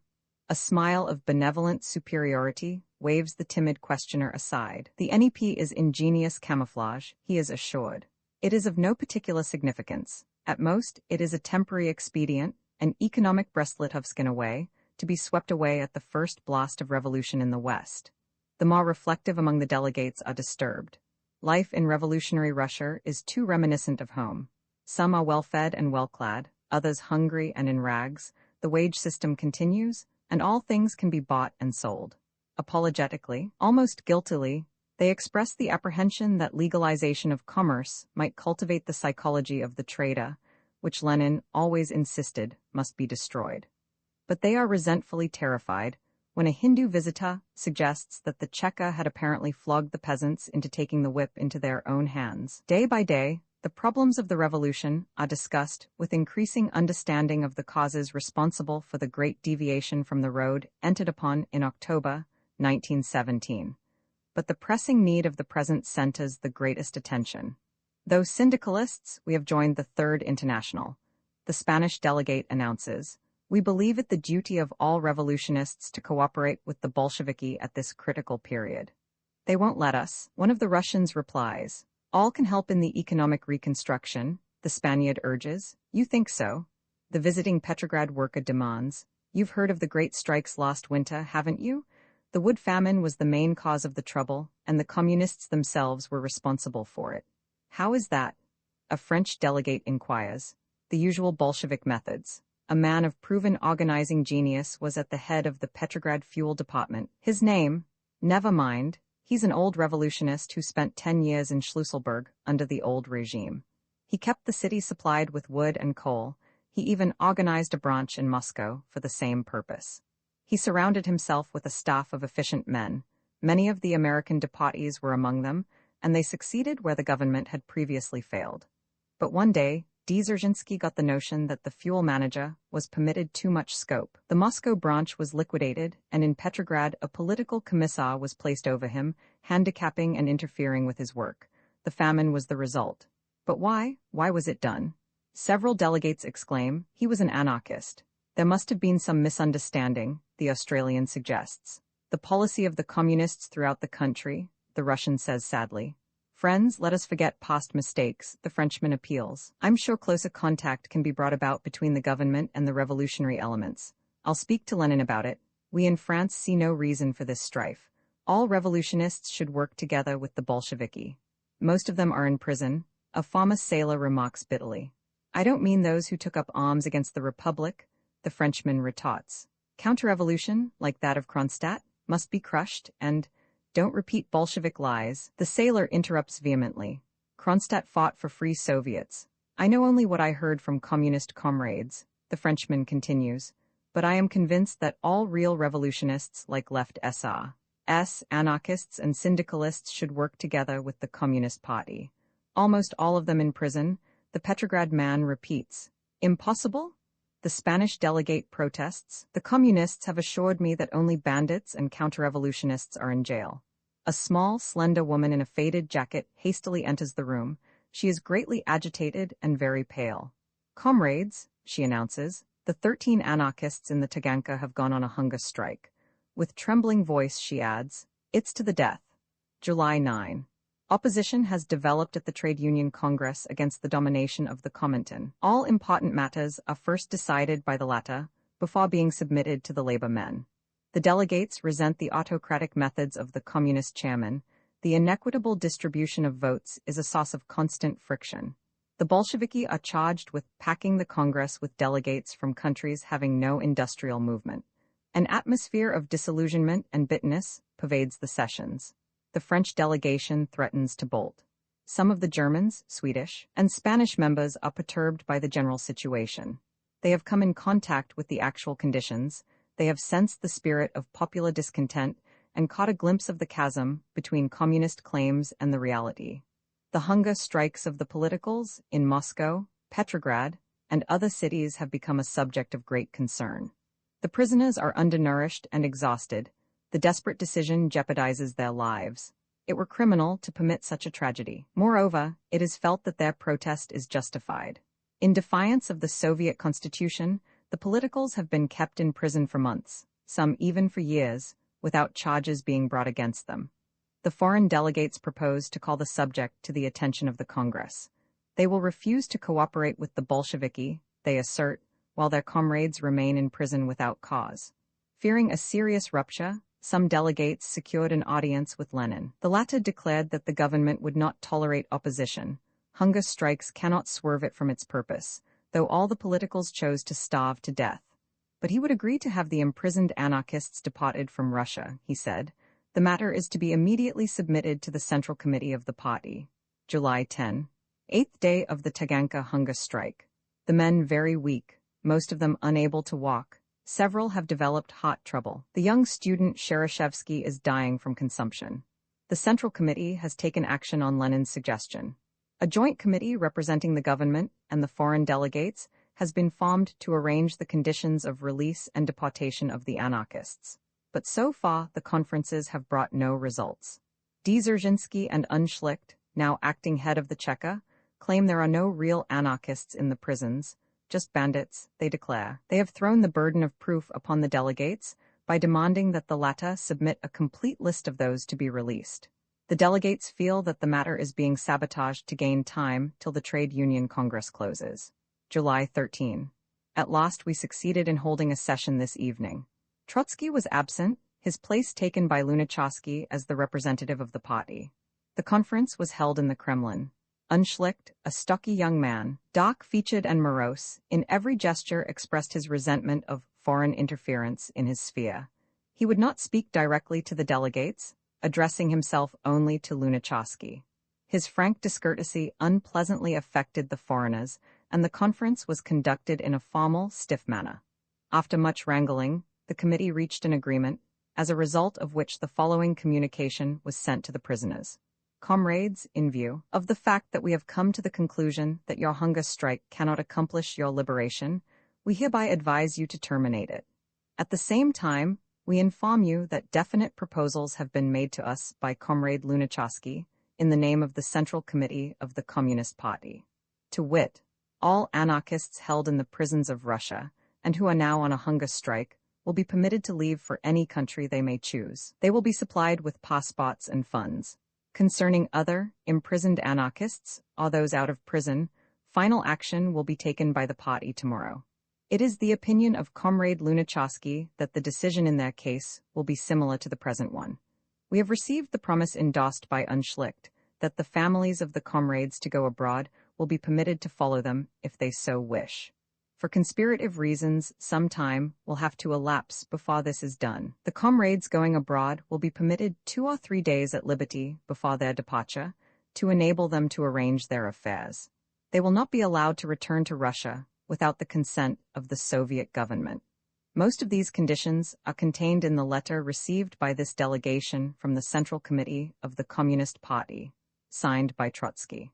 The foreign comrades have been authorized to see to it that these conditions are properly carried out. Signatures: Hollande, Spain Level, Spain Cyril, France Mitchell, France A, Shapiro, Russia. The above is correct. Signed, Lunacharsky. Kremlin, Moscow, 13/Roman 7/1921. Alexander Berkman declines to sign because he is opposed to deportation on principle. He considers the letter an arbitrary and unjustified curtailment of the original offer of the Central Committee, according to which all the anarchists were to be permitted to leave Russia. He demands more time at liberty for those to be released, to enable them to recuperate before deportation. July 14. The hunger protest was terminated last night. The prisoners are momentarily expecting to be freed, extremely weakened and in highly nervous state after 11 days of striking. Like a bombshell came Bukharin's attack upon the anarchists in the closing hour of the Trade Union Congress. Though not a delegate, he secured the platform, and in the name of the Communist Party, denounced the hunger strikers as counter-revolutionists. The whole anarchist movement of Russia, he declared, is criminal banditism waging warfare against the Soviet Republic. It is identical with Makhno and his povstanci, who are exterminating communists and fighting against the revolution. The session was thrown into an uproar. The majority of delegates resented this breach of faith in view of the tacit agreement to eliminate the matter from the Congress. But the chairman refused to permit a rejoinder, declaring the subject closed. A storm of indignation swept the House. The insistence of the Congress at last compelled a hearing, and a French delegate took the floor to reply to Bukharin's charges. In the name of the revolution, he solemnly protested against the sinister Machiavellian diplomacy of the Bolsheviki. To attack the opposition at the closing of the Congress, without an opportunity of defense, he declared, was an act of perfidy unworthy of a revolutionary party. Its sole purpose was to prejudice the departing delegates against the revolutionary minority and justify continued political persecution. Its obviously desired effect to annul the conciliatory efforts of the Joint Committee. August 10. Days and weeks are passing. The politicals still remain in prison. The conferences of the Joint Committee have practically ceased. Rarely can the representatives of the government be induced to attend. The promises of Lenin and Lunacharsky are broken. The Cheka has made the resolution of the Executive Committee of the party ineffective. The congresses are closed, and most of the delegates have departed. September 17. At noon today, the hunger strikers were released from the Taganka, 2 months after the government had pledged their liberation. The men look wan and old, withered by anguish and privation. They have been put under surveillance and forbidden to meet their comrades. It is said weeks will pass before opportunity will be given them to leave the country. They are not permitted to work, and they have no means of subsistence. 55 The Cheka declares that no other politicals will be freed. Arrests of revolutionists are taking place throughout the country. September 30. With bowed heart, I seek a familiar bench in the park. Here little Fanya sat at my side. Her face was turned to the sun, her whole being radiant with idealism. Her silvery laughter rang with the joy of youth and life, but I trembled for her safety at every approaching step. Do not fear, she kept reassuring me. No one will know me in my peasant disguise. Now she is dead. Executed yesterday by the Cheka as a bandit. 56 gray are the passing days. One by one the embers of hope have died out. Terror and despotism have crushed the life born in October. The slogans of the revolution are forsworn, its ideals stifled in the blood of the people. The breath of yesterday is dooming millions to death. The shadow of today hangs like a black pall over the country. Dictatorship is trampling the masses underfoot. The revolution is dead, its spirit cries in the wilderness. High time the truth about the Bolsheviki were told. The whited sepulchre must be unmasked. The clay feet of the fetish beguiling the international proletariat to fatal will owe the wisps exposed. The Bolshevik myth must be destroyed. I have decided to leave Russia. Roman Fall, Moscow, February 10, 1920. The opportunity to visit the capital came unexpectedly. Lansbury and Barry, of the London Daily Herald, were in Petrograd, and I was asked to accompany them to Moscow as interpreter. Though not entirely recovered from my recent illness, I accepted the rare chance, travel between Petrograd and Moscow being limited to absolute necessity. The railroad conditions between the two capitals, both cities are so considered, are deplorable. The engines are old and weak, the road in need of repair. Several times we ran short of fuel, and our engineer left the train to go off into the woods for a fresh supply of wood. Some of the passengers accompanied the crew to help with the loading. The cars were crowded with soldiers and Soviet officials. During the night, many travelers boarded our train. There was much shouting and cursing, and the plaintive cries of children, then sudden silence and an imperious command, "Get off, you devils, you don't belong here." The railroad Cheka, the provodnik car porter, came into the coupe to warn us. "Get your papers ready, tovarishi." A dark, stocky man entered. My eye caught the gleam of a big Colt in his belt without holster. Behind him stood 2 soldiers with bayoneted rifles. "Your papers?" he demanded. "English travelers," I explained, showing our documents. "Oh, pardon, tovarishi." His manner changed instantly as he caught sight of Lansbury, wrapped in his great fur coat, tall and side-whiskered, the typical British bourgeois. "Pardon?" the Chekist repeated, and without looking at our documents, he stepped into the next coupe. We were in the special coach reserved for high Bolshevik officials and foreign guests. It was lit by candles, had upholstered couches, and was comparatively clean. The rest of the train consisted of third-class cars, containing double tiers of wooden benches, and of some teplushki freight cars, used for passenger traffic, without light or heat, incredibly crowded and filthy. At every station we were besieged by crowds clamoring for admission. "Enyet mesta, enyet mesta?" "No room," the militiamen accompanying the train kept shouting, repeatedly drawing their guns. I called the attention of the officers to the vacant places in our compartment, but they waved me aside. "'Tis not for them," they said. Arriving at the Moscow depot, we found platform and waiting room a dense mass, almost everyone with a heavy load on his back, pushing and shouting, those in front trying to get past the armed guards at the gates. The people looked wan and begrimed, most of them having spent several days at the station, sleeping at night on the floor, and waiting their turn to be let through. With difficulty we made our way to the street. The scars of women and children fell upon our things, each trying to drag them to his little sleigh and assuring us he'll carry our effects anywhere for a small price. "A bit of bread, little father," the children begged. "Just a little, for Christ's sake." It was bitterly cold, deep snow on the ground. The children stood shivering, knocking one foot against the other for warmth. Their emaciated little faces were blue and pinched, some of the boys barefoot on the frozen steps. "How starved they look, and how poorly clad," I remarked. "No worse than you see at the London stations," Lansbury replied curtly. "You're hypocritical, Berkman."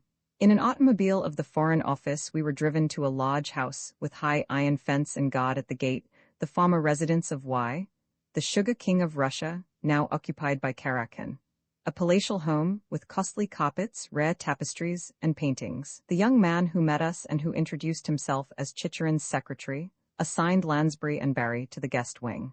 "I regret we have no spare room for you," he said to me. "We didn't expect you, but I shall send you to the Karatonensky." The latter proved to be a Soviet guest house, on the street of the same name. Formerly owned by a German merchant, it is now nationalized and serves to house delegates and visitors from other parts of the country. In the Karatonensky, I was informed that the commandant of the house was absent and that nothing could be done without his orders. I waited 2 hours, and when the commandant finally appeared, he said that he had not been notified of my coming, had received no instructions to prepare a room for me, and that, moreover, no rooms were vacant. Here was a dilemma. A stranger in a city without hotels or boarding houses, and no lodgings to be had except by order of one or the other of the Soviet institutions. As I had not been invited or sent to Moscow by any of its government branches, I could not count upon them to secure a room for me. Moscow is fearfully overcrowded, and the multiplying government departments constantly need new quarters. Visitors who cannot find a place often pass the night at the railroad station, the commandant suggested. I was about to take the hint when we were approached by a man wearing a white fur cap with ear-pieces reaching to his knees. A Siberian, I thought, from his dress. "If the commandant does not object, perhaps you will share my room till another is vacant," he said pleasantly, speaking good English. The commandant, having examined my papers, consented, and presently I was installed in my friend's large and pleasantly warm room. He looked at me carefully, then asked, "Are you from San Francisco?" "Yes, I used to live there. Why do you ask?" "Is your name Berkman?" "Yes, Alexander Berkman," he persisted. "Yes," he embraced me, kissing me thrice in Russian fashion. "Why," he said, "I know you. I used to live in Frisco myself, saw you many a time, at meetings and lectures. Don't you remember me? I'm Sergei. I lived on the Russian hill." "No, of course you wouldn't remember me," he ran on. "Well, I returned to Russia at the outbreak of the February Revolution, by way of Japan. Been to Siberia, in Sakhalin and the East, and now I have brought our report to the party." "Are you a communist?" I inquired. "A Bolshevik," he smiled, "though not a party member. I used to be a left social revolutionist, but I'm close to the communists now, and have been working with them since the revolution." Again he embraced me. Excel the lessons of the Bolshevik myth, my personal attitude and reactions since my early youth. Revolution, social revolution, was the great hope and aim of my life.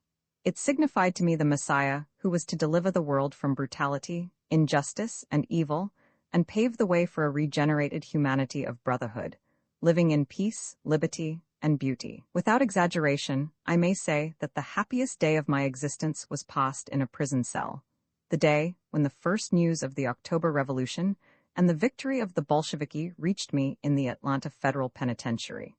The night of my dungeon was illumined by the glory of the great dream coming true. The bars of steel melted away, the stone walls receded, and I trod on the golden fleece of the ideal about to be realized. Then followed weeks and months of trepidation, and I lived in a ferment of hope and fear lest reaction overwhelm the revolution, hope of reaching the land of promise. At last arrived the longed-for day, and I was in Soviet Russia. I came exultant with the revolution, full of admiration for the Bolsheviki, and flushed with the joy of useful work awaiting me in the midst of the heroic Russian people. I knew that the Bolsheviki were Marxists, believers in a centralized state which I, an anarchist, deny in principle. But I placed the revolution above theories, and it seemed to me that the Bolsheviki did the same. Though Marxists, they had been instrumental in bringing about a revolution that was entirely un-Marxian, that was indeed in defiance of Marxian dogma and prophecy. Ardent advocates of parliamentarism, they repudiated it in their acts. Having persistently demanded the convocation of the Constituent Assembly, they unceremoniously dissolved it when life proved its inadequacy. They abandoned their agrarian policy to adopt that of the social revolutionists in response to the needs of the peasantry. They resolutely applied anarchist methods and tactics when the exigency of the situation demanded them. In short, the Bolsheviki appeared in practice a thoroughly revolutionary party whose sole aim was the success of the revolution. A party possessing the moral courage and integrity to subordinate its theories to the common welfare. Had not Lenin himself frequently asserted that he and his followers were ultimately anarchists, that political power was to them but a temporary means of accomplishing the revolution? The state was gradually to die off, to disappear, as Engels had taught, because its functions would become unnecessary and obsolete. I therefore accepted the Bolsheviki as the sincere and intrepid vanguard of man's social emancipation. To work with them, to help in the fight against the enemies of the revolution, to aid in securing its fruits to the people was my fervent aspiration. In that state of mind I came to Soviet Russia. As I had so passionately avowed at our first meeting of welcome on the Russian frontier, I came prepared to ignore all theoretic differences of opinion. I came to work, not to discuss. To learn, not to teach. To learn and to help. I did learn, and I tried to help. I learned day by day, through the long weeks and months in various parts of the country. But what I saw and learned was in such crying contrast with my hopes and expectations as to shake the very foundation of my faith in the Bolsheviki. Not that I expected to find Russia a proletarian El Dorado. By no means. I knew how great the travail of a revolutionary period, how stupendous the difficulties to be overcome. Russia was besieged on numerous fronts. There was counter-revolution within and without. The blockade was starving the country and denying even medical aid to sick women and children. The people were exhausted by long war and civil strife. Industry was disorganized, the railroads broken down. I fully realized the dire situation, with Russia shedding her last blood on the altar of the revolution, while the world at large stood by a supine witness, and the Allied powers aided death and destruction. I saw the desperate heroism of the people and the almost superhuman efforts of the Bolsheviki. Closely associated with them, on terms of personal friendship with the leading communists, I shared their interests and hopes, helped in their work, and was inspired by their selfless devotion and entire absorption in the service of the revolution. Lack of sympathy on the part of other revolutionary elements filled me with grief, even anger. I was impatient of criticism of the Bolsheviki at a time when they were beset by powerful enemies. Refusal of support I resented, condemned as criminal, and I exerted my utmost efforts to bring about better understanding and cooperation between the opposing revolutionary factions. My closeness to the Bolsheviki, my frank partiality in their favor, aggravated my friends and alienated my nearest comrades. But my faith in the communists and their integrity would not be influenced. It was proof, even against the evidence of my own senses and judgment, of my impressions and experience. Life, reality continuously challenged my faith. I saw inequality and injustice on every hand, humanity trampled in the dust, alleged exigency made the cloak of treachery, deceit, and oppression. I saw the ruling party suppress the vital impulses of the revolution, discourage popular initiative and self-reliance so essential to its growth. Yet I clung to my faith. Tenaciously, I nursed the hope that back of the wrong principles and false tactics, back of the government bureaucracy and party autocracy, there smoldered the will to idealism that would sweep away the black clouds of despotism as soon as the Soviet government would be safe from Allied interference and counter-revolution. That spark of idealism would excuse to me all the mistakes and errors, the monstrous incompetency, the incredible corruption, even the crimes committed in the name of the revolution. For 18 months, months of anguish and heartrending experience, I clung to that hope. And day by day, the conviction kept growing that Bolshevism was proving fatal to the best interests of the revolution, that political power had become the sole aim of the dominant party, that the state with its barrack communism was enslaving and destructive. I saw the Bolsheviki steadily gain momentum on the inclined plane of tyranny, the party dictatorship become the irresponsible absolutism of a few overlords, the apostles of liberty turn executioners of the people. Every day, the damning evidence was accumulating. I saw the Bolsheviki reflect the revolution as a monstrous grotesque. I saw tragic revolutionary necessity institutionalized into irresponsible terror, the blood of thousands shed without reason or measure. I saw the class struggle, long terminated, become a war of vengeance and extermination. I saw the ideals of yesterday betrayed, the meaning of the revolution perverted, its essence caricatured into reaction. I saw the workers subdued, the whole country silenced by the party dictatorship and its organized brutality. I saw entire villages laid waste by Bolshevik artillery.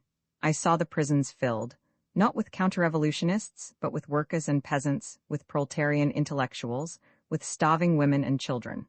I saw the revolutionary elements persecuted, the spirit of October crucified on the Golgotha of the omnipotent communist state. Still, I would not concede the appalling truth. Still, the hope persisted that the Bolsheviki, though absolutely wrong in principle and practice, yet grimly held on to some shreds of the revolutionary banner. Allied interference, the blockade and civil war, the necessity of the transitory stage, thus I sought to placate my outraged conscience.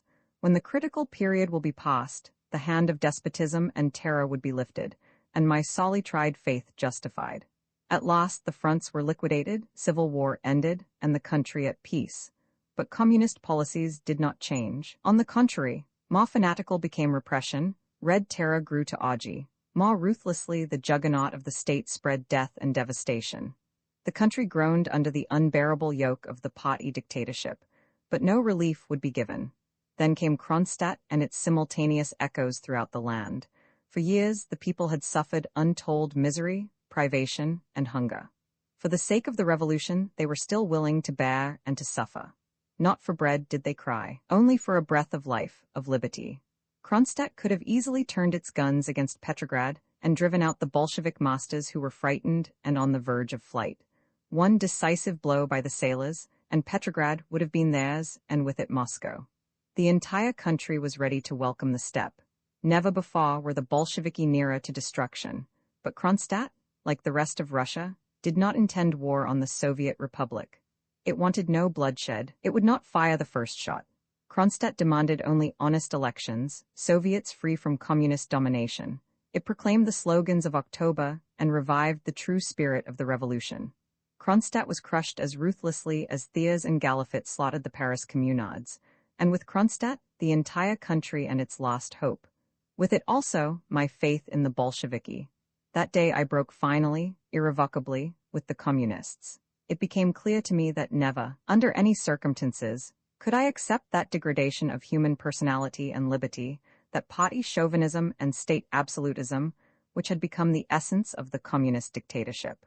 I realized at last that Bolshevik idealism was a myth, a dangerous delusion fatal to liberty and progress.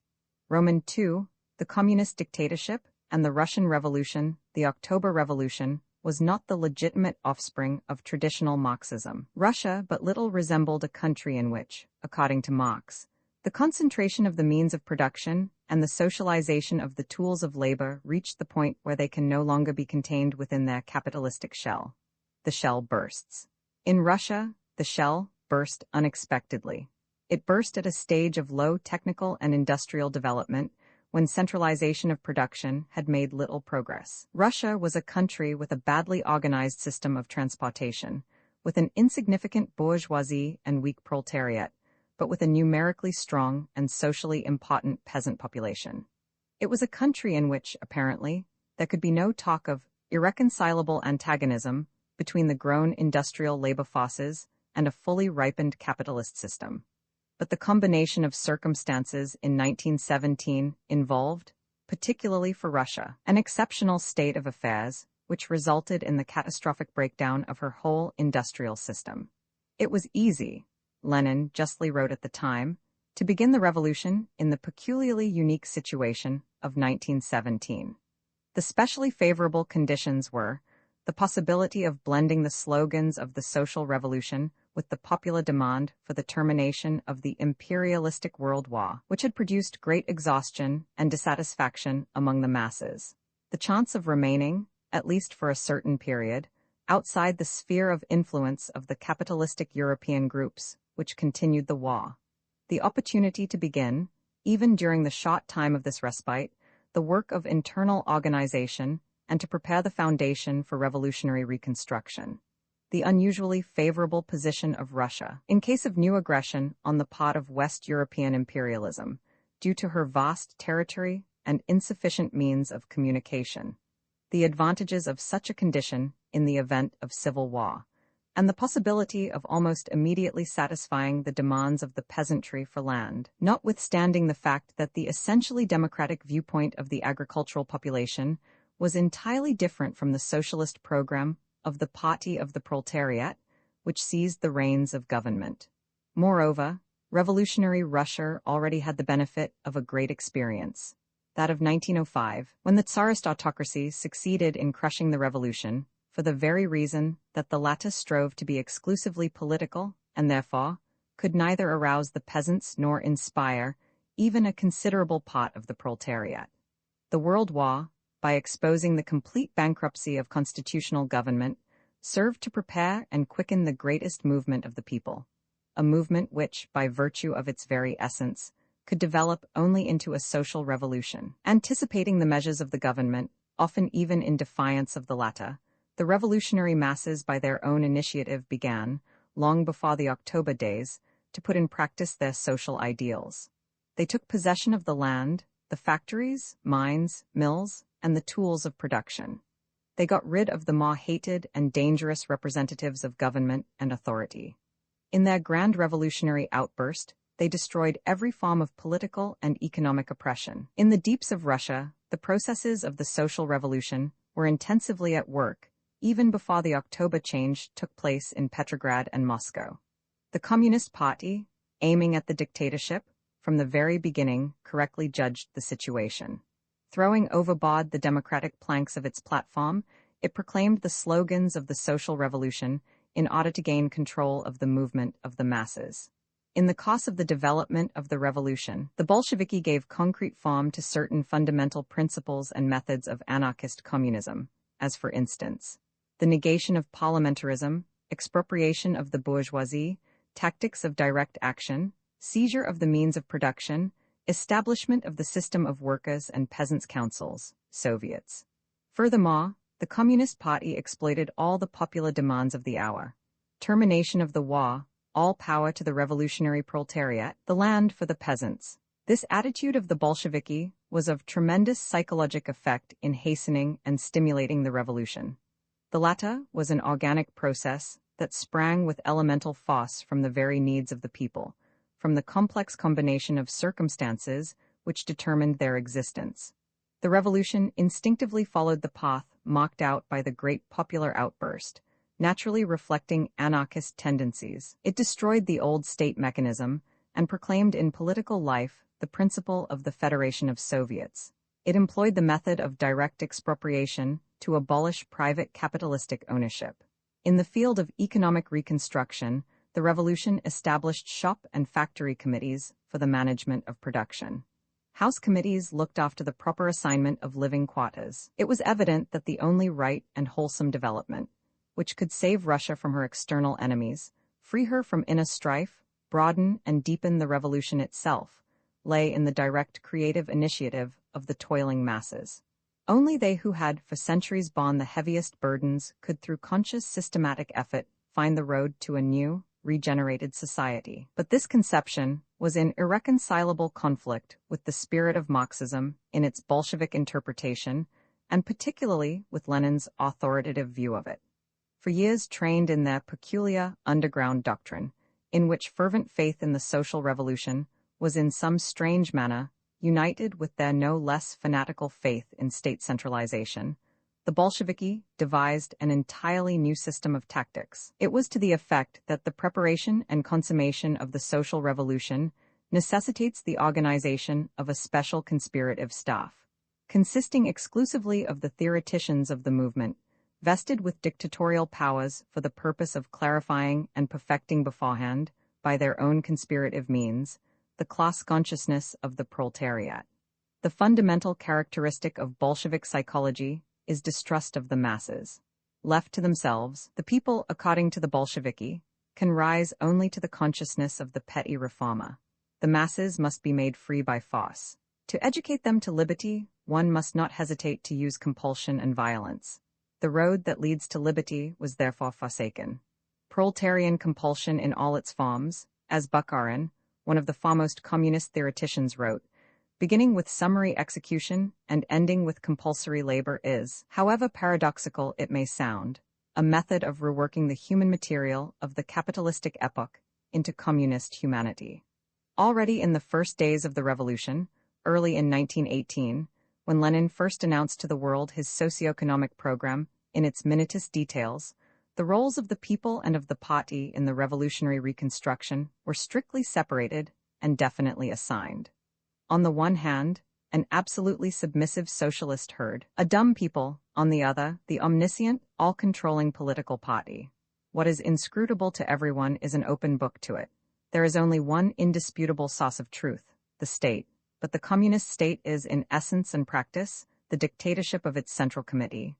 Every citizen must be, first and foremost, the servant of the state, its obedient functionary, unquestioningly executing the will of his master. All free initiative, of the individual as well as of the collectivity, is eliminated from the vision of the state. The People's Soviets are transformed into sections of the ruling party. The Soviet institutions become soulless offices, mere transmitters of the will of the center to the periphery. All expressions of state activity must be stamped with the approving seal of communism as interpreted by the faction in power.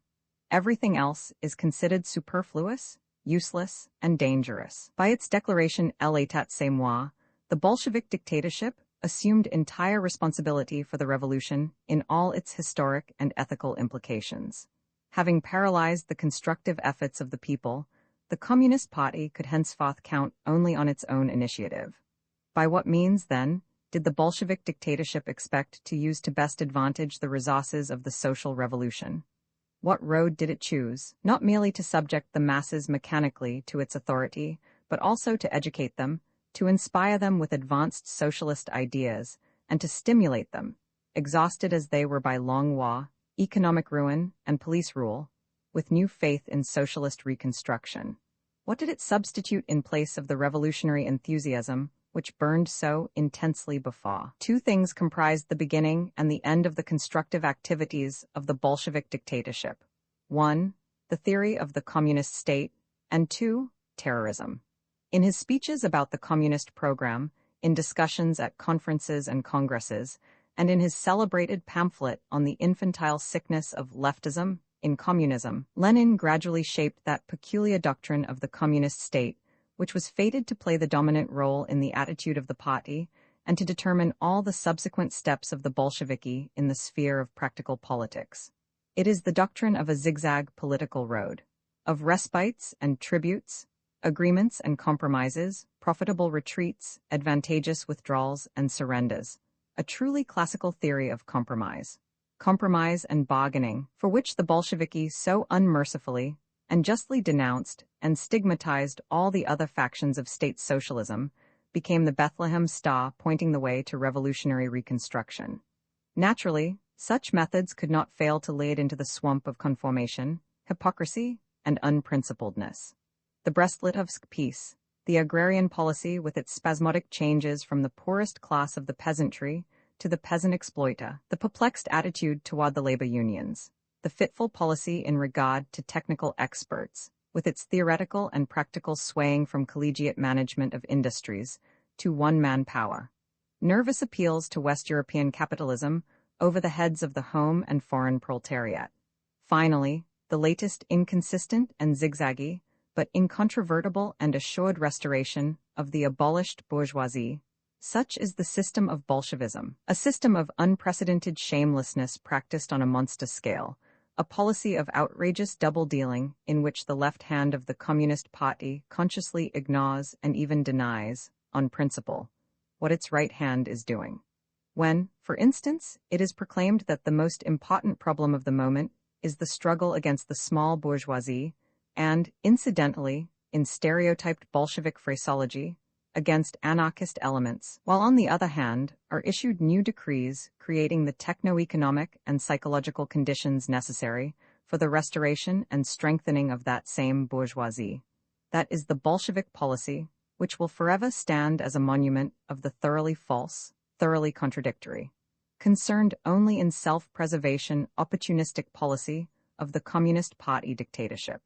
However loudly that dictatorship may boast about the great success of its political methods, it remains the most tragic fact that the worst and most incurable wounds of the revolution were received at the hands of the communist dictatorship itself.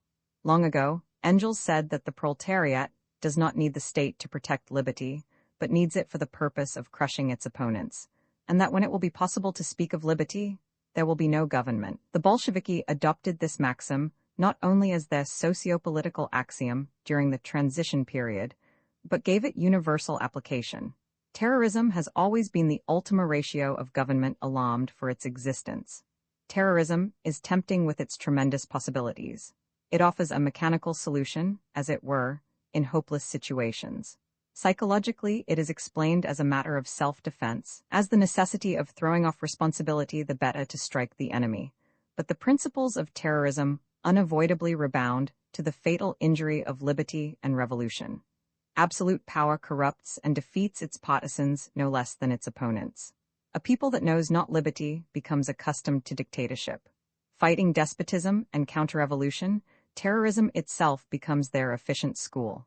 Once on the road of terrorism, the state necessarily becomes estranged from the people. It must reduce to the minimum the circle of persons vested with extraordinary powers in the name of the safety of the state, and then is born what may be called the panic of authority. The dictator, the despot, is always cowardly. He suspects treason everywhere, and the more terrified he becomes, the wilder rages his frightened imagination, incapable of distinguishing real danger from fancied. He sows broadcast discontent, antagonism, hatred. Having chosen this course, the state is doomed to follow it to the very end. The Russian people remained silent, and in their name, in the guise of mortal combat with counter-revolution, the government initiated the most merciless war against all opponents of the Communist Party. Every vestige of liberty was torn out by the roots. Freedom of thought, of the press, of public assembly, self-determination of the worker and of his unions, the freedom of labor, all were declared old rubbish, doctrinaire nonsense, bourgeois prejudices, or intrigues of reviving counter-revolution. That was the Bolshevik reply to the revolutionary enthusiasm and deep faith which inspired the masses in the beginning of their great struggle for liberty and justice, a reply that expressed itself in the policy of compromise abroad and terrorism at home. Thrust back from direct participation in the constructive work of the revolution, harassed at every step, the victim of constant supervision and control by the party, the proletariat became accustomed to consider the revolution and its further fortunes the personal affair of the communists. In vain did the Bolsheviki point to the World War as the cause of Russia's economic breakdown. In vain did they ascribe it to the blockade and the attacks of armed counter-revolution. Not in them was the real source of the collapse and debacle. No blockade, no wars with foreign reaction could dismay or conquer the revolutionary people, whose unexampled heroism, self-sacrifice, and perseverance defeated all its external enemies. On the contrary, civil war really helped the Bolsheviki. It served to keep alive popular enthusiasm and nurtured the hope that, with the end of war, the ruling party will make effective the new revolutionary principles and secure the people in the enjoyment of the fruits of the revolution. The masses looked forward to the yearned-for opportunity for social and economic liberty. Paradoxical as it may sound, the communist dictatorship had no better ally. in the sense of strengthening and prolonging its life, than the reactionary forces which fought against it. It was only the termination of the wars which permitted a full view of the economic and psychological demoralization to which the blindly despotic policy of the dictatorship brought Russia. Then it became evident that the most formidable danger to the revolution was not outside, but within the country. A danger resulting from the very nature of the social and economic arrangements which characterized the system of Bolshevism. Its distinctive features, inherent social antagonisms, are abolished only formally in the Soviet Republic. In reality, those antagonisms exist and are very deep-seated. The exploitation of labor, the enslavement of the worker and peasant, the cancellation of the citizen as a human being, as a personality, and his transformation into a microscopic part of the universal economic mechanism owned by the government, the creation of privileged groups favored by the state, the system of labor service and its punitive organs. These are the characteristics of Bolshevism. Bolshevism, with its party dictatorship and state communism, is not and can never become the threshold of a free, non-authoritarian communist society, because the very essence and nature of governmental, compulsory communism excludes such an evolution. Its economic and political centralization, its governmentalization and bureaucratization of every sphere of activity and effort, its inevitable militarization and degradation of the human spirit mechanically destroy every germ of new life and extinguish the stimuli of creative, constructive work. The historic struggle of the laboring masses for liberty necessarily and unavoidably proceeds outside the sphere of governmental influence. The struggle against oppression, political, economic, and social, against the exploitation of man by man, or of the individual by the government, is always simultaneously also a struggle against government as such. The political state, whatever its form, and constructive revolutionary effort are irreconcilable. They are mutually exclusive. Every revolution in the course of its development faces this alternative. To build freely, independently, and despite of the government, or to choose government with all the limitation and stagnation it involves. The path of the social revolution, of the constructive self-reliance of the organized, conscious masses, is in the direction of non-government, that is, of anarchy. Not the state, not government, but systematic and coordinated social reconstruction by the toilers is necessary for the upbuilding of the new society. Not the state and its police methods, but the solidaric cooperation of all working elements. The proletariat, the peasantry, the revolutionary intelligentsia, mutually helping each other in their voluntary associations, will emancipate us from the state superstition and bridge the passage between the abolished old civilization and free communism. Not by order of some central authority, but organically, from life itself, must grow up the closely knit federation of the united industrial, agrarian, and other associations. By the workers themselves must they be organized and managed, and then, and only then, will the great aspiration of labor for social regeneration have a sound, firm foundation. Only such an organization of the Commonwealth will make room for the really free, creative, new humanity, and will be the actual threshold of non-governmental, anarchist communism.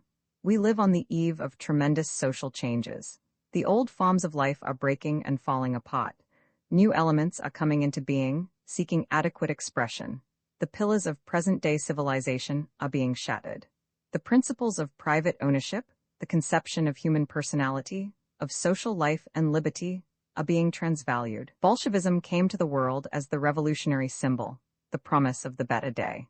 To millions of the disinherited and enslaved, it became the new religion, the beacon of social salvation. But Bolshevism has failed, utterly and absolutely. As Christianity, once the hope of the submerged, has driven Christ and his spirit from the church, so has Bolshevism crucified the Russian Revolution, betrayed the people, and is now seeking to dupe other millions with its Judas kiss. It is imperative to unmask the great delusion, which otherwise might lead the Western workers to the same abyss as their brothers in Russia. It is incumbent upon those who have seen through the myth to expose its true nature, to unveil the social menace that hides behind it, the red Jesuitism that would throw the world back to the Dark Ages and the Inquisition. Bolshevism is of the past. The future belongs to man and his liberty. The Guest House, February 25. Life in the Karatonensky is interesting. It is an Osobniak private house, large and roomy, and contains a number of delegates and guests. At mealtime we gather in the common dining room, furnished in the bourgeois taste of the typical German merchant. The house has weathered the revolution without any change.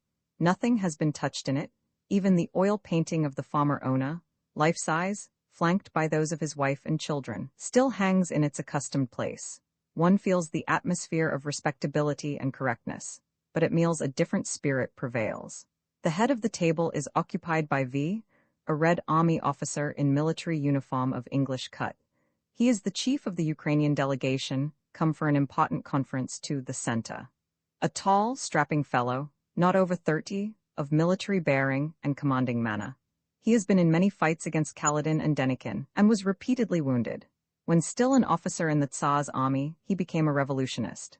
Later his party, the Left Social Revolutionists of the South, joined the Communists of the Ukraine. Next to him sits K, black-haired and black-bearded, member of the Central Rada, when it was broken up by Skoropadsky with the aid of German bayonets. To his right is another delegate from the Ukraine, a student with soft black beard, the only one who understands English. The editor of the Communist paper of Kiev and two young women are also in this party. One of the foreign visitors is Hermann, a middle-aged German grown gray and old in the revolutionary struggle. He was sent by the minority of the Spartacus party to enlist the moral and financial support of the Bolsheviki, but Radek, he complains, refuses to recognize the rebellious minority. Near Hermann sits young L, an American IWW, who hoboed his way to Russia without pass or money. There are also several correspondents from Sweden, Holland, and Italy, two Japanese, and a Korean communist who was brought a prisoner from Siberia because of some peculiar misunderstanding. The steaming samovar is on the table, and a buxom young woman is serving us.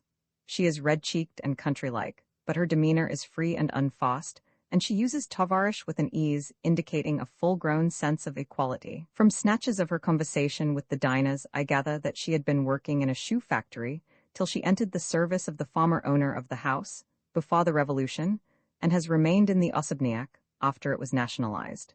She calls herself a Bolshevik and speaks familiarly about the proceedings at the meetings of the Women Communist Circle, at which she often presides. She seems to personify the great revolutionary upheaval.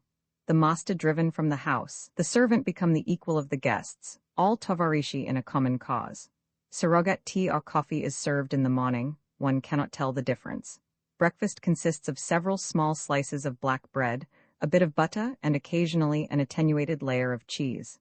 At dinner, we receive a thin soup of fish or vegetables. Sometimes there is also a piece of meat, cooked or fried. Supper is usually the same as breakfast. I always feel hungry after meals, but fortunately, I still have some American crackers.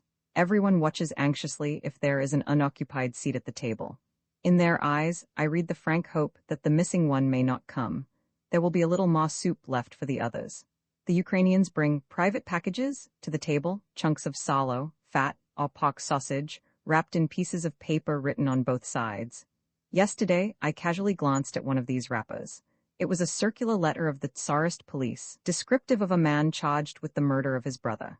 It was evidently torn out of an office file. Paper is scarce, and even old newspapers are too valuable to be used as wrappers. The Ukrainians never offer their delicacies to their neighbors at table. Today at dinner, I placed my can of condensed milk before the man at my side, but he needed urging before he dared use some in his coffee. I asked him to pass it around. In consternation, he protested, "Tovarish, keep it for yourself, you'll need it." All the others declined at first, but their eyes burned with desire for the American product. The can was emptied quickly amid the general smacking of lips and words of admiration in Slavic superlatives. "Miraculous, worshipful," they cried. I spend considerable time with the Ukrainians, learning much about their country, its history, language, and its long revolutionary struggle. Most of the delegates, though young in years, are old in the revolutionary movement. They worked underground under the Tsar, took part in numerous strikes and uprisings, and fought against the provisional government. Later, about the end of 1917, when the Rada turned reactionary and made common cause with Kaledin and Krasnov, the notorious white generals, these delegates helped the Bolsheviki to fight them. Then came the German invasion and Hetman Skoropadsky. Again these men fought the Directorium and Petlura, its dictator, after the latter had upset the hetman. Finally, they joined the Communist Party in waging war against Denikin and his counter-revolutionary forces. A long and desperate struggle, full of suffering and misery. Most of them have lost near and dear ones at the hands of the whites. The 3 brothers of the Rada member perished in the various fights. The young wife of the student was outraged and killed by a Denikin officer, while her husband was awaiting execution. Later he succeeded in escaping from prison. He showed me her picture standing on the desk in his room, a beautiful, radiant creature. His eyes grew moist as he narrated the sad story. Many visitors call on the Ukrainians. There is no propusk system in the Karatonensky, and people come and go freely. I have made interesting acquaintances and spent many hours listening to the Ukrainian delegates exchanging experiences with their Russian friends. Some days are like a kaleidoscope of the revolution, every turn tossing up new facets of variegated hue and brilliancy, stirring incidents of struggle and strife, stories of martyrdom and heroic exploit. They visualize the darkness of the Tsarist dungeons suddenly lit up by the flames of the February Revolution, and the glorious enthusiasm of the liberation, surpassing joy of freedom, and then the sadness of great hopes unfulfilled, and liberty remaining an empty sound. Again the rising waves of protest, the soldiers fraternizing with the enemy, and then the great October days that sweep capitalism and the bourgeoisie out of Russia, and usher in the new world and the new humanity. These men fill me with wonder and admiration. Common workers and soldiers, but yesterday mute slaves, they are today the masters of their fate, the rulers of Russia. There is dignity in their bearing, self-reliance and determination, the spirit of assurance that comes with struggle and the exercise of initiative. The fires of revolution have forged new men, new personalities. V.I. Chicherin and Karakin, February 24. It was 3 a.m. In the Foreign Office, correspondents were about, and visitors come by appointment with Chicherin. The People's Commissar for Foreign Affairs has turned night into day. I found Chicherin at a desk in a large, cold office, an old shawl wrapped around his neck. Almost his first question was how soon the revolution could be expected in the States. When I replied that the American workers were still too much under the influence of the reactionary leaders, he called me pessimistic. In a revolutionary time like the present, he thought, even the Federation of Labor must quickly change to a more radical attitude. He was very hopeful of revolutionary developments in England and America in the near future. We discussed the industrial workers of the world, Chicherin saying that he believed I exaggerated their importance as the only revolutionary proletarian movement in America. He considered the Communist Party in that country of far greater influence and significance. He had recently seen several American communists, he explained, and they informed him on the labor and revolutionary situation in the States. A clock entered with a typed sheet. Chicherin scanned it carefully and began making corrections. His neck shawl kept sliding down on the paper, and impatiently he would throw it back over his shoulder. He read the document again, made more corrections, and looked displeased. Terribly confused, he muttered irritably. I'll have it retyped at once, the clock said, picking up the paper. Chicherin impatiently snatched it out of his hand, and without another word his lean, bent figure disappeared through the door. I heard his short, nervous step in the corridor. We are used to his ways, the clock remarked apologetically. I met him on the stairs without hat or coat when I came up, I said. He is all the time between the second and the fourth floor, the clock laughed. He insists on taking every paper to the radio room himself. Chicherin returned all out of breath and took up the conversation again. Messengers and telephone kept interrupting us, Chicherin personally answering every call. He looked worried and preoccupied, with difficulty picking up the thread of our talk. We must bend every effort toward recognition, be said presently, and especially to lift the blockade. He hoped much in that direction from the friendly attitude of the workers abroad, and he was pleased to hear of the growing sentiment in the United States for the recall of American troops from Siberia. No one wants peace so much as Russia, he said emphatically. If the Allies would come to their senses, we would soon enter into commerce with them. We know that business in England and America is eager for such an opportunity. The trouble with the Allies, he continued, is that they don't want to realize that we have the country back of us. They still cling to the hope of some white general rallying the people to his banner. A vain and stupid hope, for Russia is solidly for the Soviet government. I related to Chicherin the experience of the Buford deportees on the Finnish border, and repeated to him the request of a certain American correspondent I had met there to be admitted to Russia. He is from a bourgeois newspaper, Chicherin remarked, recalling that the man had been refused a Soviet visa. On what ground does he apply again? He asked me to tell you that his newspaper was the first in America to take a friendly attitude to the Bolsheviki. Chicherin became interested and promised to consider the application. I also need some paper from you, I remarked jestingly, explaining that I was probably the only person in Soviet Russia without documents, as I had left Petrograd before they were issued to the Buford deportees. He laughed at my being unidentified, and recalled the mass meeting of Kronstadt sailors and workers in the Tshinazeli Circus in Petrograd in 1917 to protest against my being identified with the Mooney case and extradited to California. He ordered the clerk to prepare a little paper for me, and he signed it, remarking that there was much work in the Foreign Office and that he hoped I would help with translations. When I looked at the document, I saw that it referred in very favorable terms to the well-known American revolutionist, but that there was no mention of my being an anarchist. Was that term avoided purposely, I wondered? What cause would there be for it in Soviet Russia? I felt as if a veil were stealthily drawn over my personality. Later in the day, I visited Karakin.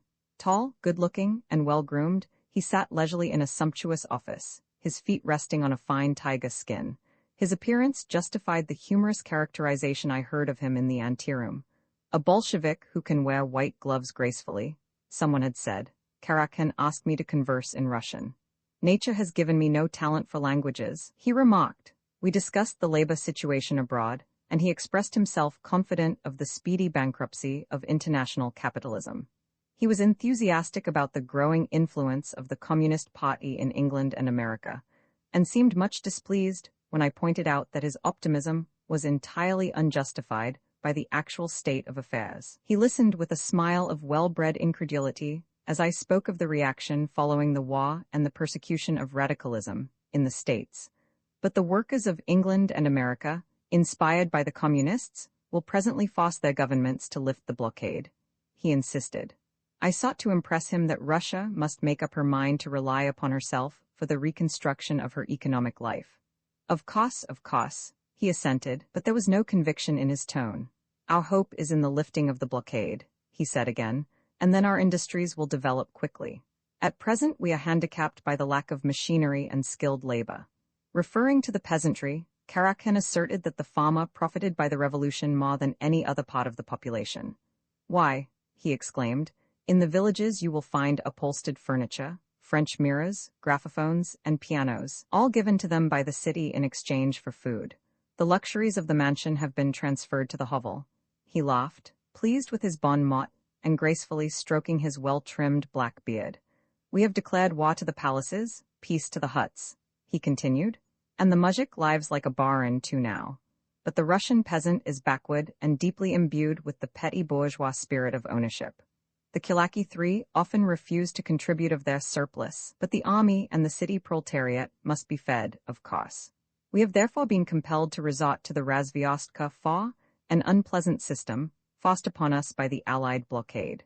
The peasants must do their share to sustain the soldiers and the workers who are the vanguard of the revolution, and on the whole they do so. Occasionally the muzhiki resist requisition, and in such cases the military is called upon. Unfortunate occurrences, but not very frequent. They usually happen in the Ukraine, our richest wheat and corn region. The peasants are mostly Kulaki there. Karakin lit a cigar and continued. Of course, when requisition is made, the government pays. That is, it gives the peasant its written obligation, as proof of its good faith. Those papers will be honored as soon as civil war is over, and our economic life put in order. The conversation turned to the recent arrests in Moscow, in connection with a counter-revolutionary conspiracy unearthed by the Cheka.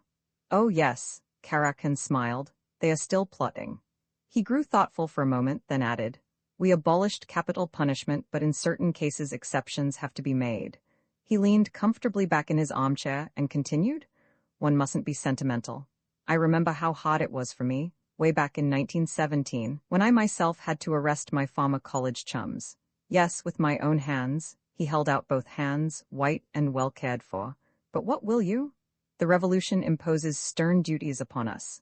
We mustn't be sentimental, he repeated. The subject changed to India, Karakan remarking that a delegate had just arrived from that country. The movement that was revolutionary, though of nationalistic character, he thought, and could be exploited to keep England in check. Learning that while in California, I was in touch with Hindu revolutionists and anarchists of the Hindustan Gadar organization, he suggested the advisability of getting in communication with them.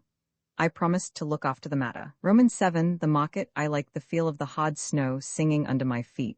The streets are alive with people, a striking contrast to Petrograd, which gave me the impression of a graveyard.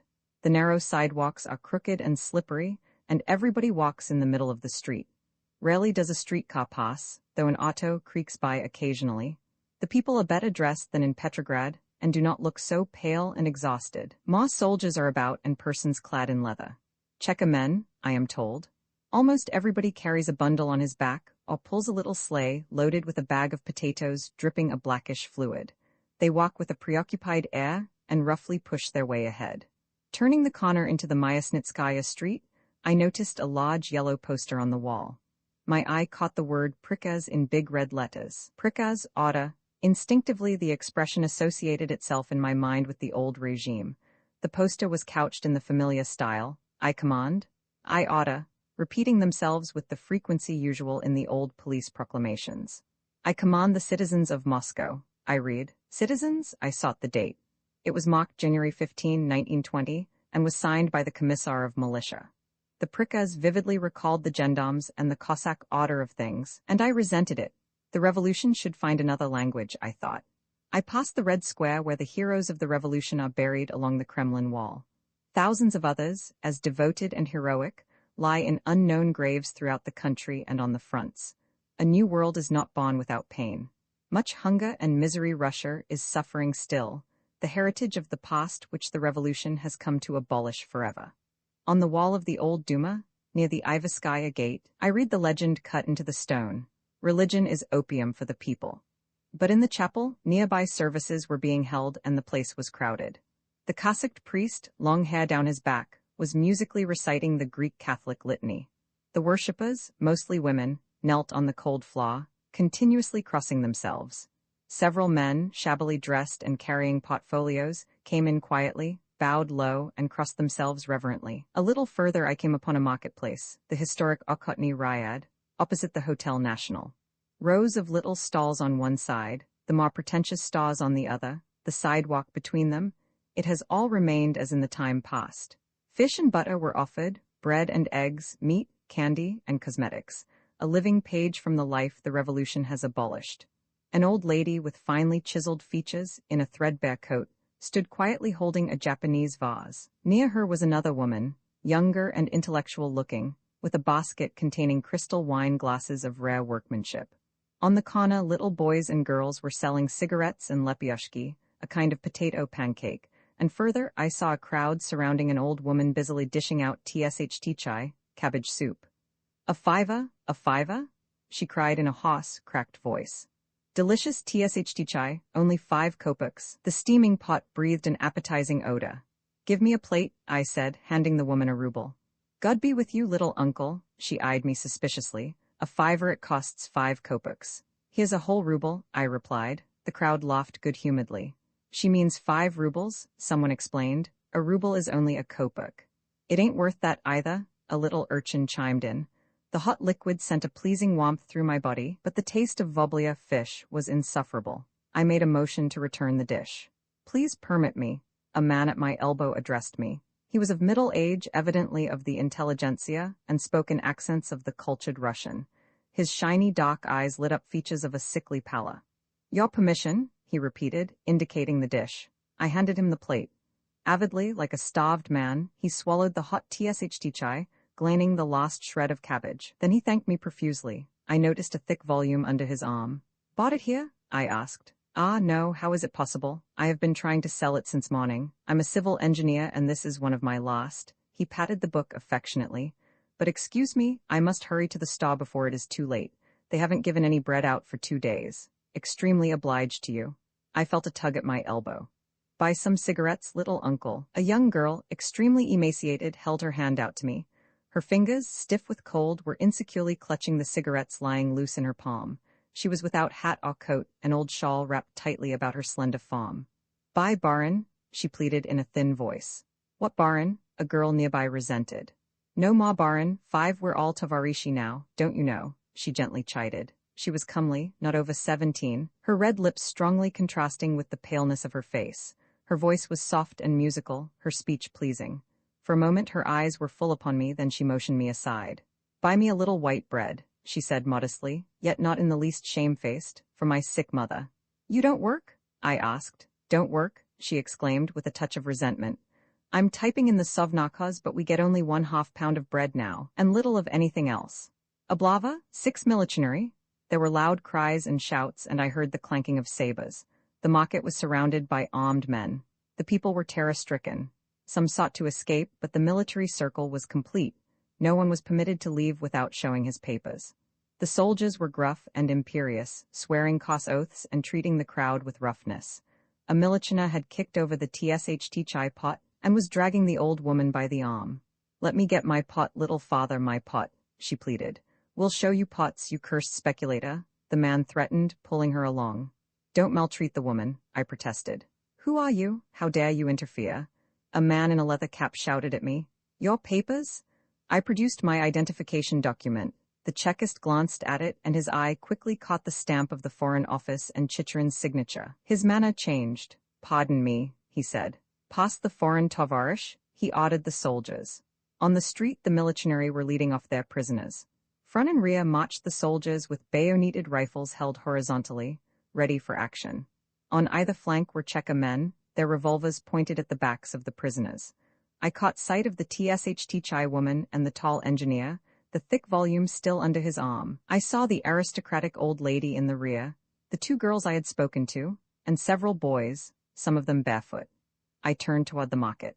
Broken china and torn lace littered the ground. Cigarettes and lepioshki lay in the snow, stamped down by dirty boots, and dogs rapaciously fought for the bits of food.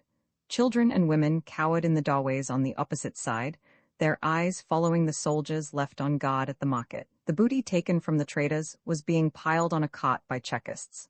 I looked at the stores. They remained open, they had not been raided. In the evening I dined at the Hotel National with several communist friends who had known me in America. I used the occasion to call their attention to the scene I had witnessed on the marketplace. Instead of being indignant, as I expected, they chided me for my sentimentality. No mercy should be shown the speculators, they said. Trade must be rooted out. Buying and selling cultivates petty middle-class psychology. It should be suppressed. Do you call those barefoot boys and old women speculators? I protested. The worst kind, replied Ah, formerly member of the Socialist Labor Party of America. They live better than we do, eat white bread, and have money hidden away. And the stores, why are they permitted to continue? I asked. We closed most of them, put in K, commissar of a Soviet house. Soon there will not be any of them left open. Listen, Berkman, said D, an influential ladder of the labor unions in a leather coat. You don't know those poor old men and women, as you call them. By day they sell lepioshki, but at night they deal in diamonds and valuta. Every time their homes are searched, we find valuables and money. Believe me, I know what I'm talking about. I have had charge of such searching parties myself. He looked severely at me, then continued. I tell you, those people are inveterate speculators, and there is no way of stopping them. The best thing is to put them to the wall, Rastreliat, shoot them. He raised his voice in growing irritation. Not seriously? I protested. No, eh? He shouted in a rage. We're doing it every day. But capital punishment is abolished. It's rarely resorted to now, tried to smooth matters, and that only in the military zone. The labor Chekist eyed me with cold, inimical gaze. Defending speculation is counter-revolutionary, he said, leaving the table. Roman 8 in the Moscommune, the commissar of our Osobniak, having to lay in provisions, invited me to accompany him to the Moscommune. It is the great food supply center, a tremendous organization that feeds Moscow and its environs. Its trains have the right-of-way on all lines and carry food from pots as distant as Siberia and Turkestan. Not a pound of flour can be issued by any of the stores, the distributing points scattered throughout the city, without a written order signed and countersigned by the various bureaus of the commune. From this center, Each distributor receives the amount necessary to supply the demands of the given district, according to the norm allowed on the bread and other cards. The Moscommune is the most popular and active institution. It is a beehive swarming with thousands of employees, busy determining the different categories of payok and issuing authorizations. Besides the bread rations, sugar, tea, etc., given to the citizen by the star of his district, he also receives his ration in the institution that employs him. The payok differs according to the quality of the citizen and the position he occupies. At present, soldiers and sailors receive 2.5 pounds of bread per day, Soviet employees 3 pounds. Every 2 days, those not working, because of age, sickness, or disability other than military, receive 3/4 lb. There are special categories of preferred payok, the academical for old scientists and professors, whose merits are recognized by the state, and also for old revolutionists not actively opposed to the communists. There are preferred payoks in important institutions, such as the Komintern, the Third International, the Narkominodal, Foreign Office, Narkomput Commissariat of Railways, Sovnarkhoz, Soviet of Public Economy, and others. Members of the Communist Party have the opportunity of receiving extra rations through their communist organizations, and preference is given them in the departments issuing clothing. There is also a Sovnarkom payok, the best to be had, for important communist officials, commissars, their first assistants, and other high-placed functionaries. The Soviet houses, where foreign visitors and influential delegates are quartered, such as Karakhan's Osobniak and the Hotel Lux, receive special food supplies. These include fats and starches, butter, cheese, meat, sugar, candy, etc., of which the average citizen receives very little. I discussed the matter with our House Commissar, who is a devoted party man. The essence of communism is equality, I said. There should be only one kind of payok so that all will share equally. The RKP 7 decided the matter long ago, and it is right so, he replied. But how can it be right?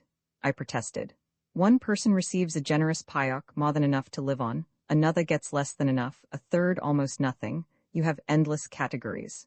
Well, he said, the Red Army men at the front must get more than the city man. They do the hardest fighting. The soldier at home also must be encouraged, as well as the sailor. They are the backbone of the revolution. Then the responsible officers deserve a little better food.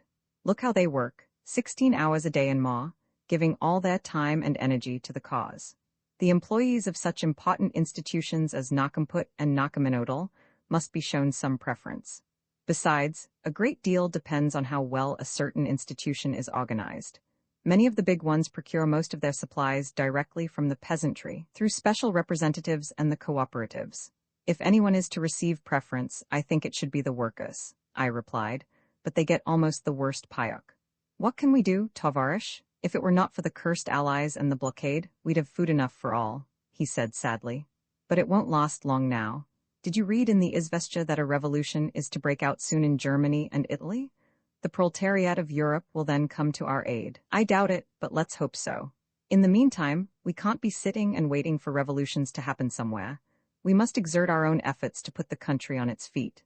The commissar's turn in line came, and he was called into an inner office. We had been waiting several hours in the corridors of the various bureaus.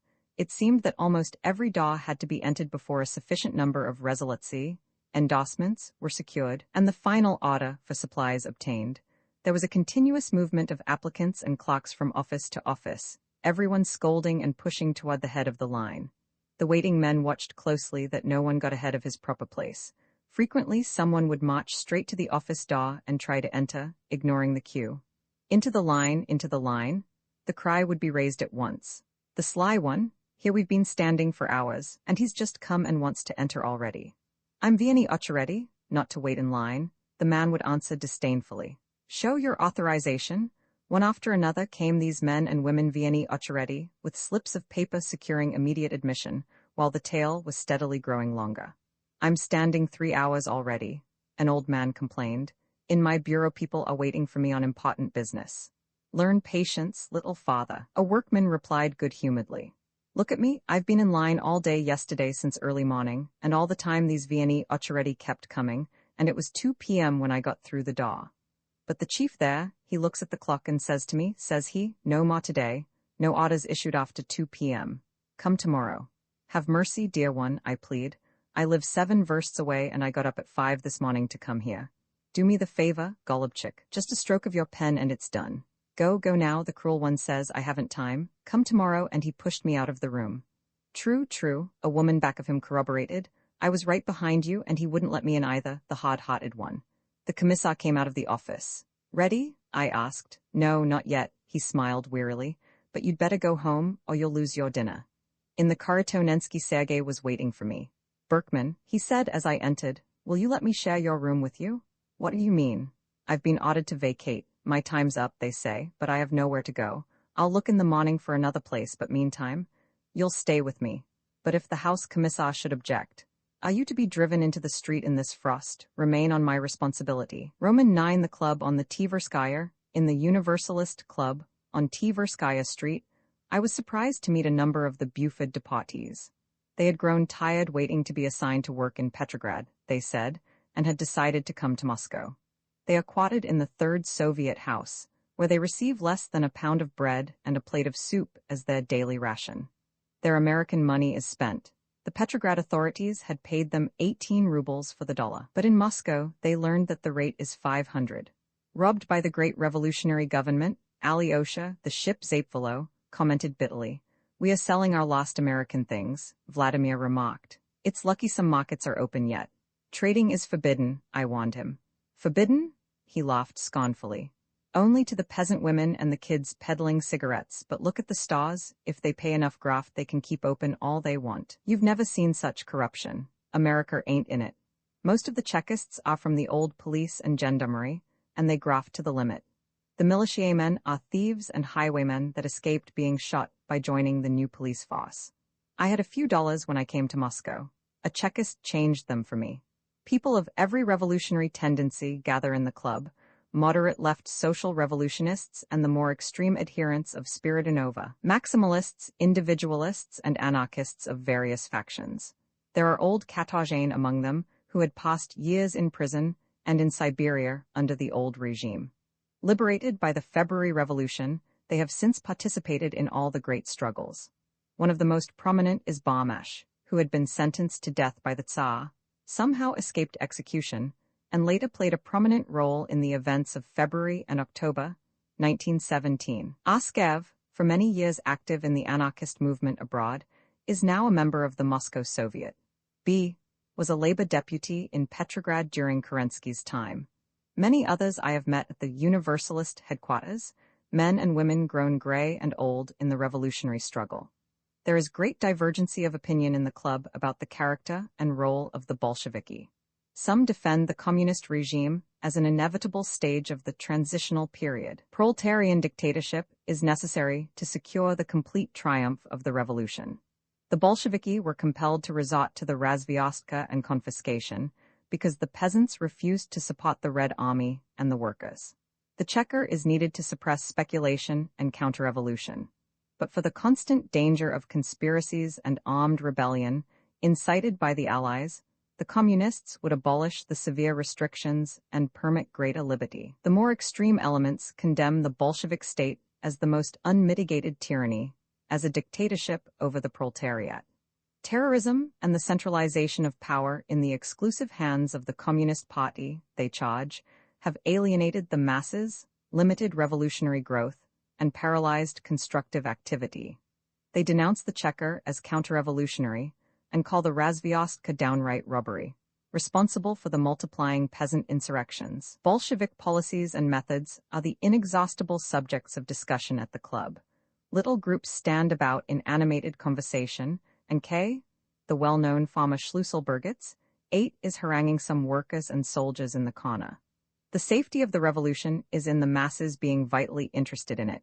He is saying, there was no counter-revolution when we had free Soviets. Every man stood on guard of the revolution then, and we needed no checker. Its terrorism has cowed the workers and driven the peasantry to revolt. But if the peasants refuse to give us food, how are we going to live? A soldier demands.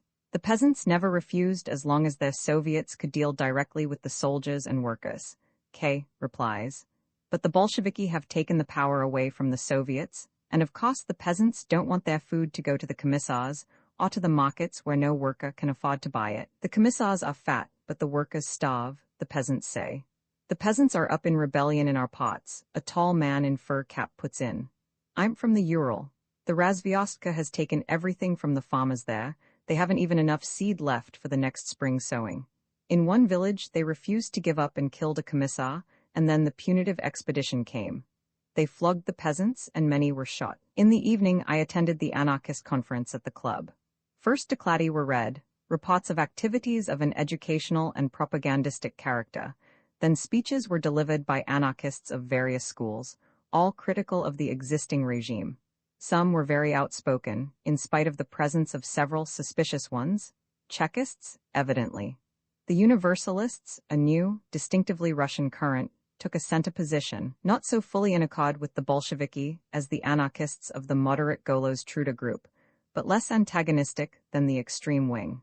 The most interesting talk was an impromptu speech by Rostchin, a popular university lecturer and old anarchist.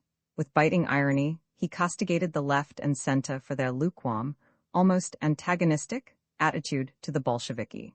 He eulogized the revolutionary role of the Communist Party and called Lenin the greatest man of the age. He dwelt on the historic mission of the Bolsheviki and asserted that they are directing the revolution toward the anarchist society, which will secure full individual liberty and social well-being. It is the duty of every anarchist to work wholeheartedly with the communists, who are the advance guard of the revolution, he declared. Leave your theories alone and do practical work for the reconstruction of Russia. The need is great, and the Bolsheviki welcome you. He's a Sovietsky anarchist, came sarcastically from the audience. Most of those present resented Rostchin's attitude, but his appeal stirred me. I felt that he suggested the only way, under the circumstances, of aiding the revolution and preparing the masses for libertarian, non-governmental communism. The conference proceeded with the main questions at issue: the growing persecution of left elements and the multiplying arrests of anarchists. I learned that already in 1918, the Bolsheviki had practically declared war against all non-communist revolutionary bodies. The left social revolutionists, who had opposed the Brest-Litovsk peace and killed Murbach in protest, were outlawed, and many of them executed or imprisoned. In April of that year, Trotsky also ordered the suppression of the Moscow Anarchist Club, a powerful organization which had its own military units, known as the Black Guard. The anarchist headquarters were attacked without warning by Bolshevik artillery and machine guns, and the club dissolved. Since then, persecution of the left parties has continued intermittently, in spite of the fact that many of their members are at the front, while others are cooperating with the communists in various government institutions. We fought side by side with the Bolsheviki on the barricades, the Schlüsselburgits declared. Thousands of our comrades died for the revolution. Now, most of our people are in prison, and we ourselves live in constant dread of the Cheka. Rostchin says we ought to be thankful to the Bolsheviki. Someone sneered. The resolution passed by the conference emphasized its devotion to the revolution, but protested against the persecution of left elements and demanded the legalization of anarchist cultural and educational work. It may seem strange to you that anarchists should apply to the government to be legalized, the Universalist Oskev said to me. As a matter of fact, we do not regard the Bolsheviki as an ordinary government. They are still revolutionary, and we recognize and give them credit for what they have accomplished. Some of us disagree with them fundamentally and disapprove of their methods and tactics, but we can speak to them as comrades. I consented to join the committee chosen to present the resolution of the conference to Kristinsky, the secretary of the Central Committee of the Communist Party. The anteroom of Kristinsky's office was crowded with communist delegates and committees from various parts of the country. Some of them had come from points as distant as Turkestan and Siberia to report to the center or have some weighty problem decided by the party. The delegates, with thick portfolios under their arms, looked conscious of the important missions entrusted to them. Almost everyone sought a personal interview with Lenin, or expected to make a verbal doklad to the full session of the Central Committee. But I understand that they seldom get further than the secretary's office. Almost 2 hours passed before we were admitted to Kristinsky, who received us in a businesslike, almost brusque, manner. The secretary of the all-powerful Communist Party is a man of middle age, short, and of dark complexion, in his whole appearance the typical Russian intellectual of the pre-revolution days. He is very nearsighted and nervous, and speaks in a hasty, abrupt way. Having explained the purpose of our call, we discussed the resolution of the conference, and I expressed my surprise and sorrow at finding anarchists and other left elements imprisoned in the Soviet Republic. American radicals would not believe such a state of affairs in Russia, I remarked. A friendlier attitude on the part of the communists, sympathy and understanding brought to bear on the situation, and the well-disposed left element could be of the greatest service to our common cause. Some way should be found, I urged, to bridge the rupture and to bring all revolutionary elements into closer contact and cooperation. You think it possible? Krastinsky asked dryly. Askev reminded him of the October days, when the anarchists so effectively aided the Bolsheviki, and referred to the fact that most of them are still working together with the communists in various fields of activity, in spite of the suppressive policies of the government. Revolutionary ethics demand the liberation of the imprisoned anarchists, he emphasized. They had been arrested without cause, and no charges have been brought against them. It's solely a question of serving our purpose, Krastinsky remarked. Some of the prisoners may be dangerous. Perhaps the Cheka has something against them. They have been in prison for months, yet not a single one of them has been tried or even received a hearing. Askev retorted. What guarantee have we that if released, they will not continue their opposition to us? Krastinsky demanded. We claim the right to carry on our educational work unhindered, Askev replied. Krastinsky promised to submit the matter to the Central Committee of the party, and the audience was over.